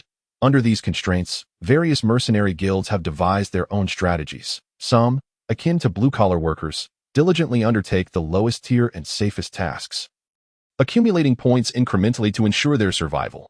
Others adopt a philosophy of either remaining silent or making a remarkable entrance, choosing either to refrain from undertaking tasks or to pursue a high-stakes endeavor for substantial rewards. Rod opted for the latter approach. Given the current scarcity of personnel in the Mercenary Guild, diligently completing the lowest-tier tasks, while safe, would not yield rapid point accumulation. As the saying goes, 2 fists cannot contend with 4 hands. The numerical disadvantage is an insurmountable hurdle. Since stability is unattainable, the only viable path is to complete higher-level tasks to amass significant points. However, when Rod presented the task titled Pavel's Cemetery to Uncle Hank, the elder of the Mercenary Guild regarded the young man as though he were witnessing a walking dinosaur. "Are you truly certain you wish to undertake this task, young man?" Old Hank polished his glasses, his expression grave as he scrutinized Rod. "This is a 4-star task. Even a fully equipped mercenary guild would find it exceedingly difficult to emerge unscathed." He furrowed his brow and rapped the table lightly. It is not my intention to frighten you. But the Blue Valley Mercenary Guild and the Black Lion Mercenary Guild have both attempted this task, and they were no strangers to capable individuals. What was the outcome? They suffered severe casualties, nearly losing their leaders. Those groups sent more than a dozen members, yet they could not prevail. You and your few companions intend to succeed. The young man's enthusiasm is commendable, but I see no reason for hesitation. Rod dismissed Old Hank's concerns. The disparity in standards for capable individuals between the world's inhabitants and the player's perspective is far too vast to draw meaningful comparisons. Rod's choice of this task is driven not only by its high point value, but also by its content and rewards. Pavel's Cemetery, located in the mountainous region north of Deepstone City, is an abandoned graveyard harboring a necromancer named Pavel. The objective of this task is to eliminate the necromancer and his minions. The task is deemed complete upon returning with Pavel's head. Rod's decision to pursue this task is motivated by his strategic considerations. Given his current combat capabilities, he is particularly effective against undead creatures. Engaging bandits would pose a greater challenge. Additionally, he seeks the skill book held by the necromancer Pavel. It is said that Pavel was once a highly respected bishop who fell from grace due to events widely regarded as infamous. Eventually becoming a necromancer, he possesses a tome known as the Holy Book, which records the skills of spirit masters, making it Rod's target. At this juncture, it is essential to elucidate the distinctions between players and NPCs regarding leveling in the Dragon Soul continent. Players possess clear advantages in various aspects due to the existence of skill points, allowing them to enhance their skill levels at will. For instance, Rod, at level 10, may exhibit skill levels equivalent to NPCs of levels 30 or 40. However, NPCs do not share this flexibility. Barring a few prodigies and kings, most NPCs possess skill levels commensurate with their character levels. This stark contrast makes the superiority of players evident. On the other hand, NPCs boast a different advantage. They do not categorize their talents as players do. Many NPC professions have talents that are inherently blended, allowing for a degree of choice that players often envy. Players, constrained by skill point limitations, cannot enjoy the same freedom, and many talents remain exclusive to NPCs, leaving players feeling envious. Beyond these differences, the methods of leveling between the two groups diverge significantly. Players level up by accumulating experience points, whereas NPC leveling resembles a cosmic eruption. They do not consume experience points or level up in the conventional sense that prompt NPCs to level up. Two circumstances arise. Either their affinity with the player increases, prompting the NPC to propose a task, or the player must complete that task to instantly elevate the NPC's level. Another approach involves providing NPCs with skill books, allowing them to learn skills without any level or special restrictions. Therefore, even a level 5 NPC can instantly ascend to level 10 upon mastering a level 10 skill. Of course, this process requires time. Should one manage to acquire such a book, then Legia would no longer have any worries until she reaches level 40.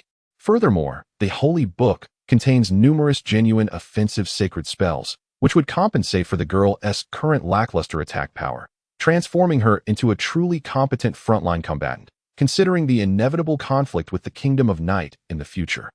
It is crucial for her companions to familiarize themselves early on with the combat tactics against undead creatures. If not for these reasons, Rod would prefer not to spend his days amidst the dead. After all, he is still alive and holds little interest in those undead beings. In fact, if given the choice, Rod would rather hire a mage, even if it were merely an apprentice. Unfortunately, mages are rarer than spiritualists, most of whom rarely venture outside, let alone come to the Mercenary Guild. I have made my decision, Uncle Hank. Rest assured, we will complete the task. I hope so. Seeing that his attempts to persuade the other party had been in vain, Uncle Hank could only sigh helplessly and shake his head. He then bent down, diligently writing something on paper before nodding at Rod. All right, Mr. Rod, you are now officially registered. Once you complete the task, simply return with the token as per the requirements of the mission. Upon verification and confirmation, we shall dispense your rewards. Understood. With that, Rod nodded and said no more, swiftly turning to leave. Uncle Hank watched the slightly gaunt figure vanish into the crowd before shaking his head with resignation. Oh, the youth is so reckless, daring to take on such a perilous task. Sigh. It's hard to know what to say. How unfortunate, looking so young. Yet, as he muttered to himself, Hank picked up the nearby flask, completely oblivious to the figure that had appeared behind him. With the arrival of this figure, a melodious and bright voice rang out. "What is so foolish, Mr. Hank?" "Ah, miss." Startled by the voice, Hank jumped up hastily, awkwardly setting down the flask and turning around to face the shadow behind him, managing a bittersweet smile. "What brings you here, miss?" "I thought. I came to inquire about the task I entrusted to you earlier." "How is it progressing?" "Well," upon hearing the question, beads of sweat began to form on old Hank's forehead. He took out a handkerchief to wipe his face and mustered the courage to respond. "I am making an effort, miss. As you can see, these recent fellows have been rather lackluster, and I have yet to find a suitable one, so I see." The beautiful voice, akin to the soft cooing of morning birds, quivered slightly. "Then, what did that young man want from you?" "Oh, that lad." At this, old Hank's expression shifted, and he began to sigh. "Ah, that fellow truly does not know his limits. Miss, listen to me." Perhaps finally having found a willing audience for his grievances, old Hank quickly recounted the tale of Rod taking on a 4-star mission, laden with complaints about the youth's arrogance and lack of groundedness. However, as a member of the mercenary guild, he refrained from uttering any curses about Rod meeting his demise. Mercenaries are quite sensitive about such matters, as they are already engaged in perilous endeavors, and wishing ill upon someone would be utterly heartless. "I see." After listening to old Hank's complaints, the figure chuckled lightly. "How intriguing it is that a mercenary group with only 2 members dares to accept a 4-star task. What a curious occurrence, is it not?" "Indeed, and I have heard that the young man is highly regarded by Lord Sarek. I cannot fathom what Lord Sarek sees in this arrogant lad, Uncle Hank."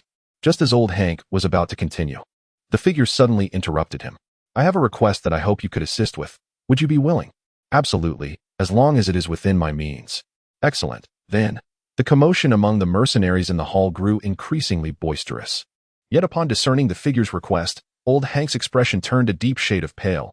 Chapter 46. A newcomer joins the guild. A chilly breeze swept across the grassy expanse, stirring gentle rustlings as the sun once again rose above the horizon, heralding the dawn of a new day.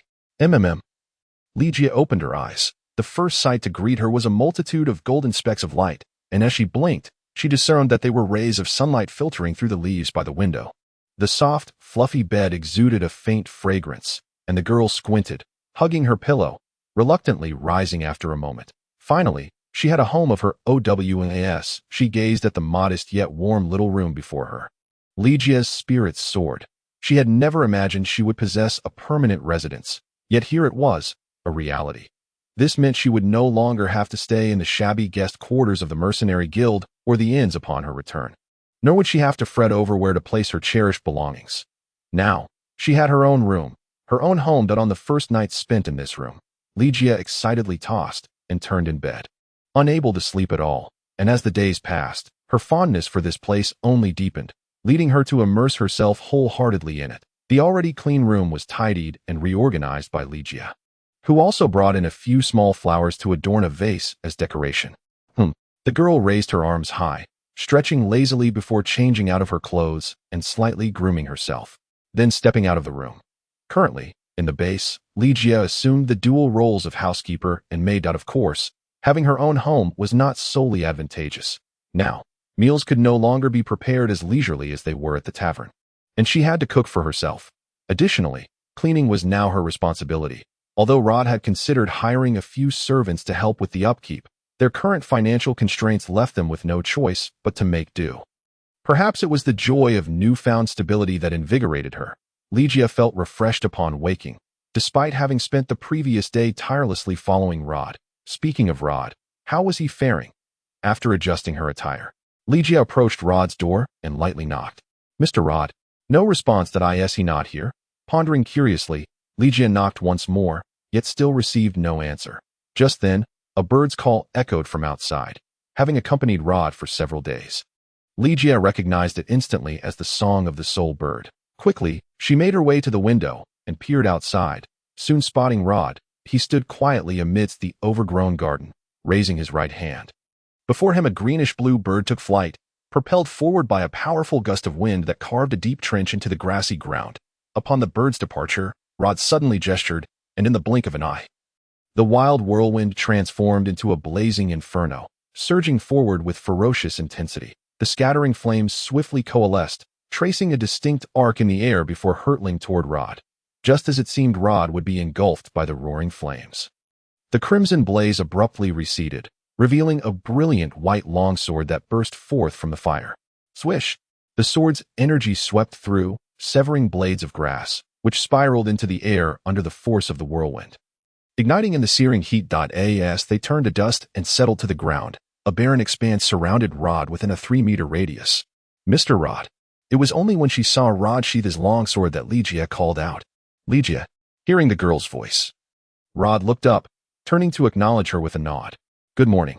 Good morning, sir. As she spoke, Ligia felt a twinge of embarrassment. Although protocol dictated that she should address him as captain, the close proximity of their ages made it somewhat awkward for her.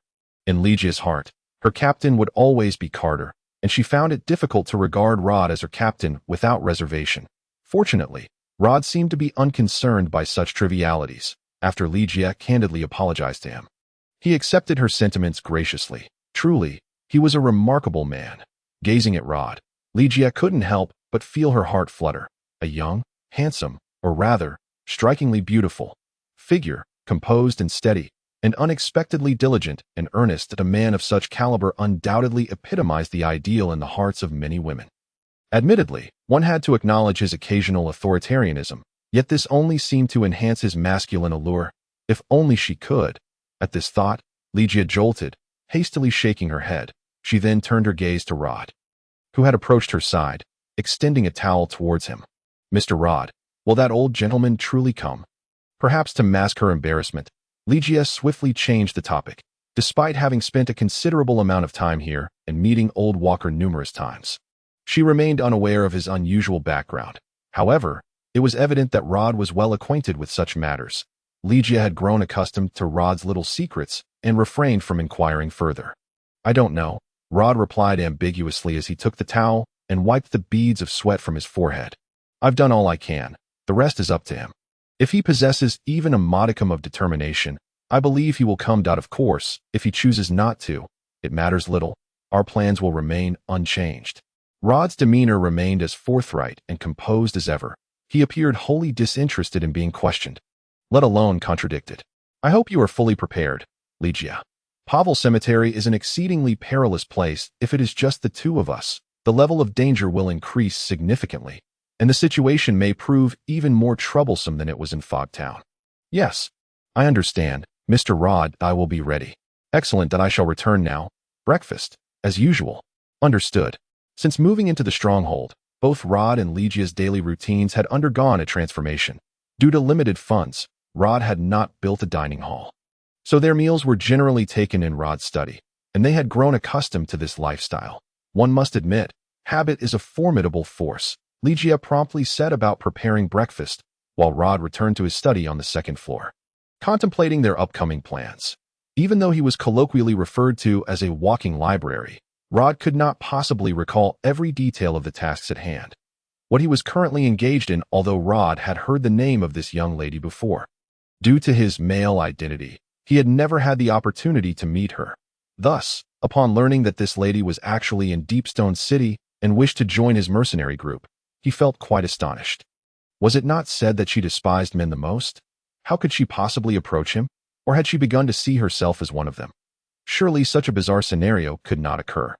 Gazing at Marlene's outstretched right hand, Rod found himself puzzled. Could it be that they merely shared the same name? That seemed implausible, for her surname was indeed Sienna, and judging by her attire, she certainly resembled a member of the nobility. However, considering that the Sienna family resided far away in Golden City, what could this young lady possibly be doing in such a remote place as Deepstone City? Was she perhaps answering a call to venture into the countryside? I have heard your name, Miss Sienna, Rod replied calmly, taking her hand. His knowledge of this legendary figure was rather limited, much like that of other players, but he was still familiar with the general circumstances. If I have offended you in any way, I apologize. However, should you not be at the academy at this hour? Upon hearing Rod's inquiry, a flicker of surprise passed through both Marlene and old Hank's eyes. The reason Marlene found this amusing was that he was aware of her identity, even knowing certain details about her, which confirmed the rumors she had heard from Hank regarding this peculiar mercenary captain being of noble lineage were indeed accurate.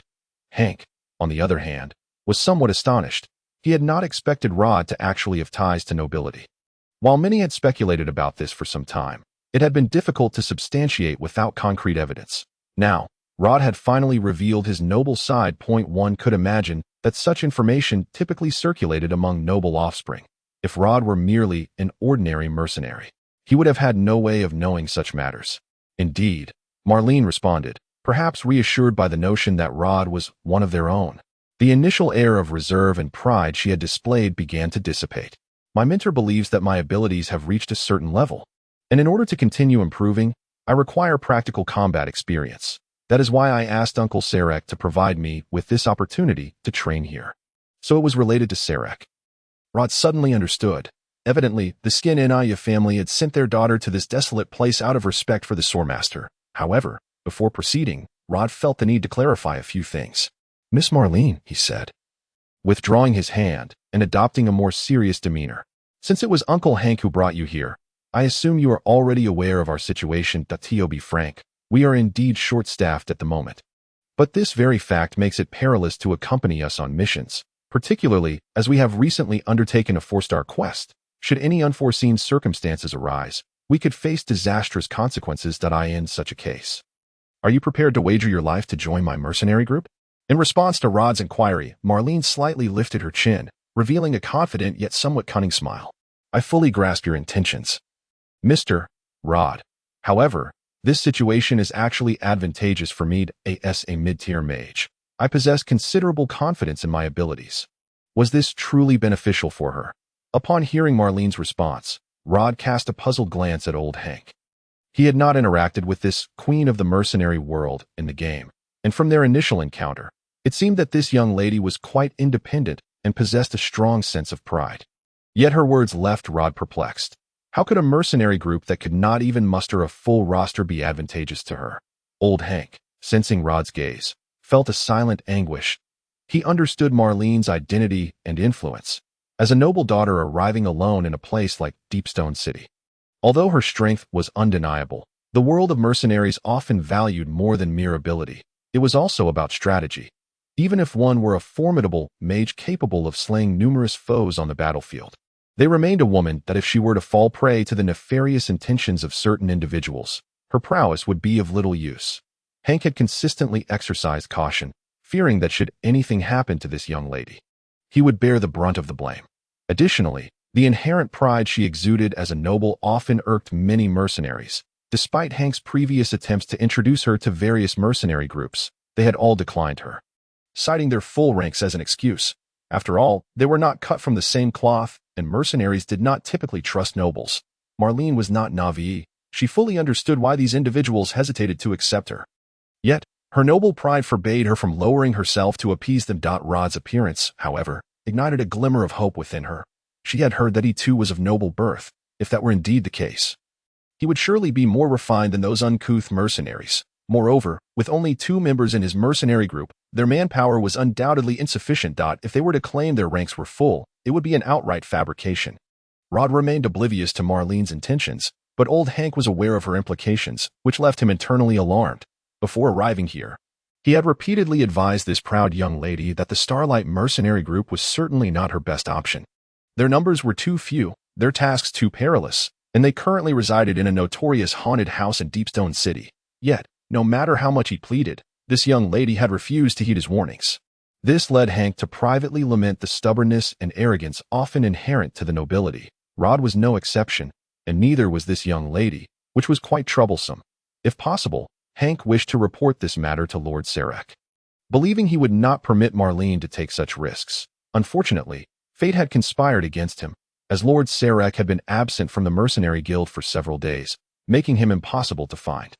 Marlene, astutely aware of this situation, had thus taken advantage of Lord Sarek's absence to compel old Hank to comply with her wishes. Though heavens, I truly do not wish to offend anyone in this matter.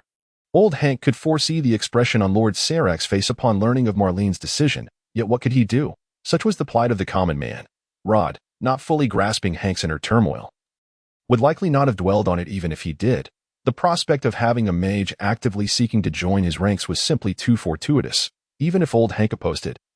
Rod had already resolved to welcome this future queen of the mercenary world aboard his ship of misfits. However, before proceeding, Rod felt it necessary to clarify his terms.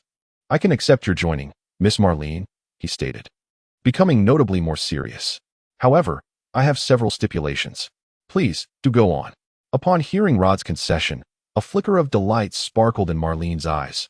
She had come here seeking practical combat experience, yet after arriving in Deepstone City, she felt as though she had become a caged canary, unable to move freely. This had greatly displeased her, so when she learned about Rod and his mercenary group, she quickly recognized it as a splendid opportunity. It now appeared that her ambitions were within reach. "First, now that you have joined the mercenary group, you are my subordinate," Rod declared, raising a finger. "As my subordinate, you must obey my orders unconditionally during missions. Without my explicit permission, you are not to take any action. Even for something as trivial as seeking a moment of privacy, you must report to me in advance." Upon hearing this, Marlene's expression shifted slightly. But before she could voice her objections, Rod raised another finger. "Secondly, although you have joined our mercenary group, we are still strangers to one another that I do not believe that you can effectively coordinate with our combat strategies. Thus, I require you to follow my directives completely during engagements. You must do exactly as I instruct. If I do not require you to defend, even if the enemy is upon us, you are absolutely forbidden from moving." With that, Rod lowered his hand. "These are my conditions that if you can accept them, I would be pleased to welcome you into my mercenary group. And what would happen if I were to violate these terms?" The young lady's countenance had darkened. Her teeth clenched as she quietly inquired. "I would immediately expel you," Rod replied without hesitation. "As I mentioned earlier, this task is extremely dangerous. If you cannot adhere to my instructions, it is likely that we shall all perish there. Thus, I must ensure that the potential for unforeseen circumstances is minimized. Should you act recklessly and endanger us, relinquishing you would become an inevitable choice." Rod's words echoed. The atmosphere in the hall grew palpably tense. Chapter 48. Old acquaintances. At this moment, Marlene's expression was frigid.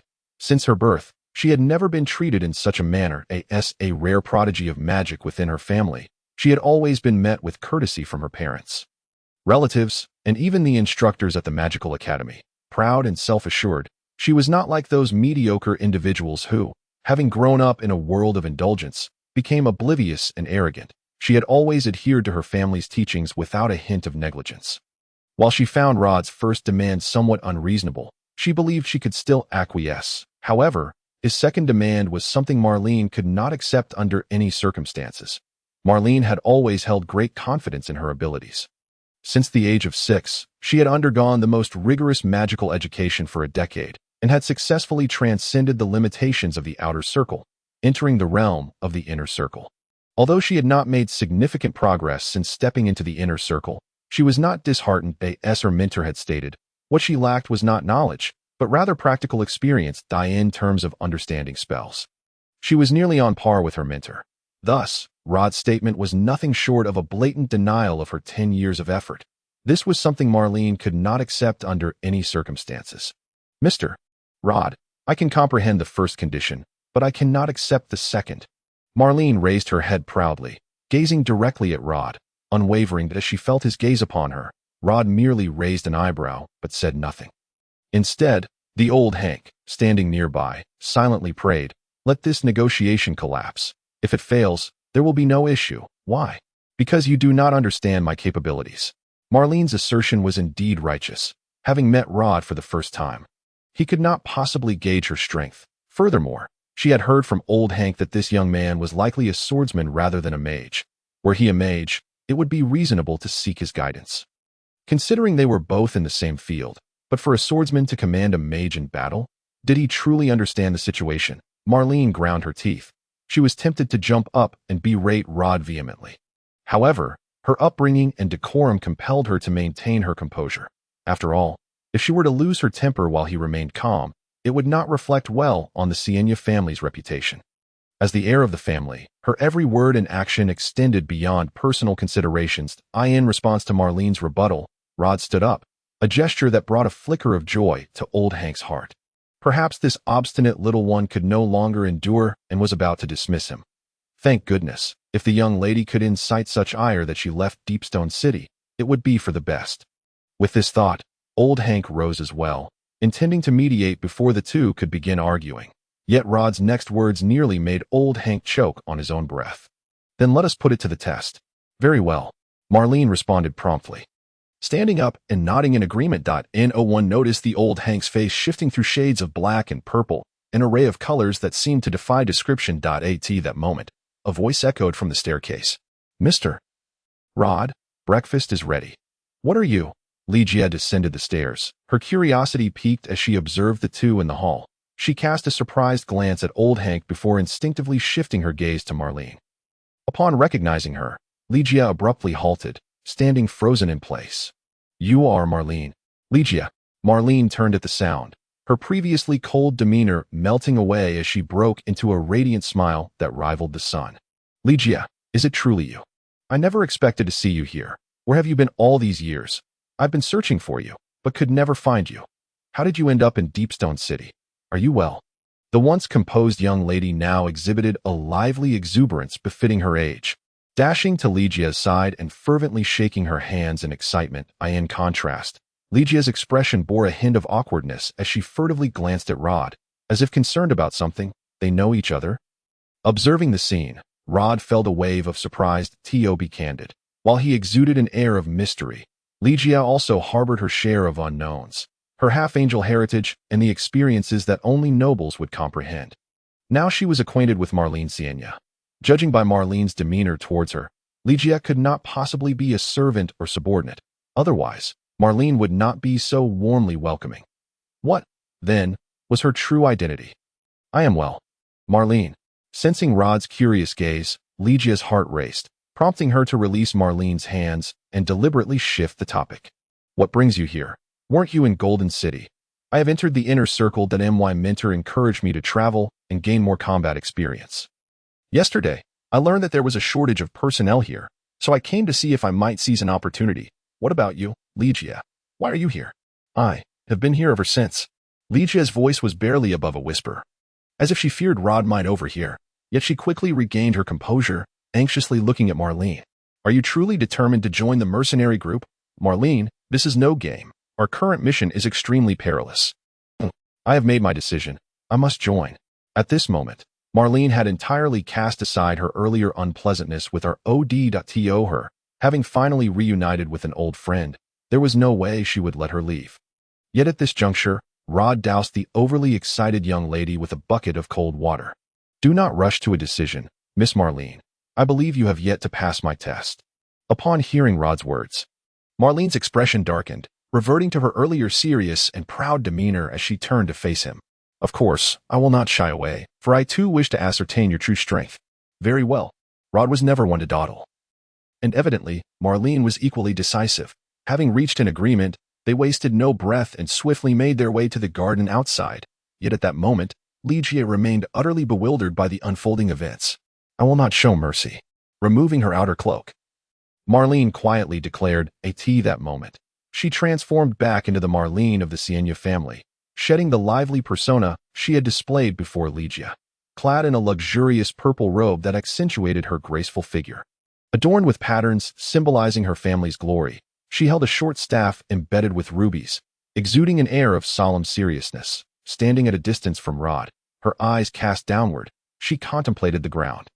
An elemental mage, at the 7th tier of the inner circle, she would be classified as slightly above level 15 in the realm of players. Rod needed only a glance to discern her capabilities based on her equipment.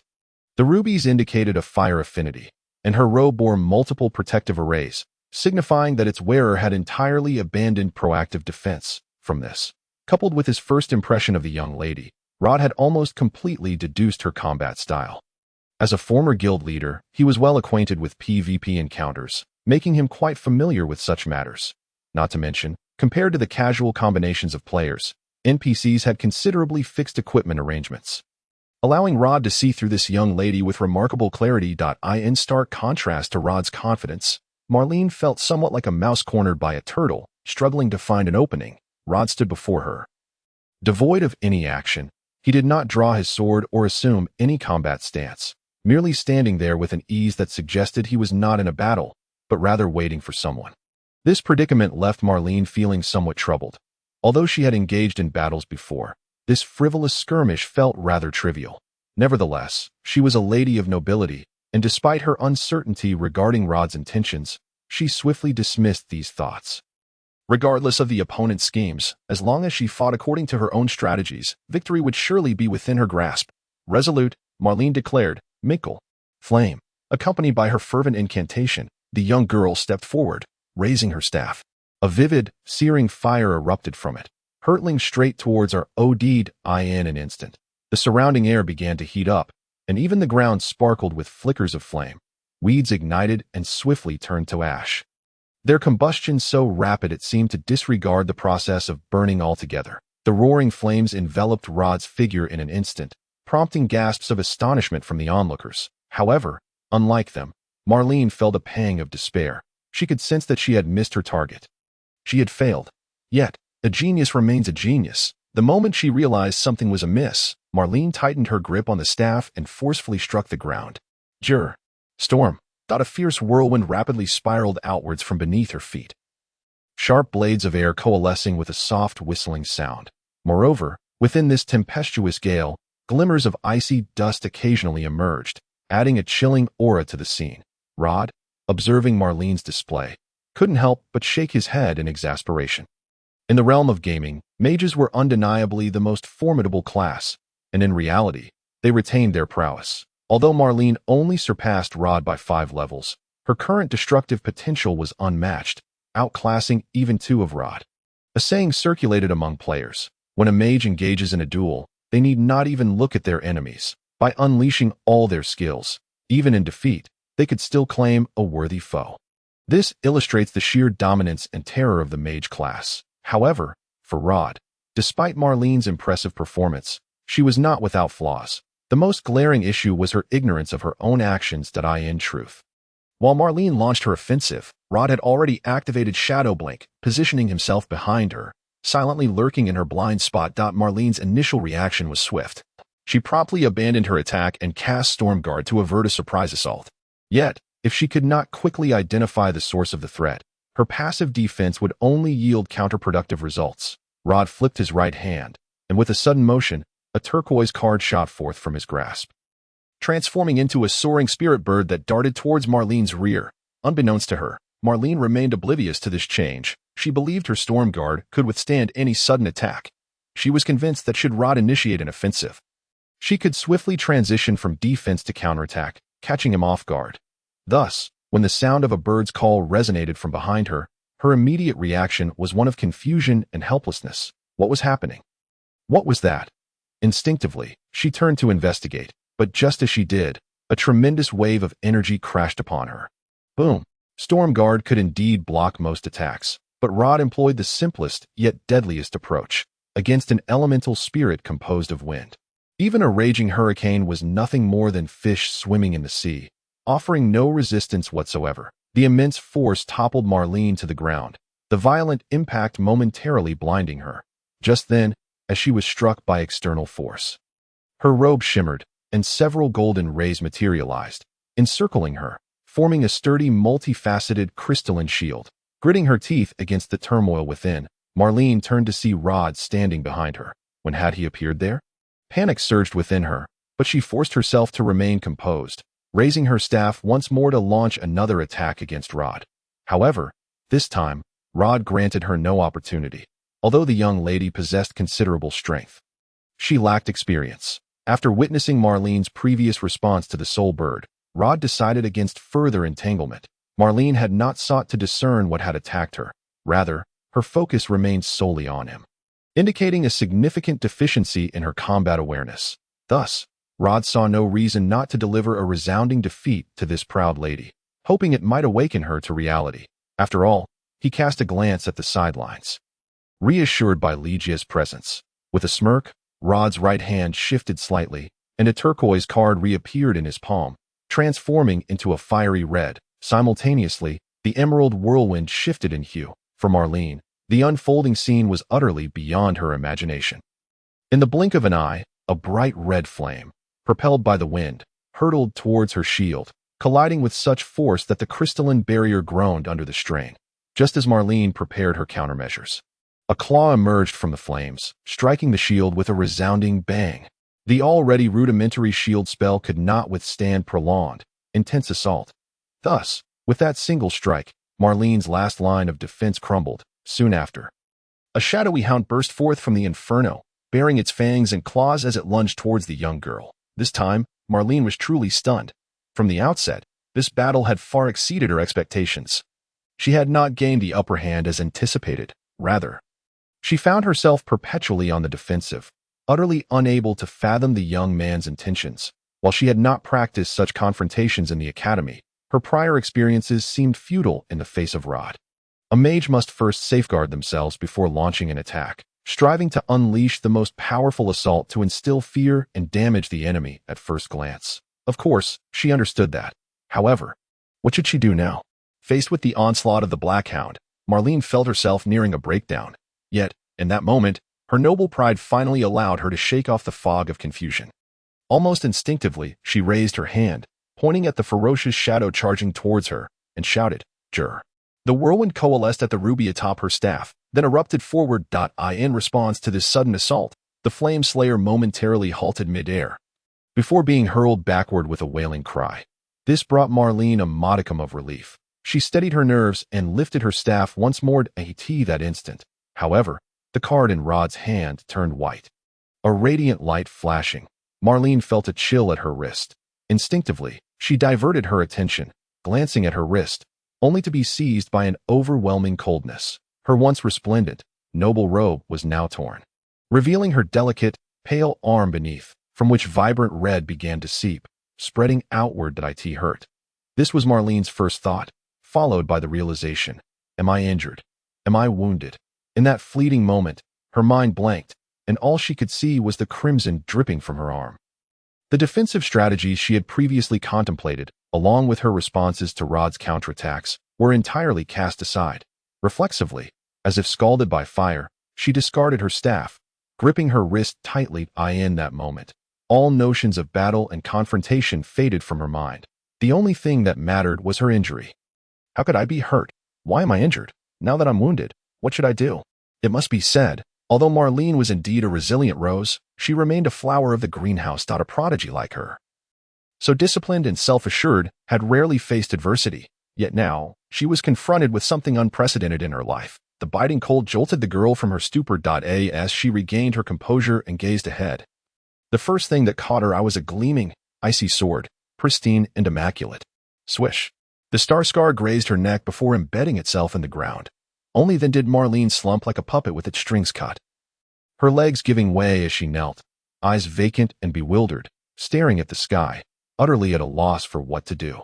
The ability to seamlessly merge multiple elements in casting spells demonstrates a profound understanding of the arcane, Rod remarked. Rod's voice emerged in a rather monotonous tone as he spoke. He raised his right hand, and in an instant, the pristine white card vanished from his grasp, while the long white sword that had been planted in the ground beside the young lady also disappeared without a trace. However, in the realm of actual combat, your performance is akin to this. If you were to exhibit the same level of competence during a mission, I would undoubtedly abandon you. Legia, attend to her wounds. Then escort her to rest. It appears this young lady is quite disoriented at the moment. Ah yes, Legia, who had been anxiously observing from the side, hurried forth upon hearing Rod's command, beginning to tend to Marlene's injuries. Marlene sat there, seemingly devoid of spirit, as if her very soul had been stripped away, allowing Legia to arrange her as she pleased, unable to utter even a single word, resembling a marionette bereft of its essence. Witnessing Marlene in such a state, Rod furrowed his brow yet refrained from uttering further comments. He retained considerable faith in the girl's psychological resilience. After all, if she were to eventually earn the title of Queen of the Mercenary Realm, her mental fortitude could not be lacking. The subsequent trajectory lay entirely in her hands. If this young lady were to proceed in such a condition, utter annihilation would be all but assured. Rod had no interest in courting death. As Rod had articulated, Marlene possessed a profound understanding of magic itself. However, in the throes of battle, such knowledge proved utterly useless. A common affliction shared by many, including players that it is akin to when one enters a dungeon. Everyone reads the strategy guide. And the boss's weaknesses are well known, yet how does it truly unfold in combat? If one can adapt and harness their skills, all is well, but what if unforeseen circumstances arise? What if the minor enemies spawn too early? Or the boss lands a critical hit? Or positioning is less than optimal? In such moments, mismanagement can lead to tragic obliteration. Rod was certain that if the battle unfolded according to this young lady's wishes, she could undoubtedly display prowess akin to a divine sorcerer descending from the heavens. Alas, real battles are not CG animations, they are not static. Once unexpected variables intrude, everything becomes precariously unstable, which poses the gravest of threats. After instructing Ligia, Rod turned to return to the old manor, while Hank, standing nearby, wore an expression of vibrant surprise. He had never anticipated that this young man would possess such formidable strength. That magic prodigy, once held in high regard in Golden City, had been utterly lost before Rod, unable to even complete a single move. On the other hand, he was equally astonished by the young man's ruthless demeanor, capable of acting so decisively against such a beautiful lady. Yet, it was Hank who now found himself in a dilemma, helplessly watching Rod's retreating figure, then glancing at Marlene, who, supported by Ligia, slowly rose to her feet. Her complexion pale, resembling a small bird that had weathered a fierce storm, entirely unaware of what to do next. Sitting quietly on the soft bed, Marlene gazed silently out the window. Following that, Ligia led her to her room, where she finally managed to regain her composure. It must be said, this was undoubtedly the most significant blow Marlene had ever faced in her life. It felt akin to an idol, once revered, suddenly being forcefully yanked from the pinnacle to the ground, followed by several harsh kicks to the face. She had heard Rod's words. Although she felt a deep sense of injustice, Marlene found herself unable to refute them. Indeed, she could complain that this man's combat style was peculiar, insidious, and utterly devoid of honor, lacking any semblance of grace. However, she now understood that this was the essence of true combat, life and death intertwined. And simply surviving makes one the victor. Reflecting on it, had Rod truly been her enemy, she would likely have met her in long ago. In such a scenario, to whom could she turn to lament the other's unscrupulousness and treachery? How are you feeling now, Marlene? Ligia inquired softly, placing a cup of warm tea before her. Much better, thank you, Ligia. Marlene managed to force a somewhat stiff smile. Although encountering an old friend in this manner was indeed a cause for joy, the impact of this battle weighed heavily upon her. She had faced defeat before, yet never had she experienced such utter humiliation. Moreover, battles between mages were typically quite civilized, and bloodshed was a rare occurrence in sparring. Marlene shook her head, realizing she had displayed an alarming degree of weakness. To be frank, I had indeed underestimated the situation. She sighed softly. I initially believed that, given my abilities, completing these mercenary tasks would pose no challenge. Yet now, I find myself incapable of even managing a simple skirmish. I knew what I ought to do, but my body refused to comply, and eventually, I lost all sense of direction. At this point, Marlene wore a bitter smile. I used to mock those incompetent fools, yet now it seems my performance is hardly any better than theirs, is it? That is not the case, Marlene. Ligia rose and grasped her hand, gazing intently into the young lady's wine-red eyes. The reality of true combat diverges significantly from our imaginations. I am no exception. Before joining the mercenary group, I was filled with fantasies, hoping to rely on my abilities to aid others in overcoming their injuries. They took me in when I was most in need, and at that moment, I yearned to be of service to them. At this juncture, a flicker of sorrow passed through Ligia's gaze. However, during my first true battle, witnessing my comrades torn apart, I was nearly paralyzed with fear. I scarcely had time to provide aid, and many were grievously wounded. Though the captain did not blame me, the disappointment in my comrades' eyes was palpable. I understood their need for my assistance, and I possessed the capability to provide it. Yet I faltered at the most critical moment. The captain informed me that everyone faces such trials, without exception. Following that, I worked tirelessly to improve, and eventually, I understand. Marlene lowered her gaze, her beautiful eyes reflecting a complex mix of emotions. I grasp your meaning, Ligia. Just as that gentleman articulated, if I were to perform so inadequately during a mission, I cannot fault him for considering my abandonment. However, at this point, the young lady clenched her fists. I still wish to give it a try. I recognize my lack of experience, and I understand that my previous pride has yielded no tangible results. Yet I refuse to cower like a coward, for I am Marlene Shinya. Bearing the honor and pride of my family, I will not permit myself to retreat in such a manner, regardless of the difficulties and hardships. I shall persevere with grit and determination that I have made my decision. The honor of the family. Upon hearing Marlene's declaration, Lygia's expression dimmed, yet she refrained from elaborating further. Marlene appeared to sense something amiss and quickly lifted her head, regarding Lygia with curiosity. By the way, Lygia, you have yet to tell me why you became a mercenary. Why did you leave Golden City? I was not present at the time and have no knowledge of what transpired. When I returned, you had vanished. I searched for you for quite some time, yet I could not ascertain your whereabouts. What prompted your departure? Upon hearing Marlene's inquiry, Lygia's countenance shifted to one of sadness. She bit her lower lip tightly. Yet ultimately, she found the words to speak. Because it was the decision of the family council. You were expelled. Upon hearing the phrase family council, Marlene stood in disbelief, her eyes wide with shock and anger as she turned to the young lady beside her. How could those stubborn old fools do this? They dared to expel you. Did Mr. Drakeman not intervene? Father consented to the council's decision. At this revelation, Marlene felt as though all strength had been drained from her body, the fervor she had just displayed dissipating in an instant. How could he? It is not surprising.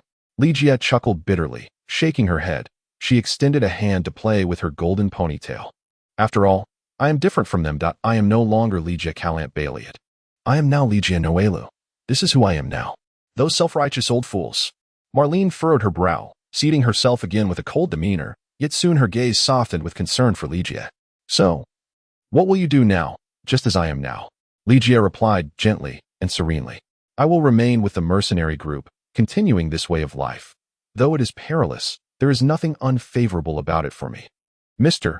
Rod has promised to revitalize the mercenary group, and I believe this holds far more significance than donning extravagant gowns and mingling at galas and banquets, does it not?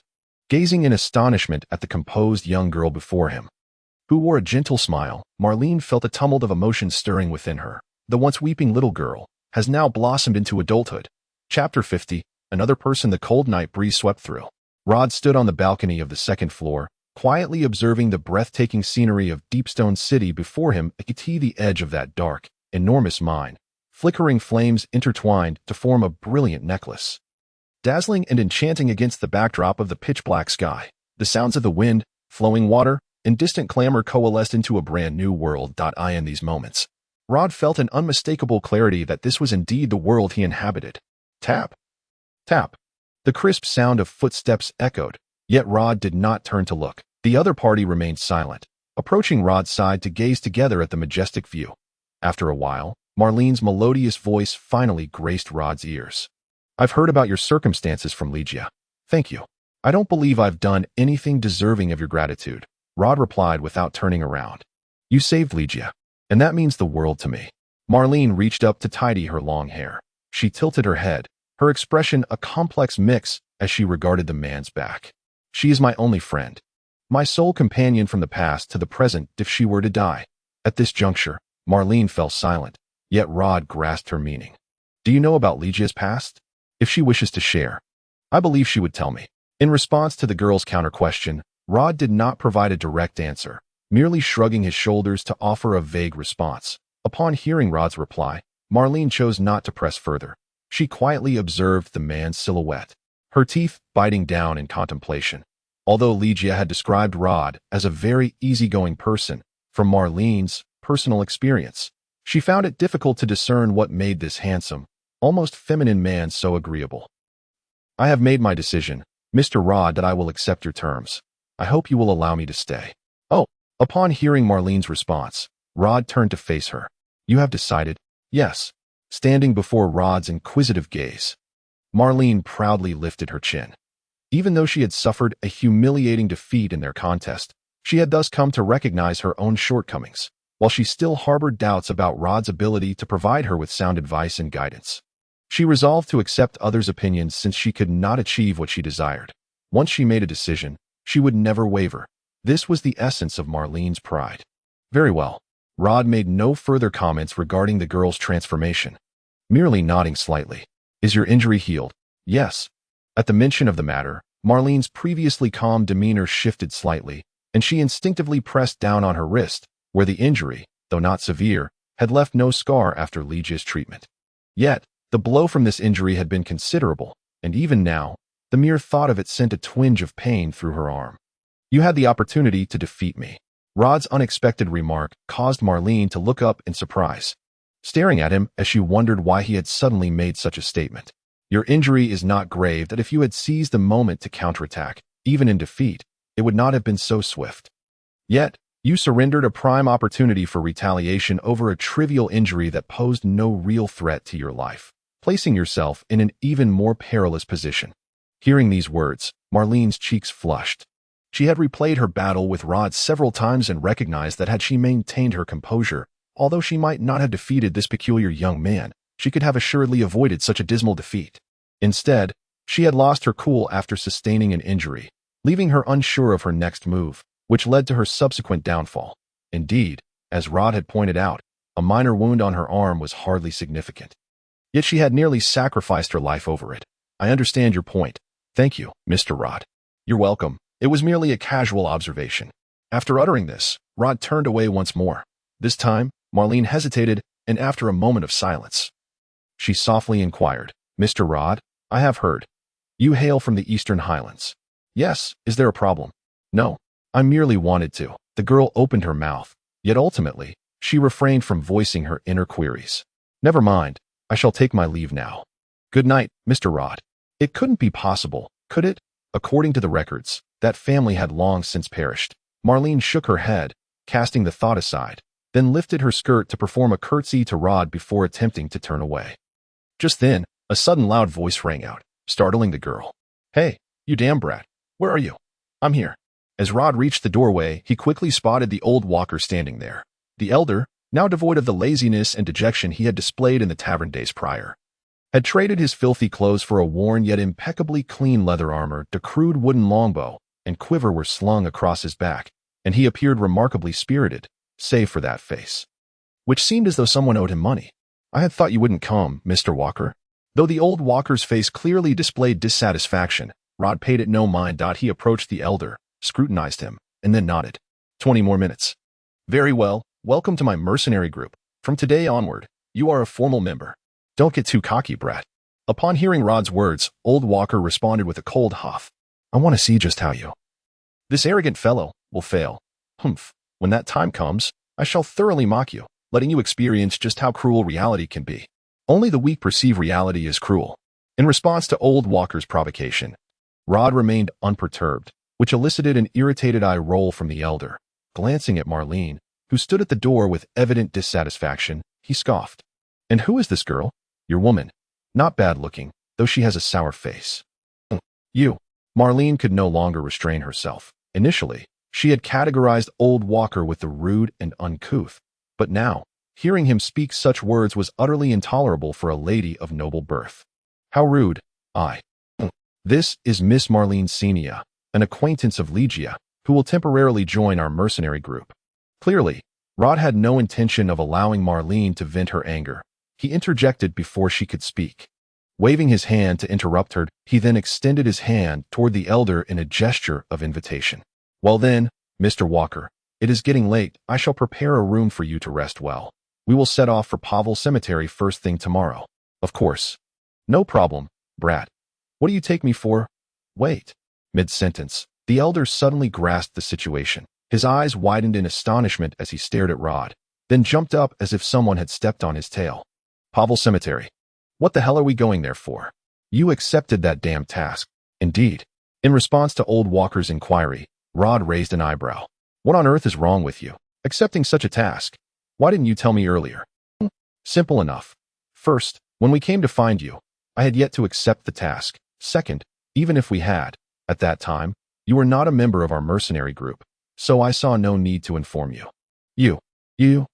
Old Walker, furious, pointed an accusatory finger at Rod, his hand trembling with rage. You played me. I'm done. Suit yourself. Confronted by the furious roars and threats of the elder, Rod did not even lift his eyelids. He understood that this old man was, in truth, a masochist. Unless he was thoroughly dealt with, he would never heed Rod's commands.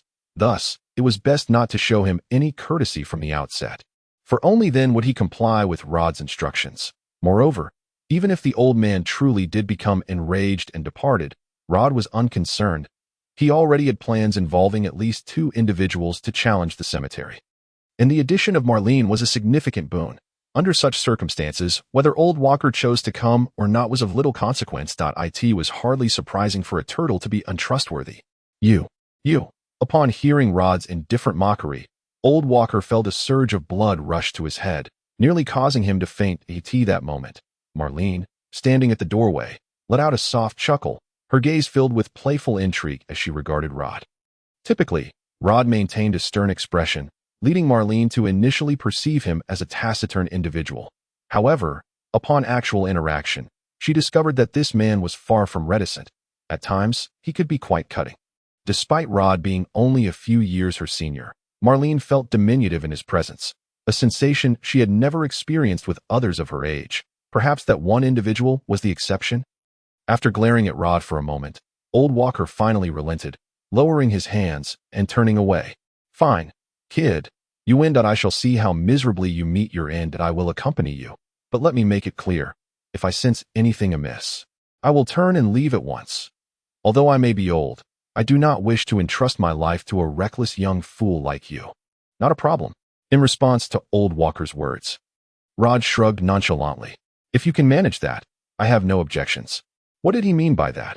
As soon as they landed, a blinding white light burst forth from Rod's hand, slicing through the darkness. Yet it did not elicit any ripples. Rod cautiously advanced a few steps, and upon confirming the absence of danger, he felt reassured. That moment, the other 3 followed suit, leaping down in turn. Ligia and Malin found it relatively easy. For spellcasters, casting a levitation spell was not particularly challenging. Although Old Walker did not possess the same magical abilities as the 2 ladies, as a once-skilled ranger, such a height posed no difficulty for him. We shall proceed, Rod murmured, lowering his voice as he noted the group had gathered. He then moved ahead, in the dilapidated tunnel. The only sounds echoing in the silent darkness were the footsteps of the group. Ligia consistently served as their lighthouse, summoning a radiant light to illuminate the path ahead. Following Rod's instructions, Malin walked alongside Ligia, ready to assist her in warding off any potential surprises. Old Walker trailed at the rear, a position that was both precarious and crucial should an enemy launch an attack from behind. It could prove quite perilous. Thus, an experienced individual was needed to safeguard their rear, a burden clearly unsuitable for Ligia and Malin, leaving it solely to Old Walker. The sound of crumbling stones echoed. Under the sanctified glow, abandoned, rusted tools and mine carts were visible everywhere. The supporting pillars of the mine were riddled with decayed, corroded holes, while thick webs hung in the corners, swaying gently with the breeze. And an ominous aura slowly emerged, permeating the air, a scent of death. Ligia, upon reaching the end of the tunnel and gazing at the empty mining site before him, Rod gestured. Noticing his signal, Ligia promptly slowed her pace and cast a protective shield over all 4 of them. Initially indifferent, Old Walker had already drawn his short sword and dagger, his eyes scanning their surroundings with vigilance. That he crouched down, ears perked, listening intently for any sounds. Despite his earlier grumbling demeanor, he now revealed a different side of himself. Only Malin seemed momentarily taken aback. However, upon observing the actions of the others, she instinctively tightened her grip on her staff. Unlike Old Walker, her focus remained on Rod. As per their prior agreement, she was obliged to follow his commands, even if enemies were to confront her directly. Although this condition was exceedingly stringent, after experiencing a prior failure, Malin had grown less resistant to it. 1 step, 2 steps, 3 steps. Crack! Just as they entered the mining site. With suddenness, desiccated arms emerged from the ground, reaching out towards the 4. Prepared for such an ambush, Rod swiftly swung his sword, the dazzling blade cleaving through the darkness with a sharp whistle, severing the arms as easily as cutting through straw. In an instant, countless limbs and appendages flew through the air, and simultaneously, the ground shattered, revealing the slowly rising, blackened, stiff, and emaciated corpses. Malin, encircle with ice. Understood. Responding to Rod's command, Malin hesitated momentarily before hastily raising her staff and striking it against the ground. Keiki, frost, with this incantation. A pristine frost carpet rapidly spread outward from the staff's focal point, causing a sudden drop in temperature as ice crystals formed in the air. Consequently, the undead creatures, she was not unaware of Marlene's thoughts, after all. She had harbored the same attitude when she first joined the mercenary group. However, now, our earnings as mercenaries are quite limited, so, although Ligia's expression was awkward and her tone apologetic, her pace in collecting the spoils did not wane in the slightest. But we do have rewards for completing tasks, right? Do you really think that little sum is enough to fill our bellies, my lady? Compared to Ligia's somewhat reserved demeanor, Old Walker's behavior resembled that of a brazen brigand. He seized a mutilated arm, yanked off the ring, scrutinized it for a moment, and then returned it to his pocket. Next, he sliced open the corpse's skull, extracting a large chunk of thick corpse oil. Just the sight of it made Marlene want to vomit her dinner from the previous night. Every time we complete a task, we barely earn 100 gold coins, sometimes even less. This kid's mercenary group is small, so it doesn't appear so, but ordinary mercenary groups have at least 10 members, and each one, fighting tooth and nail, ends up with only around 10 gold coins. What can we do with such paltry sums? We need to repair our weapons and armor, and we also need to drink and eat. Oh, you think these things come without cost? Moreover, rewards are only given upon task completion. If we fail, should we just starve? Upon hearing Old Walker's retort, Marlene opened her mouth, but ultimately said nothing. She merely stood to the side, her expression complex as she watched the trio loot the bodies clean. Before they continued onward, although they encountered numerous ambushes along the way, under Rod's command, they navigated the dangers unscathed. Despite being only 4 in number, Rod and Walker excelled due to their extensive experience in adventuring.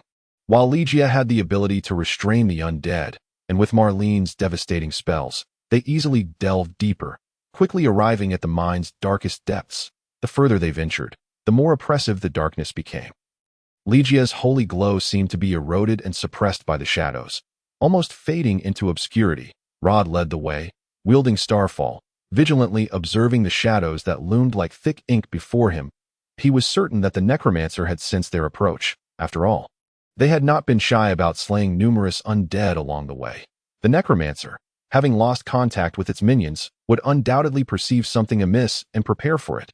If Rod had sufficient manpower, he would not mind pushing through. But currently, he had only 3 companions, and this world lacked the means for him to resurrect or animate corpses. Rod gestured for the others to halt, then scanned the surroundings once more before lowering his voice to address them. We are nearing the necromancer. Now, I will instruct you on your roles in the upcoming battle. Remember this well, as I cannot issue commands on the fly during combat. Therefore, I need you to keep my words in mind. If anyone forgets, I doubt I need to punish you, for the corpses will not heed my complaints. Upon hearing Rod's typically calm yet incisive remarks, the 3 immediately steeled themselves. Even Marlene, who had previously harbored doubts about Rod, was now fully alert. Throughout their journey, she had undeniably benefited from Rod's orders, although she had studied the insights and techniques of mages in battle during her time at the academy. It was under Rod's command that she first grasped the true essence hidden behind those techniques. Even after casting spells according to Rod's directives, the young girl came to a sudden realization about how to apply what she had previously learned. This revelation fostered a newfound trust and understanding in Marlene towards Rod's commands, dispelling her earlier skepticism. As for Old Walker, though he remained displeased with Rod, he certainly did not wish to become a revered martyr at this moment. Ligia. Rod first turned his gaze to the spirit mage behind him, the most crucial figure in this battle. I will take on the task of restraining that fellow. Your priority is to provide shields for the others. Unless I specifically request it, do not waste your energy on me. The necromancer possesses formidable resistance against spells, so I will have Marlene assist in dispelling its magical barriers. Only after that can you launch your attacks. Otherwise, it would simply be a waste of power. Yes, I understand, Mr. Rod. Seeing Ligia nod in acknowledgement, Rod turned to Marlene on the other side. Miss Marlene, your primary task is to dispel the protective spells surrounding the necromancer. I believe its level should not be too high. If it exceeds your capabilities, inform me immediately, and I will handle it. Additionally, while I will draw most of the necromancer's attention to myself, it will not cease its harassment of you during the intervals when you are dispelling spells. I need you to remain vigilant for any threats from the undead nearby. If any arise, you must address them at once. Unless I give the order, do not attack the necromancer. All right, no problem. Leave it to me. After battling the undead along the way, Marlene's response was noticeably more confident.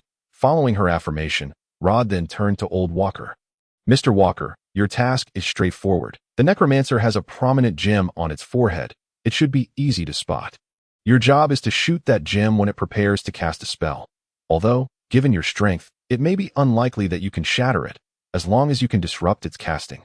That will suffice. Also, I hope you will keep a close watch on the two ladies. Should any danger arise, promptly alert them. Although Rod was quite detailed in his instructions, Old Walker did not respond immediately. Instead, he furrowed his brow, his expression slightly shifting.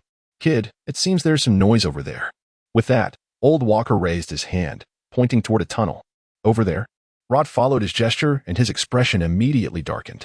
At this moment, they stood at a junction in the mine, one path leading directly to the necromancer's lair, another a dead end, and the third the route they had taken, while the final path was the sloped entrance before them, indicative of the main entrance. This meant that if they did not take Rod's back door, but opted for the most conventional route, they should have descended through this very path. Yet now, Old Walker had detected movement from that direction. Rod signaled for silence, then closed his eyes. Soon, he too sensed the faint sounds of clashing weapons emanating from the other side of the passage. Clearly, a battle was underway, and it seemed they shared the same objective. What should they do next? Rod furrowed his brows, glancing back at his three companions. The necromancer was not particularly difficult, but four individuals would require considerable time to subdue. During that duration, no one could predict what unforeseen events might arise. If they were embroiled in a fierce struggle while someone stabbed them in the back, it would present a significant problem. Those familiar with online games understand that encountering other players while battling a boss is the worst-case scenario. In a dungeon, it can be managed, but for a boss that falls under quest parameters, it becomes exceedingly complicated. After all, wild bosses are like public transport, utterly devoid of decorum. Once toppled, anyone can partake. Fortunately, game bosses respawn after a set time, so those with some decency can afford to wait for another opportunity. If it were a unique boss, however, the bloodshed would be beyond description, with corpses strewn about being the least of it. As a legendary figure who had led his guild from the dawn of the gaming era to seize first kills with ease, Rod was well-versed in such scenarios. He promptly abandoned the plan to confront the necromancer and shifted his focus to the uninvited guests instead. However, Rod turned to scrutinize the three behind him. Delicia's expression was somewhat panicked. She clearly understood that encountering others at this juncture was far from fortuitous. Marlene, on the other hand, remained indifferent, but then again, as someone who had never been a mercenary, she naturally lacked an understanding of what this entailed. Old Walker, however, appeared calm and composed, evidently accustomed to such situations. Otherwise, he would not have raised the alarm moments ago. What to do? Deal with those individuals. Let us go take a look. Rod hesitated little and swiftly reached a conclusion. If the opposing force was strong, they could take advantage of the chaos to strike from the shadows, completely eliminating the threat. If those individuals were on the brink of annihilation, they could simply wait for their total defeat in silence. Regardless, he needed to witness the threat's demise with his own eyes. The location of the battle was not too far from Rod and his companions, but compared to them, the opposing group's situation was dire. In fact, when Rod and the three arrived at the battleground, it was merely a matter of time before the opposing force faced total annihilation. In a desolate and abandoned mining site, dozens of undead creatures besieged those intruders who dared to encroach upon their territory. Despite the overwhelming numerical superiority of the opposing forces compared to Rod and his companions, the situation on the battlefield was decidedly unfavorable for them. This was hardly surprising. However, a mere glance at their personnel configuration revealed the reason for their struggles. 3 swordsmen, a shield warrior, and 2 thieves comprised their ranks. Rod quickly assessed their team composition and shook his head in resignation.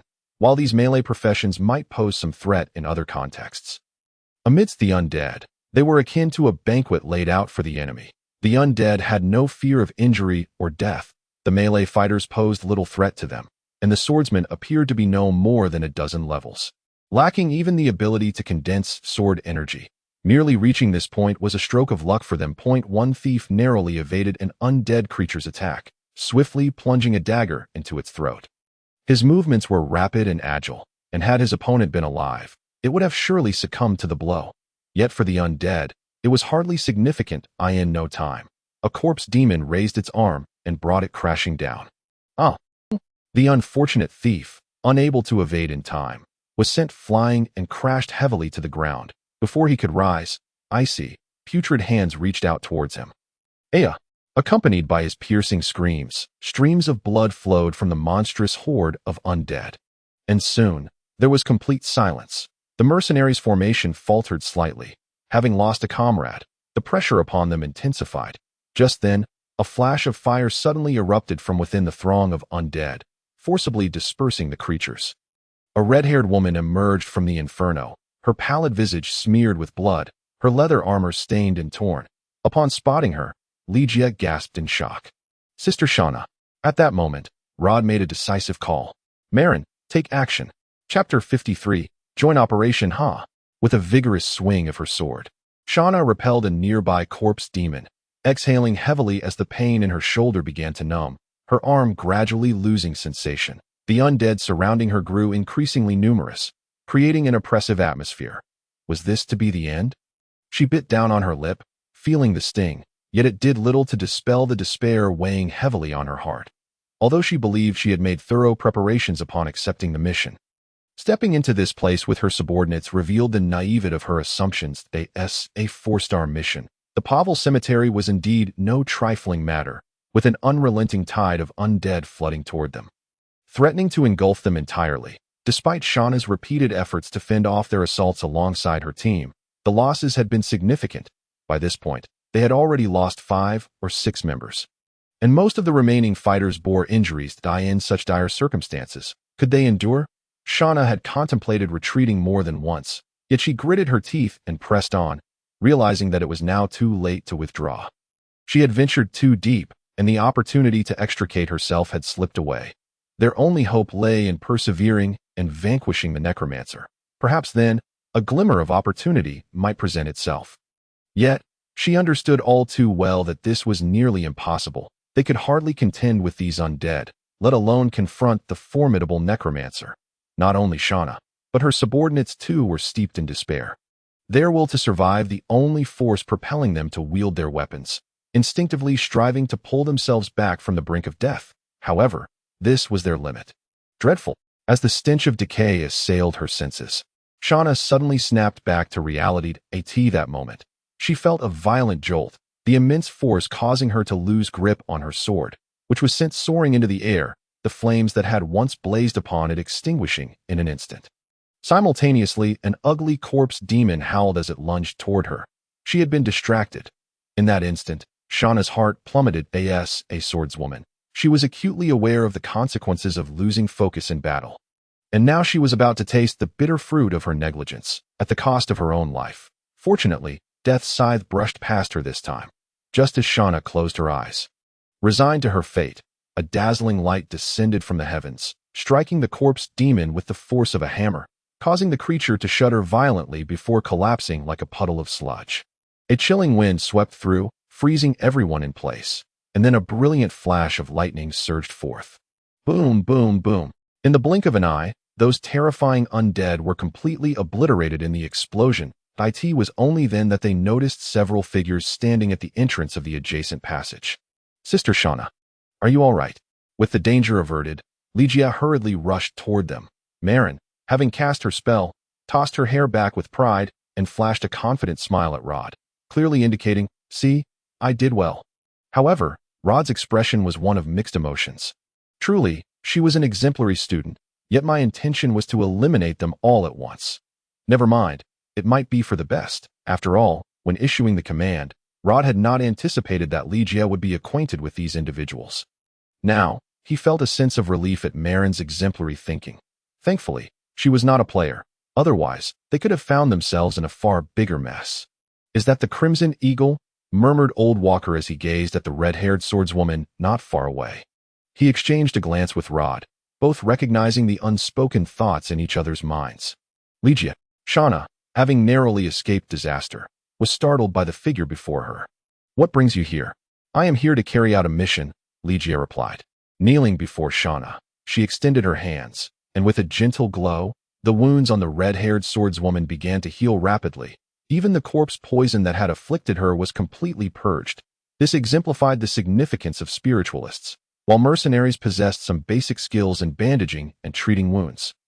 Only the spiritualists could produce immediate results. Hence, every spiritualist was a coveted and protected asset for mercenary groups, especially considering their scarcity, and most had little interest in adventuring, aside from those who ventured out as per the church's directives. Only spiritualists like Ligia, who seemed to have no apparent reason for remaining outside, were exceptions. After healing Shauna's injuries, Ligia quickly rose and made her way toward the others. Following the fierce battle, nearly all of Shauna's subordinates bore wounds, and some were gravely injured. Without prompt treatment, they would soon join the ranks of the very creatures they had just defeated. Returning her gaze from Ligia, Shauna noticed Rod and his companions approaching. She hurriedly stood, offering a bittersweet smile as she extended her hand. "Thank you for your assistance." "No need for thanks," Rod replied nonchalantly as he grasped her outstretched hand. "It seems this is the second time I owe you my gratitude." As Shauna withdrew her hand, she regarded the young man before her with surprise and curiosity. Their encounters had been few, and they were not well acquainted. She only knew that he had saved Ligia and had dueled with Sarek, passing the mercenary evaluation, demonstrating considerable strength. Yet now, he seemed far from ordinary. As this thought crossed her mind, Shauna's gaze drifted to the two individuals standing behind Rod. She first noticed Marin, clad in an ornate robe, and was momentarily taken aback. After all, mages were even rarer than spiritualists, so what brought her here? Moreover, the figure beside her was none other than Old Walker, who could often be found drinking at the guild. How had these individuals come together? Turning her head, she glanced at Ligia again, then looked back at Rod with a hint of inquiry. "May I ask what brings you here?" "We are here to complete a mission," Rod replied decisively. "Just like you. Only the four of you." Indeed, had it been any other day, Shauna would have thought Rod was speaking nonsense. The Pavel Cemetery was an exceedingly perilous locale where many mercenary groups had met their demise. If it were true that only four of them remained after the massacre, then that would align with normal logic. However, reality told the red-haired swordswoman that the situation was not as she had envisioned. After all, Rod and his companions did not exhibit the appearance of desperate fugitives, nor did they seem to have been attacked. Could it be that what this man said was indeed true? Shauna blinked, struggling to accept this fact. How could the four of them have ventured so deep into this place? Moreover, they appeared to be managing quite well. How could this be possible?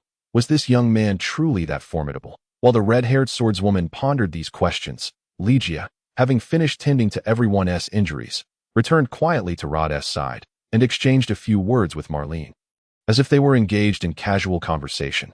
However, Shauna had no inclination to focus on this matter anymore. Just then, Rod's voice broke the silence. "What do you plan to do next?" Next, upon hearing Rod's inquiry, Shauna was taken aback, only then realizing the gravity of the situation. They were on a mission, and this young man was on one as well. That meant, with this thought, Shauna immediately sensed that the situation had become rather complicated. Generally speaking, mercenary groups often encountered such unexpected events during missions. After all, there were only so many tasks available, and anyone could take them on before completion. Hence, collisions were not uncommon. In such cases, well-connected mercenary groups would either choose to retreat or opt for a united front. Meanwhile, groups with a slightly strained relationship would resort to outright conflict, letting strength dictate the outcome. So now, which path would they choose? Shauna swiftly dismissed the idea of a brawl from her mind, since the other party had rescued her. It indicated they bore no ill will. If she were to choose such a course of action, it would violate her principles and tarnish the honor of the Red Eagle. However, to ask them to withdraw? After expending so much effort and losing numerous comrades, could she truly retreat at this juncture? Yet, Shauna was acutely aware that given their current strength, they could not contend with the necromancer. Thus, if possible, "I hope we can collaborate." Ultimately, Shauna gritted her teeth and made the suggestion. "We do not seek points or spoils of war. In fact, my companions and I came here solely for a sword. According to the intelligence, it should be near the necromancer. We hope to join forces with you, and as long as we can obtain that sword, we are willing to relinquish everything else." A sword? Upon hearing Shauna's response, Rod was momentarily taken aback. He could not recall any mention of a sword being in this graveyard. Had he forgotten?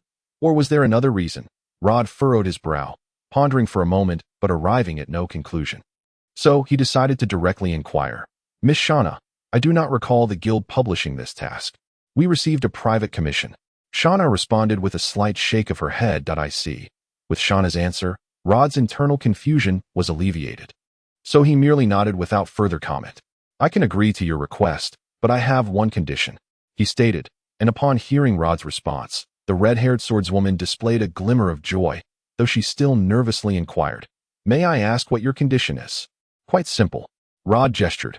"In the forthcoming battle, I require you to fully obey my commands."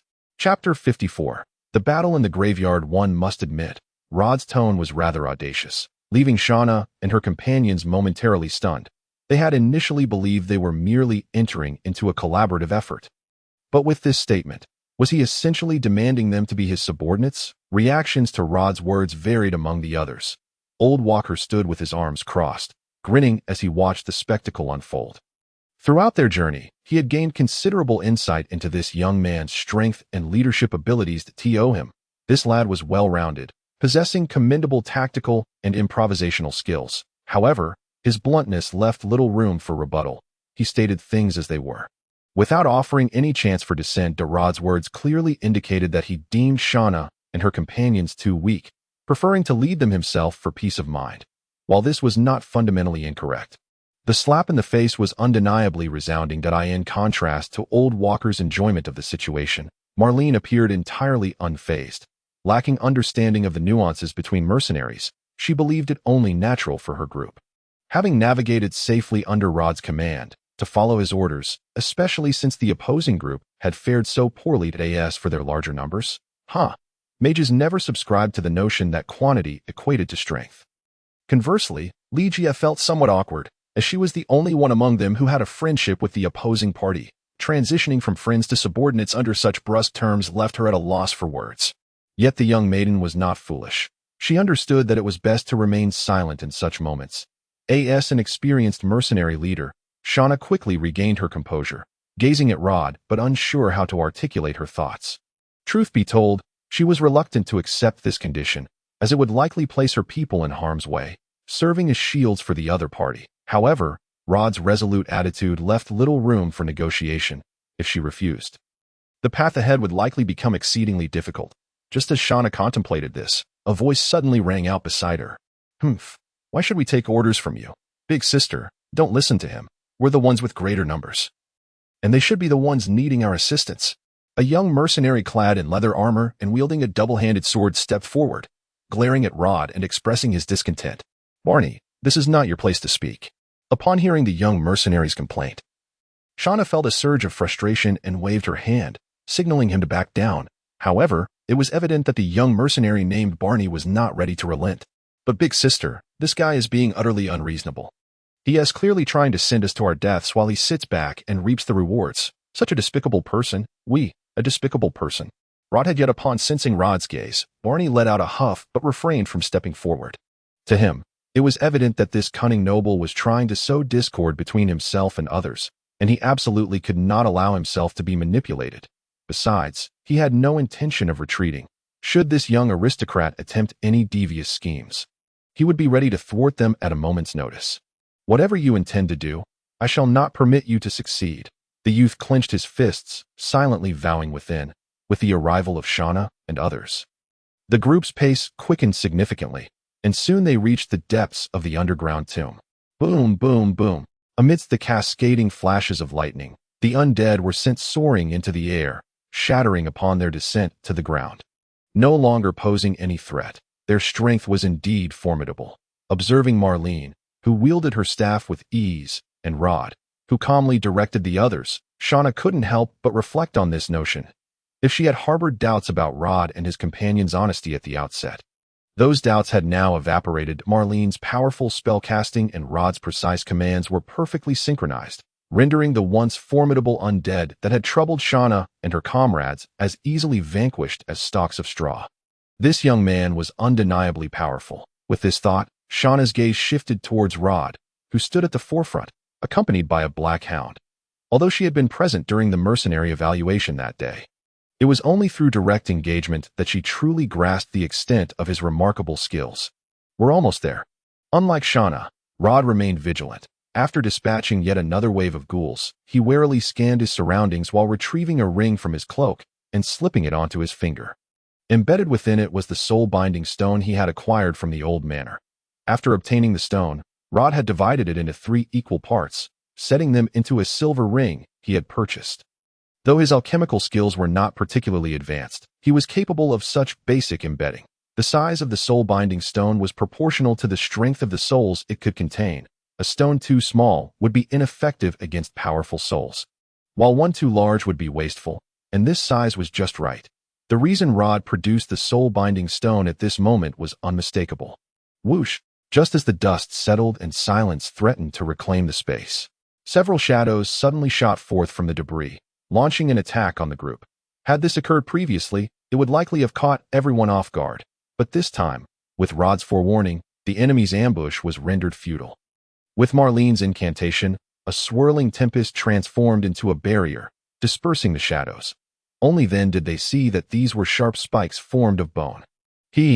Simultaneously, a chilling, piercing voice echoed from all directions, imbued with the characteristic coldness and malevolence of the undead. "I never imagined you could reach this place." "It's a necromancer," Shauna exclaimed softly, raising her longsword. Soon, crimson flames erupted from the blade, enveloping it. This was a fire elemental magical weapon, the Burning Blade, which the mercenary captain had acquired long ago. Although it was merely a rare-grade magical equipment, it was the most formidable weapon available to their modest mercenary band. "Follow my orders, and do not forget what I previously stated." In contrast to Shauna, who appeared to face a formidable foe, Rod exuded calmness. Gripping Starry Mark, he squinted, carefully observing his surroundings. Unbeknownst to them, the darkness had thickened ominously, resembling an invisible, heavy curtain enveloping them that in such circumstances, danger could arise from any direction, making it difficult to defend against. Only Rod understood that the threat emanated from a singular source. That he raised his longsword, in the next moment, the group witnessed Rod's sword trace a brilliant arc through the darkness, piercing the profound shadows. At that very instant, the oppressive darkness shattered, and a necromancer clad in a black robe staggered backward, grasping a staff fashioned from bones and human skulls, his expression fraught with confusion as he regarded Rod, who stood not far from him. How had this young man seen through his dark arts? Yet before the necromancer could discern an answer, Rod raised his sword once more and charged forward. Execute the plan. Chapter 55, Like a Pig. In response to Rod's attack, the necromancer uttered a low growl, and a wall of bones swiftly rose before him, barely deflecting Rod's descending blade. At that moment, Shauna and another mercenary had already rushed in accordance with Rod's earlier command, forming a triangular formation that enclosed the necromancer. Mere trifles. Although he had lost his escape route, the necromancer clearly dismissed the small maneuvers of Shauna and her companions, snorting disdainfully as the flames of souls flickered in his eyes. With staff in hand, he swung to the side. While most mages were physically feeble, the necromancer was an exception. Having shed his corporeal form, his means of gaining power had long surpassed that of mere mortals.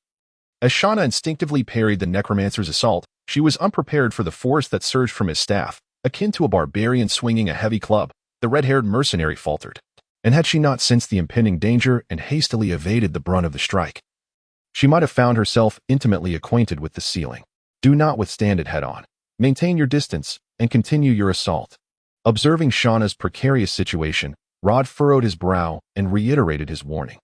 At the sound of his voice, Shauna and her fellow mercenary promptly regained their composure, cautiously encircling the necromancer and launching intermittent strikes. However, the necromancer was no stranger to close combat.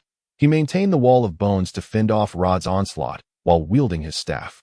In the shadowy depths of his eye sockets, the flickering flames of souls revealed a chilling threat. Nevertheless, after evading yet another attack from the mercenaries, the necromancer smirked and raised his left hand. Soon, a vivid crimson negative energy began to coalesce between his fingers, waiting for the moment to be unleashed. Just then, he felt the wall of bones shudder slightly. That a tempest erupted violently, and the once sturdy bone barrier crumbled as if it were a disassembled tower of blocks. Simultaneously, a blinding white light erupted from the splintered remains, slicing through the darkness and aiming straight for the necromancer's forehead. Damn it! How could this be? The necromancer was taken aback. The negative energy he had gathered dissipated in an instant, replaced by a nauseating whirlwind that erupted beneath him. forcefully repelling Rod's attack. Only then did the necromancer finally notice a young girl clad in robes standing not far behind Rod, her expression serious as she fixed her gaze upon him. Her staff radiating a vivid crimson magical glow. Damn it, has the spell been dispelled? Witnessing this scene, the necromancer's heart sank. He had initially regarded Marlene as a mere apprentice and had not given her much thought. But upon realizing that his defensive spells had been nullified, he comprehended that this girl had far surpassed the level of an apprentice and had even entered the ranks of the intermediate tier. Had their levels not been comparable, the necromancer's protective spells would never have been undone. These thoughts flitted through the necromancer's mind in an instant, and he quickly devised a response. The little finger bone of his right hand, which gripped the staff, suddenly detached and fell to the ground, vanishing from sight. Only Rod noticed this occurrence. Walker, Legia, remain vigilant, Rod shouted as he withdrew his sword, which had been rebuffed by the whirlwind, and positioned it defensively before him. At that moment, as if in response to his warning, the previously even ground suddenly heaved upward. Boom! The shattered stone slabs flipped over, and fully armed undead creatures roared as they emerged from beneath. Brandishing broken, ancient weapons and emitting ominous growls, dragging their slow yet resolute steps, they began to encircle the group. That it must be said that the necromancer's strategy was quite clever. Had the group not been forewarned by Rod, they would have undoubtedly been caught off guard. However, now that they were prepared, they swiftly adapted to the encroaching undead. The two other members of the Red Eagle Mercenary Corps immediately positioned themselves in front of Legia and Marlin, while Legia promptly cast a shield of protection over the group. Only Marlin remained steadfast, her right hand raised with her staff, intently directed at the necromancer ahead, murmuring to herself as she analyzed the residual protective spells surrounding their foe. This was a battle against time. TCH. Frustrated by the lack of panic he had anticipated from the others, the necromancer spat inwardly, retreating just in time to evade the attacks of the two mercenaries. He regarded these humans with disdain, for their strength was woefully inadequate. Even if struck, they would suffer little harm. What truly concerned the necromancer was the black-haired young man before him, who seemed to perceive every action he took and respond with remarkable swiftness. This was utterly perplexing to the necromancer. He could not fathom why this youth was so familiar with his combat style. Swish! Rod did not concern himself with the thoughts of this skeletal figure. He merely swung his longsword. Advancing once more, the gleaming blade clashed with the snow-white staff, producing a brilliant shower of sparks, followed by ripples that emanated through the air, spreading outward. Got it! Witnessing this spectacle, Rod felt a surge of confidence. While the necromancer's expression darkened, retreating once again as he raised his staff, simultaneously, Marlin lifted her own staff, directing it once more at the necromancer's formed out a brilliant, dazzling ray of fire, glowing with white light. Coalesced at the center of the ruby, then shot forth, striking the necromancer and igniting an expanding blaze. Boom! The searing wave of heat rolled outward, causing Rod and his companions to stagger back a few steps. Amidst the flames, the necromancer's furious roar echoed. Damn you! You will pay for this! With his protective spells dispelled, the enraged necromancer disregarded the danger he faced, swinging his staff forward, unleashing a volley of icy bone spikes that hurtled towards Marlin. However, as the bone spikes approached her, the shield warrior, who had been standing guard, bellowed and raised his towering steel shield. With several dull thuds, the bone spikes shattered upon impact with the shield, though the immense force caused the robust shield warrior to grunt and fall to the ground. Damn it, Barney! Wielding his great sword and entangled with the undead, silently cursed. He had never thought highly of Rod, and the current scene seemed to confirm his beliefs. The necromancer had clearly been provoked and was retaliating fiercely. Under his onslaught, both the annoying noble and the leader could only barely evade, making victory seem impossible. Barney felt an undead creature lunging at him with a long knife, and turned just in time to see Shauna clumsily dodging the necromancer's attack. While that cunning young noble remained quietly hidden beside the necromancer, showing no intention of assisting. I guessed correctly, that guy wants us to be the meat shields while he enjoys the victory for himself. Damn it, I want to let him succeed. With this thought, Barney resolutely turned and charged towards the necromancer, raising his greatsword high. Die, evil monster, he shouted, swinging down with all his might. However, he did not anticipate that Shauna, who should have been flanking the necromancer, suddenly changed her position and stood directly in front of him. The rushing wind of her sword struck, Realizing the threat behind her, Shauna was taken aback. Under Rod's guidance, she and another companion had finally mastered the technique of repositioning to guard against the necromancer's counterattacks. Following the recent frenzied eruption, the necromancer was clearly at his limit. With a little more effort, victory was within reach. Yet Shauna had not expected someone to attack from behind her. The red-haired mercenary found herself with no retreat.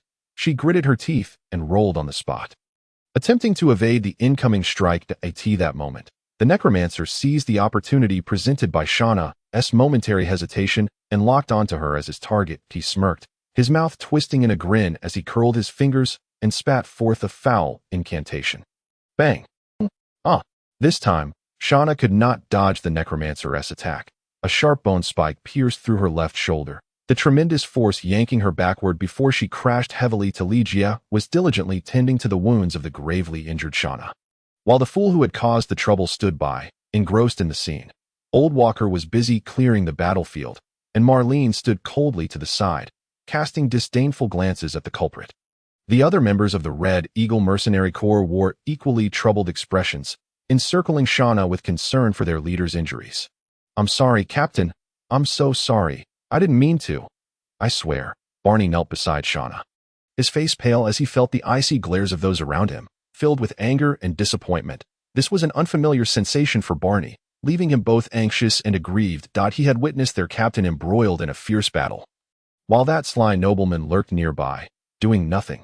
Hence, he felt compelled to step in and assist. Why, then, were these individuals blaming him?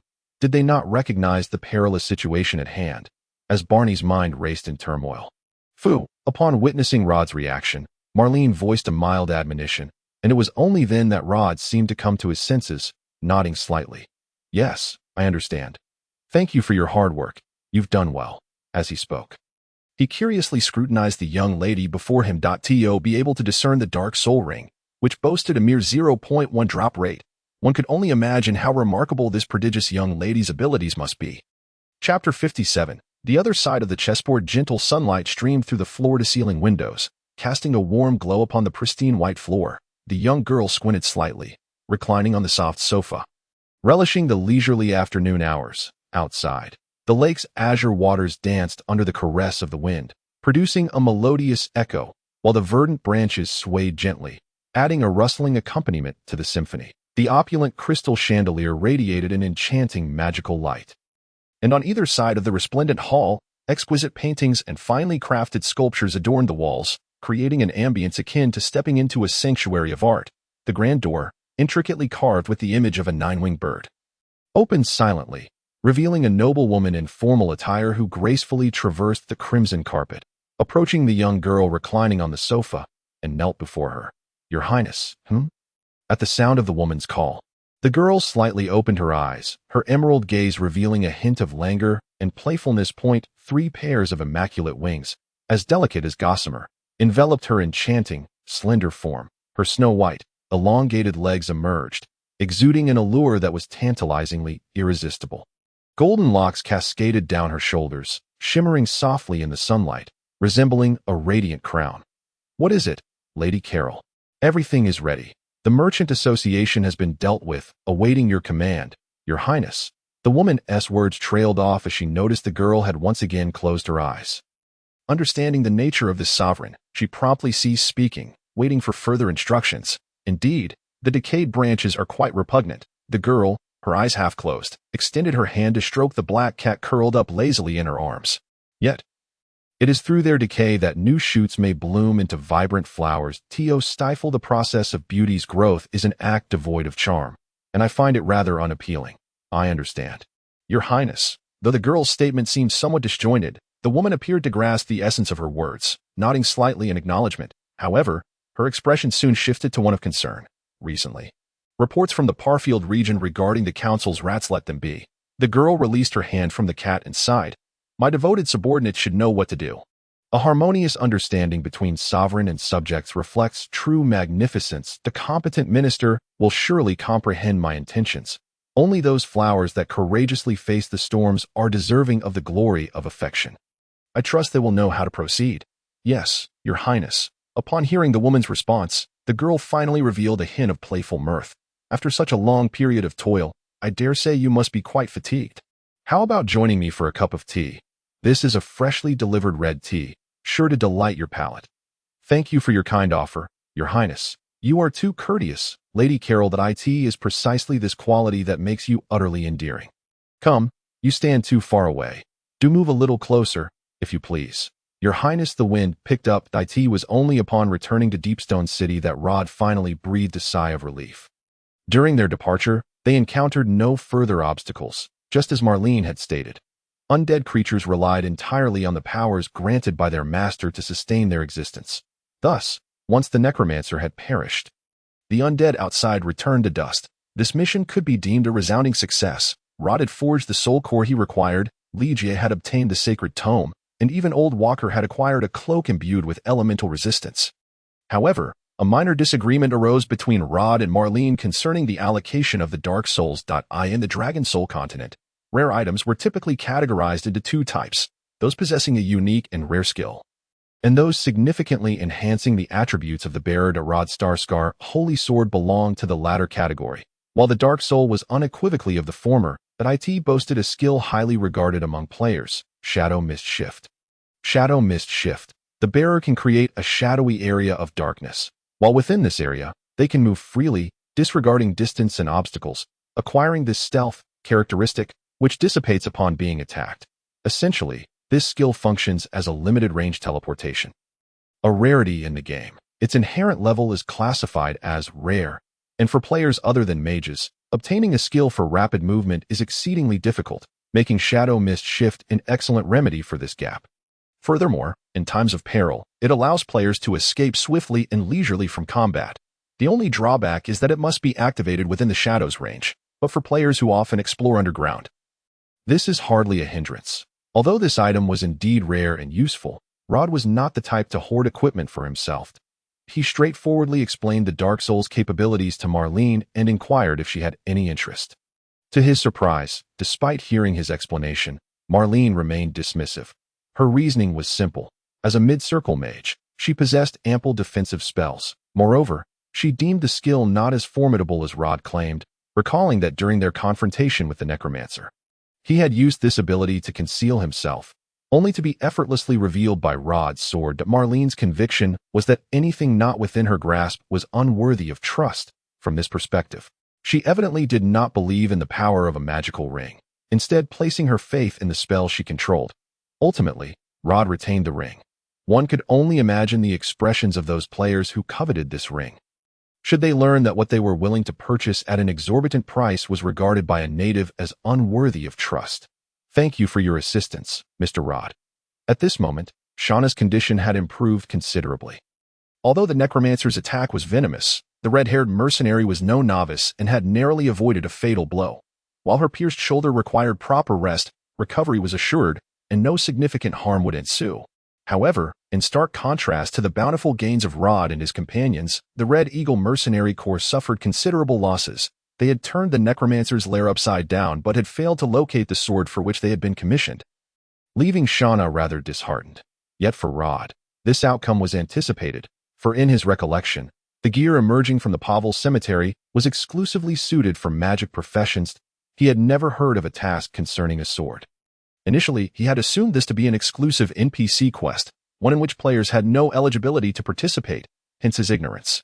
However, now it appeared that the situation was indeed peculiar. Miss Shauna, are you certain the client requested you to find a sword? Yes, with a sigh. Shauna helplessly shook her head. He claimed it was a family heirloom, subsequently taken by Pavel, and commissioned us to retrieve it.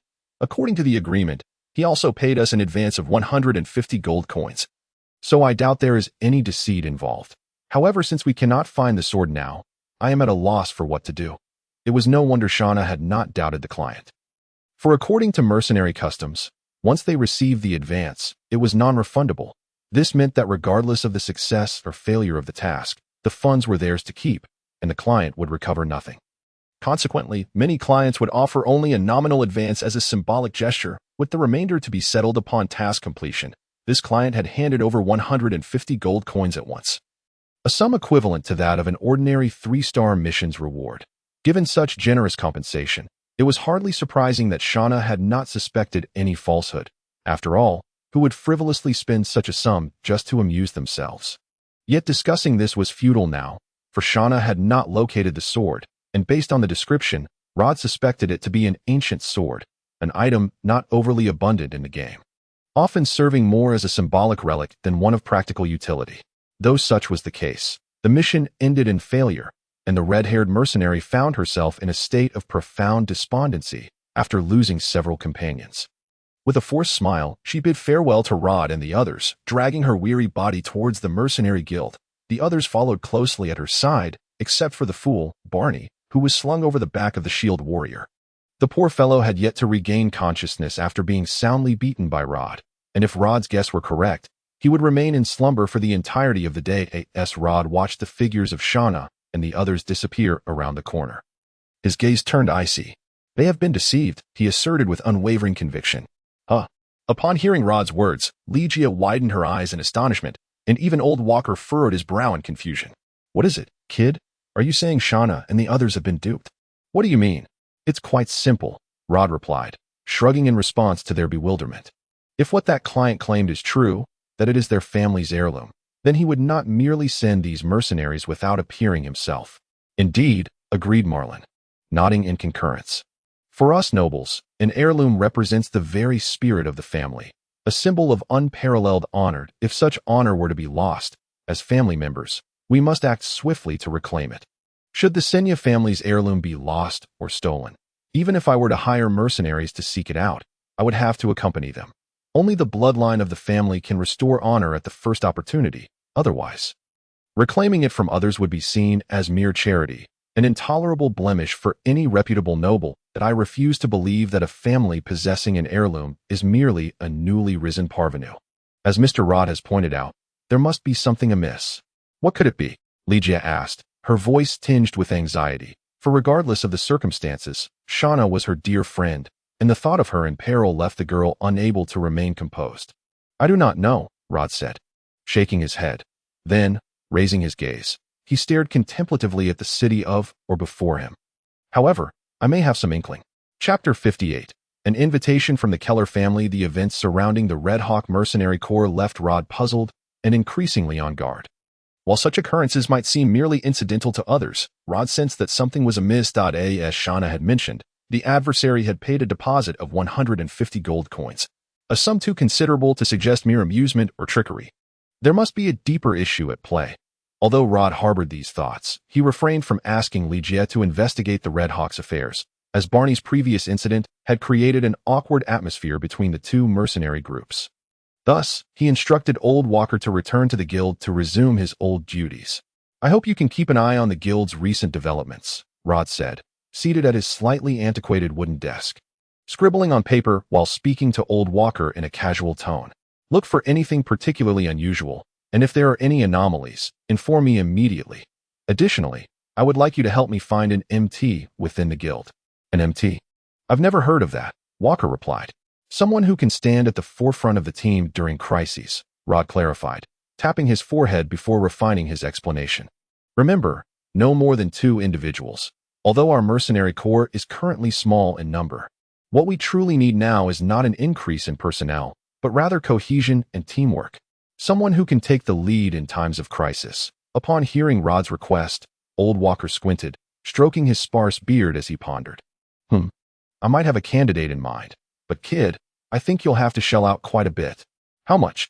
Rod lifted his gaze to regard the elderly man before him, who shrugged his shoulders and grinned. 300 gold coins.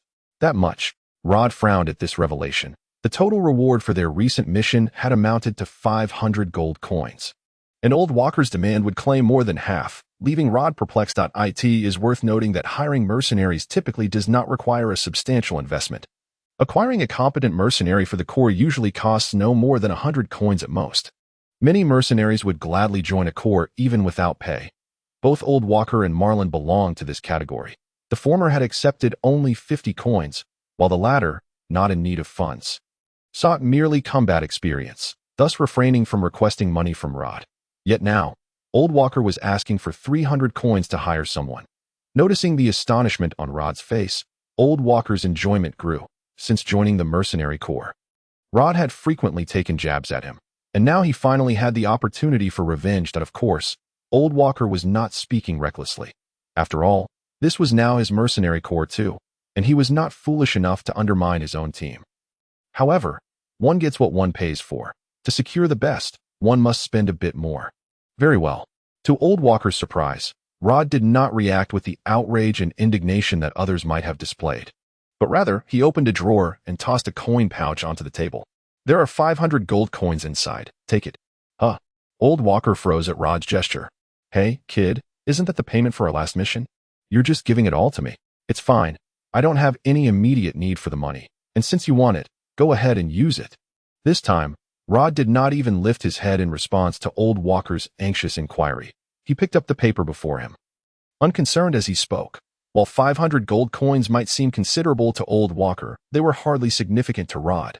During his tenure as the guild president, he had dealt with sums in the millions, making this 500 coins seem trivial. Besides, Rod had no worries that Old Walker would squander the money. Should he do so, he could always deduct the losses from Walker's earnings. Had Old Walker known Rod's thoughts, he would have reconsidered his proposal.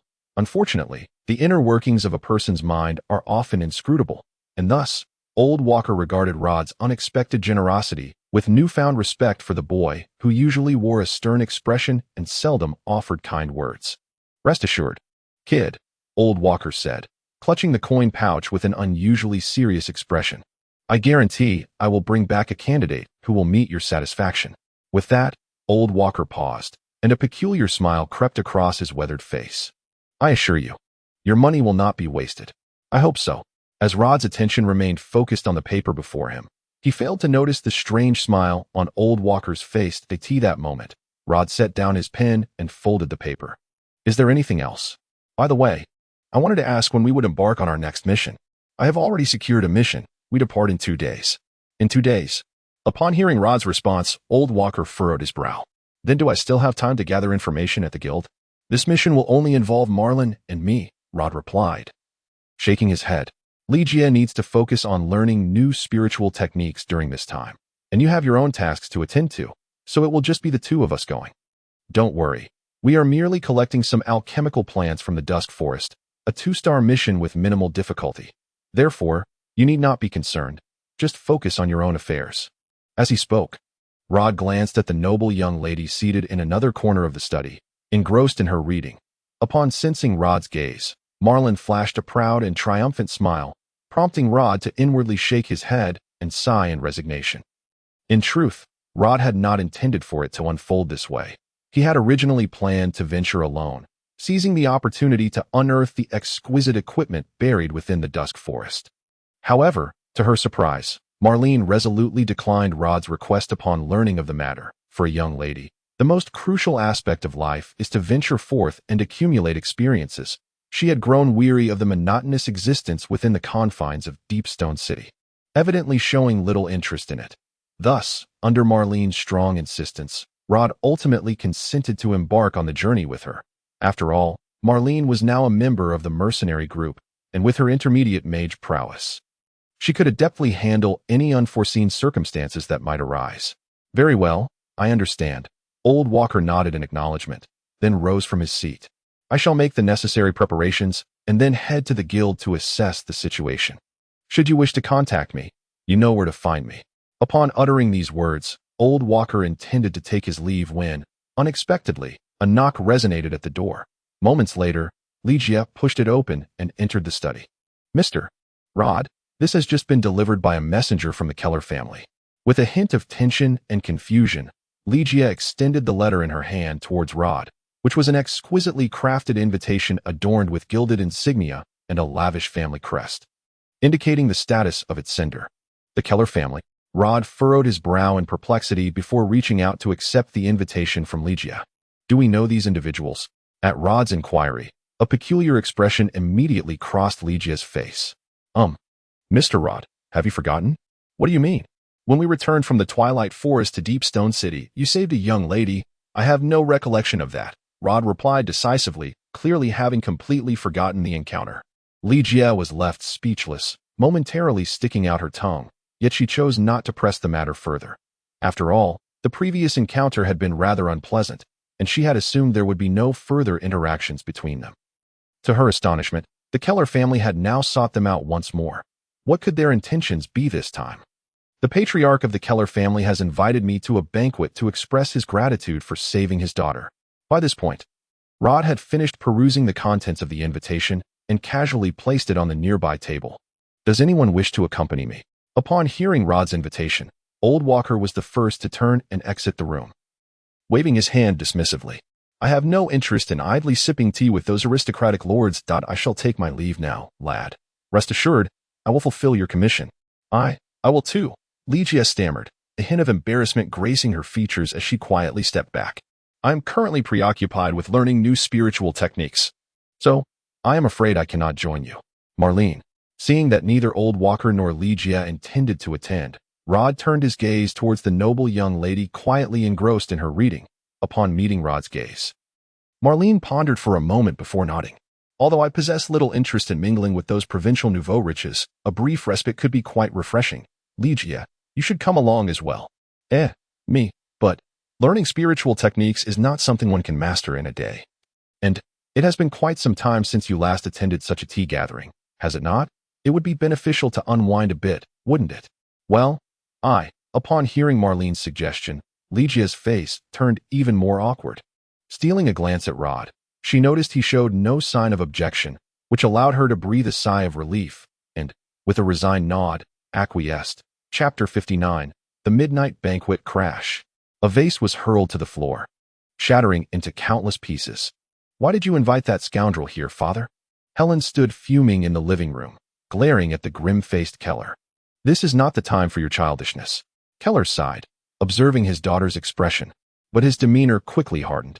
Regardless, someone saved your life. You must show some form of gratitude. Have you forgotten all that I have taught you? Upon hearing her father's furious admonition, Helen instinctively recoiled. Yet shame soon washed over her for such timidity, and she sprang back to her feet. I don't care. I absolutely despise that man and will never thank him. I refuse to go. You little brat. Keller pointed at his daughter, who dared to challenge him, his face turning ashen. He could not fathom why his usually compliant daughter was being so obstinate this time. Did she possess no sense at all? Go to your room. Stay there tonight. You are not permitted to leave. If I don't want to go, then I won't. Helen stomped her foot furiously and stormed out, while Keller watched her retreating figure disappear before he sighed deeply and returned to his chair. In that moment, an expression of profound fatigue etched itself across his features. The once resolute visage now appearing somewhat aged, he felt utterly drained. Sir, a subordinate cautiously approached, bowing respectfully before Keller while observing his demeanor, hesitantly inquiring, what about the young lady? Keep an eye on her. Do not allow her to leave her room tonight. Keller wearily waved his hand, then sighed again, pressing his forehead as he impatiently gestured for the man to depart. Leave me be. I am tired and require rest. Inform me immediately upon the arrival of that gentleman. I wish to greet him personally. Understood. Following Keller's orders, the subordinate promptly exited, leaving Keller to close his eyes and remain silent for an extended period. Presently, he bore immense pressure, not only from the incessant domestic troubles, but also from the merchant guild, which had become a source of considerable distress, after they had attempted to kidnap his daughter as leverage against him. Keller resolved to sever ties with the merchant guild. He could not fathom how these money-obsessed individuals had suddenly grown so bold, yet he had firmly decided to remain uninvolved, for precautionary measures. He had even commanded Helen to refrain from going out, at least until the situation was entirely resolved. She must remain at home. Keller recognized that this would likely displease Helen, but he felt compelled to take such action. The interests of the family far outweighed the personal feelings of a single descendant. Lately, Keller had been plagued by an unsettling sense of foreboding, as if something were amiss, yet he could not pinpoint the cause. Though there had been no movement from Golden City, Keller was acutely aware that this silence did not equate to a lack of issues. The young lady in question was known for her meticulous planning and decisive action. When Golden City eventually stirred, it would signify that his neck was perilously close to the noose. After a moment of contemplation, Keller shook his head in frustration. If he could not discern the problem, there was no point in dwelling on the upcoming banquet. Both the president of the Deep Stone City Mercenary Guild and the lord of the city would be in attendance. and he realized he must engage in a serious discussion with them regarding the matter at hand, for it was of utmost importance. He could not afford to wait until the situation became dire before formulating a plan. Initially, Keller had not intended to disclose the details, as this was fundamentally an internal issue within the merchant community. However, since the kidnapping incident, he had sensed something peculiar in the unfolding events. If this were merely a typical commercial dispute, such extreme and aggressive measures would not have been taken. Whatever the other party's intentions were, he needed to be thoroughly prepared. With that thought in mind, Keller involuntarily recalled the young man who had rescued his daughter. Although Deepstone City was not a small place, making it challenging to locate someone, gathering information about Rod was not particularly difficult. The reason was simple. This young man was far too conspicuous. Upon arriving in Deepstone City, he had immediately undergone the mercenary evaluation by Sarek and achieved victory. Subsequently, he inherited a position within a mercenary group, becoming the leader of a group that comprised only 2 members. He even purchased the notorious Cyril haunted house in Deepstone City, and according to rumors, the young man was remarkably handsome. One could hardly help but suspect that if each of these accomplishments were not exceedingly difficult to attain, he might be deliberately seeking attention. What astonished Keller even more was that this young man had indeed led his miniature mercenary group to victory, completing the 4-star level Pavel tomb, though many doubted the veracity of this account. The mercenary guild had received tangible proof in the form of a necromancer's skull and staff, evidence that was irrefutably genuine. Rod remained oblivious to the fact that many mercenaries were closely monitoring his actions. After all, if he possessed the capability to lead such a small group in undertaking such perilous tasks, he undoubtedly had exceptional talents. Mercenaries are indeed human, and naturally, they aspire to serve under the strong. After all, they are essentially selling their lives. Thus, being a member of a formidable mercenary band is undoubtedly preferable to languishing under the command of a mediocre leader. I wonder what kind of person this young man truly is. Keller closed his eyes, sinking into contemplation. As night fell, the once tranquil upper districts began to buzz with activity. The resplendent lights intermingled, and lavishly adorned carriages came and went, marking the prime opportunity for nobles to forge connections and socialize. Whether for legitimate or dubious gatherings, the festivities unfolded beneath the cloak of darkness, offering splendid enjoyment to all. Yet tonight's celebration was particularly lively. This cursed place, there are still so many people. Stepping down from the carriage, the old president glared with displeasure at the surrounding nobles clad in finery. Every time I come here, I feel as though I've entered a marketplace, hearing 1,000 ducks quacking incessantly in my ears. It's utterly unbearable. Come now. My old friend, Mr. Keller has graciously extended an invitation. Let us not find fault here. In stark contrast to the casually dressed president, Sarek appeared elegantly attired, embodying the essence of nobility. Today, this renowned figure in Deepstone City was dressed in a distinguished manner. And aside from the ever-present magical longsword at his waist, he resembled an educated and well-mannered middle-aged nobleman. That fellow must have gotten himself into some trouble. Ignoring the disapproving glances from the attendants, the old president strode into the brightly lit hall and produced a pipe, tapping it emphatically. Otherwise, how could he possibly lower himself so? Look, even that old fox Krauser has arrived. It seems something significant must have happened. Perhaps so. I've heard from friends that the Merchant Association has been somewhat unsettled lately.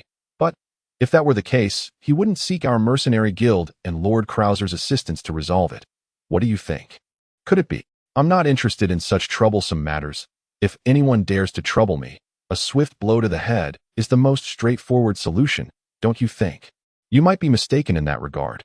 After all, before Sarek could finish, the door swung open once more. The previously boisterous crowd within the hall fell silent in unison. For these nobles, few things could stir their emotions, yet now they had entirely shifted their focus to the 3 newcomers entering. At the forefront, Rod donned an ebony ensemble, his pallid complexion and slightly frail frame giving him an almost fragile appearance. His long, dark hair cascaded over his shoulders, framing a striking visage that, combined with his inherent coldness and seriousness, exuded an unusual charm. The 2 young women accompanying him were equally captivating. Marlene's attire had not changed significantly. She still wore her sumptuous robe, a faint magical radiance flickering with her movements, showcasing an air of enigmatic beauty. Coupled with the ruby staff she grasped, she emanated an aura that seemed to deter intruders. In contrast, Lygia's outfit was relatively understated. Her white dress appeared neat and elegant, reminiscent of a gracefully standing lily, invoking a sense of affection. Although there were others present who were also striking in appearance, the unique presence of the trio captured considerable attention, prompting whispers and inquiries about their origins. Humph. This rustic gathering seems to possess a tad more refinement than I had anticipated.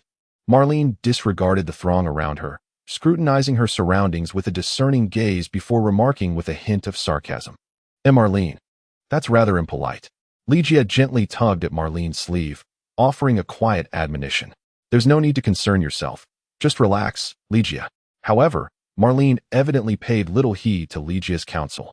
I'm merely out for a breath of fresh air, enjoying the festivities, and the fact that I am willing to grace this gathering of rustic nobility with my presence is already a considerable favor. One must learn to find joy in contentment. Just as Marlene spoke, a middle-aged man clad in splendid attire, with a resolute countenance, approached the entrance. Upon seeing Rod and the others, his eyes brightened, and he promptly advanced. Greetings, Mr. Rod. I am Clayt Keller. Ever since I heard about you from my daughter, I have longed to meet you, and now my wish is finally fulfilled on behalf of the Keller family. I welcome you to this banquet. No need for formality, Mr. Clayt. It is my honor to receive your invitation. In response to the middle-aged man before him, Rod replied with measured politeness. Although he was not a noble, he had participated in numerous such events within the game. As the saying goes, one may not have eaten pork, but has certainly seen pigs run. The social niceties exchanged among the nobility were second nature to Rod. Upon hearing Rod's response, Clayt smiled slightly and then turned his gaze to the two young women behind Rod. No need for formality. These two are. Hello. Marlene stepped forward, slightly lifting her skirt. I am Marlene Synia. It is a pleasure to meet you, esteemed Mr. Clayt Keller. Synia. Clayt blinked in surprise at Marlene's introduction, his gaze shifting to Rod, a glimmer of astonishment crossing his features. This young man has connections with the Synia family? What could his standing be? Chapter 60. Unexpected guests. At this moment, Clayt found Rod's identity increasingly enigmatic. Initially, he had not placed much importance on Rod's noble status.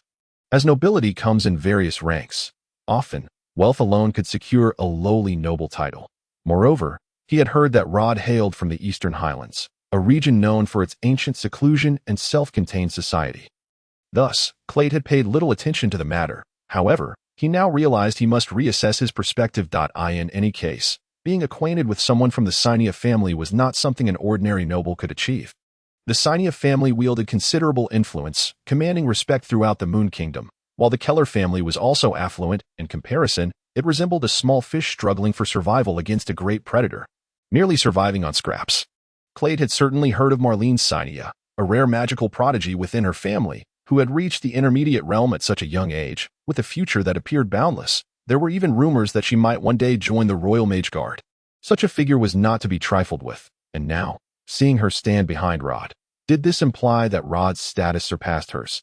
If Marlene were aware of Clayt's current thoughts, she would undoubtedly be infuriated, ready to unleash a barrage of fireballs upon this impolite man to jolt him into awareness. In reality, her presence behind Rod was merely for the convenience of whispering to Lygia. As for status, Marlene certainly believed herself superior to everyone present, did she not? Oblivious to this, Clayt thereafter displayed increasing deference, gently inviting the three to take their seats. His demeanor sparked considerable discussion among the guests. For Clayt was a notable figure in Deepstone City, and such humility was a rare sight, leaving many curious about the identities of Rod and his companions. Whether intentional or not, Clayt seated the trio directly beside Sarek, who, upon noticing Rod and the others, stood with a smile and greeted them. Hello, Mr. Rod. I never expected to encounter you here. Hello, Mr. Sarek. Rod shook Sarek's outstretched hand, nodding slightly. If it were not for Mr. Clayt's invitation, I doubt I would have had the opportunity to come. Oh, is that so? Upon hearing Rod's response, Sarek smiled and refrained from elaborating further. He then cast a reproachful glance at Marlene, standing beside Rod. I have heard from Hank that, young lady, your decision seems rather questionable. I do not believe I have done anything wrong, Uncle Sarek. Marlene raised her chin with pride. You know that my father sent me here for training. However, I have always been cooped up at home, which is of no benefit to me. That I believe Mr. Rod can assist me, which is why I chose to join his mercenary band, and we have successfully completed our tasks. Everything has gone perfectly, has it not? If anything were to happen to you, I truly wouldn't know how to explain it to your father." Selek offered a wry smile and shook his head. However, Marlene appeared to be unappreciative. "I will naturally provide an explanation to my father for my own decisions," she replied with a hint of dissatisfaction, before grasping Ligia's hand and turning to leave. "Ah, truly a headstrong young lady." Selek sighed helplessly as he watched Marlene's retreating figure, before turning to Rod. "I entrust that child to you, Mr. Rod, and I hope you can take good care of her. This young lady possesses considerable abilities. Though her character is excessively proud, it is no wonder, given her strength and talent, she feels entitled. However, in this world, strength and talent are not everything if she continues down this path. I fear she may face misfortune." At this juncture, Selek leaned closer to Rod and lowered his voice. "By the way, we have recently received some peculiar intelligence. Spies from the Kingdom of Light are reportedly inquiring about a young man with black hair who possesses the ability to summon strange spirits." Upon hearing this, Rod raised an eyebrow, yet he remained silent, as it was evident that Selek had more to say. "Do you have any issues with them?" Selek's tone was calm, devoid of any unusual inflection, yet his eyes scrutinized Rod carefully, attempting to glean any clues from his composed visage. In response to Selek's probing, Rod merely shrugged and shook his head. "It is still too early to say, Mr. Selek." Rod narrowed his eyes, offering an ambiguous reply. "I believe I have not done anything warranting such attention from others." After a moment of silence following Rod's response, Selek's lips curled slightly as he patted Rod's shoulder. "I understand, do not worry. After all, we are not in the Kingdom of Light. Those scoundrels would not dare act brazenly. It is always wise to exercise caution. Furthermore, I hope that whatever issues you have with the Kingdom of Light do not involve Marlene. The child's identity is quite sensitive, although the conflicts between our principality and the Kingdom of Light have persisted for quite some time. It is best to avoid escalating matters if possible." Hearing Selek's words, Rod could not help but sigh inwardly. The intricate relationship and grievances between the Moon Principality and the Kingdom of Light had endured for many years. Despite being in the same alliance, the animosity between the two was profound. To trace its origins, one must look back far into history. Although the Kingdom of Light is nominally a state, it resembles more of a confederation. At the time of its founding, the first luminary dragon established a council composed of the lords of 13 territories, ultimately forming a centralized government in opposition to the tyrannical rule of the Night Dragon. The luminary dragon chose a different path, devolving all authority to the council, where all matters of state were decided by collective votes. Yet, the Moon Principality was an exception. From a systemic perspective, the Moon Principality and the Kingdom of Light diverged significantly, and one might even argue that they are closer to their mortal enemy, the Kingdom of Night. Moreover, the geographical advantages of the Moon Principality are quite apparent, as it serves as the gateway to the Kingdom of Light. Its extensive network of rivers and lakes ensures its prosperity. Not to mention, after the discovery of abundant magical crystal mines, the wealth of the Moon Principality has become the envy of many. The Kingdom of Light has long harbored jealousy towards the Moon Principality's abundance of resources, and they have attempted various means to foster a closer relationship. Conversely, they have looked down upon the achievements of the Moon Principality, believing that their emulation of the Night Kingdom's malevolent tier, an envoy from the Kingdom of Light. Rod and Ligia exchanged glances, the latter shaking her head, clearly having never heard of such a figure. "Do not mind, Mr. Keller. In truth, I have come here for one person," the young man stated with a smile, before turning and weaving through the crowd, eventually grasping another's hand. "Beautiful lady, at long last, we meet again." Splutter. Rod, unable to contain his drink, sputtered it all out, while Ligia, standing beside him, covered her mouth in astonishment as she gazed at Marlene, who stood before the young man. The girl's face had turned a ghastly shade. Chapter 61. A duel? "Mr. Clinton." Marlene coldly withdrew her hand. "We are not so familiar, so I would appreciate a bit more decorum." "That is where you are mistaken, Marlene." Despite being openly rebuffed, the young man appeared undeterred. "Our families have been close for generations." "Have they not? You must remember that when we were children, our parents—" "That was a long time ago," Marlene icily interrupted Billy. "Since your family relocated to the Kingdom of Light, our families have had no further ties. I would appreciate it if you could show a little restraint and refrain from pursuing others like a rogue. It is quite impolite." Marlene, After years apart, how has your perspective become so obstinate? Billy sighed in resignation at Marlene's words, spreading his hands to reveal a hint of elegance and pride in his smile. As the saying goes, people strive for higher ground while water flows downward. Our Clington family has acted solely to secure a better future. Now, we reside on this land of freedom, enjoying unprecedented peace and tranquility, free from the fear of calamity. We can fully express our ideals and aspirations. Do you not find this to be a wondrous situation? Marlene, those old stalwarts are relics of the past. They do not represent the present or the future. Would you not wish to open your eyes to this world and see the reality? You are still so young. Do not allow falsehoods to cloud your vision. That if you are willing, I would be delighted to escort you through the kingdom of light. I am certain you would return with a changed perspective. Traitor. Marlene regarded the man before her with disdain, having made no effort to conceal her loathing for him. I have no interest in a man who abandons his dignity to become a lackey. You may leave now, Mr. Clington, and I hope never to see you again. You are mistaken in saying that. Marlene. Clearly, Billy's skin was thicker than she had imagined. Despite the disapproving glances from many present, he remained unfazed, smiling as he continued. How can this be called abandoning dignity? Are we not all living under the protection of the dragon spirit of light? Do we not share a common enemy? Why then, do you harbor such animosity towards the kingdom of light? We have merely undertaken a commonplace endeavor and should not be subjected to such treatment. It is decidedly unfair. Though the young man's words were impassioned, Marlene remained unmoved, her gaze fixed coldly upon him, as if he were a foolish jester. You are not welcome here, Mr. Clington, if you do not understand the need to leave on your own accord. The girl lifted her staff, pointing it directly ahead. Then I shall have to resort to more direct measures to escort you away. At the sight of Marlene raising her staff, a flicker of rigidity crossed Billy's face for the first time. He forced a smile, though it quickly morphed back into his previous demeanor. You have truly changed, Marlene. The girl I once knew was not like this. What has wrought this transformation? Ah, I have heard you came with a man. Where is he? Did he sneak away upon seeing me? You. At this, Marlene's expression shifted slightly. Her teeth clenched as she prepared to unleash her ire. Just then, a calm, indifferent voice emerged from the crowd. I have long heard that the people of the kingdom of light are eloquent and verbose. Today, I see that the reputation does not do justice to the reality. Rod parted the crowd, stepping forward to face Billy. Sir, you seem to have misspoken. In response to Rod's scorn, Billy remained unperturbed. I am a native of Moon, having only later relocated to the kingdom of light.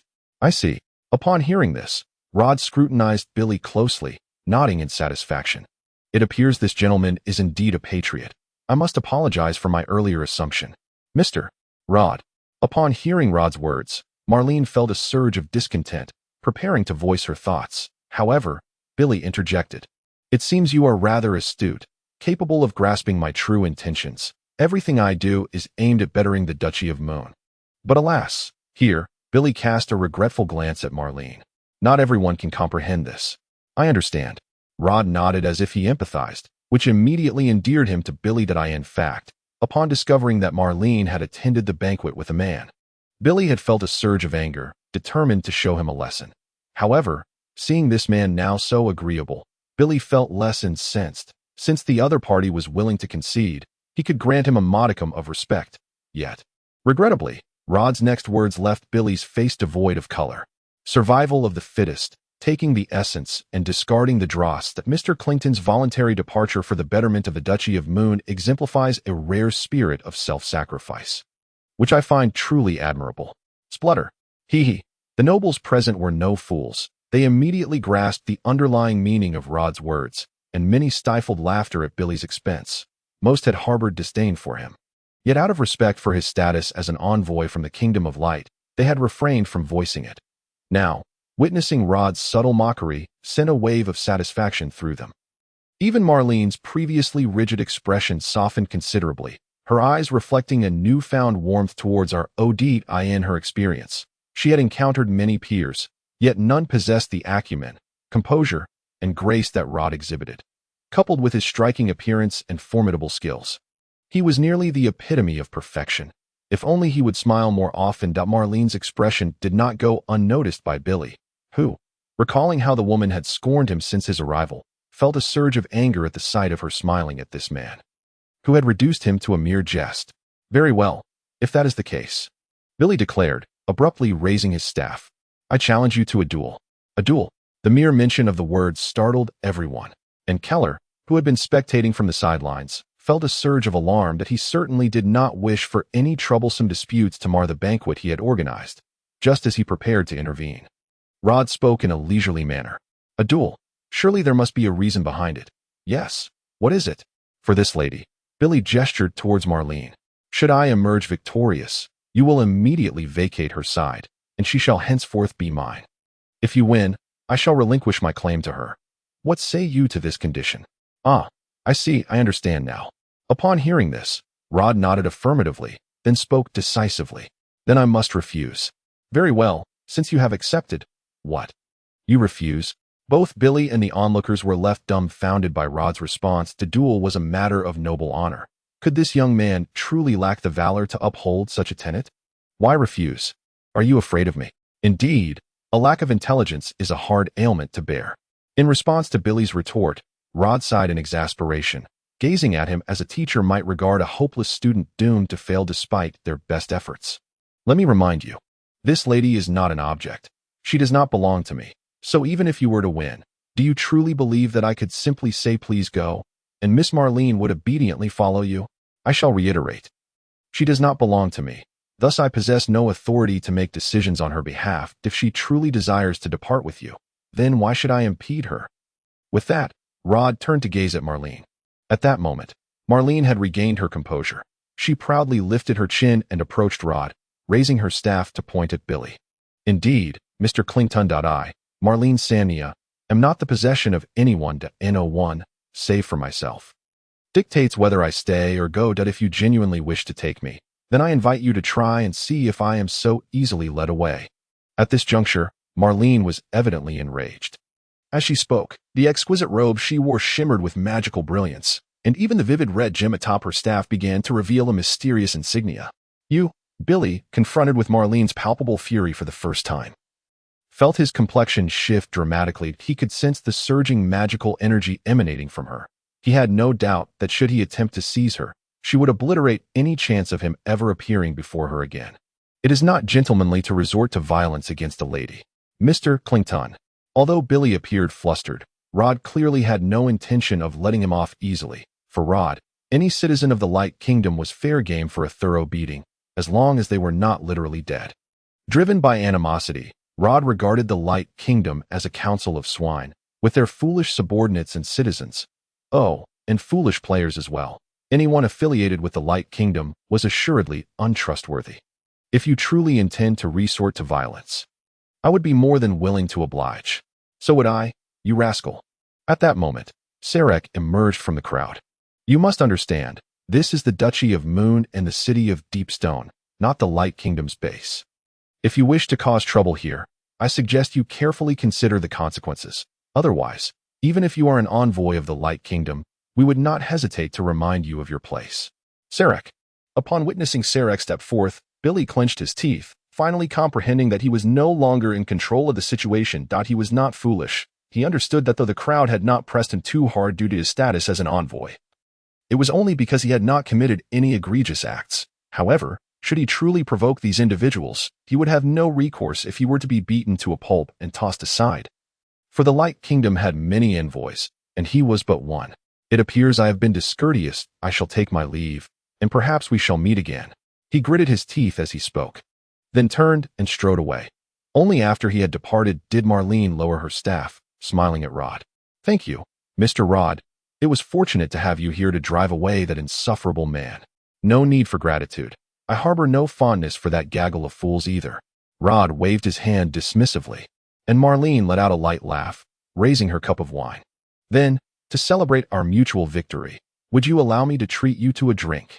I would be delighted. The festivities within the hall continued. While outside, Billy, stepping into his carriage, ground his teeth, his face flushed with frustration. My deepest apologies, my lord. The once arrogant man from the banquet had transformed into a chastened hound, his head bowed in defeat. I failed to fulfill your request to incite that man. It matters not. Mr. Klingon. Meanwhile, on the opposite side of the carriage, A shadow hidden in darkness chuckled softly. We shall have our chance, whether it be you or me. With that, he lifted his head, casting a meaningful gaze toward the night sky. In due time, we shall realize our aspirations. Chapter 62. In the company of a noble. Once the farce concluded, the banquet resumed. Following the commotion, the originally skeptical nobles began to reassess their attitudes toward Rod. After all, the Duchy of Moon maintained a fraught relationship with the Light Kingdom, and Rod's audacious mockery of the envoy in public had shifted the perspectives of those who had harbored animosity toward outsiders encroaching on their territory. Ultimately, the enemy of my enemy is my friend, and this principle held true. Moreover, Sarek and Marlene's support solidified Rod's standing. One was a renowned master of swordsmanship, while the other was the sole heir of the Sania family and a prodigious mage. Their endorsement signified that Rod had indeed reached a level of parity with them. Consequently, the likelihood of Rod and the Starlight mercenaries encountering difficulties within Deepstone City diminished significantly, for no one would be foolish enough to provoke such ill fortune. Thus, throughout the ensuing banquet, guests frequently approached Rod to raise a toast and engage in conversation. Numerous affluent young ladies secretly found themselves enamored with this handsome man, hoping to share an enchanting evening with him. Such behavior was not uncommon among the nobility. Many wealthy daughters and their devoted companions enjoyed mingling with charming men at such gatherings to relish delightful moments, just as men often boasted of their liaisons with beautiful women. The opportunity to spend a splendid night with an admirable gentleman became a favored topic of comparison among affluent young ladies. In this regard, the genders often mirrored one another. Regrettably, before these aspirations could materialize, Marlene's icy glare sent them scurrying back. Shameless wretches. Observing yet another young woman in an opulent gown blush and retreat under her scrutiny, Marlene huffed, taking a sip from her wine glass, a fellow member of the nobility. Marlene was well aware of the thoughts swirling in these women's minds that a proud noblewoman. She found such behavior utterly distasteful. Pray tell, Miss Marlene, are you here to invite me for a drink? Or to serve as my bodyguard? Rod, seated beside Marlene, remarked with a hint of exasperation as he observed the scene unfolding before him that in truth, Rod was no stranger to such occurrences prior to his arrival in this world. He had experienced several romantic entanglements. Though the outcomes were seldom favorable, some had been discarded after deeper acquaintance, while others had opted to withdraw due to Rod's striking appearance eclipsing their own, leading to overwhelming insecurity. Thus, he viewed such matters with great equanimity. If the other party was willing, he did not mind playing along to alleviate their pressures. Although two beautiful women were already seated beside him, adhering to the principle of not courting those within his immediate vicinity, Rod harbored no intentions toward them. The allure of a one-night stand lay precisely in the anonymity between strangers, allowing for a carefree encounter devoid of subsequent complications. However, engaging in such affairs with a woman he encountered daily would undoubtedly bring excessive pressure. What? Do you still find interest in such women? Marlene inquired, lifting her chin and gesturing toward the cluster of affluent young ladies. Upon meeting Marlene's gaze, they scattered in panic like chicks fleeing from a pursuing hawk, disappearing without a trace. At the very least, it would be nice to have a choice. How utterly superficial. Marlene shot Rod a frosty glare, which he received with indifference. Well, Marlene, your behavior may not be entirely appropriate, as this concerns Mr. Rod's own affairs. Sensing the atmosphere growing uncomfortable, Ligia, seated on Rod's other side, hurriedly interjected to ease the tension. What? Do you wish to let this man indulge in his whims? Ligia, you cannot be too accommodating, otherwise, when the time comes for your marriage, you will surely find yourself at a disadvantage. A marriage? At Marlene's words, Ligia's eyes widened in astonishment, stealing a subtle glance at Rod. Her face flushed, only to be interrupted as she choked on her drink, erupting into a fit of coughs. Cough, cough. Isn't it far too early to contemplate such matters, Marlene? What are you saying? I, for instance, have been urged by my father since last year. Humph, fortunately, there have been few men capable of capturing my interest, otherwise. By the way, I assume you are not concerned with this matter at present. At this juncture, Marlene seemed to recall something, regarding Ligia with a hint of envy, shaking her head. Your current life appears quite pleasant. You can make your own decisions. Unlike me, realizing she had perhaps divulged too much, Marlene shook her head and fell silent. The atmosphere grew somewhat somber, but soon Rod broke the silence. By the way, Marlene, there is something I wish to clarify with you. What is it? If it pertains to some superficial woman you've taken a fancy to, I would rather not hear it. It concerns our mission." Upon hearing this, Marlene immediately turned her gaze towards Rod. "What about it?" "Well, it is like this." In the face of Marlene's intense stare, Rod did not cower like those pampered heiresses that I in fact. The gaze of this noble lady sometimes bore a formidable weight, filled with confidence, pride, and an unparalleled clarity, akin to a sword shimmering with brilliance. Any man of lesser fortitude would likely find it difficult to hold his head high in her presence. "I think it would be better for me to go alone." "What?" At this, Marlene furrowed her brow. Although her acquaintance with Rod had been brief, she understood that this man seldom altered his decisions, and this was the first instance in her memory of Rod wavering. "You should have heard from Ligia about how we met." In response to Rod's inquiry, Marlene nodded. Although Rod had previously urged Ligia not to disclose the news of the airship's misfortune, as Ligia's closest confidant and a member of the mercenary group, Marlene was naturally aware of the truth behind the events. As I mentioned before, I have always suspected that incident was linked to the Kingdom of Light, and just now, Sarek informed me that their spies have been inquiring about me. It seems those folks are still hell-bent on causing trouble. I suspect that after I leave, they will undoubtedly come looking for me. So you don't intend to involve me? According to Sarek, your status is not suitable for involvement, and it is quite perilous. The people from the Kingdom of Light are capable of anything for the sake of their pride. Since they dare to secretly attack merchant ships, they certainly do not intend for anyone to discover their culpability. Miss Marlene, you are not directly involved, thus they should not pose a threat to you. And what about Ligia? Marlene inquired, her brow furrowing further. There is no need to worry within Deepstone City. The Kingdom of Light would not be foolish enough to act openly within the city. And with the stronghold's defenses in place, as long as we remain vigilant, there should be no danger. Rod, unfazed by Marlene's concerns, continued. Now that he possessed control over the stronghold, he could activate various defensive measures. For instance, if an intruder were to breach the stronghold, Rod would receive immediate alerts and notifications. Furthermore, the intruder would encounter a certain degree of resistance while quickly triggering magical signals, and the stronghold itself would swiftly seal its doors to prevent outside incursions. As for Ligia, at this point, Rod turned his gaze to the girl sitting beside him. After I depart, you should temporarily stay at the mercenary guild. I will ask Sarek to look after you, with him around. The fools from the Kingdom of Light will not dare to escalate matters. Very well, Mr. Rod. Although Ligia felt some discontent about leaving her hard-won home, she recognized the gravity of the situation and nodded in agreement. While the girl longed to accompany Rod, her current mastery of magic was woefully inadequate. Her healing spells were effective only against undead creatures, rendering them meaningless against the living. Following Rod would only serve as a burden. So Ligia ultimately suppressed her inner thoughts and acquiesced to Rod's proposal. Now then, Miss Marlene, after receiving Ligia's response, Rod turned back, but before he could finish his sentence, Marlene promptly interjected. I refuse. Excuse me, though this may not directly concern me. I am a member of the Cinia family, and fleeing from a threat is not in my nature. Moreover, here, Marlene narrowed her eyes. We are in the Duchy of Mun, our homeland. Those scoundrels from the Kingdom of Light will need to reckon with us if they wish to act recklessly here. Mr. Rod, I believe I can be of assistance. You helped me earlier, and now it is time for me to repay that kindness that I hope you will not refuse. While your strength is indeed formidable, 2 hands are better than 1. Having an ally is always advantageous. Additionally, as a mid-tier mage, the sneaky fellows from the Kingdom of Light may not reveal themselves before others, but they cannot hope to execute their schemes in my presence. Hearing this, Rod fell into silence. To be fair, Marlene made a valid point. If they intended to attack while he ventured into the Twilight Forest, it was likely they would resort to ambush, although Rod could handle these matters himself. Marlene, as a mid-tier mage, was capable of employing simple barrier spells, making countermeasures and surveillance considerably easier.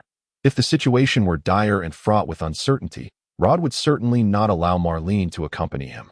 But given his current confidence, having an extra hand would be beneficial. Very well, I accept your request, Miss Marlene. Ultimately, Rod nodded in agreement. However, I trust you understand my conditions.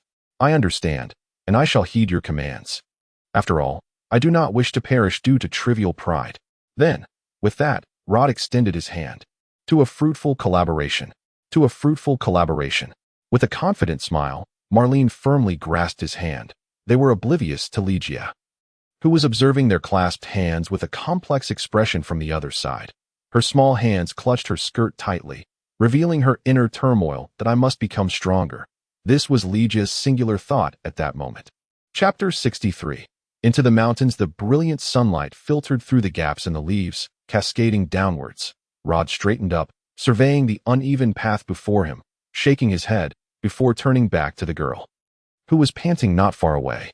"Miss Marlene, could you not move a little faster?" "Wait, just a moment." At this moment, Marlene had shed her usual composed and authoritative demeanor. Her outer robe was splattered with mud and grass.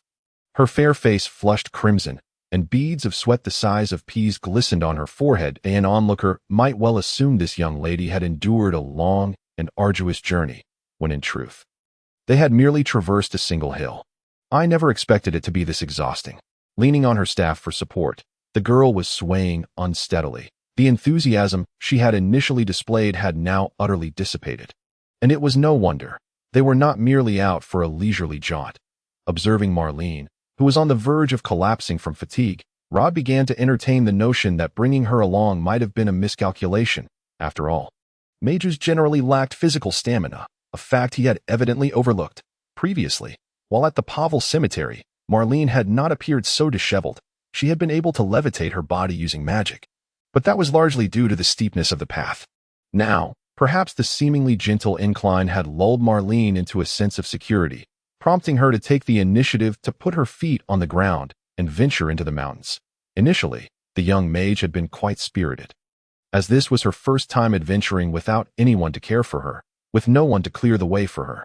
This sense of adventure had filled Marlene with excitement and vigor, and at the outset, she had even been more proactive than Rod. Alas, enthusiasm alone could not sustain one, nor could it be converted into energy. For Marlene, the initial excitement was swiftly followed by the harsh realities of the situation. The rugged terrain, the thorny brambles, and even the dense underbrush proved far less inviting than they appeared. As Rod had cautioned, one must remain vigilant. Should one sit down unthinkingly, one might find oneself atop a snake, perhaps even a venomous one. Thank the Holy Spirit, at least one would have time to compose their epitaph. After trudging along, Marlene felt dizzy from exhaustion. She even thought this was more grueling than sitting in the mage tower facing the towering tomes of theoretical magic. I really wonder how Ligia managed to endure this.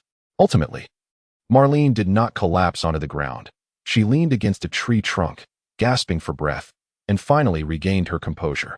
She must have suffered quite a bit in the past. She was quite the crying child. Everything takes getting used to. Rod pressed the long sword against his waist, carefully scrutinizing the mountain peaks before him, all the while comparing them with his own memories and responding nonchalantly. This sword was a token of gratitude bestowed upon Rod by Clyde, and it was evident that the patriarch of the Keller family held Rod in high esteem. Thus, he presented him with a magical weapon, the Blade of Blood Weeping. Unlike the Star Scar, the Blade of Blood Weeping was a quintessential Western rapier, its blade exhibiting a peculiar dark red hue, imbued with a rare enchantment. When this sword tasted blood, it became sharper than usual, and the more blood it absorbed, the more unstoppable it became. It could be regarded as a rather exquisite rare weapon.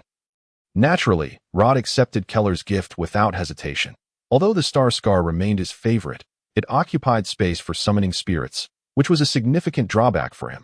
However, he had ways to alter that. The magic circle wielded by the summoner was known as the 10 source qualities, and the wielder could designate a core for each circular position according to their will. If we were to liken it to a legion, the player would be the commander, and the summoned spirits would be the soldiers. Therefore, the core would serve as the squad leader. Once a core was designated for a circular position, the summoned spirits could exist in physical form within this world indefinitely, drawing upon their own power to sustain their existence rather than consuming soul energy from the wielder. When their strength waned, they would temporarily return to the circle to slumber, awaiting sufficient power to revive once more. For summoners, designating cores for the 10 source qualities was a matter of utmost importance and caution, as a designated core could neither be altered nor deleted. In other words, if a player made a mistake, that core position would be rendered useless. This was precisely why Rod had not decided to designate the Star Scar as a core. After all, its level was too low and its position too far back. Should a better option arise in the future, he would have no place to lament his misfortune. In the game, Rod had once made such an error, and he would not be foolish enough to repeat it here. But speaking of which, that girl seems a bit odd. Really? Upon hearing Marlene's muttering, Rod paused in surprise. Ligia was strange. He had not perceived anything amiss. Well, how should I put it? In response to Rod's inquiry, Marlene furrowed her brow, seemingly at a loss for words. I can't quite explain it, but she feels somewhat unusual, different from before, and, never mind, it's nothing. Recalling the moment before Rod and she departed, when Ligia had grasped her hand, her hesitant expression as if she wanted to say something but ultimately refrained, left Marlene profoundly perplexed. As a fellow woman, she could discern that Ligia harbored some jealousy and worry towards her. Yet the reason remained elusive to Marlene. Could it be that Ligia was sulking because she couldn't accompany them? But Ligia was not that kind of child. Marlene suddenly sat up straight. The surge of magical energy coursed through the air, reaching her body, and she quickly responded. What's the matter? Noticing Marlene's unusual demeanor, Rod's expression darkened slightly as he pressed his hand against the sword hilt and quietly inquired. Someone is approaching. Marlene turned her gaze towards the foot of the mountain, obscured by foliage. My magical mark senses that there are people coming in our direction. 1, 2, 3 individuals, perhaps even more. Prepare yourselves and continue forward. Rod released the sword hilt and swiftly issued the command. Everything as usual. Understood. Upon hearing Rod's words, Marlene raised her staff towards the trees nearby, and soon, a bright, mysterious symbol materialized out of thin air, then seeped into the trunk, vanishing without a trace. If we're well rested, we shall set off again. Why don't we just lie in wait here and eliminate those pesky followers? Marlene straightforwardly voiced her concern. In her opinion, those bothersome individuals were not particularly strong, and with both her and Rod's abilities, it would not be challenging to dispose of them entirely, so why endure the anxiety of being trailed by such people? This was utterly incomprehensible to Marlene. It's quite simple. The distance from here to Deepstone City is not too far. In response to Marlene's question, Rod provided an explanation. If we eliminate them here, those individuals will soon become aware, and they could send another group after us, placing us in a very passive position. However, the situation is different now. Even though they are following us, they are unaware that we know of their presence, while we can keep track of their movements. Therefore, allowing them to continue tailing us is advantageous, as we can lead them deeper into the mountains before taking action. Why then, it will be difficult for them to notice any anomalies. And even if they eventually realize something is amiss, by the time they send more people, we will have long since departed the forest. Rather than confronting them now, it's better to keep them at bay. This way, we can monitor their movements at all times, and whenever they decide to launch an attack, we shall be prepared. I see. Marlene nodded, refraining from further comment. She was not foolish. Rod's brief explanation had resolved the doubts lingering in her mind. Nevertheless, she wiped the sweat from her forehead, casting a discontented glance at Rod. But is it really necessary to travel so far just to gather some magical plants? After trekking through the mountains for an entire morning, Marlene felt utterly exhausted. While many magical plants were indeed located deep in the mountains, there seemed to be no need to venture to such a wretched place to endure suffering. If it were merely a matter of seeking magical plants, it wouldn't be necessary. However, by coincidence, I previously acquired several treasure maps, many of which indicate treasures buried within the dusk forest. If we can obtain them, it would be a boon for us. As he spoke, Rod maintained a calm demeanor, revealing no hint of deception, and his attitude indeed convinced Marlene, who had previously harbored some doubts. Treasures, the girl murmured to herself, struggling to envision what treasures could possibly exist in this place. Yet ultimately, the fantastical allure of adventure stories softened Marlene's stance considerably. Compared to rummaging through corpses in underground tombs, treasure hunting was far closer to the romantic adventures she had always imagined, much more conventional. 2. So, where shall we head next? Continue north. Rod pointed ahead. We will enter from there, and then proceed to the Sighing Rock. Chapter 64. The Sighing Rock. They have not altered their course. Bowing his head, the cloaked figure meticulously examined the traces on the ground, before finally speaking after a moment of contemplation. Everything is proceeding smoothly. Why do I feel like it's a bit too smooth? Standing beside him, another cloaked figure appeared somewhat cautious. They were all clad in identical attire, shrouded in the same hoods, their faces obscured, leaving only their eyes visible. Their voices were equally muffled, rendering it impossible to discern their gender. According to the information from our master, this young man should not be careless. How could he exhibit no awareness whatsoever? This is not surprising. After all, he has a woman by his side, and a beautiful one at that. Another cloaked figure replied in a low voice, eliciting cold laughter from the three other figures surrounding them. They were all aware of the implications, but laughter soon faded, and they began to whisper among themselves. Continue with the plan as intended. According to our master's instructions, we will act once they venture deeper into the forest. Remember, our actions muse at that very moment. A figure clad in black suddenly lifted his head, casting a vigilant glance around him. He then gestured to his companions, drawing a dagger from his waist with deliberate slowness as he made his way toward the nearby thicket. Upon witnessing his actions, the others immediately tensed up. Hastily arming themselves and assuming a combat stance, the black-clad man soon reached the edge of the underbrush, gripping his dagger tightly as he thrust downward. Rustle! The thicket trembled, and out sprang a startled squirrel, which, in a flurry of panic, scurried up a nearby tree. Turning back, it curiously gazed at the humans before vanishing into the dense foliage, leaving no trace behind. Only then did the figures in black exhale in relief, exchanging glances without uttering a word, before swiftly disappearing into the underbrush. Meanwhile, standing in the ravine, Marlene wore a grim expression. "This is infuriating," she exclaimed, stamping her foot in frustration, her small fists clenched tightly. "These scoundrels are utterly disrespectful. When I encounter them, I shall make them pay dearly." As the saying goes, courtesy demands reciprocity. Being followed was not to Rod's liking. Since he was being tracked, it was only natural to devise a means to counter their surveillance. Therefore, upon reaching the sighing rock, Rod did not immediately seek the treasures hidden within, but instead instructed Marlene to devise a way to conduct counter-surveillance. This was partly to uncover their true intentions and partly to instill a sense of seriousness in the young lady, reminding her that matters were not as simple as she perceived. Initially, Marlene had indeed dismissed the spies as inconsequential. Although she hailed from a noble lineage, her exposure had mostly been to the brighter aspects of life, and she knew little of the agents hidden within the shadows. In her mind, these spies were akin to thieves and rogues, sneaking about in the dark. Yet when Rod instructed her to monitor the seemingly vacant thicket, Marlene could not help but complain about his penchant for creating trouble where none existed.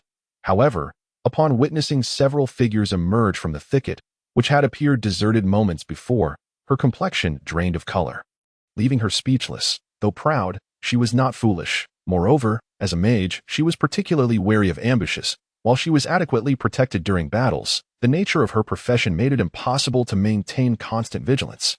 The mere thought of a dagger being stealthily plunged into her back while traversing a patch of grass was enough to instill dread.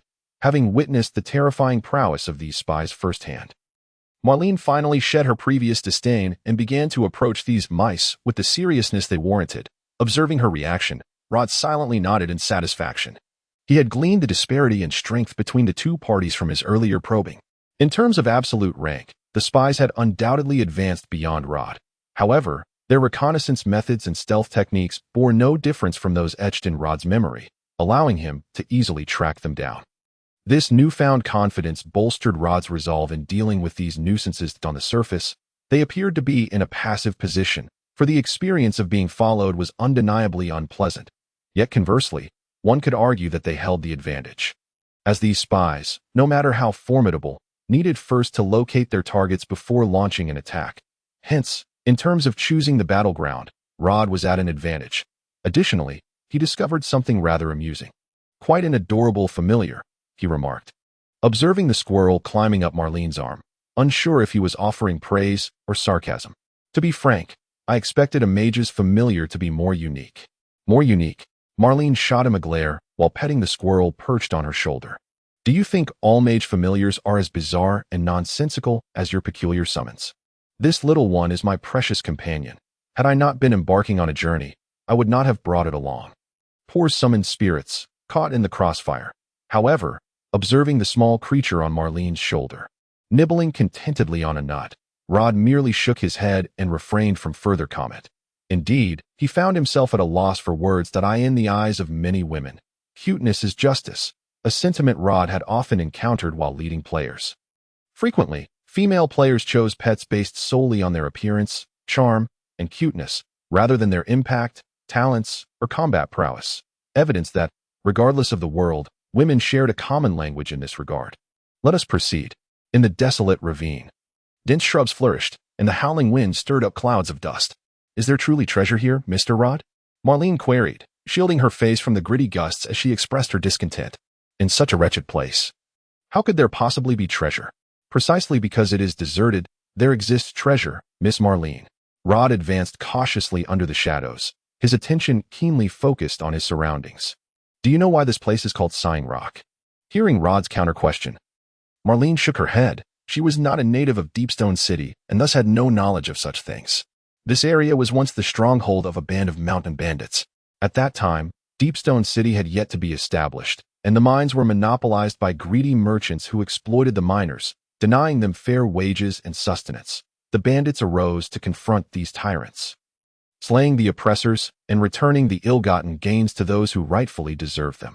Upon hearing this, Marlene scoffed. Though she loathed the wealthy and heartless, as a member of the nobility, she felt that these brigands were still part of the aristocracy. It was only logical for nobles to deal with their own kind. Regardless of the reasons, she could not take pleasure in the idea of commoners or even bandits rising against the nobility. Noting Marlene's reaction, Rod chose not to elaborate further. After engaging with the people of this world, he recognized that their perspectives differed significantly from his OWN.IN Rod's era, where equality was paramount. Such tales would be met with applause, representing the triumph of justice over evil, the weak standing against the strong. These narratives were universally appreciated.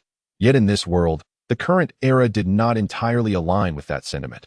While Marlene might not oppose the legitimacy of the bandits' actions, she would not find it admirable either, for their stances and ideologies diverged. Having been raised as a noble, she was conditioned to uphold the dignity of her class, leading to an instinctive aversion to such stories. For the downtrodden, it mattered little whether the protagonists were bandits or thieves. Anyone who could help them vent their frustrations was a hero. However, for nobles like Marlene, they preferred that the champions of justice be gallant knights or fellow aristocrats. Even an uprising commoner would be acceptable. But if the protagonist were a bandit, it would feel akin to an unseemly mismatch at a wedding, where the groom is handsome, yet the bride is exceedingly unattractive. An unsettling image. Nevertheless, Rod had no intention of correcting Marlene's perceptions. He lacked the interest to alter her worldview. Instead, he reflected on the task's description regarding this location as he continued. Their reputation grew louder among the populace, attracting the envy of the wealthy merchants and mine overseers. Ultimately, they launched an assault on the largest mine in the area, only to face retaliation. The merchants and their soldiers united to encircle the bandits here. Though vastly outnumbered, the bandits did not relent. They raised their weapons, bravely confronting the soldiers. Ultimately, they perished in battle.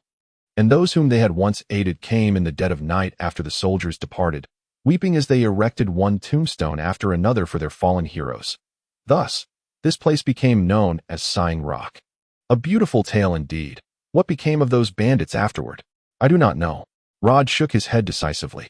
The mission briefing had only provided context about the area without revealing the subsequent fate of the bandits, leaving the narrative suspended in ambiguity.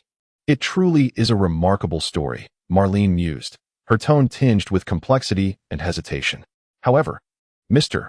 Rod, according to your account, they were merely bandits, a band of brigands. How could they possibly leave behind any treasure? This is different, Miss Marlene. May I inquire as to why the Sienia family possesses such formidable strength? Is it merely reputation that you hold? Certainly not. Marlene's tone turned somewhat rigid, clearly displeased with the analogy.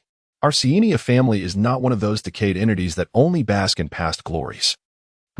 If one must say, it is Lily's talents that. At this juncture, Marlene abruptly covered her mouth, casting a furtive glance at Rod. Noticing his lack of reaction, she exhaled in relief. However, simultaneously, the young lady silently shook her head. Lily, it would be wise for you to confess everything to Mr. Rod sooner rather than later. Otherwise, not only must you tread carefully, but I too must remain perpetually vigilant. This sensation is truly unbearable. These bandits are no different. Rod paid no heed to Marlene's earlier remarks, unaware if he genuinely did not hear or was merely pretending not to. Their assent was not solely due to the populace's support. After all, most individuals would not dare to risk their lives by becoming bandits.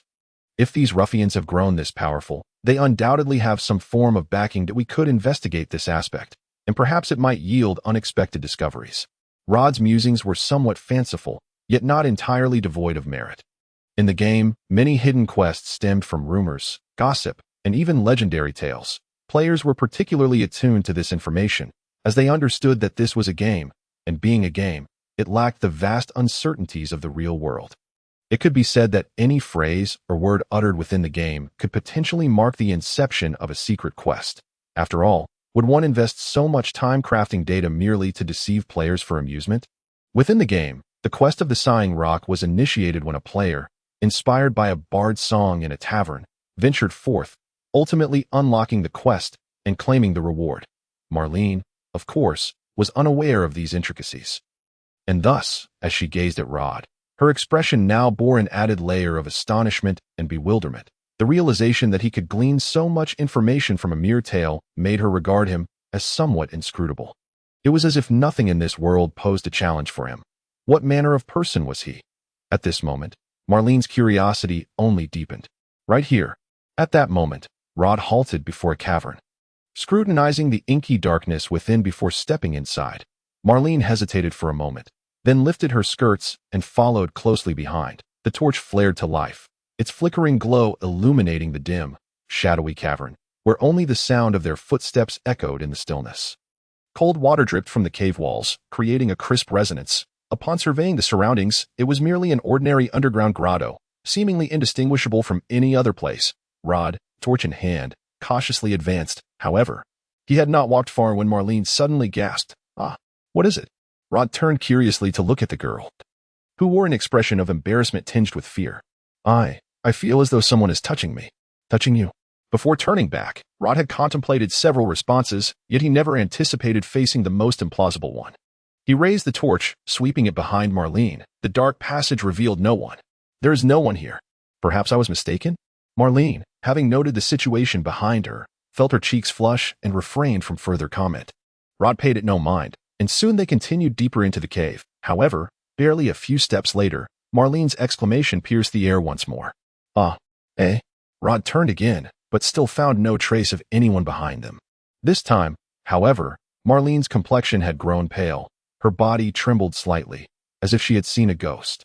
"No, something is wrong. I don't know what it is, but it is touching me. It's behind me. Rod, help me. What is that thing?" Before Marlene could finish her sentence, Rod, aided by the torchlight, discerned a furry creature slowly extending towards the girl's neck. "Don't move." The red glow flashed momentarily. The sharp blade of his sword whizzed past the girl's collar, effortlessly pinning the strange entity against the wall. In that instant, both of them beheld the true nature of the creature. It was a spider the size of a human palm.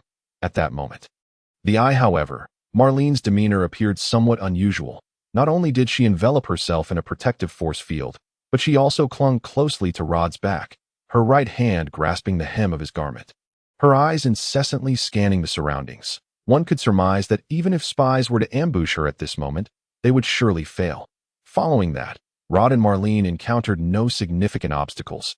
If anything was peculiar, it was the depth of the cave. After half an hour of traversing, Rod had yet to glimpse the cavern described in the guide.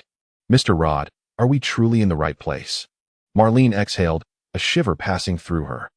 The deeper they ventured, the more oppressive the chill of the earth became, and Rod too felt a twinge of uncertainty. After all, he had never completed this task before. At that time, his mind was consumed with how to unlock the potential of Summoning Swordsman, leaving no room for the bard's melodies to inspire him.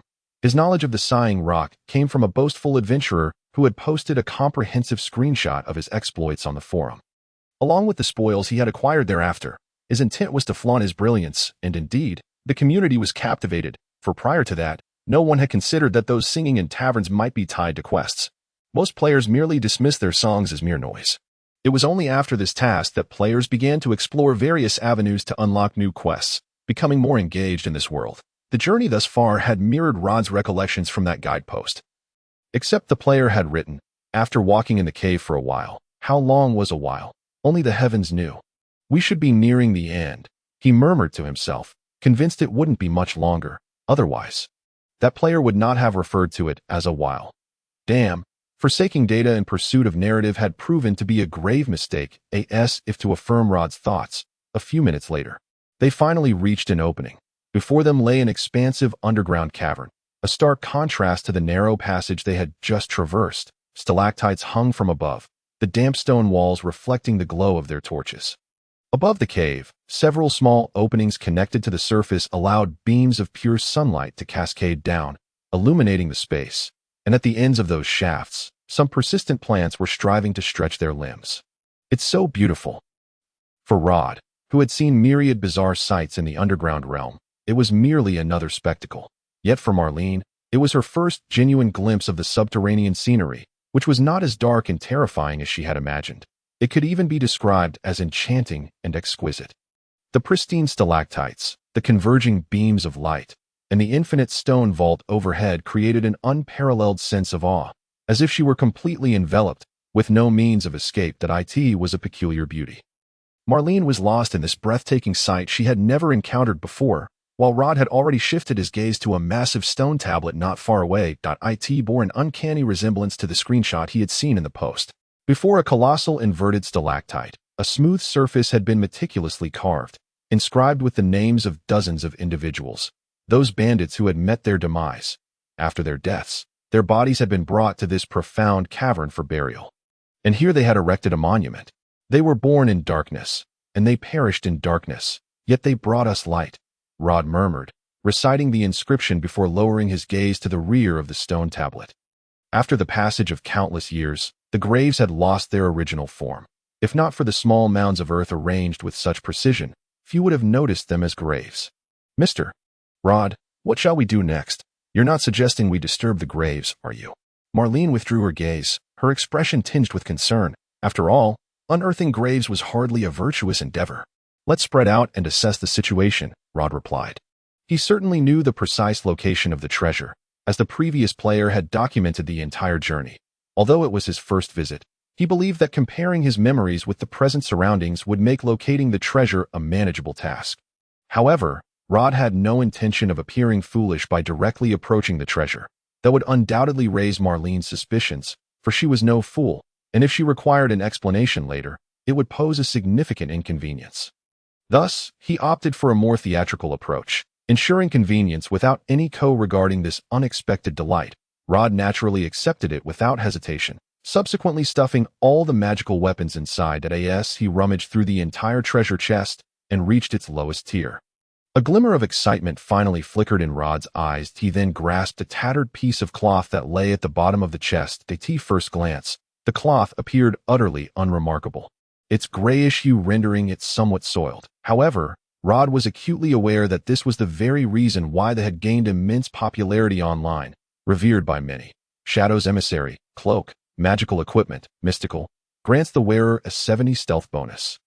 Silent movement, permanent effect. This was the first magical equipment of the mysterious grade ever unveiled by players, regarded as an essential artifact for spies, rogues, assassins, and rangers. That it had once fetched an astonishing price of 25 million gold coins at the player auction house.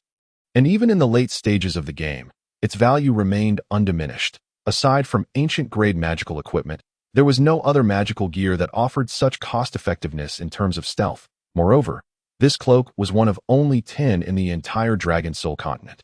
Belonging to the long-lost assassin guild, the Dark Brotherhood. It was the only piece of equipment that players could acquire without undergoing a plethora of trials and the slaughter of monsters.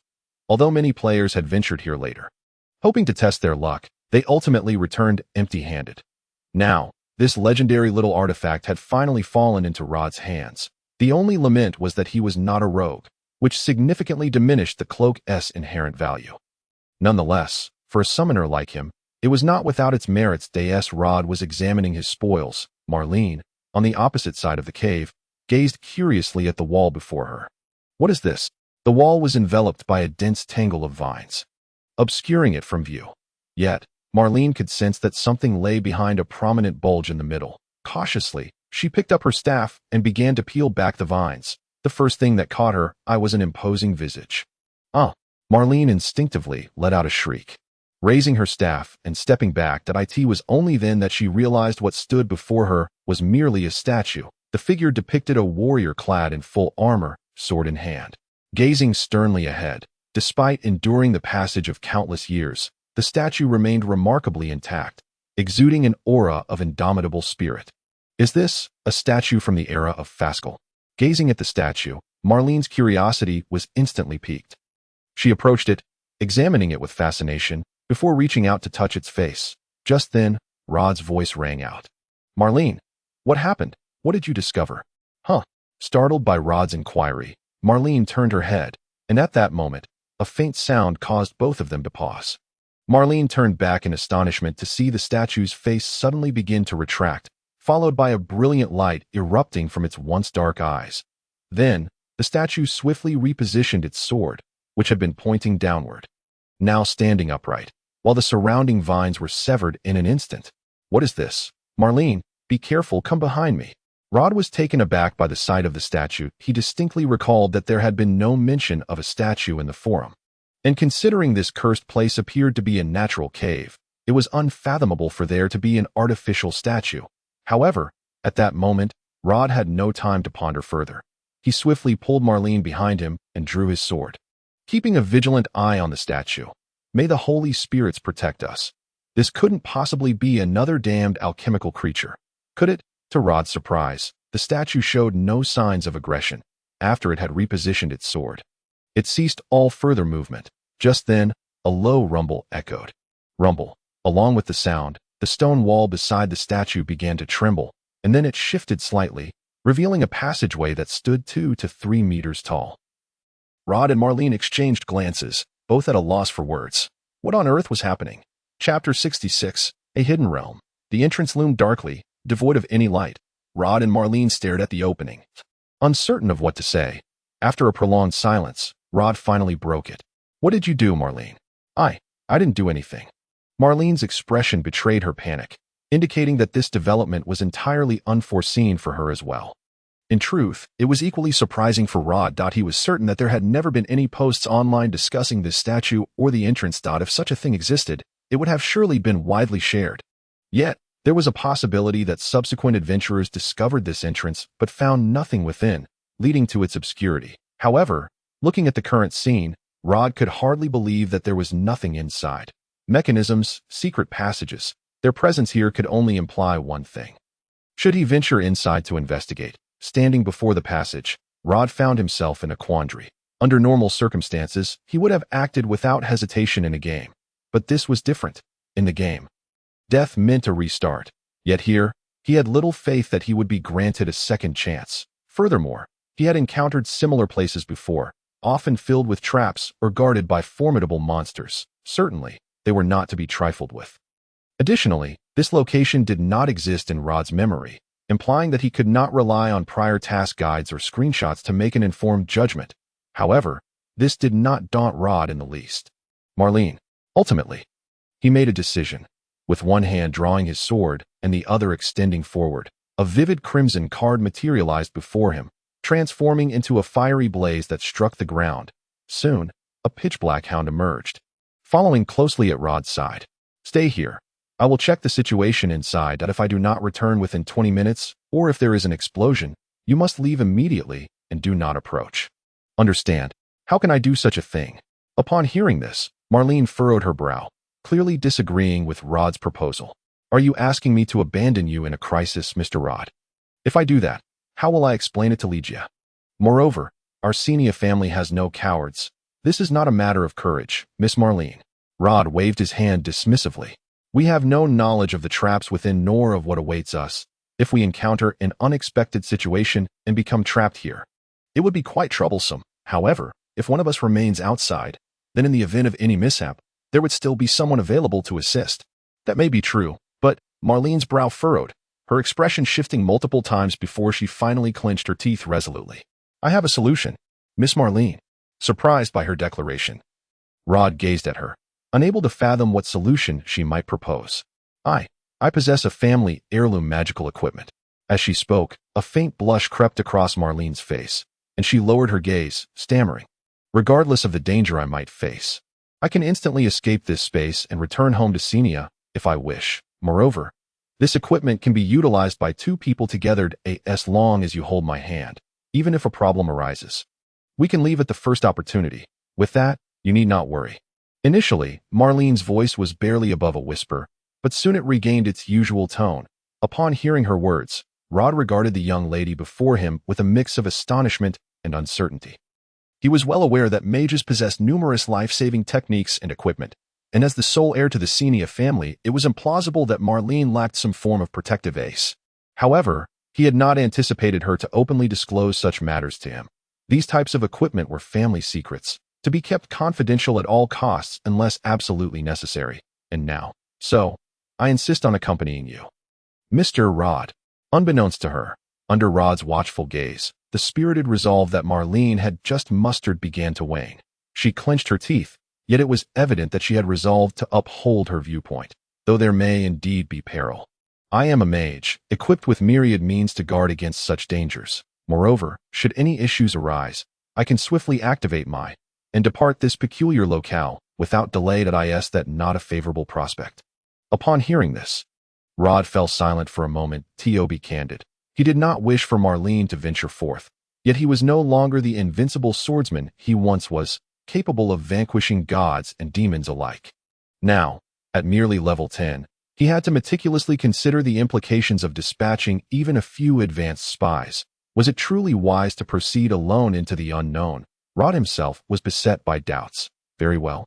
Ultimately, Rod acquiesced to Marlene's proposal. Since she possessed a means of escape, he was willing to give it a try, for this significantly increased their chances of safety. However, I implore you to take care of yourself. Of course, the inky corridor was devoid of any light. Initially, Rod was exceedingly cautious, aware that such secret passages often harbored traps, with treacherous stones that could ensnare the unwary and an array of perilous mechanisms. Yet, to his surprise, this passage was remarkably level. With the aid of the torch's glow, he could discern the torch sconces affixed to the walls and the exquisite murals that adorned them. These are indeed murals from the era of Fascal, Marlene exclaimed. Her attention riveted on the splendid carvings as a mage. She was well versed in history and folklore, and thus was deeply impressed. However, Rod appeared less concerned with the artistry and more apprehensive about the potential traps lurking behind the walls, though, as it stood, none had yet materialized. Be cautious. Hold my hand tightly. Rod grasped Marlene's hand firmly, proceeding with utmost care. Not far ahead, the flame hunter took the lead, a strategy devised by Rod. After all, summoned creatures could be called forth anew upon demise, and this particular canine had perished more times than one could count. It had grown accustomed to the fate. The flame hunter likely held different opinions regarding Rod's plan, but regrettably, it lacked the authority to voice dissent. Under Rod's command, the black hound leaped and bounded, the flames surrounding it dancing through the darkness, illuminating the subterranean passage. Yet, the further they advanced, the more perplexed Rod became. Why did such a passage exist here? What lay within? At that moment, Rod was wholly absorbed in a player's mindset, oblivious to the fact that Marlene, walking beside him, had ceased to observe the murals. Her head bowed as she gazed intently at their clasped hands. If one were to regard it merely from this perspective, it would be easy for anyone to dismiss this as an obscure little nation. Yet, curiously, the shadows of this country linger like ghosts, refusing to dissipate. In every corner of the continent, remnants of its civilization can be uncovered, not only in the land of light, where the dragon's soul resides, but even in the Night Kingdom and the land of law. Artifacts from this nation have been unearthed. Were an uninformed observer to glimpse this, they might mistakenly believe it to be a formidable power that once dominated the entire continent. However, astonishingly, no historical records from any nation mention this kingdom, and the name Fascal was discovered only within an ancient dragonic incantation. For a nation to sink into such obscurity is indeed a unique state of existence. But this cursed place seems to hold nothing of value, with the brilliance of magic illuminating the surroundings. Rod could distinctly see the end of the palace, where there were no treasure chests, no swords, only a solitary stone altar, rather a pitiable sight, one might say. Aside from this, there were only the statues of swordsmen leaning against the columns. Clad in heavy armor, their swords raised high, pointed toward the heavens, appearing to either welcome guests or to assert dominance. Since there is nothing of worth here, let us depart, Rod stated, although it was not in his nature to leave empty-handed from a treasure trove. The strangeness of this place inexplicably unsettled him. In a game, one could afford to die once, with the option of respawning and returning. However, he dared not take such risks here, given the absence of gold or noteworthy artifacts. Retreat seemed the wisest course. Marin expressed some dissatisfaction with Rod's excessive caution, yet having already pledged to heed his commands, she kept her silence. With a reluctant sigh, she rose, preparing to turn away. Just then, a small squirrel suddenly emerged from the shadows, chittering as it scurried to Marin's side and swiftly climbed up her robe. Marin's expression shifted. "Mr. Rod, they are coming." Cursing inwardly upon hearing this news, Rod maintained a facade of calm.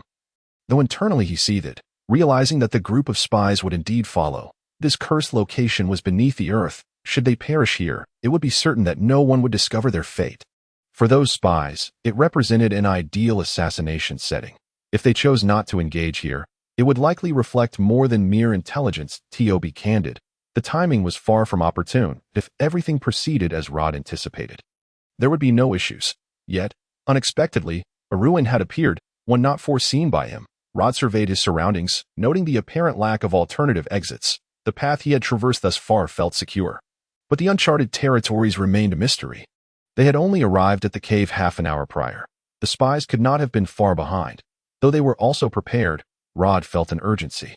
"Miss Marin," he resolved, seizing her hand and whispering to the uncertain young woman, "I have a plan that requires your cooperation." Shadows darted swiftly through the darkness. Cloaked figures moved silently like phantoms, exchanging glances and hand signals, adjusting their course and actions while relaying commands to one another. The target lay just ahead. They were close to their destination.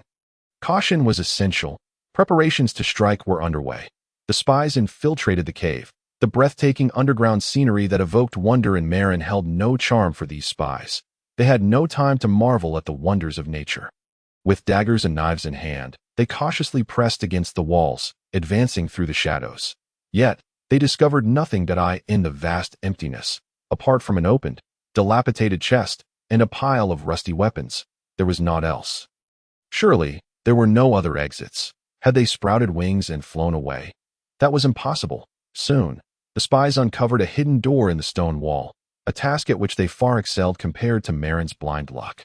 They bore no concerns like Rod, for as spies, they were accustomed to facing death. Nevertheless, they remained cautious, leaving two to guard the entrance while the remaining three stealthily slipped into the passageway to pursue their quarry. These individuals appeared rather formidable. Observing the spies' movements from his own hidden vantage, Rod felt a weight in his heart. He was not worried about being discovered. In the game, as a summoner of swordsman and guild leader, he had been targeted by assassins numerous times. If he lacked the means to handle such situations, he would have long since met his end hundreds of times over. To ensure his safety, he donned the Shadow Envoy, a magical item that lived up to its name. Upon activation, it enveloped him in the patterns and hues of the surroundings, making it exceedingly difficult for anyone to discern his presence. Rod was resolute in his pursuit of the spies. Thus, he equipped the Dark Soul ring on his finger. In the realm of PvP combat, equipment and skill reigned supreme. In the next moment, Rod vanished into the shadows. His figure lost from sight, the three spies glided past Rod like a whispering breeze, oblivious to his presence, unaware that he had already drawn his sword, eyes glinting with icy malevolence as he focused on his targets. Soon, he would teach these intruders who truly held the mantle of the hunter. Yet, he refrained from striking too soon. He observed that the spies formed a triangular formation, allowing them to support one another at a moment's notice. Should any one of them be ambushed, the others would respond instantly and retaliate, unless Rod could eliminate all three in one swift move. This was not the right course of action. Currently, he lacked the strength for such a feat. However, Rod was patient. He understood the spies' intentions and their plans, and he knew precisely how they would proceed. He quietly stalked behind them, maintaining a safe distance, awaiting the opportune moment. Before long, the three spies traversed the passageway and, like Marin, arrived at the platform. Yet, what awaited them was not the previously magnificent spectacle.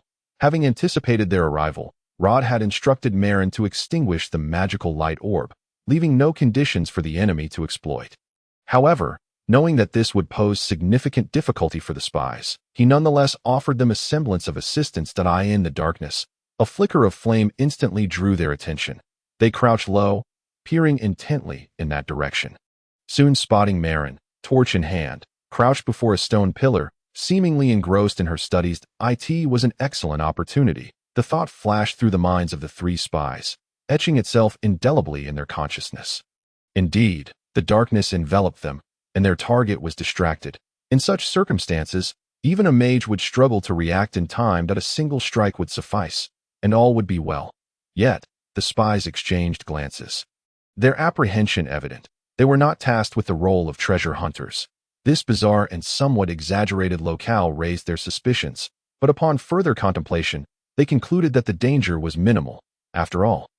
The female mage appeared utterly unguarded, engrossed in her scholarly pursuits. If any threat existed, she would have perished long ago. However, they were also puzzled. Within their orders, the female mage was merely a secondary target, while their primary objective had yet to appear. Where had the young man with black hair gone? If he were dead, the mage could not remain so composed. Had he abandoned her to explore deeper into the ruins? The trio exchanged glances, signaling their thoughts, ultimately arriving at what seemed the most plausible conclusion. Being a young man, and given the information available, he likely possessed considerable skill, which often accompanies a spirit of adventure, making it unsurprising for him to investigate the ruins. Though the darkness obscured the specifics of the site, the outlines were discernible in the torchlight. The leading spy fell silent for a moment. And finally, he lifted his head, the flicker of flames reflected in his brown eyes. Subsequently, he raised his right hand and pressed down. The operation commenced. Accompanied by this gesture, the spies swiftly leaped downwards, vanishing into the shadows. A palpable sense of danger began to pervade the air. Crouched before the stone pillar, Marlene stared blankly at the intricate and beautiful patterns before her. Although deciphering ancient texts was her forte, she found herself unable to absorb any of it at that moment. The words spoken by Rod reverberated in her mind. Those fellows will surely come, and then they will launch an attack on you. I hope you can pretend to be unaware of their presence and carry on as usual. As long as they dare to strike, I will find a way to deal with them. Rest assured, Marlene, I will not let you come to harm. Despite Rod's calm demeanor and seemingly reliable presence, it was utterly absurd to think that Marlene could truly relax. In reality, she found herself stealing glances at the dark shadows surrounding her, her heart racing. Under the flickering light, these shadows swayed ominously, and a moment's inattention could easily lead her to believe that someone was lurking there. The pressure was indeed considerable, especially since Marlene had once heard through her familiar how those men would treat her, sending chills down her spine. The mere thought of death was enough to instill fear. What would it mean if it were worse than death? Marlene dared not contemplate it. Many times, she felt the overwhelming urge to summon a magical orb to illuminate her surroundings and discern the nature of the threats lurking nearby. Yet, in the end, she suppressed her fears, for Rod had made it abundantly clear that he needed her to do so. Therefore, she had to place her trust in him. It was truly unfathomable. This thought crossed her mind. Marlene found it utterly absurd. Why did she trust this man so implicitly? Why had she placed her life in his hands? Was it because he had persuaded her? Or was there some other reason? Why did she heed a man's words so readily? Even before her father, she had never been so obedient. Yet, before this man, she found herself unable to oppose anything he said. Was it because of that trial?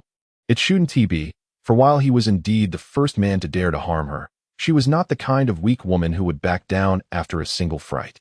Was she? It seemed not. Marlene shook her head, casting aside her distracting thoughts, but no matter how hard she tried, Rod's visage continued to resurface in her mind. Stop thinking about him. In an effort to dispel her distractions, Marlene finally began to concentrate on deciphering the ancient text before her, and this time, she quickly became engrossed. The thoughts of women are indeed complex. Guarding the world, the chosen knight, her slender, pale fingers glided over the intricate and mysterious inscriptions as Marlene meticulously examined the ancient text. Softly murmuring, the source of power lies in the pact of souls, beneath the void. Her voice grew fainter, yet her expression became increasingly focused. That moment, Marlene had truly forgotten everything around her at a splendid opportunity. Observing this scene, the spy concealed within the shadows scoffed to himself. As a competent hunter, he did not rush to strike upon spotting his prey. After all, his opponent was a mage. To act without near certainty would be exceedingly foolish. He had noted Marlene's earlier demeanor. She had seemed somewhat restless at first, which had caused the spy to hold back. However, he had not considered that she might have already detected their presence.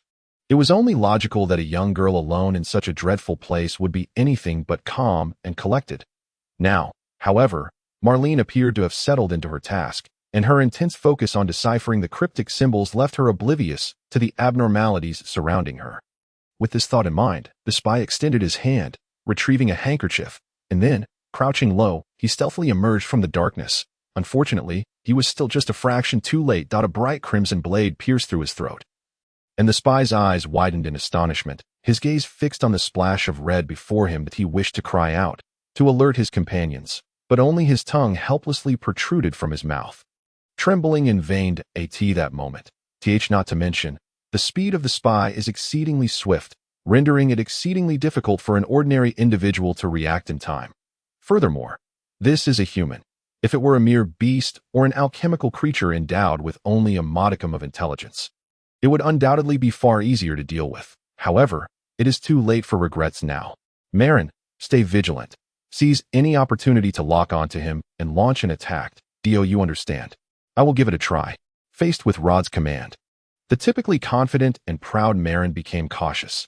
The speed exhibited before her was nearly unprecedented, and the fact that the opponent could dispel her magical shield instilled an unspoken sense of crisis within her. She took several steps back to steady her mind, and then raised her staff that moment. The spy's figure flickered, such incredible speed. In the blink of an eye, Rod saw the cold blade already poised before him. And he was taken aback, instinctively flipping his long sword to barely intercept the dagger. However, he soon felt a tremendous force emanating from the sword. Propelling his body backward, he flew several meters before crashing heavily to the ground. Although this strike dealt a heavy blow to Rod, he gritted his teeth, rolled to his feet, and instinctively swung his long sword in a wide arc, once again blocking the blade that lunged at him from the shadows. Boom! Rod's figure staggered as he knelt on the ground.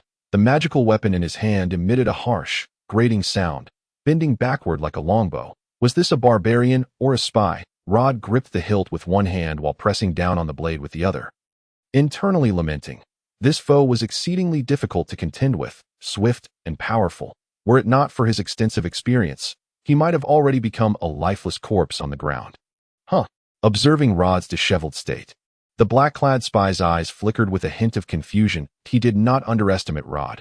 The fact that he had quietly dispatched his two subordinates revealed that this young man possessed both courage and cunning, as well as combat experience. Moreover, he had managed to detect the spy's presence and evade his ambush at the first opportunity, all indicating that this young man was not to be trifled with. Thus, after his initial failure to eliminate Rod, the spy no longer felt confident in his ability to subdue him. His subsequent assaults were merely a matter of doing what one could while accepting fate. Yet, he did not anticipate that Rod's response would completely defy his expectations. Was he unable to withstand his onslaught? Gazing at the beleaguered young man before him, the black-clad spy was utterly perplexed. He knew well that someone who could not endure a direct assault could not have advanced in strength. Yet, how could a swordsman who had not progressed quietly eliminate his two subordinates? This was exceedingly bizarre. Generally, combat experience correlates with strength. The more experienced one is, the stronger they tend to be. But how could one possess vast combat experience while being so weak? The black-clad spy was, of course, unaware that Rod's combat experience stemmed entirely from another world nearly identical to this one. As a spy, caution and meticulousness were his essence. Anything out of the ordinary was to be treated with suspicion. Witnessing Rod's decisive and unhesitant movements, he surmised that what lay before him was likely an illusion, compelling him to exercise caution lest he fall into a trap, for that would lead to trouble. Contemplating this, the black-clad spy instinctively tempered his strength. Sensing the shift, Rod promptly reacted. Although he did not understand why the spy faltered at this moment, he was not foolish enough to let this golden opportunity slip away. With his left hand bracing against the sword, he suddenly slid it along the blade. A vibrant crimson flame erupted from Rod's palm, roaring forth towards the black-clad spy, and with a howl, a dark hound leaped from the flames. Jaws agape, lunging forward. What in the world is that? Witnessing the flames erupt without warning, the black-clad spy was taken aback, hastily retreating to evade the inferno. Yet, before he could regain his composure, the flaming hound descended from the air, its gleaming teeth instilling a sense of dread within him. However, as an advanced practitioner, He was not one to be easily frightened. Facing the oncoming black hound, the spy snorted derisively, raising both hands in a sudden motion, producing two bright arcs that swiftly cleaved through the air, causing the airborne flaming hound to be torn asunder. The black-clad spy scoffed, turning his head to avoid the hound's carcass. It must be said that his choice was not misguided, had he not accounted for the hound's characteristics. Boom! A violent explosion erupted, crimson flames swirling with dense smoke, causing the entire palace to tremble. The black-clad spy staggered as he exited the chaos, his earlier composure completely shattered, a flicker of panic now evident in his eyes. His suspicions were confirmed. This young man was indeed a problem. Discarding the short dagger in his left hand, which had been completely melted, the black-clad spy gritted his teeth. He had never encountered such a bizarre summoning spell before, one that required no incantation, no preparation, and could be activated directly. Moreover, the summoned creature exhibited such effects. Was this the power of some magical artifact, or a manifestation of his own abilities? As the black-clad spy pondered in uncertainty, a sharp gleam pierced through the smoke. Hurtling toward him. It was a pristine longsword. Damn it! Seasoned in battle, the spy immediately recognized the gravity of the situation upon witnessing Rod's relentless advance. The young man's peculiar combat style had begun to overwhelm him. He swiftly parried the longsword with his dagger and retreated hastily. At this juncture, the black-clad spy abandoned any thoughts of continuing the assault. Retreat was the prudent choice, for they could not possibly remain here indefinitely. Yet, at that moment, another unexpected event unfolded, just as his dagger deflected the longsword. The blade, which had been spinning mid-air, suddenly transformed into a turquoise, translucent bird that circled in the air before letting out a soft coo and diving downward. What in the world was this? Even for a battle-hardened spy, he was thoroughly unnerved. The occurrences before him had exceeded the limits of his comprehension. A summoning spirit that could explode, a bird that could become a sword, or was it a sword that could transform into a bird? By the sacred spirits, could it become any more chaotic? Though the black-clad spy was filled with frustration, he had no time to vent his feelings, for he clearly saw Rod's figure emerging through the thick smoke, holding the longsword aloft as he charged. Humph! At this juncture, the black-clad spy hesitated no longer. He swiftly drew another short dagger from behind his waist, hurling it at the soul bird, while his right hand gripped the dagger tightly, crossing it defensively over his chest. Having learned from their earlier skirmish, the spy had grown cautious, given that Rod had summoned an explosive hound before. If another explosive bird were to appear, he would surely be in dire straits. And indeed, it was just as he feared. Observing the spy's response, Rod felt a surge of elation. Earlier, he had been puzzled as to why the spy had not seized the opportunity to eliminate him. Suspecting perhaps a penchant for toying with his prey, now he understood. The spy was afraid, or more precisely, he feared Rod's unconventional combat style. With this realization, Rod made a swift decision. Opportunity must not be squandered. Since the spy was uncertain about Rod's fighting methods, he would naturally exercise caution. This world had no summoning swordsman, thus they lacked the experience of battling one, leading to instinctive trepidation. This presented Rod with a splendid opportunity, should the spy uncover his secret. Rod would be merely counting down to his demise. However, Rod was no fool. Seeing the black-clad spy clearly shift his focus to guard against him, he refrained from recklessly charging in. Instead, Rod abruptly halted, gripping his vibrant longsword and flicking it forward. A gleaming arc of silver sliced through the darkness, shooting forth. What in the world was happening? Witnessing Rod's strike, the black-clad spy nearly discarded his dagger in panic. The condensed sword energy, a ranged assault, was unmistakably the hallmark of an advanced swordsman. He had indeed been deceived by that young man. The facade he had presented almost led the spy into a trap. With this thought, cold sweat broke out on the black-clad spy's brow. Could it be that this fellow had a penchant for toying with his prey? He decisively echoed Rod's earlier assessment of him, word for word.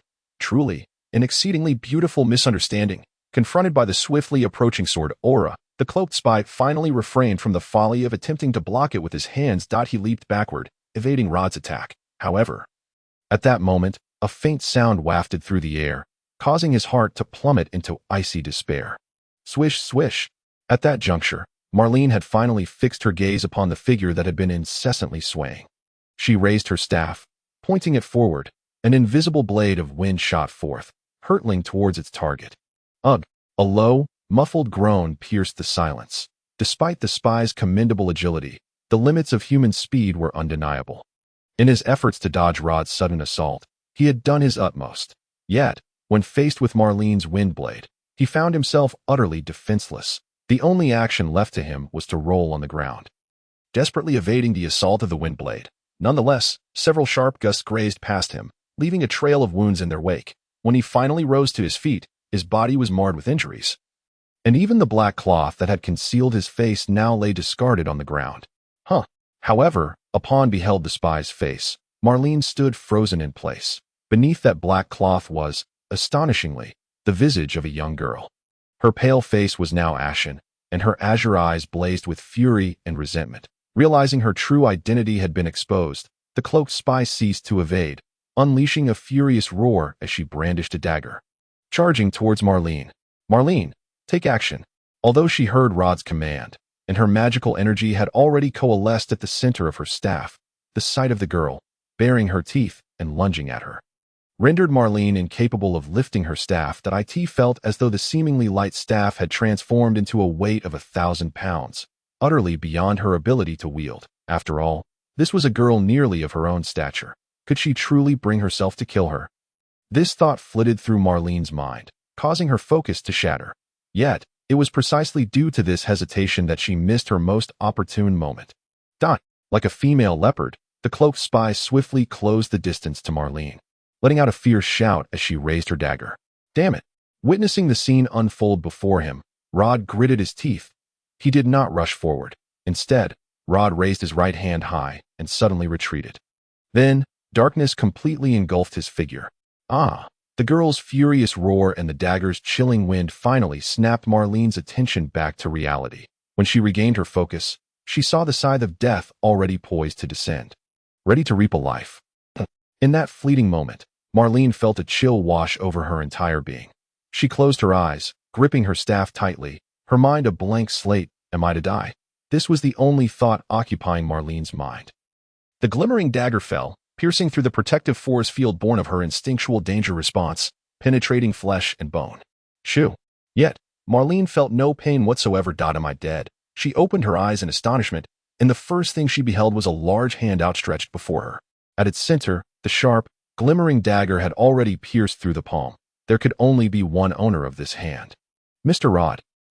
With one hand blocking the cloaked spy's assault, Rod let out a cold snort, then reversed his grip on the long sword, and mysterious and peculiar characters materialized from the air, forming an indomitable wall that sealed off all pathways. Simultaneously, Rod observed the statues that had once towered beside the stone pillars, now emanating a magical radiance from their eyes. What in the world? It was as if the statues were affirming Rod's suspicions. They slowly turned their bodies to face him and raised the long swords in their hands. Suddenly, a deep voice resonated from nowhere. "Ere the Guardian Knights, have you finally come to accept the trial?" "A trial?" Rod exchanged glances with Marlene. "What trial?" "Just now, I deciphered some information from the stone pillars." "Mr. Rod," Marlene stammered. "This seems to be a place where knights undergo trials. After being recognized here, they are bestowed the title of Guardian. I don't know what they safeguard, but it seems to be something quite precious." "Whatever they guard is of no concern to us," Rod retorted, shaking his left hand. Wincing as Rod spoke, the summoning array beneath his feet gleamed ever more brilliantly, and at that moment, the soul bird and the flame killer reverted to cards, spinning rapidly before gradually converging towards the center. Meanwhile, the soul core resting in Rod's palm began to tremble violently, emanating tendrils of dark mist that coalesced into a ghostly apparition, soaring upward. Just then, the two cards that had been approaching slowly collided as if drawn together by a magnetic force. Whoosh! The black mist expanded instantaneously, enveloping Rod, and upon witnessing this scene, Marlene behind the barrier widened her eyes in astonishment. Even the two statues before her, along with the stone leopards they commanded, assumed a cautious stance, their once raised stone swords now lowered defensively, reflecting their vigilance and caution. At this moment, amidst the black fog, a new card materialized and floated gently into Rod's hand. It was a pitch-black card, its face depicting a centaur knight clad entirely in heavy black armor, standing tall with a knight's lance gripped firmly in hand, its crimson eyes glimmering brightly from within the dark helmet. Acquired Abyss Legion 1-5, Soul Hunter Knight. Soul Hunter Knight. Dark element attribute ground-type fusion spirit. Inflicts corrosion effect upon attack. Possesses the skill. Charge. Only unwavering advancement is the Centaur's destiny. LV5. Endowed with elemental protection. Inheriting traits. Attacks without threat cannot harm its body. Heavy armor characteristic. Attack attribute. 3. Defense attribute. 4. Excellent. Holding the card firmly in his grasp, Rod felt a surge of confidence. What lay ahead? Just as Rod was about to make his move, another system prompt appeared. Magic convergence complete. Holy Sword resonance initiating. Soul core is about to be absorbed. What is happening? Rod raised an eyebrow at the system notification. Somewhat bewildered. Although he had already summoned a considerable number of spirits, the most peculiar of them remained this Holy Sword deck. Previously, when the system had forcibly upgraded his level, it had indeed mentioned magic convergence. Yet he had paid little heed at the time. Now, however, he wondered why it would emerge without his calling, and was Team Magic Convergence supposed to provide him with equipment? Why was it absorbing the soul core? Rod understood that protesting would be futile, so he refrained from further comment. After all, the summoner class was always riddled with various issues, something he was well aware of. As the soul core in Rod's hand shattered completely and vanished into vapor, a pristine Holy Sword card materialized. Choose Swordsmanship Binding. What is this nonsensical matter? Were this a game, Rod would undoubtedly record these occurrences and post them on a forum for others to analyze. However, he found himself unable to do so now, and the system information clearly did not afford him the option to select no. So was it yes, or yes, or yes? There was simply no choice to be made. Swordsmanship Binding. Moonshadow Swordplay, with an internal sigh of resignation. Rod selected Moonshadow Swordplay, the only swordsmanship available, certainly superior to the initial technique. Yet the subsequent line of messages caused Rod's eyes to widen in delight. Swordsmanship Binding complete. Please choose whether to, without a moment's hesitation. Rod swiftly selected yes. In that instant, a brilliant white light erupted, piercing through the dense black mist, causing Marlene to instinctively shut her eyes against the dazzling radiance. When the light finally dissipated and tranquility returned, Marlene opened her eyes once more, gasping in astonishment, her lips covering her mouth as she stared ahead, speechless. Rod remained poised in his position, yet the atmosphere around him had transformed entirely. The dark, flame-wreathed hound prowled at Rod's feet. Arching its body and growling lowly at the enemies before them, a turquoise bird perched upon Rod's shoulder, wings spread wide, its eyes sharp as blades, fixed on the horizon. To Rod's left stood a towering centaur knight clad in black armor, raising a massive knight's lance, silently gazing forward, its forehooves rhythmically scraping the ground. Producing a muted echo. On Rod's right stood a petite figure clad in pure white, a maiden. Her immaculate long hair and exquisitely beautiful visage were adorned with a feather-like helmet. In her azure eyes lay only silence, her intricately carved armor radiating specks of luminous dust, presenting her as a drawn sword, exuding a sharp aura. With one hand raised, she gazed expressionlessly ahead. The 10th of the Eternal Holy Sword, Star Scar. I respond to your call, Master. Excellent. Upon seeing the maiden, a glimmer of awe flashed in Rod's eyes, but he quickly nodded, raising the crimson long sword in his hand and pointing it forward. Then let us prepare to commence. Chapter 71. Trials and Glory. This was an unequal battle. From beginning to end, the disparity was glaring. The stone leopard roared as it lunged forward, pinning the flame killer to the ground, while the dark hound's eyes widened, fixated on its foe, crimson flames erupting from its body, engulfing the stone leopard. Just then, another stone leopard stealthily approached from the side, opening its gaping maw toward the black hound. Yet before it could claim its meal, a fierce whirlwind descended from above, the soul bird colliding with it, infused with the power of wind elements, sending the heavy stone leopard flying, its obsidian body rolling several times before coming to a halt. The ambushed stone leopard, unwilling to concede defeat, rolled to its feet and glared at the soaring spirit bird. But in the next moment, a colossal shadow enveloped it. The centaur knight galloped forward, effortlessly crushing the stone leopard's skull beneath its hoofs. Its left hand wielding a massive, thick golden shield, and its right hand firmly grasping the knight's lance, charging ahead like a raging tide toward the distant statue. The stone sword sliced through the air with a sharp sound. Rod shifted his form, darting past another statue, while simultaneously gripping the sword's blade with his left hand, pulling hard. Crimson blood instantly oozed from his palm, and at that moment, the bright red blade radiated even more fiercely. The stone statue had no time to pursue Rod, for just as he evaded, the silver-haired maiden descended like a shooting star, raising her long sword and launching an assault from behind. The howling wind of the sword summoned waves of force, the residual light on the blade resembling a flag trailing behind, her white wings unfurling in the air. Sacred and inviolable, their blades clashed. The massive stone form staggered backward, its long sword shattering in pieces. And at that moment, the crimson sword light transformed into straight lines, forming a vast net that enveloped the statue. Rod appeared behind it, blood dripping from the sword blade onto the ground, while the statue that had struggled now ceased its movements. Soon after, with a soft crack, the once impenetrable form began to shift, but before it could fall, shards of silver light erupted forth, crashing heavily against its body. Boom!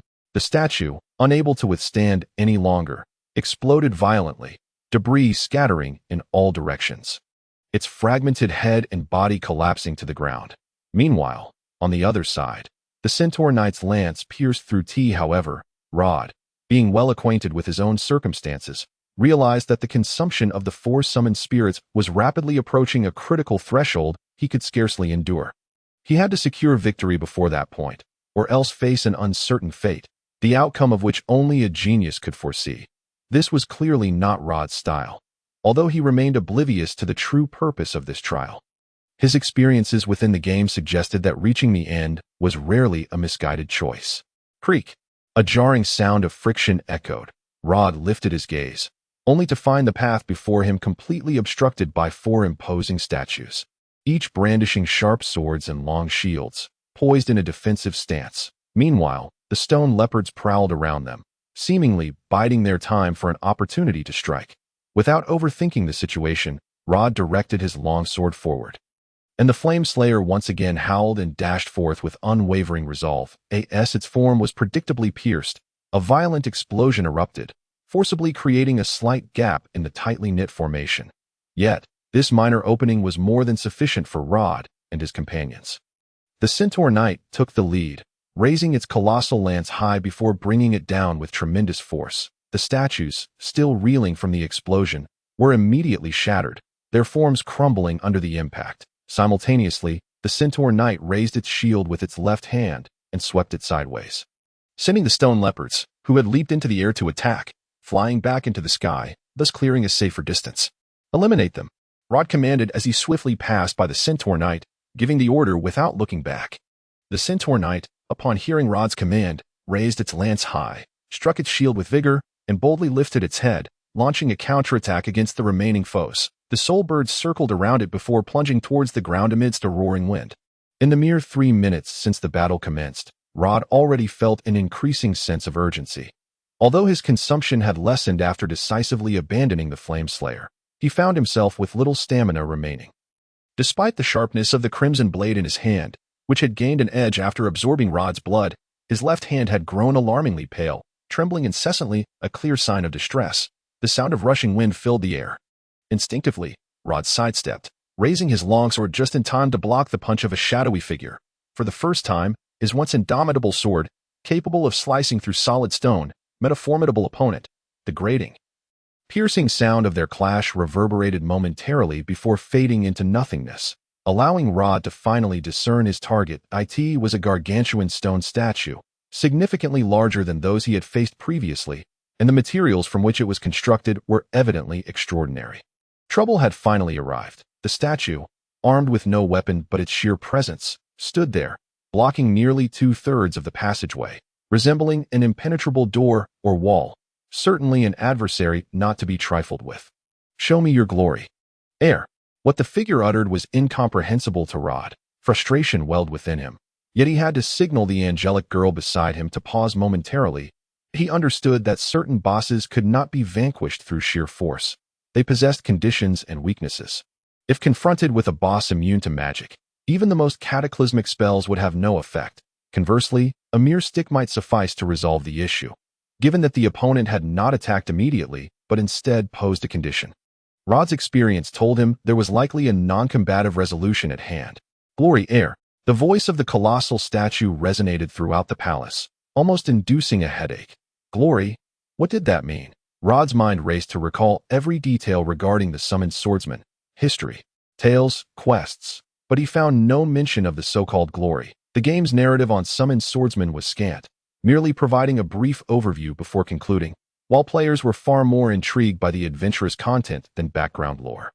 At that moment, the silver-haired angelic girl unexpectedly took a step forward, raising her long sword high. "Esteemed guardian, I stand before you to showcase my master's glory."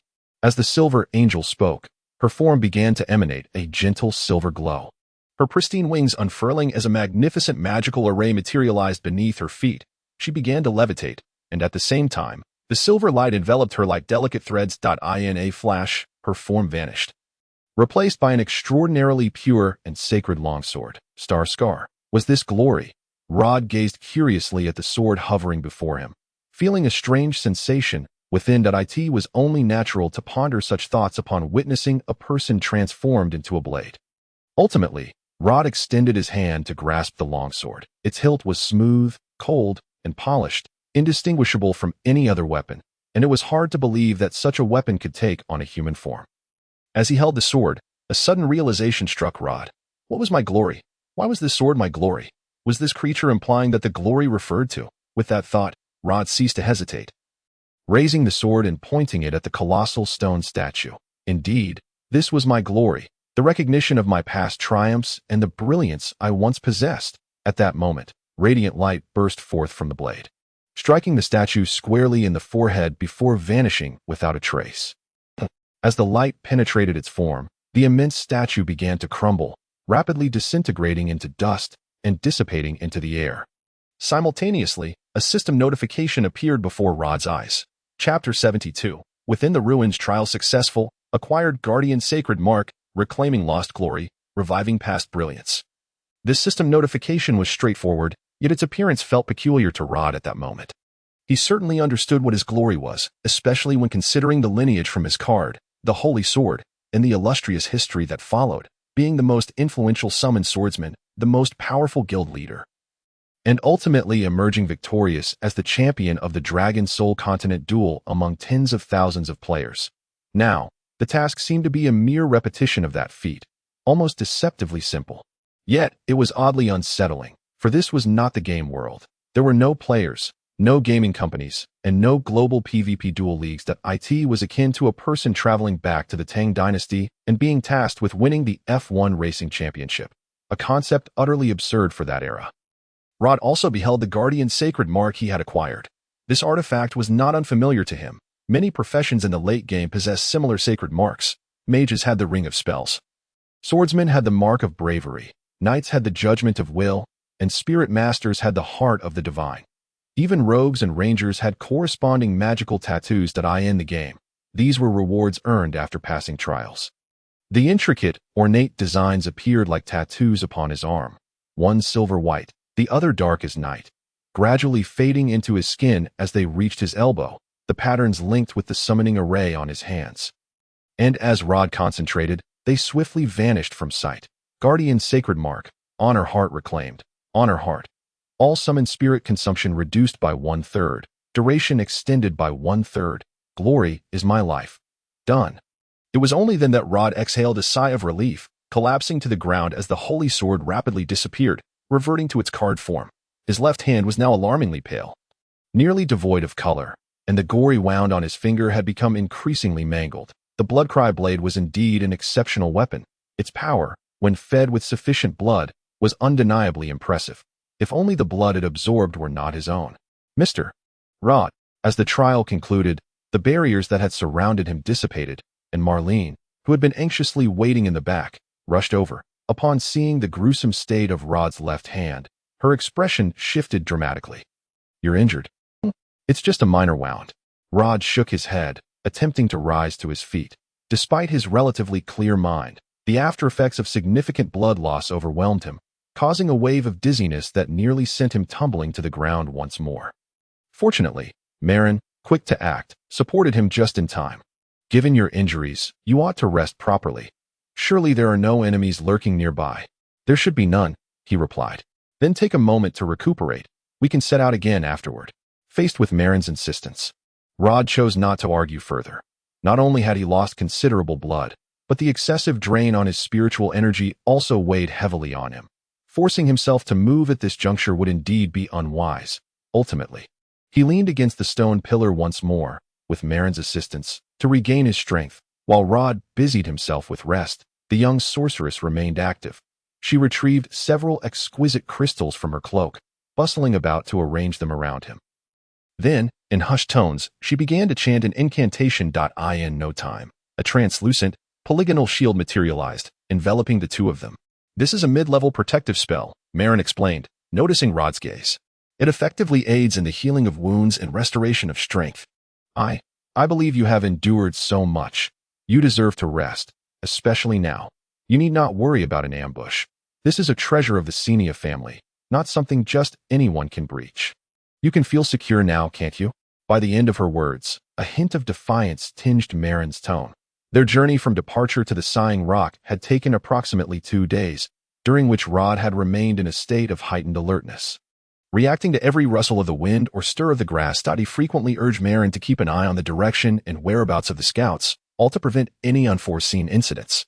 Truth be told, these demands had left Marin utterly exhausted. Each night, as she collapsed onto the ground, she found the cold, dewy earth, uneven stones, and the scent of wild grass far superior to her comfortable soft bed at home in Gold City. She longed to lie there indefinitely.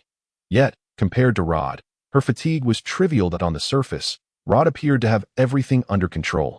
Even when problems arose, he could resolve them with ease. However, Marin was acutely aware of the immense effort he exerted behind the scenes. In all honesty, Marin saw herself reflected in Rod. From a young age, she had been hailed as the rare pride of the Senia family in a century, the foremost genius of the academy, and the sprite and darling of spells.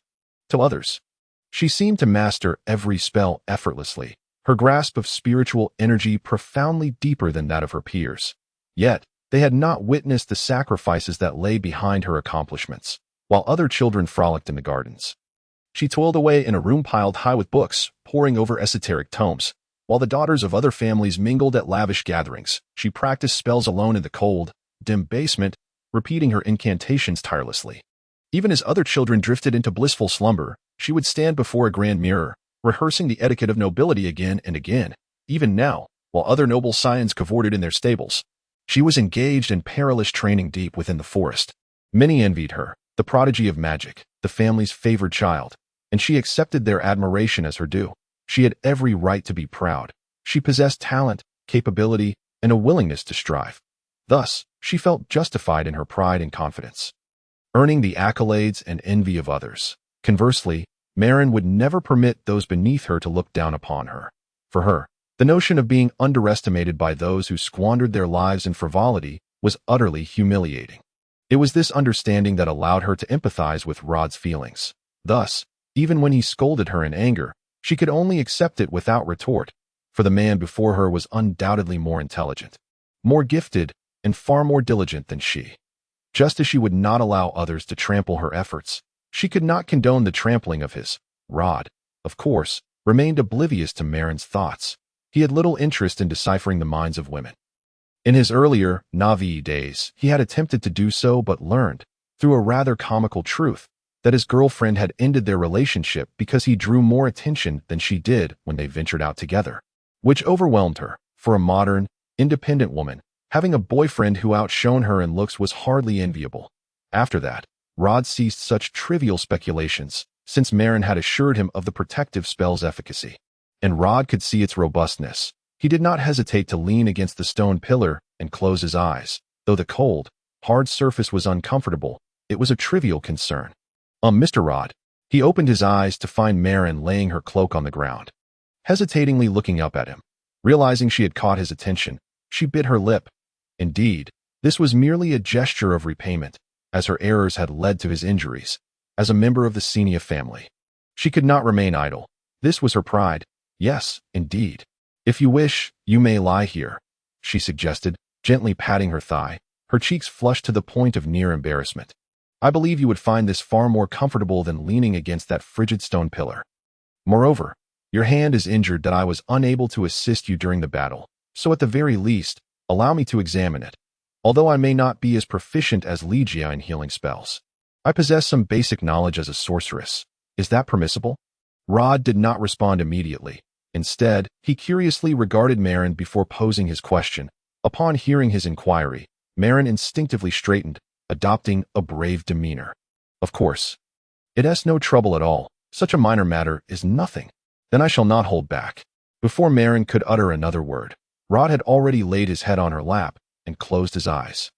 The suddenness of his action left Marin stiff with shock, momentarily paralyzing her ability to react. By the time she regained her senses, Rod had already succumbed to deep slumber. How rude, she fumed, glaring at the young man whose head rested upon her lap. Seemingly lost in another realm. Yet, she soon sighed, shaking her head as she carefully took hold of Rod's left hand, illuminated by the glow of magic. His battered and pallid palm made Marin gasp in horror. Aside from his thumb, all 4 of Rod's finger joints were gruesomely torn open, bloodied and ghastly to behold. How severe! Though she had anticipated his injuries were grave, the sight of them still made her tremble. Tenderly, she took out a handkerchief, gingerly wiping away the bloodstains from his palm, her expression laden with compassion. As a sorceress, Marin had indeed studied some first-aid spells, but these had rarely been called upon. Sorcerers seldom sustained injuries. And when they did, it often meant they were on the brink of death, at least in most cases. Yet now, witnessing her clumsy attempts at bandaging, Marin could not help but scold herself internally. She had never wished so fervently to be the omnipotent genius others believed her to be. If only she could master the art of bandaging in a single attempt. Just look at Rod's fingers. Wrapped so thickly they resembled carrots. If only Legia were here. Marin suddenly froze. For reasons unknown, upon recalling Legia's name, a flicker of annoyance stirred deep within her. What was this feeling? Legia was her closest friend. And as a spirit master, she would undoubtedly be able to treat Rod's wounds far better. It was only natural for her, as Legia's friend, to think so. Yet, for some reason, the mere thought of needing Legia to heal Rod's injuries left Marin feeling less than pleased. Even she could not grasp the cause behind it. Was it the exhaustion from days of toil that had worn her down, furrowing her brow and deep in thought for a moment? Marlene ultimately shook her head, casting the notion aside, and resumed her focused efforts in bandaging Rod's wounds. Within the vast ruins, an oppressive silence enveloped the space, interrupted only by the flickering glow of magic that danced intermittently. Chapter 73. Return to Deepstone City. Rod slowly awakened, and one must admit, this was the most comfortable sleep he had experienced since leaving Deepstone City. Free from the burdens of danger and enveloped in a profound sense of relaxation. The softness emanating from the back of his head, fragrant and gentle, was an exquisite indulgence. Upon opening his eyes, the first visage Rod beheld was that of Marlene, who, at this moment, appeared utterly exhausted. Her hands rested on her knees. Eyes closed, leaning against the side as she intermittently dozed. The magical glow had long since faded, leaving only the feeble flicker of a torch illuminating the darkened palace, which now seemed to exude a sense of tranquility. As Rod sat up, he felt an unusual sensation in his left hand, and when he turned to look, he was rendered speechless by the sight before him. Thick bandages completely encircled his palm and forearm, with each finger swathed to a thickness reminiscent of carrots. Were the pristine white bandages to be painted black, they might resemble the armors worn by heavily armored warriors. Yet for Rod, they evidently provided no protective value. Indeed, a lady of high standing was unmistakably a lady of high standing. Faced with this scene, Rod could only shake his head and sigh. Upon unwrapping the bandages, he discovered that the wound on his palm had nearly healed, irrespective of his lineage. His regenerative capabilities were undeniably remarkable. Had he been human, it would likely have taken weeks for such recovery. That moment, Marlene opened her eyes. The young lady murmured drowsily, lifting her head to gaze blankly at Rod, as if she were observing something that did not exist. Rod did not shy away, but instead regarded the young noblewoman with a bemused expression. After several days of acquaintance, he had gleaned many amusing insights about her, such as her low blood pressure, which was hardly an asset for a mage. To be candid, when Rod first encountered this peculiarity, he was quite taken aback. Unaware, he attempted to rouse the slumbering Marlene, only to find himself ensnared in her embrace. As if she were clutching a cherished doll, the seemingly fragile Marlene had exhibited surprising strength at that moment. Had she not suddenly released him, Rod might have been left gasping for breath. What was even more alarming was that upon awakening, this noble lady retained no recollection of her audacious actions, even dismissing Rod's experience as mere daydreaming. From that point on, Rod resolved to maintain a prudent distance, especially before she regained consciousness. Now, Marlene's eyes appeared vacant and unfocused, resembling a marionette, devoid of defiance, obediently awaiting commands, which only accentuated her exquisite features and easily stirred the desires of men, prompting thoughts of overpowering the seemingly defenseless beauty and indulging in unrestrained passions. Yet Rod understood that such impulses were far from the wisest course of action. The young lady's body began to sway like a pendulum, once, twice, thrice, before she steadied herself, blinking rapidly. "Ah, Mr. Rod, you're awake." It seemed she had truly roused from her slumber. "Good morning, Miss Marlene," Rod greeted, raising his hand in acknowledgement. "It appears you had a pleasant dream." "Not bad. It shouldn't have been for too long," she replied, squinting slightly at Rod's greeting, glancing around at the pitch-black subterranean realm, which clearly was not conducive to measuring time. Attempting to rise, her legs buckled, and she sank back down. "Oh, I feel so unwell." Half seated on the ground, Marlene supported herself with one hand while pressing the other against her leg. Remaining in one position for an extended period was indeed uncomfortable, especially with weight upon her. Rod said nothing in response, merely shook his head, then extended his hand. With her head bowed, Marlene took Rod's assistance and gradually stood upright, though her expression indicated she had yet to fully recover. "Prepare yourself. We are leaving here and returning to Deepstone City." "Understood."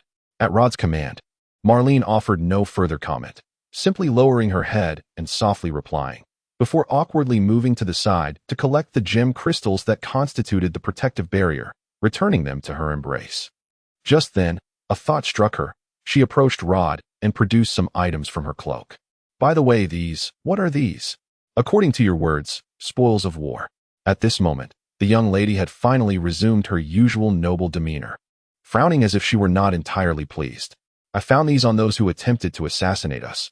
I thought you might find them useful." "Oh." Upon hearing this, Rod cast a curious and astonished glance at Marlene. Since that incident with the corpses, she had developed a profound aversion to such matters. Rod had heard her declare multiple times that she would never engage in such acts again. So what was this? It was uncharacteristic of Marlene to be so inconsistent. Had she undergone some form of transformation? Marlene seemed oblivious to Rod's questioning gaze, whether through ignorance or willful disregard. She merely presented the equipment to Rod, trying to adopt an expression that conveyed, "This is all yours. I have no part in it." A rather transparent act. Arrogance, Rod mused internally, yet he refrained from further commentary, simply taking the equipment from her hands. One must concede, despite her verbal protestations, Marlene's actions were quite sincere, or perhaps her discerning eye was commendable. From the 3 spies, she had procured 4 pieces of magical equipment, while most were of the ordinary type. Enhancing perception and agility, they were nonetheless valuable to Rod at this juncture. The assassin's dagger particularly caught Rod's attention, imbued with a spell designed to breach medium-level magical defenses and laced with potent paralyzing poison. Crafted from exquisite materials, a quintessential tool for both domestic use and lethal endeavors. Regrettably, Rod's current ensemble lacked a suitable rogue, and his own swordsmanship was ill-suited for dagger combat, rendering it somewhat superfluous. However, Rod surmised that if he were to auction it at the black market, it could fetch a decent sum. The only concern was whether such an item would invite trouble once it circulated. Content after examining the equipment in his possession, Rod unceremoniously stowed them away in his spatial satchel, but it was only at this point that their task finally reached its conclusion. They departed the palace. Rod discovered the remaining 2 unfortunate spies' lifeless bodies at the entrance of the hidden passage, grotesquely mangled beneath the statue, clearly long deceased, just as Rod and Marlene stepped out of the secret passage. The stone door that had concealed their exit automatically closed, sealing the entire palace once more. If it were within his power, Rod would have preferred never to return. When the 2 weary souls finally returned to Deepstone City, it was already the evening of the 2nd day. Upon entering the mercenary guild, Rod and Marlene first approached Old Hank to report their completed task, having gathered the required magical plants well ahead of schedule. There was no issue there. Subsequently, Rod also handed over the mercenary badge he had obtained in the Dusk Forest, earning him a measure of points and a reward. After fulfilling these 3 tasks, The Starlight mercenary group had amassed 5 points, pulling themselves back from the brink of dissolution. "Kid, to be frank, you've done remarkably well," Old Hank remarked, patting Rod's shoulder after recording the completion of the mercenary tasks. "In just half a month, you've managed to complete 3 tasks and earn 5 points. I should let those lazy bums see how it's done and give them a good talking to.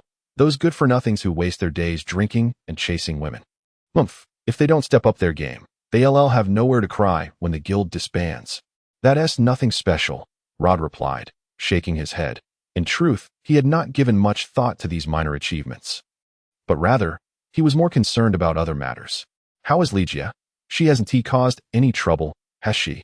"Ligia is doing well. No problems there. But, at this point," Old Hank furrowed his brow in confusion. "The young girl has recently become inexplicably diligent, secluding herself within her room all day long, claiming she is striving to learn a new spiritual technique. I have been the one delivering her meals thrice daily. Otherwise, I fear she would even forget to eat. I truly do not understand why she is exerting herself so fiercely at such a tender age when she has ample time ahead of her.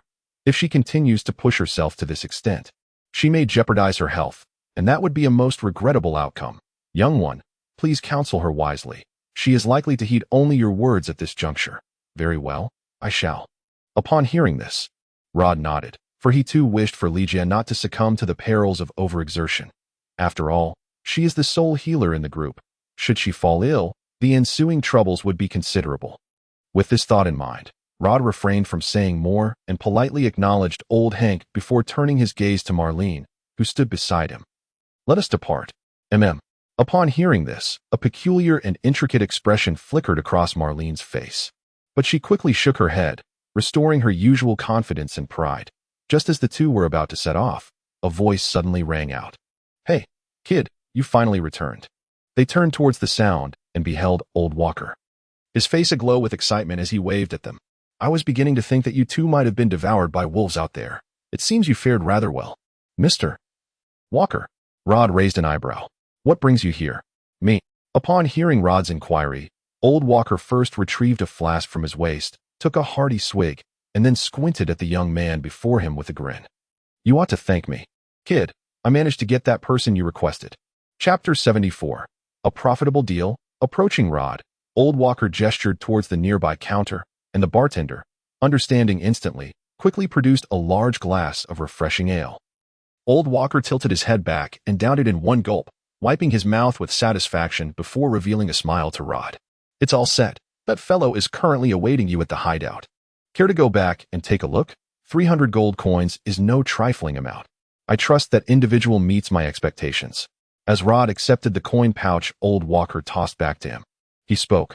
"Otherwise, I shall have to deduct your wages to cover this loss." "Wait a moment, kid."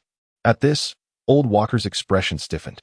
"I wasn't informed that you intended to do such a thing. You did not inquire. Thus I did not disclose." Rod tucked the pouch into his cloak, his demeanor remaining remarkably composed, which made Old Walker grit his teeth. "You dare deceive me." "I have not deceived you, Mr. Walker." In the face of the old ranger's wrath, Rod simply spread his hands in an innocent manner. "If you had genuinely followed my instructions, that person would undoubtedly fulfill my requirements. If that were the case, you need not worry at all." "Or do you mean to say, you were merely humoring me?" "Of course not," Old Walker exclaimed, his anger palpable, yet he found himself at a loss for words. Indeed, if he truly had confidence, he would not need to fear any deductions from his pay. The way he appeared now, flustered and agitated, suggested he was the one harboring a guilty conscience. What a predicament this is! With a deep breath, Old Walker glanced at Marlene, who stood nearby with her arms crossed. Fully aware that this noble lady would never side with him, that it was best to refrain from mentioning it altogether. "In any case, I have confidence in my own abilities. Despite my age, I have not lost my wits. You can verify that fellow's strength for yourself. I am certain it will not disappoint you." "That is reassuring." Rod showed no inclination to dwell further on the matter. He nodded and then turned away. "Now, let us seek out Ligia and return home." Ligia's residence was a rather ordinary personal room within the mercenary guild, and according to Hank, she had been diligently studying spiritual techniques inside for some time. Indeed, this was the case, for when Rod and the others arrived at her door, they could faintly hear the sound of chanting emanating from within. Rod reached out to stop Old Walker from knocking. listening intently until the sound ceased entirely, and then he rapped gently on the door. "Who is it?" "It is I, Ligia." "Oh, Mr. Rod. Please hold on a moment. I shall be right there." Upon hearing Rod's response, the voice from within suddenly became high-pitched, followed by a cacophony of commotion, as if a great earthquake were occurring inside. This tumult lasted for about 4 or 5 minutes before it finally subsided. Subsequently, the door creaked open, revealing Ligia's beaming face. You have returned, Mr. Rod, Marlene." Seeing the two safely back, Ligia's face lit up with joy as she hurriedly bounded out of her room and grasped Marlene's hands. "How wonderful! You have finally returned. I was so worried about you. Are you both well? Did anything happen? Was everything smooth?"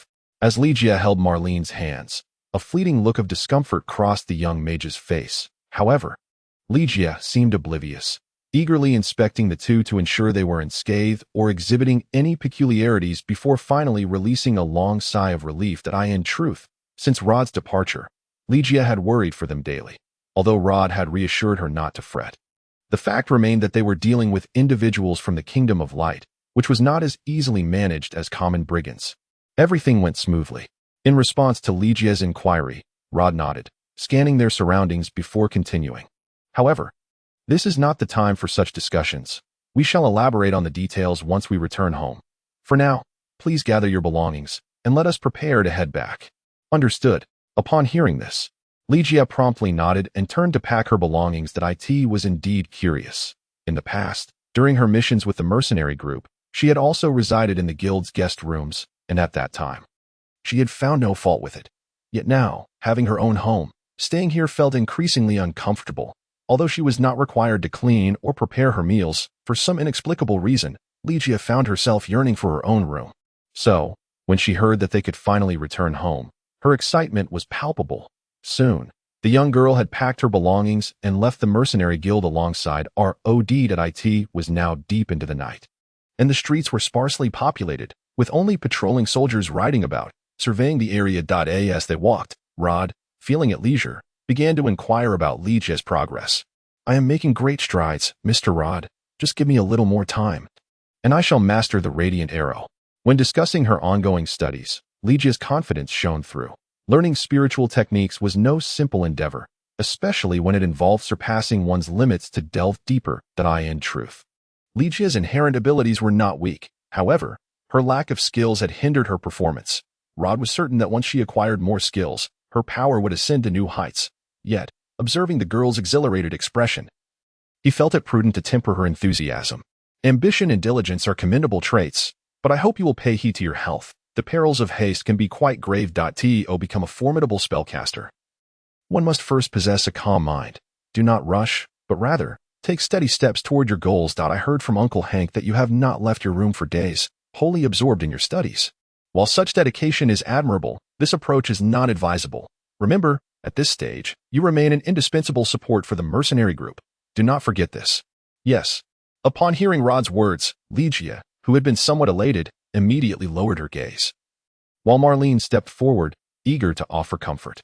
"Mr. Rod speaks wisely, Ligia. In learning spells, impatience is the greatest foe, especially with spiritual techniques. I can sense your potential, and I believe that if you can find tranquility, mastering them will not take long. But you must not rush. Otherwise, you could find yourself in serious trouble. Mr. Rod is only looking out for your best interests." I understand. I was merely a bit too excited." "Thank you, Marlene." Raising her head, Ligia stuck out her tongue, revealing a hint of a helpless smile. "No need to be polite, but speaking of which," Marlene smiled faintly, then cast a doubtful glance at Rod. "Mr. Rod, have you ever studied magic? How do you know these things?" "Of course not," he replied, maintaining a calm demeanor. "However, for a swordsman, the practice of swordsmanship cannot be rushed. I presume the same holds true for mages. In any case, it is always prudent to exercise caution. Becoming overly complacent can only lead to tragic outcomes." In response to Marlene's inquiry, Rod answered, without a flicker of emotion. He had certainly never practiced any swordsmanship. Players could level up any skill as long as they had skill points. Thus, they were not concerned about the pitfalls of impatience. Rod's caution stemmed partly from prudence and partly from his past experiences in the game, where he had encountered similar quests. On one occasion, an NPC female mage, seeking a breakthrough, recklessly practiced advanced summoning magic, resulting in the summoning of a colossal tentacled beast. Well, although that dungeon was challenging, the rewards were quite generous from every angle. If such an event were to befall someone else, Rod would certainly relish the spectacle. However, if it involved someone close to him, that would be an entirely different matter. As they spoke, the group had arrived at the entrance of the outpost. Under the illumination of the moonlight and the shimmering barrier, they could see a figure leaning idly against the grand door, seemingly enjoying the night scenery. Upon noticing the group, the figure suddenly stood up and waved. "Ah, old man, you finally returned." Upon hearing this, both Marlene and Ligia couldn't help but chuckle softly, while old Walker's expression darkened. His teeth clenched as he glanced at Rod, then shouted, "How many times have I told you? Kid, don't call me old man. If you can call Annie a kid, then why can't Annie call you old man?" At this moment, the group finally discerned the true identity of the figure. It was a youthful girl radiating vitality. She wore a suit of white light armor, her delicate face framed by flowing golden curls, with bright green eyes that sparkled with mischief. What was even more striking were her long, healthy, and shapely legs. In Rod's world, this girl would undoubtedly be a highly sought-after idol or model.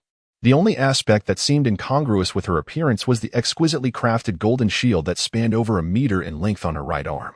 Rod instantly recognized it as the standard equipment for shield warriors, the impact shield, a remarkably useful and intricate piece of gear. Its design comprised two parts that normally overlapped when at rest. Shield warriors wield it by gripping the handle on the inner side to attack. When faced with danger or a fierce charge, they can activate the mechanism on the handle, causing the overlapping sections to separate and extend into a massive metallic shield. At the bottom of the shield, there is a small metal stake that can be driven into the ground for stability during crises.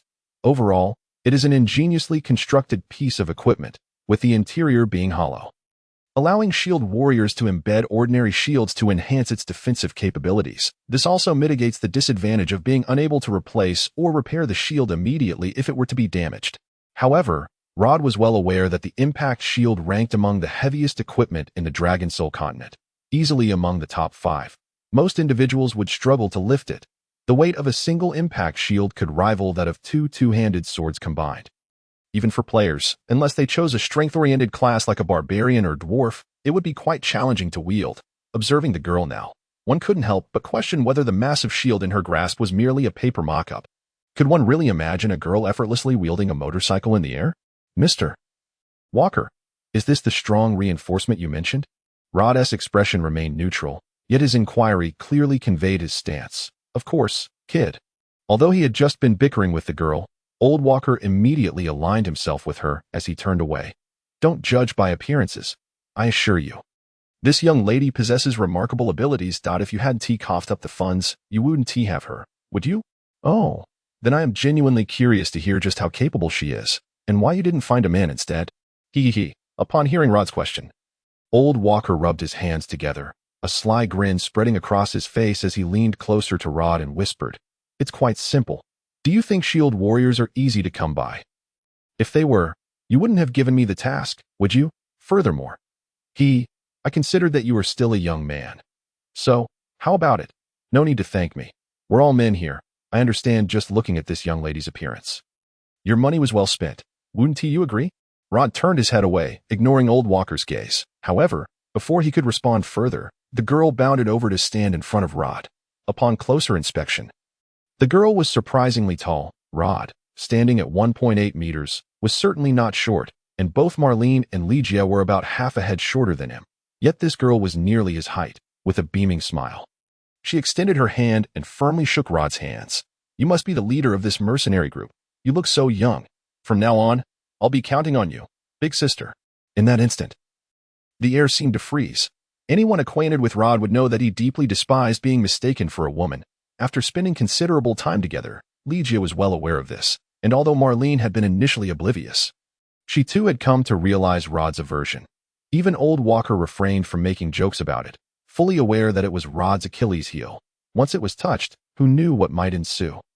And now, this unfamiliar girl had boldly and flamboyantly breached that boundary that a sudden chill of impending doom sent shivers down the spines of the three. "I'm sorry, miss." Rod did not respond with the furious outrage everyone anticipated. Instead, he calmly withdrew his hand from the girl's grip and spoke. "I am male." "Male? The girl widened her eyes in surprise upon hearing Rod's response, scrutinizing him for a moment before breaking into her innocent smile once more, patting Rod on the shoulder. Big brother, I really didn't expect you to be so handsome. If we were to assess the level of danger, she had leaped straight into the nuclear reactor zone. This Miss Annie, just call me Annie, Annie Varoga. You can call me Annie, big brother. Then, Annie. Rod placed a hand on his forehead, taking a moment before continuing to address the girl before him. While it is true that I asked Walker to seek you out, I do not yet acknowledge your entry into the mercenary group. First, you must pass my test. Only if I deem you qualified will you be allowed to join. Otherwise, Rod glanced back at old Walker, whose expression was quite peculiar. I fear I may have to deduct his salary as compensation. No problem. It was unclear whether the girl had not understood Rod's words or simply chose to ignore them, for she eagerly nodded in agreement before he had even finished speaking, tapping her shield and wearing a confident smile. Whatever the test may be, please go ahead, and he will absolutely pass with flying colors. Very well. Hearing her response, Rod nodded, then turned to old Walker, his icy gaze unwavering as he looked at the old man, whose expression was extremely grim. So, Mr. Walker, you wouldn't mind assisting me with the task, would you? This is a command from the leader. Since it was a command, what good was it to ask if I minded? Faced with Rod's gaze, the old man could only roll his eyes in resignation. At this moment, he had no choice but to accept his fate. Rod's test was straightforward. He required the girl to ensure that the old ranger remained unharmed for a specified period. If she could accomplish this, she would pass the test. Rod had his reasons for this approach. Upon arriving in this world, Rod discovered that many of the methods employed in games exhibited subtle discrepancies. Take the role of the MT, for instance. In the realm of gaming, a player merely has to taunt and then bellow grandson, and the monsters will obediently follow. However, in the real world, the situation is far more complex. Lower-level monsters evidently focus their attention on the enemy inflicting the most damage upon them. Those foes endowed with a modicum of intelligence prove even more formidable.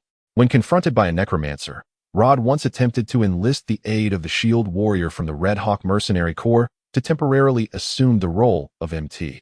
Unfortunately, regardless of the efforts made, the necromancer paid him no heed, instead concentrating solely on Rod, who was poised to strike. Despite the minimal threat he posed and the negligible damage he could inflict, it became evident that there exists a distinct divide between reality and the gaming experience.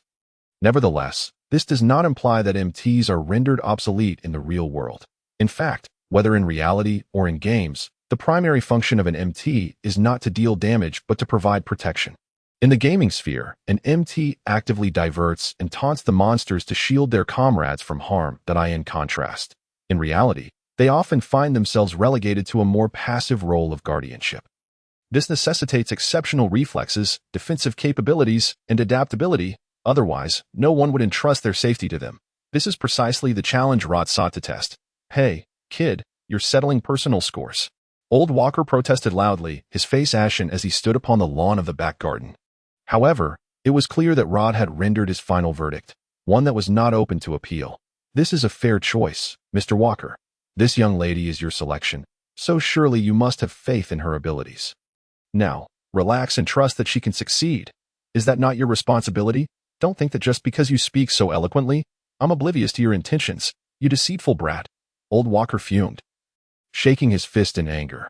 Yet, almost immediately, he turned nervously to the young girl standing before him, who had raised her shield and was intently watching the front.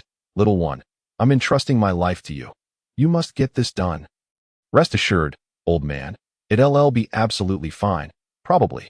What do you mean by absolutely and probably? Don't let that last word slip out.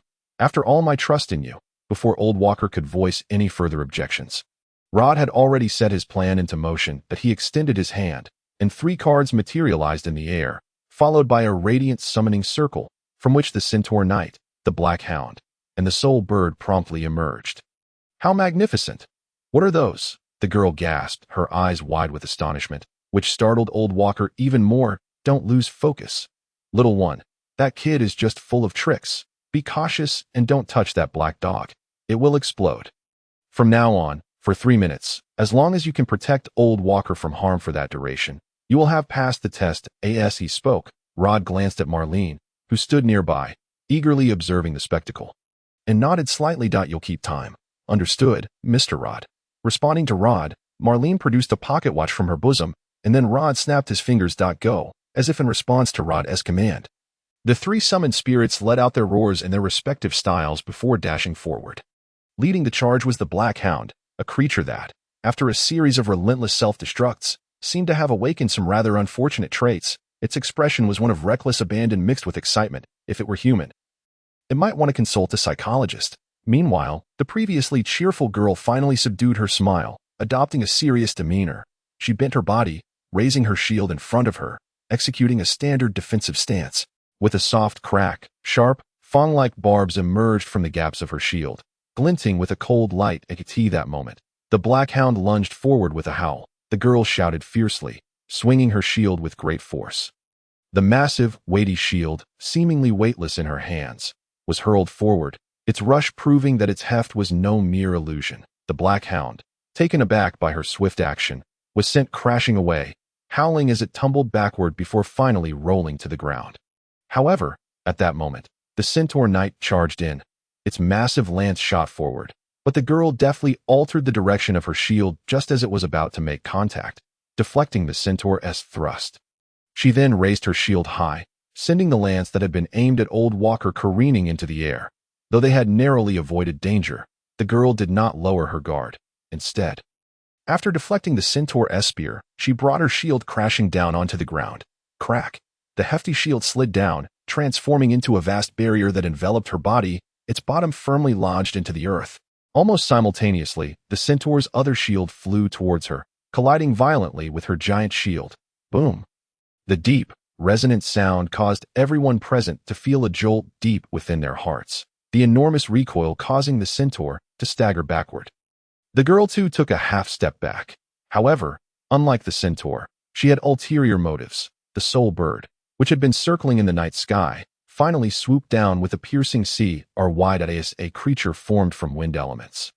The Soul Bird's speed was unmatched by the other two. The spectators barely saw a flash of green light before the Soul Bird was poised to strike Walker. This was disastrous. As the verdant bird appeared before him in an instant, Old Walker internally screamed in despair, yet he found himself powerless to act. After all, the Soul Bird's speed was far too swift for him to respond. In that fleeting moment, Old Walker felt tears welling up in his heart. Was he truly about to lose a portion of his salary? Just as the old ranger mourned the impending loss of his earnings, a hand reached out, pulling him back from the precipice. The girl seized Old Walker's collar, forcefully pressing him down, and raised her shield in front of her. Caught completely off guard, Old Walker had no time to react before he was pinned to the ground. While the Soul Bird, having lost its target, did not relent. Instead, it screeched and dove down once more, crashing heavily into the shield. Boom! Old Walker felt an immense force surge from the girl's body into his own, compressing him as if he were a flattened meat patty, rendering him breathless. Just as he was about to cry out for help, he felt a sudden lightness, and then he saw the girl had leaped into the air. In midair, she appeared remarkably at ease, yet her expression remained serious as the three summoned spirits surged forward once more. The girl extended her left hand, retrieving another shield from within the impact shield, and swiftly hurled it forth. Whoosh! The sharp, barbed shield began to spin around her, soon forming a whirling barrier that entirely isolated the three summoned spirits. Witnessing this spectacle, Rod raised an eyebrow and suddenly drew his longsword. Thrusting it forward, a flash of light erupted as the silver blade cleaved through the night sky, plunging into the whirlwind. Thud! Accompanied by a soft sound, the blade storm finally came to a halt. In its wake, Old Walker, now petrified, found himself seated on the ground, a deep scar of residual sword energy clearly visible behind him. Before him stood the girl, half-raised shield in hand, its surface marred with alarming gashes. Meanwhile, Marlene lifted the pocket watch. 3 minutes elapsed. Well done, Miss Annie. Rod sheathed his sword. I have come to understand your abilities. To be frank, you indeed meet my requirements. However, this is merely a test. How you perform in actual combat remains to be seen. I hope you do not disappoint me. Rest assured, big brother. The girl returned her shield, her face once again radiating youthful vigor and a lively smile, that I will definitely not let you down. I hope so. In response to the girl's fervent pledge, Rod refrained from further comment, merely nodding before turning to his side. Ligia, take her to select a room. Marlene, You may take your leave at AS for you at this point. Rod turned his gaze to old Walker, who was just rising from the ground. Mr. Walker, come to my study. I wish to know how that matter has progressed. Chapter 76. The quietly unraveling net. Pray tell, what is the matter with that young lady? Upon the return of the disheveled old Walker to the study, it was this very inquiry that first escaped Rod's lips. What matter? Old Walker, somewhat bewildered by Rod's question, responded. As you have mentioned, shield warriors are indeed a rarity, yet you have managed to procure one with such ease. Rod, seated behind his desk, tapped the surface lightly. Do you not intend to provide me with an explanation? Oh, you mean this matter. At this, old Walker finally grasped Rod's intent, letting out a long sigh of relief before taking a seat to elucidate. To be frank, she is someone I brought from the Macbeth Mercenary Corps. Macbeth. Rod furrowed his brow at the mention of this name. The mercenary corps that ranks among the top 3. How did you manage to bring someone from there? The situation unfolds as follows. With old Walker's explanation, Rod finally comprehended why the girl named Annie had joined his mercenary band. It was intricately tied to the current power struggle within the Macbeth Mercenary Corps during a previous mission. Their leader was gravely injured and ultimately succumbed to his wounds. Consequently, the leaderless mercenary corps was compelled to elect a new chief, with 2 vice presidents vying fiercely for the position, each backed by their own supporters, laboring diligently to secure their claim. Amidst this turmoil, Annie expressed her indignation. Though she was no slouch in strength and had considerable support from the veterans, she was an orphan taken in by the late leader, which naturally fueled her dissatisfaction with the factional bickering that erupted so soon after the old leader's death. However, being still quite young, she found herself at a disadvantage against the 2 vice presidents, who had long established roots within the Corps. After numerous fruitless attempts to persuade her, Annie resigned herself to distancing from the matter. Her character mirrored that of the late leader, generous and unperturbed by the chaos. If she could not contend, she would simply withdraw. Thus, she decisively proposed her departure from the mercenary group. Nonetheless, despite being the adopted daughter of the former leader, mercenaries possessed little leverage to negotiate terms with their corps, while the relationship between mercenaries and their corps bore some resemblance to that of employees to a company. There existed no equal contracts or stipulated terms. Once mercenaries joined a corps, they typically followed steadfastly unless a significant upheaval occurred, such as dissolution or annihilation. The dangers of going solo were considerable. And within a corps, even in the unfortunate event of one's demise, comrades would at least see to the recovery of their remains, sparing them the dread of lying unclaimed in the wilderness. Moreover, for many mercenaries, leaving their corps equated to bearing the traitor label, making it difficult for them to gain acceptance from other groups. Thus, Annie's decision was indeed audacious.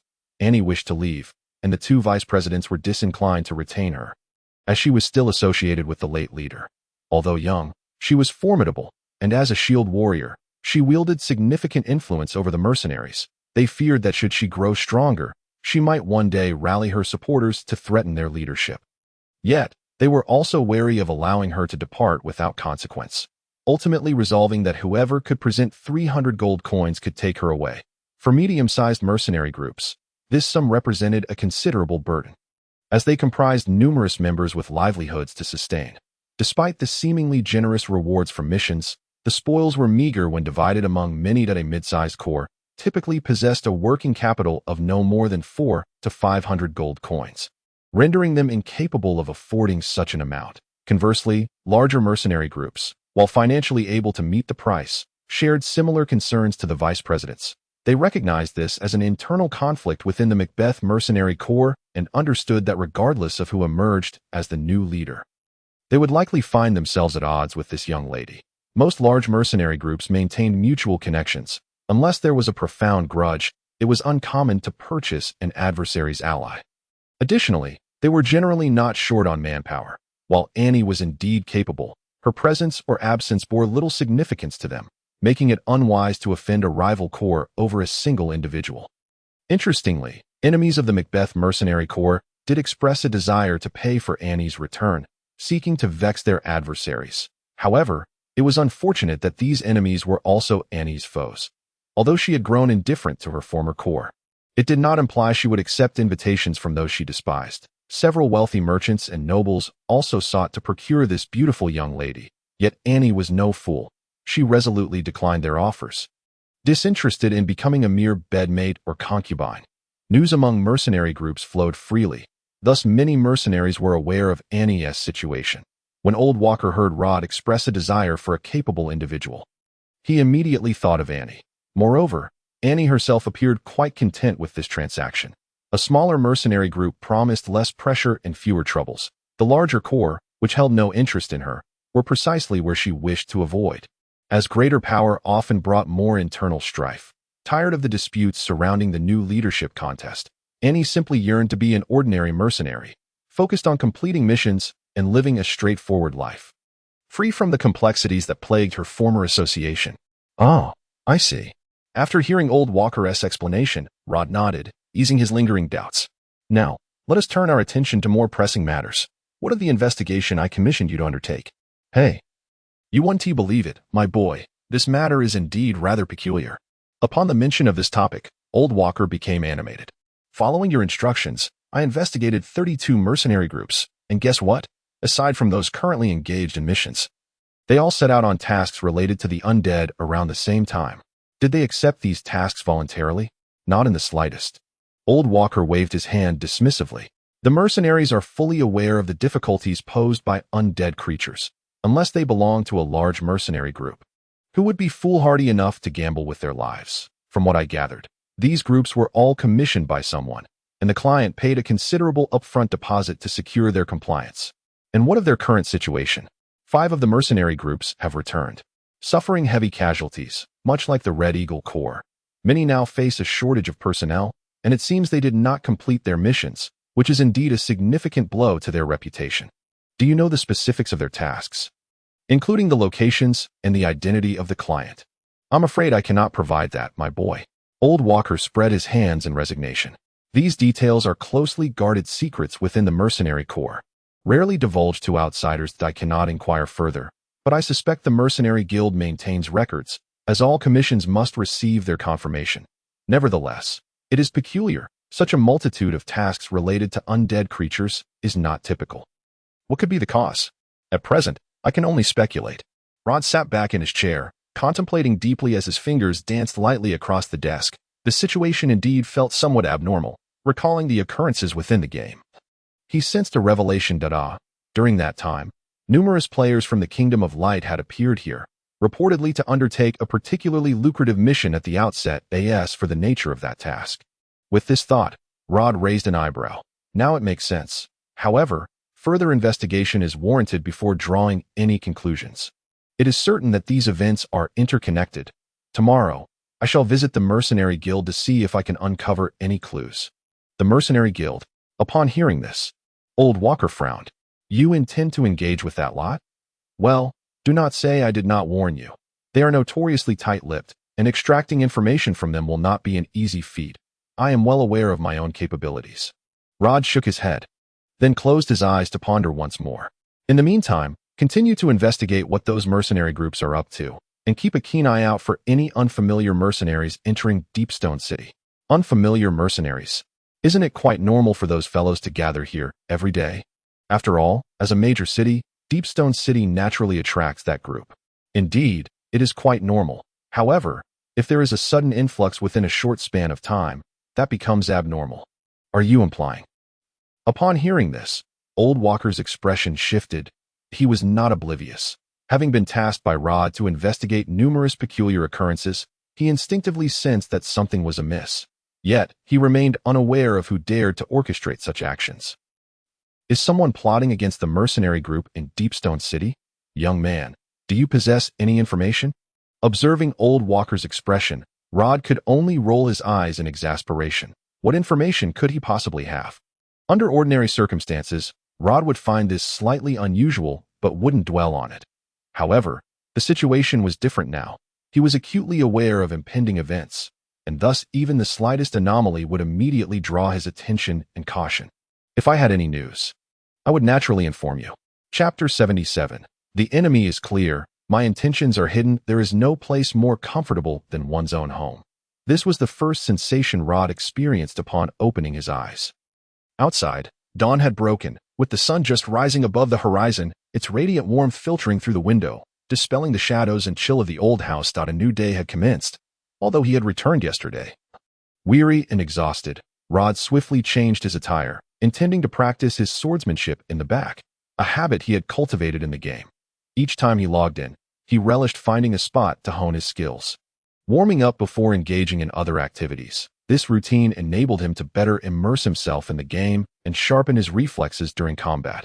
Now, having traversed into this world, Rod continued to embrace this habit, if only to instill a sense of familiarity and comfort. The stronghold was still tranquil in the early morning. Rod's study, which also served as his bedroom, was the largest room, situated at the top right corner of the third floor. Meanwhile, female mercenaries such as Marlene, Ligia, and Annie resided in the second-floor rooms that were originally guest quarters, while Old Walker had been assigned to the eastern side of the first floor, an area that had previously belonged to the servants. Of course, this arrangement was merely temporary. Rod was not entirely satisfied with the layout, but given the current financial constraints, he had no alternative. As Rod descended the staircase, he was greeted by an unusually lively voice. "Oh, Captain, good morning. You're up quite early. Only one person here would speak in such a manner. Aren't you as well?" Rod shook his head, turning towards the source of the voice, upon catching sight of Annie standing on the balcony. He couldn't help but sigh. "Miss Annie, are you truly going out dressed like that?" Upon hearing Rod's inquiry, Annie tilted her head in curiosity. At that moment, she was not clad in the light armor from the previous night. Instead, she wore only a flimsy undergarment. Particularly striking was the upper portion, which drew the eye with its proud prominence. A gentle breeze brushed past, causing the semi-transparent fabric to cling to her form, revealing glimpses of her pristine skin and a hint of rosy hue. "This is quite nice, isn't it? It's refreshing," she exclaimed, stretching her arms in a languid manner, accentuating certain features. Rod couldn't deny that Annie possessed an enviable figure. She was perfectly proportioned, accentuated where it mattered, and paired with her languorous expression, she exuded an alluring charm. "Isn't it a tad too refreshing?" Rod cast a lingering glance at the young woman's form, and with an experienced eye, he quickly assessed the situation. He shrugged and remarked, "This is a mercenary group after all. I hope you can be mindful of the impression you make." "Ah, how dull. Back when Annie was at Macbeth, my father insisted on the same, and now that I'm here, I find myself subjected to the same demands." Annie pouted in dissatisfaction at Rod's admonition. "Men are truly peculiar, Captain, even though Annie isn't undressed. Does it still excite you? Even if a man were to strip down, it wouldn't elicit any excitement for Annie." Although he had sensed this earlier, Rod now realized that Old Walker had brought him yet another considerable headache. Just then, a savior appeared. Miss Annie, are you awake?" I heard Mr. Rod's voice. Rubbing her eyes, Ligia emerged from her room, yawning. Upon witnessing the scene before her, her lingering sleepiness vanished instantly. "Hey Annie, what are you doing?" I'm just enjoying the morning breeze. That's going to give you a cold." "Wait, why aren't you wearing any clothes?" "Annie is wearing something. Look, isn't this a garment?" Don't lift it up. Mr. Rod is here. Please, have some modesty." "Annie is being modest. I haven't taken anything off. If you can only see this layer of fabric, then there shouldn't be an issue, right? The problem arises only if you see what's beneath it. That's not how it works." "Rod, please leave." "Annie, come with me. You absolutely cannot go out like this." "Hey, but this feels comfortable." "It doesn't matter. It's unacceptable." As Rod observed Annie being reluctantly ushered back into her room by Ligia to change, he shook his head in silence and turned to leave. After all, it was indeed a stroke of luck to witness such a delightful sight first thing in the morning. It must be said, this young woman was truly one of a kind. She was cheerful, lively, and brimming with energy, as well as refreshingly candid. Yet, through their conversations, Rod also discovered a significant flaw. Annie rarely considered the perspectives of others when speaking, often proceeding according to her own whims. Put it charitably, one might call it forthrightness. Less charitably, it could be deemed thoughtlessness, as she spoke without filtering her thoughts. Rod finally understood why the two vice-captains at Macbeth had sought to expel this girl. Marlene and Ligia quickly grasped this aspect as well.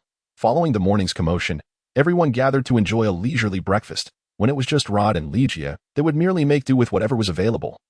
But now that the numbers had increased, Rod had no choice but to set up a dining table in the hall for the entire mercenary group to partake. Old Walker took over Ligia's duties. Now responsible for preparing meals for everyone. It must be said, this old ranger was quite adept in the kitchen, The food he prepared earned praise from Marlene. Of course. It would have been even more perfect if he didn't consume wine as if it were water, guzzling it incessantly. Today we shall take a break, Rod stated as he took a steaming piece of bread. I need to gather some information at the Mercenary Guild. You are all free to do as you please. But do not forget our current predicament. Avoid causing any trouble, and it's best if you go out in pairs. The Mercenary Guild? Upon hearing this, Marlene frowned slightly, delicately wiping her mouth with a napkin before inquiring, "Is something amiss?" Rod shook his head. He had yet to ascertain the situation. But it was prudent to give Sarek and the others a heads up. "It's too early to say. I'm merely going to assess the situation. Do you require my company, Mr. Rod?" "There's no need for that. You've been with me for so many days now and must be tired. You can rest today." Mr. Rod." Ligia timidly raised her hand. "Do we need to prepare anything? We will set off again in 2 or 3 days, so just be ready by then." "Understood. I will prepare." Amidst their conversation, Annie suddenly interjected, glancing from Marlene to Ligia.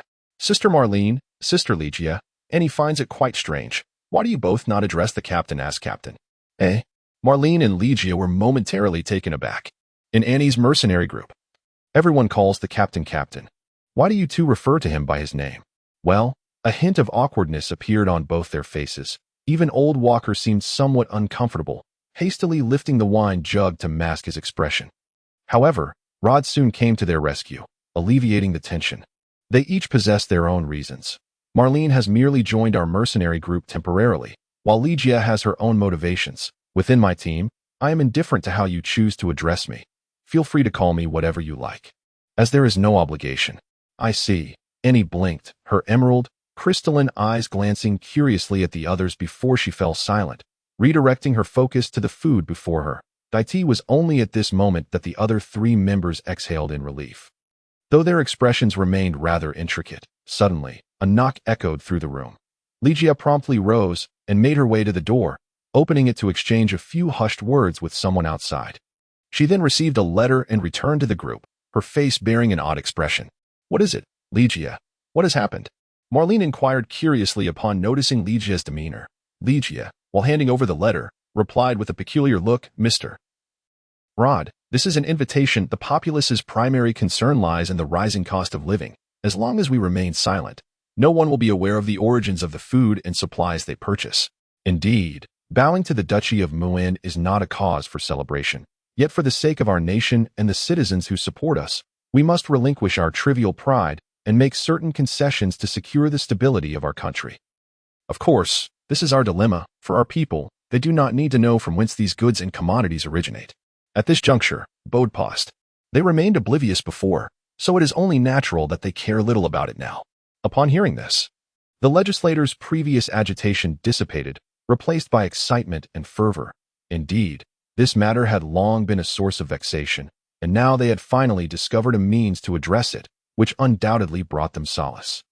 These individuals understood well that as long as they could placate the public's discontent, they would have a strong chance of remaining in their seats during next year's election, and that was of utmost importance.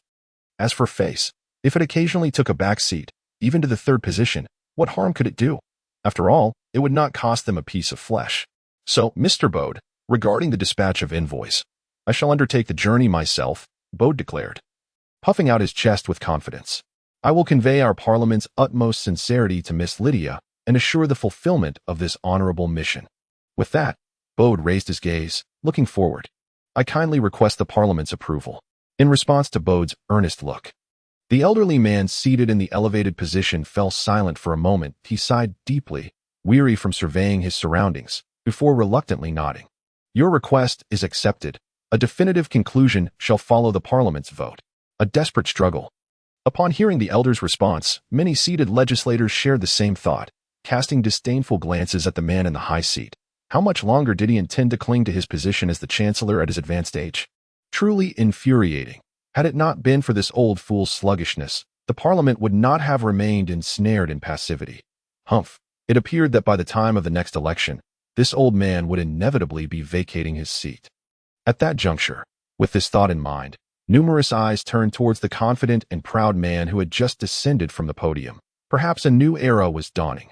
Meanwhile, in the distant city of Deepstone, within the Mercenary Guild, a different scene unfolded. "Damn that bastard." The mercenaries stared in astonishment at Billy, who, clad in fine attire and with a pallid complexion, stormed out, slamming the door behind him. Furiously, he traversed the hall and exited the mercenary guild. Stepping into his opulent carriage. What is the situation? Only then did the man concealed in the shadows within the carriage speak up. That fellow denied everything. Billy replied, exasperated, spreading his hands wide. Although I presented nearly all the evidence and magical images that could prove him to be the culprit, he remained utterly unmoved, insisting that we fabricated it all. Recalling Rod's expression of indifference, Billy gritted his teeth, wishing he could personally sever the man's head. After all the effort he had expended, the countless words wasted. And even presenting tangible evidence, that man had the audacity to distort the facts. What stance does the mercenary guild take? They claim they need to continue their investigation. Billy's expression soured, but upon seeing the man opposite him, he promptly reverted to a demeanor of deference. Esteemed sir, why do you not take the matter into your own hands? If you were to personally intervene, I shall not go. The time is not yet ripe. Do not underestimate the Duchy of Muin, nor that woman.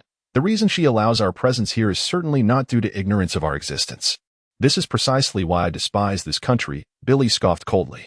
Surveillance is omnipresent. One must tread carefully at all times, lest disaster strike at any moment. There is no freedom whatsoever. Moreover, I still fail to comprehend why you exercise such caution towards a minor noble, even if that woman is keeping an eye on us. Eliminating a mere noble would hardly stir any significant issues, would it? Could it be that you would turn against us over this matter? You cannot comprehend, the man replied, shaking his head, his voice sinking to a somber tone. I have my reasons. Rod stifled a yawn. After bidding farewell to Billy, he returned to his room, casting a resigned glance at the young man, then exchanging a knowing look with the old president. They were not fools. Ever since Rod sent Legia to the mercenary guild, both had sensed that matters were not ordinary, and it now appeared that their instincts were indeed correct. After all, Billy, as an envoy from the Kingdom of Light, had no reason to entangle himself with a mere mercenary captain like Rod. Although there had been previous issues involving Marlene, to escalate this predicament to the level of inter-country conflict seemed rather exaggerated. What, then, did this young man possess that the Kingdom of Light deemed valuable? To be fair, Sarek was not particularly eager to delve too deeply into this matter, for the Mercenary Guild was merely an association, not the supreme ruler of the city and its region. While the aggressive demeanor of the Kingdom of Light's envoy was indeed irksome, it was not something that could be resolved simply by virtue of their own status. Very well, lad. At that moment, the old president finally stood up, approaching Rod with a fierce glare. Speak. What kind of trouble have you stirred? Do not presume we will protect you. Remember, the Mercenary Guild has never been so unsettled prior to your arrival. Frankly, I would very much like to tie you up right now and hand you over to that loquacious bastard, letting him do as he pleases. Therefore, I hope you will speak the truth. In response to the old president's gaze, Rod calmly set down his teacup, appearing somewhat innocent as he spread his hands. That may not be an answer you wish to hear. Chapter 79. Seeking aid. The old president and Sarek were not fools. In fact, they were not keen to involve themselves in the affairs between the Kingdom of Light and the Duchy of Muin. However, on the other hand, they could not overlook the information Rod provided, particularly concerning matters related to the Mercenary Guild. Since all commissions had backups at the Mercenary Guild, the old president swiftly uncovered the recent commissions accepted by the Mercenary Guild, all of which were related to undead creatures. As Old Walker had mentioned, this was evidently a most unusual occurrence. The Mercenary Guild could disregard the issues between the Kingdom of Light and the Duchy of Muin, yet they could not afford to ignore the dangers threatening them. As the top two figures in the guild, the president and Sarek, even without Rod's reminders, recognized the underlying intricacies, especially upon learning that the returning mercenary teams had suffered heavy casualties. It appears there is indeed something amiss. Setting down his ledger, Sarek's expression grew increasingly somber. I never anticipated such events occurring recently. Had I known, I would have remained behind. Regrets are futile now, old friend. The president sighed, rolling his eyes at Rod. What are your thoughts? Perhaps the recent value of undead bones has increased, Rod replied, completely missing the point, which caused the president to roll his eyes in exasperation, feeling rather foolish for having sought his opinion. The clients hail from different regions, the only commonality being that none of them are locals. Sarek closed the ledger, his expression turning grave. Given the current circumstances, this may not necessarily indicate a conspiracy. However, if it were mere coincidence, it would indeed be rather fortuitous. Knock, knock, knock. At that moment, a series of urgent knocks suddenly broke the heavy silence in the room. The three exchanged glances before the president's expression hardened. Enter, P. President. As the door swung open, a blood-soaked, disheveled mercenary stumbled in, clearly a rogue by his attire. Following closely behind was Uncle Hank. What has happened? The president immediately rose, his expression serious as he inquired of the mercenary, who struggled to maintain his upright posture, his pale complexion indicating that he could not endure much longer. Great, sir, our mission has failed. I barely managed to escape and return. I implore you, send someone to save my companions. Who are you? Sarek stepped forward, scrutinizing the mercenary before him, and then spoke. You are Cade from the Victory Wine Mercenary Group. How could this happen? What on earth transpired? We accepted a commission to complete a task at the Silent Heights, but we never anticipated the sheer number of undead there. The vice captain has perished, and the captain has hidden away with the others, barely preserving their lives. Yet they are currently surrounded by the undead. Uncertain how long they can endure, I barely managed to escape. What nonsense! The Silent Heights. Upon hearing this, Sarek could no longer maintain his composure. That is a 5-star mission. You had no right to undertake such a commission. We were aware, but it was merely an outer search task. We thought there would be minimal danger. Who would have thought? Enough. Discussing this now is futile. Sarek sighed. Hank, take him for treatment immediately that I will consult with the president regarding this matter. Yes, Lord Sarek. Uncle Hank agreed as he assisted the mercenary down. Only then did Sarek shake his head. How foolish. How could they be so foolish? A 5-star mission, and they thought they could venture into the Silent Heights. That place borders the Night Kingdom. These fools are truly willing to risk their lives for money. What shall we do now? Since they have called for aid, we must go to rescue them. It is our responsibility as the Mercenary Association. We may overlook the haphazardly organized mercenary teams, but we cannot stand idly by when a formally registered mercenary group requests assistance. However, the president's aged face now bore a troubled expression, setting aside how perilous that place is. Even if we wish to gather manpower, there are only a few mercenary groups left in Deepstone City, and as we just learned, they have suffered significant casualties from recent missions. It is impossible to draw personnel from them. What if I go alone? Do not jest, old friend. The president immediately shook his head at Sarek's suggestion. What could you accomplish by going there alone? You know that is a 5-star mission, while you are a master swordsman and would certainly have no issue traveling back and forth. Can you ensure their safe return? Sarek remained silent, fully aware that his strength lay in swordsmanship. While commanding a mercenary group was entirely outside his expertise. He could effortlessly traverse the undead, but leading a group out. Well, today's weather. Just then, a voice suddenly rang out. I believe you seem to have forgotten about a mercenary group that is entirely unscathed. Upon hearing this, both the president and Sarek turned their attention to the side, where Rod had been silently observing them. He was now leaning back in his chair, arms crossed, quietly watching. You mean your Starlight group? The old president chuckled and shook his head. I'm not criticizing you, lad, but your mercenary group consists of merely 5 or 6 members. To be frank, you're not even fully staffed. The Silent Heights is not a place for you to venture. You would only create chaos. That is your opinion. But not mine, old sir. Rod did not back down in the face of the president's words. Instead, he adjusted his position slightly for greater comfort. I have sufficient confidence in the abilities of my subordinates. And trust me, I am far more familiar with the Silent Heights than you might imagine. Oh, at Rod's declaration, both men were taken aback. The old president smiled, poised to speak further, but Sarek gestured for him to remain silent. He then moved closer to Rod, scrutinizing the young man before him. Are you certain you are prepared for this? I never accept tasks I am unprepared for. And besides, Mr. Sarek, are you not joining us? Rod stood up. However, I have 2 conditions. What conditions? In response to the president's inquiry, Rod raised a finger. First, I hope you can find 4 spirit healers. There should still be some in the association. There are, but the president furrowed his brow, casting a skeptical glance at Rod, struggling to comprehend his intentions. What do you need them for? These young individuals have minimal adventure experience. They primarily handle internal healing for the association. I must inform you. They have not learned any offensive spirit techniques, so do not expect them to fend off the undead. That is my concern. I will ensure they all return safely. For now, I simply wish to know if you will provide them. Very well. After a brief hesitation, the president acquiesced to Rod's request, as it was not a significant issue, and he was also curious about Rod's intentions for the 4 spirit healers. I will have them prepare, and then Sarek will lead them to join you. What is the second condition? The second condition is quite simple. Rod raised another finger. Upon completing this task, I would like to know how many points we can earn. Upon hearing this, the president's expression immediately soured. You greedy scoundrel. To bring up such conditions at this juncture? Precisely because of the urgency, I wish to discuss conditions with you, old sir. Rod lowered his hand and shrugged. After all, this is a task, and we are risking our lives to proceed. Do you not intend to offer us adequate recompense? Ultimately, the president, left with no choice, consented to Rod's 2 requests. He had initially intended to negotiate conditions with Rod, but he understood the urgency of the situation was not the time for such discussions. Thus, he finally agreed that if they could complete the task and return safely, he would grant the Starlight mercenary group 5 points, in addition to gold and magical equipment as compensation from the association.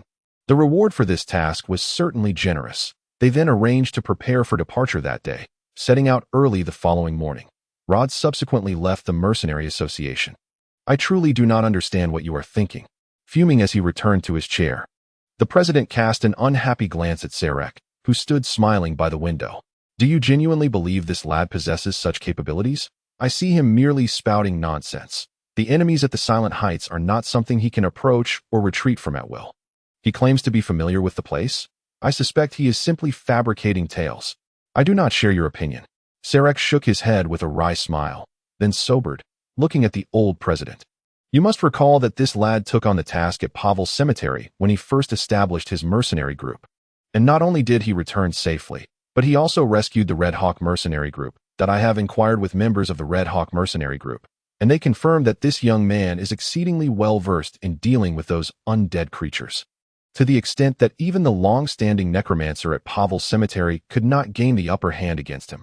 Old friend, do you think this is merely coincidence? What are you implying, Sarek? I am implying nothing. Sarek turned away to gaze out the window, where night had fallen. I simply believe that young man is truly an intriguing character. Chapter 8. Journey to the Silent Heights. Before the first light of dawn, Rod had already gathered everyone at the gates of Deepstone City. Where Sarek had long been prepared for departure, he was still clad in the white leather armor he wore when he first met Rod, with a magical long sword hanging at his waist. At this moment, Sarek finally looked the part of a mercenary. Upon seeing Rod's arrival, Sarek stepped forward, waving to them. You arrived quite punctually. Sarek nodded in satisfaction at Rod, then turned his gaze towards Legia, Marlin, and Old Walker, who stood sequentially beside Rod. Finally, Sarek's eyes landed on Annie, causing him to momentarily pause, a flicker of surprise crossing his face. However, he quickly regained his composure, smiling and greeting everyone before returning his attention to Rod. It seems you are all prepared. Indeed, Rod replied calmly. In truth, the reactions of the group had been entirely different when he had returned to the base the previous night to announce this news. Legia was understandably worried, while Marlin, oblivious to the dangers of the Silent Heights, was filled with enthusiasm. Old Walker complained that Rod was essentially dragging them into a suicide mission, but felt powerless to persuade him to abandon his decision. As for Annie, she appeared completely unfazed by the perilous task that awaited them. Eating and sleeping as usual, her demeanor suggesting that they were not heading to a place dreaded by many, but rather embarking on an excursion to the countryside. And where are the individuals I requested? Right here, Sarek gestured. And soon 4 young women clad in robes emerged from behind him. The eldest among them appeared to be merely in her mid-20s, while the youngest was about the same age as Legia. Unlike typical adventurers, however, these spiritualists exhibited expressions fraught with fear and unease regarding the unknown. It was no wonder. After all, not every spiritualist was willing to join an adventurous team in the field. Most preferred to remain safely in the rear, making those like Legia, who willingly roamed with mercenary groups, an anomaly.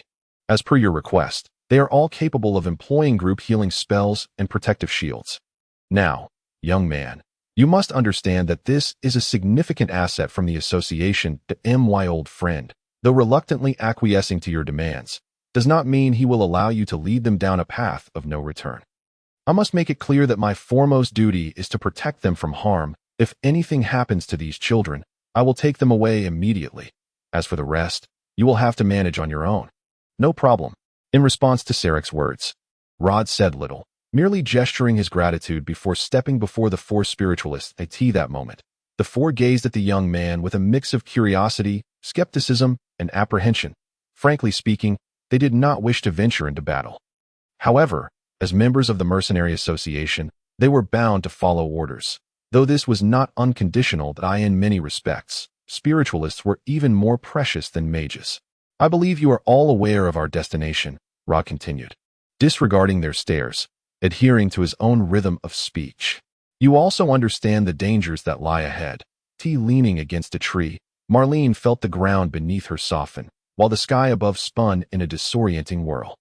An unparalleled wave of nausea surged within her chest, a torment far more agonizing than the time she had mistakenly consumed a magical plant. The poor girl found herself on the brink of collapse. She leaned against the trunk, her head tilted back, struggling to suppress the urge to vomit that threatened to erupt from her throat. Meanwhile, Legia knelt beside her, casting a soothing spirit technique to alleviate her discomfort. Hang in there, Marlene. Come, take a deep breath and rest against that tree, she urged. Deep breath? Ugh. Observing Marlene's current state of distress, one could only imagine she was on the verge of expelling her dinner from the previous night. The other spirit practitioners were not faring much better. However, fortunately, in comparison to Marlene, they had some experience in self-rescue in such situations. Yet, witnessing their exhausted forms sprawled on the ground, one might easily mistake them for victims of an undead assault. Reduced to lifeless corpses, only one individual appeared utterly unperturbed. With her mouth wide open in a yawn, Annie climbed down from the carriage, stretching luxuriously, her expression of contentment inciting a collective murderous impulse among the other young ladies. Indeed, the disparity between individuals could be infuriating. Captain, have we arrived? When do we set off? A spirit master. Upon hearing Rod's response, Sarek's face displayed a hint of surprise, though I suspected as much when you mentioned it earlier. However, young man, spirit masters are not soul knights. They possess limited combat skills, let alone the fact that those accompanying us have hardly any battle experience. Are you suggesting we thrust them into the fray against those undead creatures? It is unnecessary. They can perform better from a distance, Rod replied, shaking his head. However, I would appreciate it if you, Mr. Sarek, could keep a closer watch on their rear. Our pressure is manageable, yet I am concerned they may falter. As you rightly pointed out, they have never seen a battlefield. Manageable pressure? At this, Sarek cast Rod a peculiar glance that he had previously traversed the silent heights, where the seemingly boundless waves of undead were a daunting sight, even for a master swordsman like himself. How could this young man speak so nonchalantly of manageable pressure? Was he unaware of the terrors of that sea of death? Was he merely posturing? Or did he truly possess a means to confront it? Old Walker emerged from the shadows of the forest, his expression grave. I have discovered their tracks. He approached Rod, speaking in hushed tones. Chapter 81. Delving into the heights after a brief respite, the group finally regained their composure and, under Rod's leadership, ventured deeper into the dense forest. The tranquil woods bore no sound. Even the crunch of leaves and twigs beneath their feet quickly faded into the enveloping darkness. The light above was but a flickering presence, for they stood at the intersection of the realms guarded by the dragon spirits of light and darkness. A place regarded as one of the most shadowy for the bearers of light.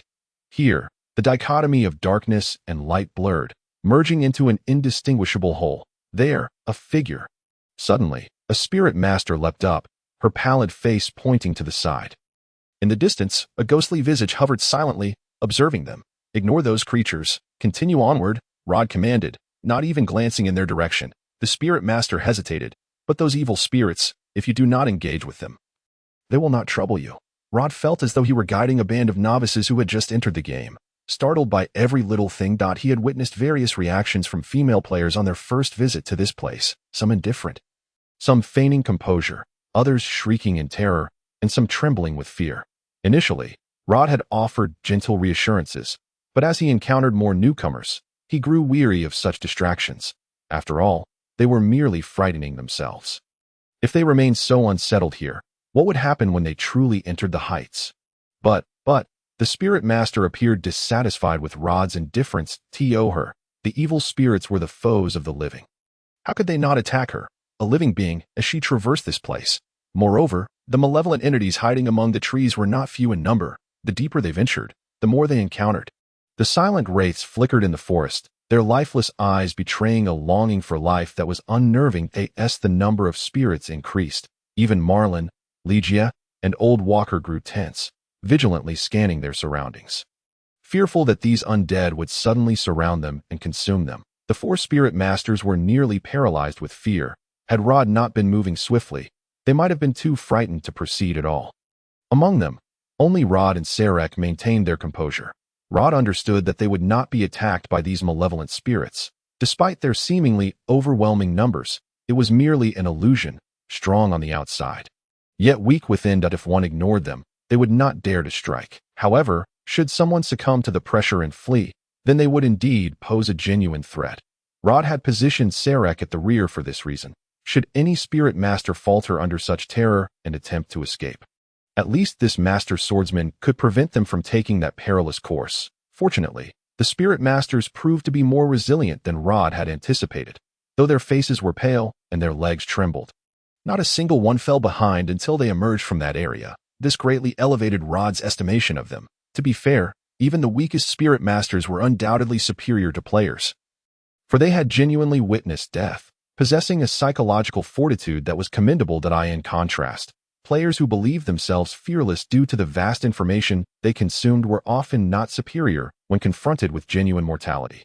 At least such issues did not arise here. Rod swung the hilt of his sword to clear the branches obstructing his view, revealing a surreal scene before him. The forest resembled a curtain, concealing the backdrop of the stage, but now it had been lifted, and the scenery lay bare. The undulating heights unfolded ahead, the flat grass strewn with the remnants of dilapidated weapons, armor, and carts, long ago. A brutal war had transpired here, where the denizens of light and darkness battled for 2 centuries over this land. Countless souls perished in that conflict, their corpses and blood becoming the soil beneath the heights. Yet they did not fade into oblivion. The mysteries of the boundary between life and death, light and darkness, remain unknown to all, even to the heirs of the dragon spirits. Yet the repercussions of that struggle linger. Upon this tangible boundary, the souls of the deceased were summoned forth, wandering this land as if perpetually engaged in combat, determined to carry the war into eternity. What lay before Rod was precisely this tableau. At first glance, the heights appeared devoid of life, save for the fleeting glimmers of light moving through the darkness, creating the illusion of a ballroom adorned with swirling orbs of black and white. However, upon closer inspection, one would observe that in the seemingly desolate expanse, each time a glimmer of light passed, silhouettes of combatants emerged, wielding weapons, shouting fiercely, and bravely charging forth undeterred by death. Before Rod, a warrior riddled with arrows rose. His visage reduced to mere bone, yet his gaping mouth and roar betrayed his fury. Upon seeing Rod, the warrior raised his long sword and lunged, but as he neared, the glimmer vanished, and the darkness reclaimed the heights, erasing all trace of him as if it had been but a fleeting illusion. This was the most troublesome aspect of the Silent Heights, and a source of frustration for many players. Undead creatures appeared randomly, only revealing themselves when illuminated by light, launching their attacks. However, when the light faded and darkness enveloped all, nothing remained. Some players had considered evading the path of light, seeking concealment in the shadows. But the movements of the light were entirely random and unpredictable. When the undead sensed one's presence, they would pounce to attack. Naturally, one would need to defend, and if, at that moment, a beam of light fell upon the party, well, one should prepare to face death. The black curtain of the mage held no sway here. The darkness was not mere absence of light, nor was it akin to the dark realms of the Night Kingdom. This darkness was an aberration born of the fusion of shadow and light, defying description. So what was to be done? For many players, it was not a difficult choice. The best way to avoid passivity was to seize the initiative. Legia, divine radiance. Rod signaled that a sphere of sacred light blossomed from the young woman's hand, illuminating the surroundings. The warrior who had previously attempted to strike Rod reappeared with the renewed light, roaring as he raised his longsword. Yet before he could strike, Rod unleashed a powerful swing of his sword, sending the warrior crashing to the ground. Shattered, the already battered and broken corpse disintegrated into dust, gradually vanishing with the gentle breeze. I believe you have all witnessed just how perilous this place truly is. Rod turned around, addressing the crowd behind him, whose expressions varied widely.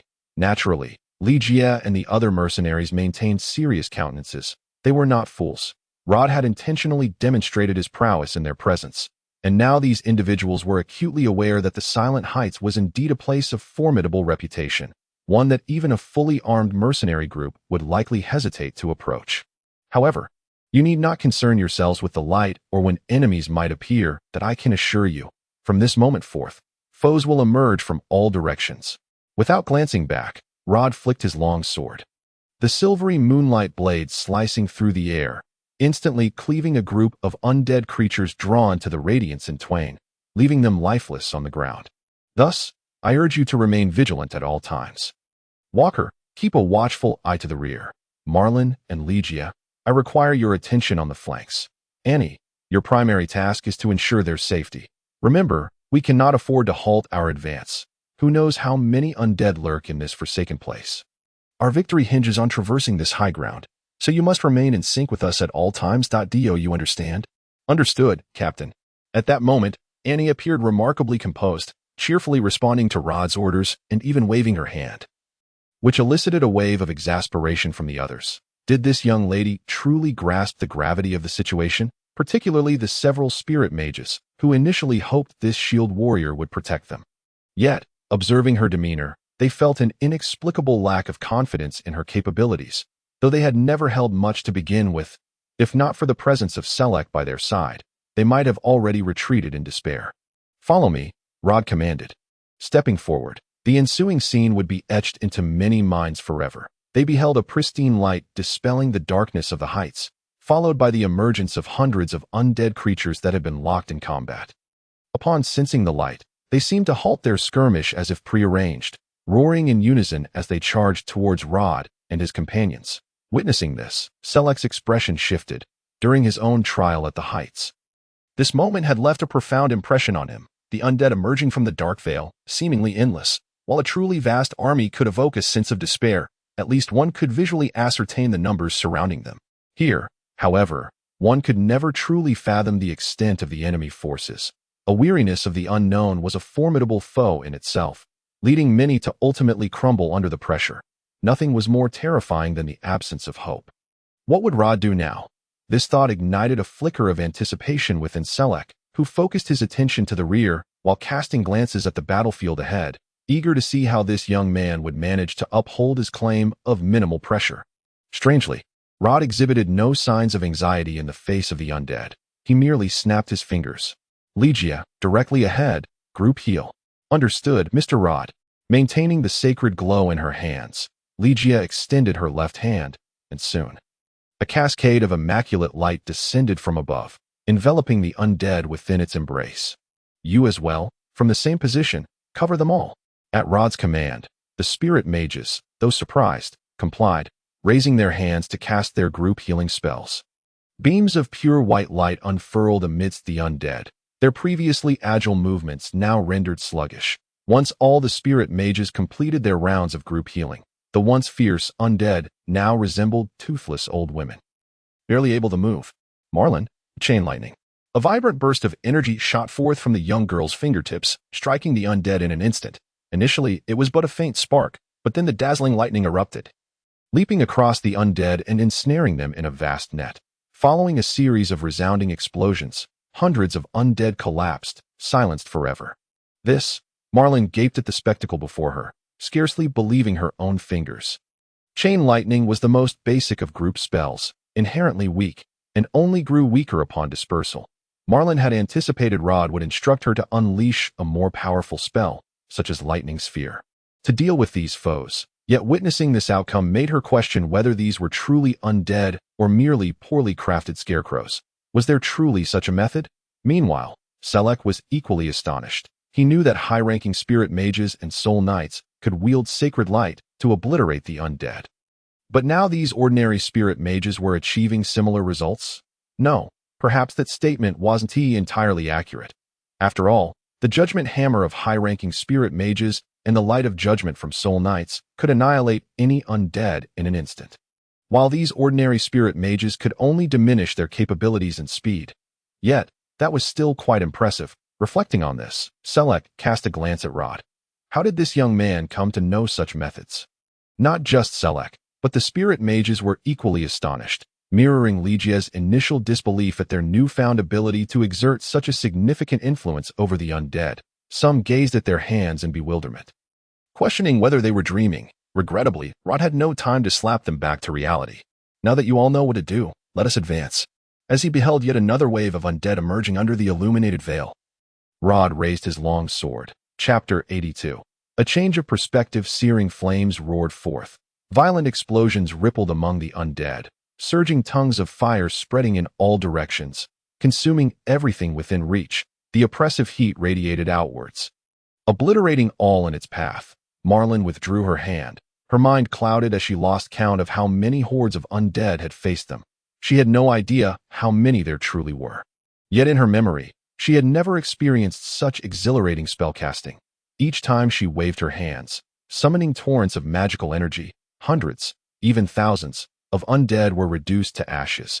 This sensation led Marlin to feel as if she wielded the power to annihilate all things. She had witnessed her teacher unleash similar might, but the spells she employed were advanced magic beyond her current grasp. Now, however, she was accomplishing nearly the same feats, with the cost being merely a few minor spells. Not only Marlin, but the other spirit mages were fully immersed in their roles. Under Rod's command, they spread their group healing spells to every corner illuminated by the sacred light, weakening the undead's abilities.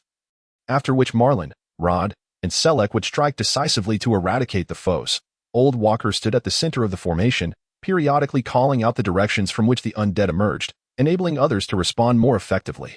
Annie also displayed her reliability. As the skeletal archers drew their bows, arrows ignited with azure flames shot forth toward the group. Annie reacted swiftly. With her shield already removed, she dashed to the side of the spirit mages, raising her large shield to deflect the flaming arrows. Then, she pivoted, allowing the grip in her hand to slide down and disassemble, turning her body as she forcefully hurled the impact shield into the air. The massive shield spun skyward, tracing a semicircle, deflecting numerous arrows while swirling back down, ultimately returning securely to the young girl's arm. The recoil from the shield's throw barely caused her to stagger. Rod refrained from summoning his spirit. The undead here were not particularly formidable beyond their sheer numbers that in the past. He might have anticipated a grueling battle, but now things were considerably simpler. The undead, having been weakened by the encroaching positive energy, had their abilities suppressed to the utmost. As the saying goes, why use a sledgehammer to crack a nut? Rod certainly had no intention of expending his precious soul energy on these feeble adversaries. Yet, it raised a question. How could the leader of the Victory Wine mercenary group lead his subordinates through this place? Had he not received accurate location intelligence from that survivor, Rod would have suspected he was merely boasting. A mere thief might find it relatively easy to escape from this elevated terrain, but leading a group is an entirely different matter altogether. However, considering that these individuals have entered yet cannot exit, Rod is more inclined to attribute their predicament to a stroke of ill fortune. Alas, good luck cannot accompany them indefinitely. To the left, Rod pointed his sword in the indicated direction, prompting everyone to swiftly adjust their course. He did not take the seemingly straightforward and convenient route of a straight line between 2 points. Rod was acutely aware that this high ground was a battlefield, and the center of the battlefield was perpetually teeming with undead creatures, including skeletal archers, undead warriors, and even some corrupted beasts. He had no desire to provoke such entities. Therefore, Rod opted to traverse the periphery of the battlefield, where the undead were less vigilant, the pressure was lighter, and combat could be executed more efficiently. One uttered a word, not even Selrek. All quickly redirected their movements. Annie shifted from the left to the right, and the few spirit masters, under Ligia's guidance, reconfigured their formation to reaffirm their positions. The group momentarily became somewhat disjointed, and the radiant glow of group healing lacked the coherence it had previously displayed. At that moment, a horde of undead creatures emerged from the darkness. Growling ferociously as they charged forward, the brilliance of swords manifested, creating a tempestuous barrier of light. The undead screamed as they plunged into the barrier, only to fall utterly silent thereafter, when the deluge of swords dissipated. What remained on the ground were the grotesque remnants of shattered corpses. Selrek sheathed his longsword, a slight smirk gracing his lips. He found himself increasingly admiring the young man ahead of him. Undeniably younger than Selrek, Rod exhibited a remarkable prowess in commanding mercenary combat that far surpassed his own. Initially, Selrek believed Rod would maintain his method of suppressing the undead attacks. However, he was taken aback when Rod suddenly altered his approach. Rather than having the Spirit Masters continuously unleash their abilities, he strategically targeted the more numerous and threatening undead hordes. As for the scattered undead, Rod barely cast them a glance, allowing them to pass, without forcing the Spirit Masters to suppress the surrounding area for the sake of absolute safety. Selrek could conceive of such a tactic, but executing it with such adeptness was beyond him.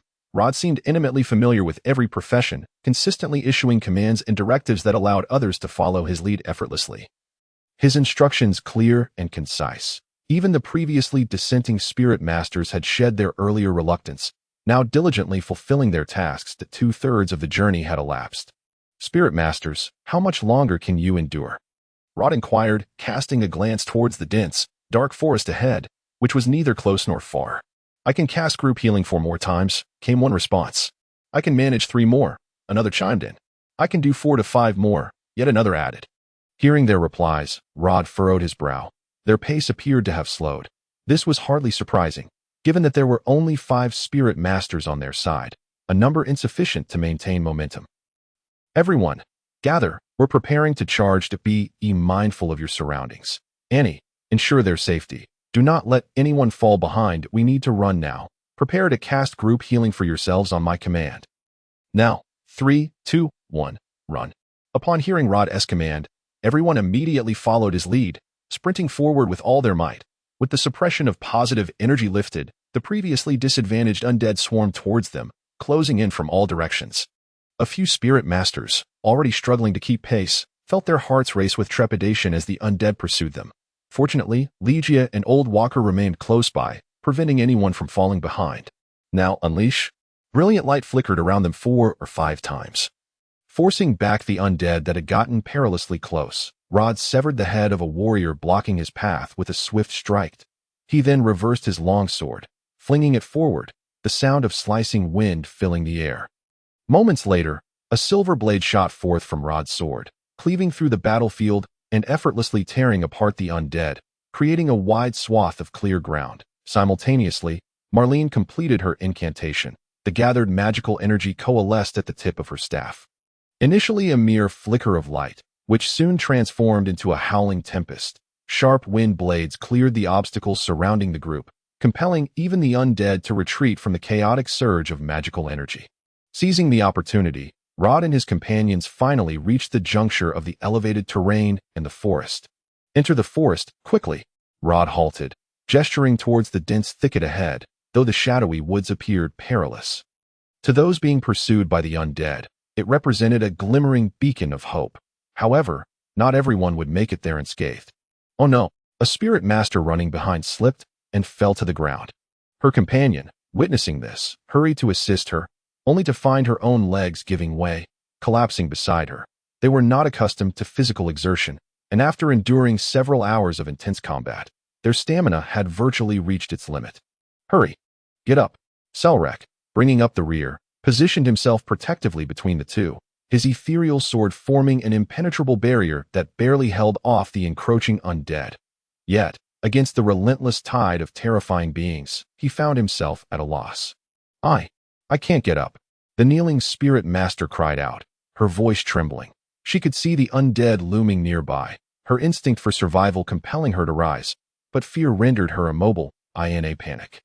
She stretched out her hands, desperately attempting to crawl away from the horrifying creatures. Just then, a decayed hand erupted from the ground, grasping her leg with a vice-like grip, but on the other side, the undead finally breached the gap. Lunging toward the 2 fallen girls, ripe for the taking. No, as the 2 girls screamed, bracing themselves for the inevitable embrace of death, a figure suddenly emerged. Annie, akin to a hunting leopard, leapt from the air. Her arms outstretched, her shield crashing down upon an undead creature poised to pounce on the girl. Simultaneously, a crimson blade of light sliced through the darkness, cleanly severing the rotting hand. In that instant, Rod's voice rang out. Legia, cancel the spell. The radiant light vanished instantly, plunging everything into darkness, and the undead disappeared as well. Phew. Only after confirming that all was well did Rod exhale in relief, lowering the tip of his sword and surveying his surroundings. Is everyone all right? Is anyone hurt? We're fine. The two girls, having narrowly escaped death, clung to each other, trembling as they replied.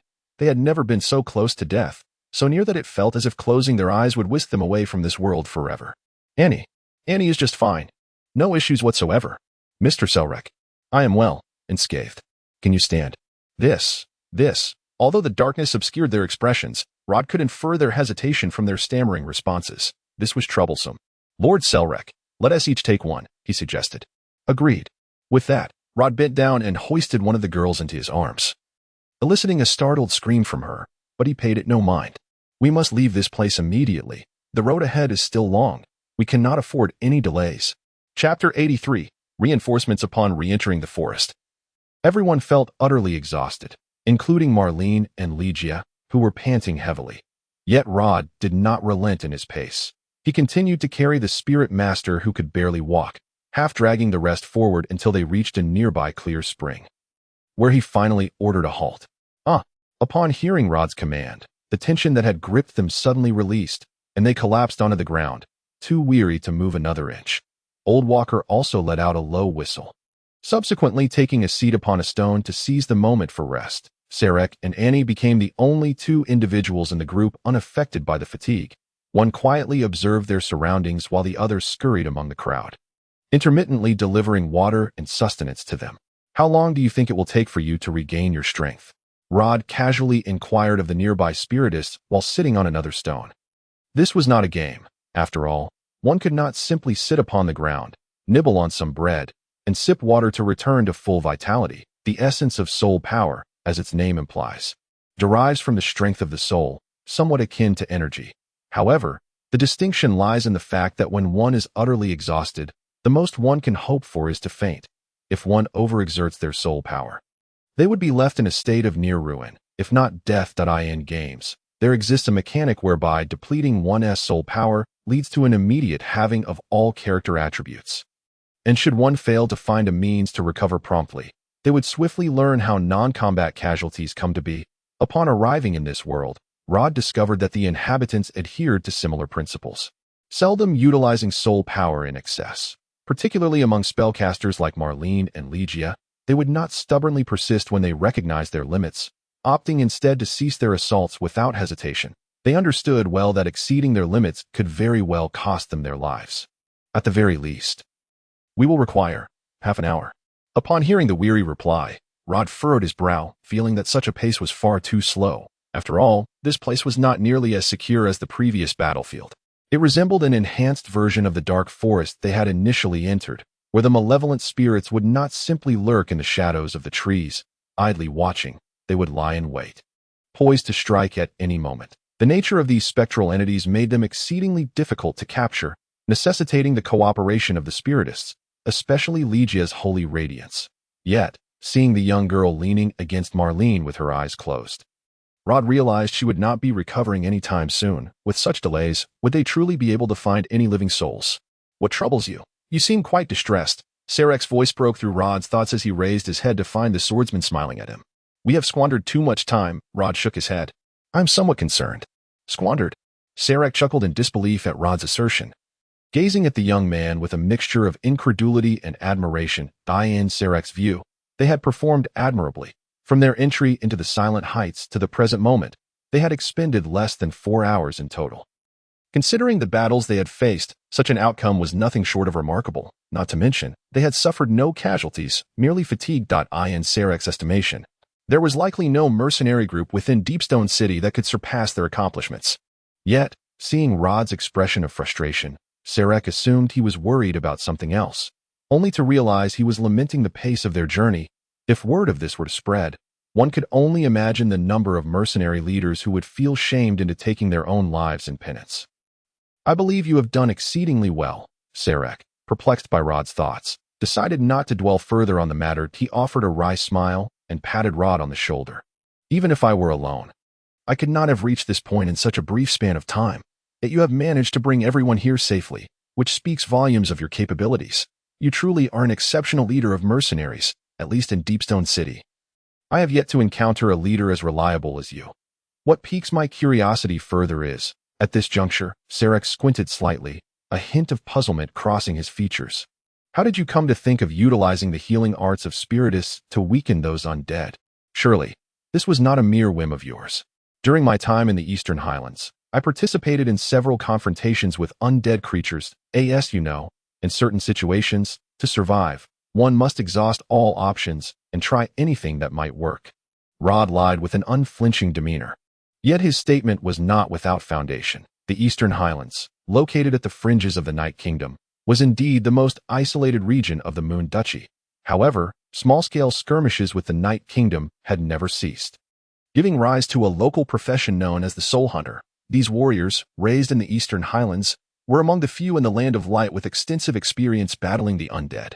It could be said that many faced the threat of the undead from the moment they could wield a sword. Such conflicts had persisted for centuries, though both sides exercised restraint, opting for covert disputes that did not escalate into broader confrontations. Sarek harbored no significant doubts regarding Rod's explanation. He was already aware of Rod's background. Naturally, considering that someone would choose to leave such an insular world, he found Rod to be of great interest. It was common knowledge among the populace of the Moon Duchy that the Eastern Highlands were shrouded in mystery and isolation. They rarely engaged in trade with outsiders, and it was exceedingly difficult for strangers to enter their territory. The inhabitants tended to quietly go about their business, indifferent to outside perceptions. There was a time when Sarek questioned whether Rod was akin to such individuals. Yet he now found Rod's demeanor to diverge significantly from his preconceived notions of the Eastern Highlanders. I have long heard tales of the brave warriors of the Eastern Highlands facing the undead. It appears those tales hold true. Sarek wisely chose not to pursue the matter further, merely shrugging before casting his gaze around once more. This place is not particularly safe. It was evident that the swordsman sensed the lurking dangers within the forest. I am well aware, but it is the only course available to us now, Rod replied. Furrowing his brow, he was reluctant to reveal too much of his own capabilities, as it was not advantageous. However, it was becoming clear that their power was significantly diminished in dealing with the undead. The holy beings were typically the most effective against them. With this thought, Rod rose to his feet. Where are you headed? I am going to find a friend and will return shortly. Sarek, without needing to ask, understood that Rod was speaking half-truths, yet he refrained from probing further. As a master swordsman, he admired Rod's demeanor. Although it appeared to be mere banter, it subtly conveyed that he wished to keep certain matters private. Sarek, naturally, had no intention of pressing for more information and simply nodded in acquiescence. As Rod made his way towards the forest, Old Walker, Marlene, and the others intended to rise and follow. However, Rod quickly halted their movements with a gesture, signaling that he had matters to attend to and would return shortly. Upon seeing Rod's signal, though the group was puzzled, they complied and resumed their rest. After all, having spent such an extended period together, they had developed unconditional trust in Rod, and thus did not question his command. Venturing a short distance into the woods, Rod scanned his surroundings, ensuring that no one was in sight before extending his right hand. Soon, a summoning circle radiated with brilliant magical light, and a pristine card materialized in Rod's grasp, transforming into a magnificent holy sword that hovered before him. Holy sword detected. Would you like to transform it into human form? Yes, Rod's inner affirmation resonated. The immaculate longsword swiftly melted into a dazzling radiance. Lines of light unfurled from it, spreading outward and coalescing until the beautiful maiden once again stood before Rod. Master, I respond to your summons. The girl, leaning on her long sword, knelt gracefully upon the ground. Gazing at Rod with serene seriousness, her eyes were profoundly clear, with a faint golden glow shimmering within them, imparting an alluring charm to her presence. Unlike Legia, who bore a more whimsical nature, this was the epitome of purity, an angel. Rise. There is no need for such formality. Rod, somewhat taken aback by the girl before him, found himself unaccustomed to the situation. While summoning spirits was not devoid of female entities, such as the commonly encountered water and wind spirits, which were favored among players, this girl, transformed from a sword, was an unprecedented experience for Rod. The thought that this enchanting maiden was originally a sword struck him as particularly peculiar. In the upcoming battle, I require your assistance. Rod spoke directly, feeling no need for pretense with his summoned entity. Surely, you have sensed the presence of the undead nearby. They are quite troublesome. Will you perish? No, master. Upon hearing Rod's command, the angelic maiden slightly shook her head. I am not purely a being of the living, and thus, I do not fear death. As long as your power can sustain me, I shall exist indefinitely. That is well, Rod replied, nodding in satisfaction at the maiden's response. I shall take you outside shortly. Remember, from now on, do you possess a name of your own? It was only at this moment that Rod realized he was unaware of whether this angel had a name. I do. My master, the maiden replied, raising her right hand to rest upon her chest. I am the 10th of the eternal holy sword, star mark Celia. When I take human form, you may call me Celia. Very well. Celia, you must remember, in the presence of others, do not reveal your true identity. If any issues arise, feel free to consult me. Understood? As you command, my master. Pleased with Celia's response, Rod nodded approvingly before turning to retrace his steps. As he exited the woods, he found that the others had nearly completed their rest.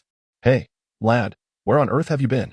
Old Walker inquired curiously, as he returned the flask to his waist. He looked up, scrutinizing Rod, but his actions came to an abrupt halt upon noticing the fully armed maiden behind him. Mr. Rod, at this moment, Legay's eyes widened in astonishment as she rose from the ground, gazing curiously at the quiet maiden trailing behind Rod. The others shared her sentiment, for it was not merely that Rod had brought back someone after a brief excursion, but that the angel's resplendent white wings unmistakably signified her celestial nature. It is well known that angels are beings of great nobility upon this continent, typically occupying elevated positions. Even the most humble of angels holds considerable status. Indeed, in such a remote place as Deepstone City, even the lord of the city may never have encountered an angel in their lifetime. And now, Rod had returned from some errand with an angel in tow. Who might she be? Even Sarek regarded the pair with a gaze filled with uncertainty. Pondering the situation at hand,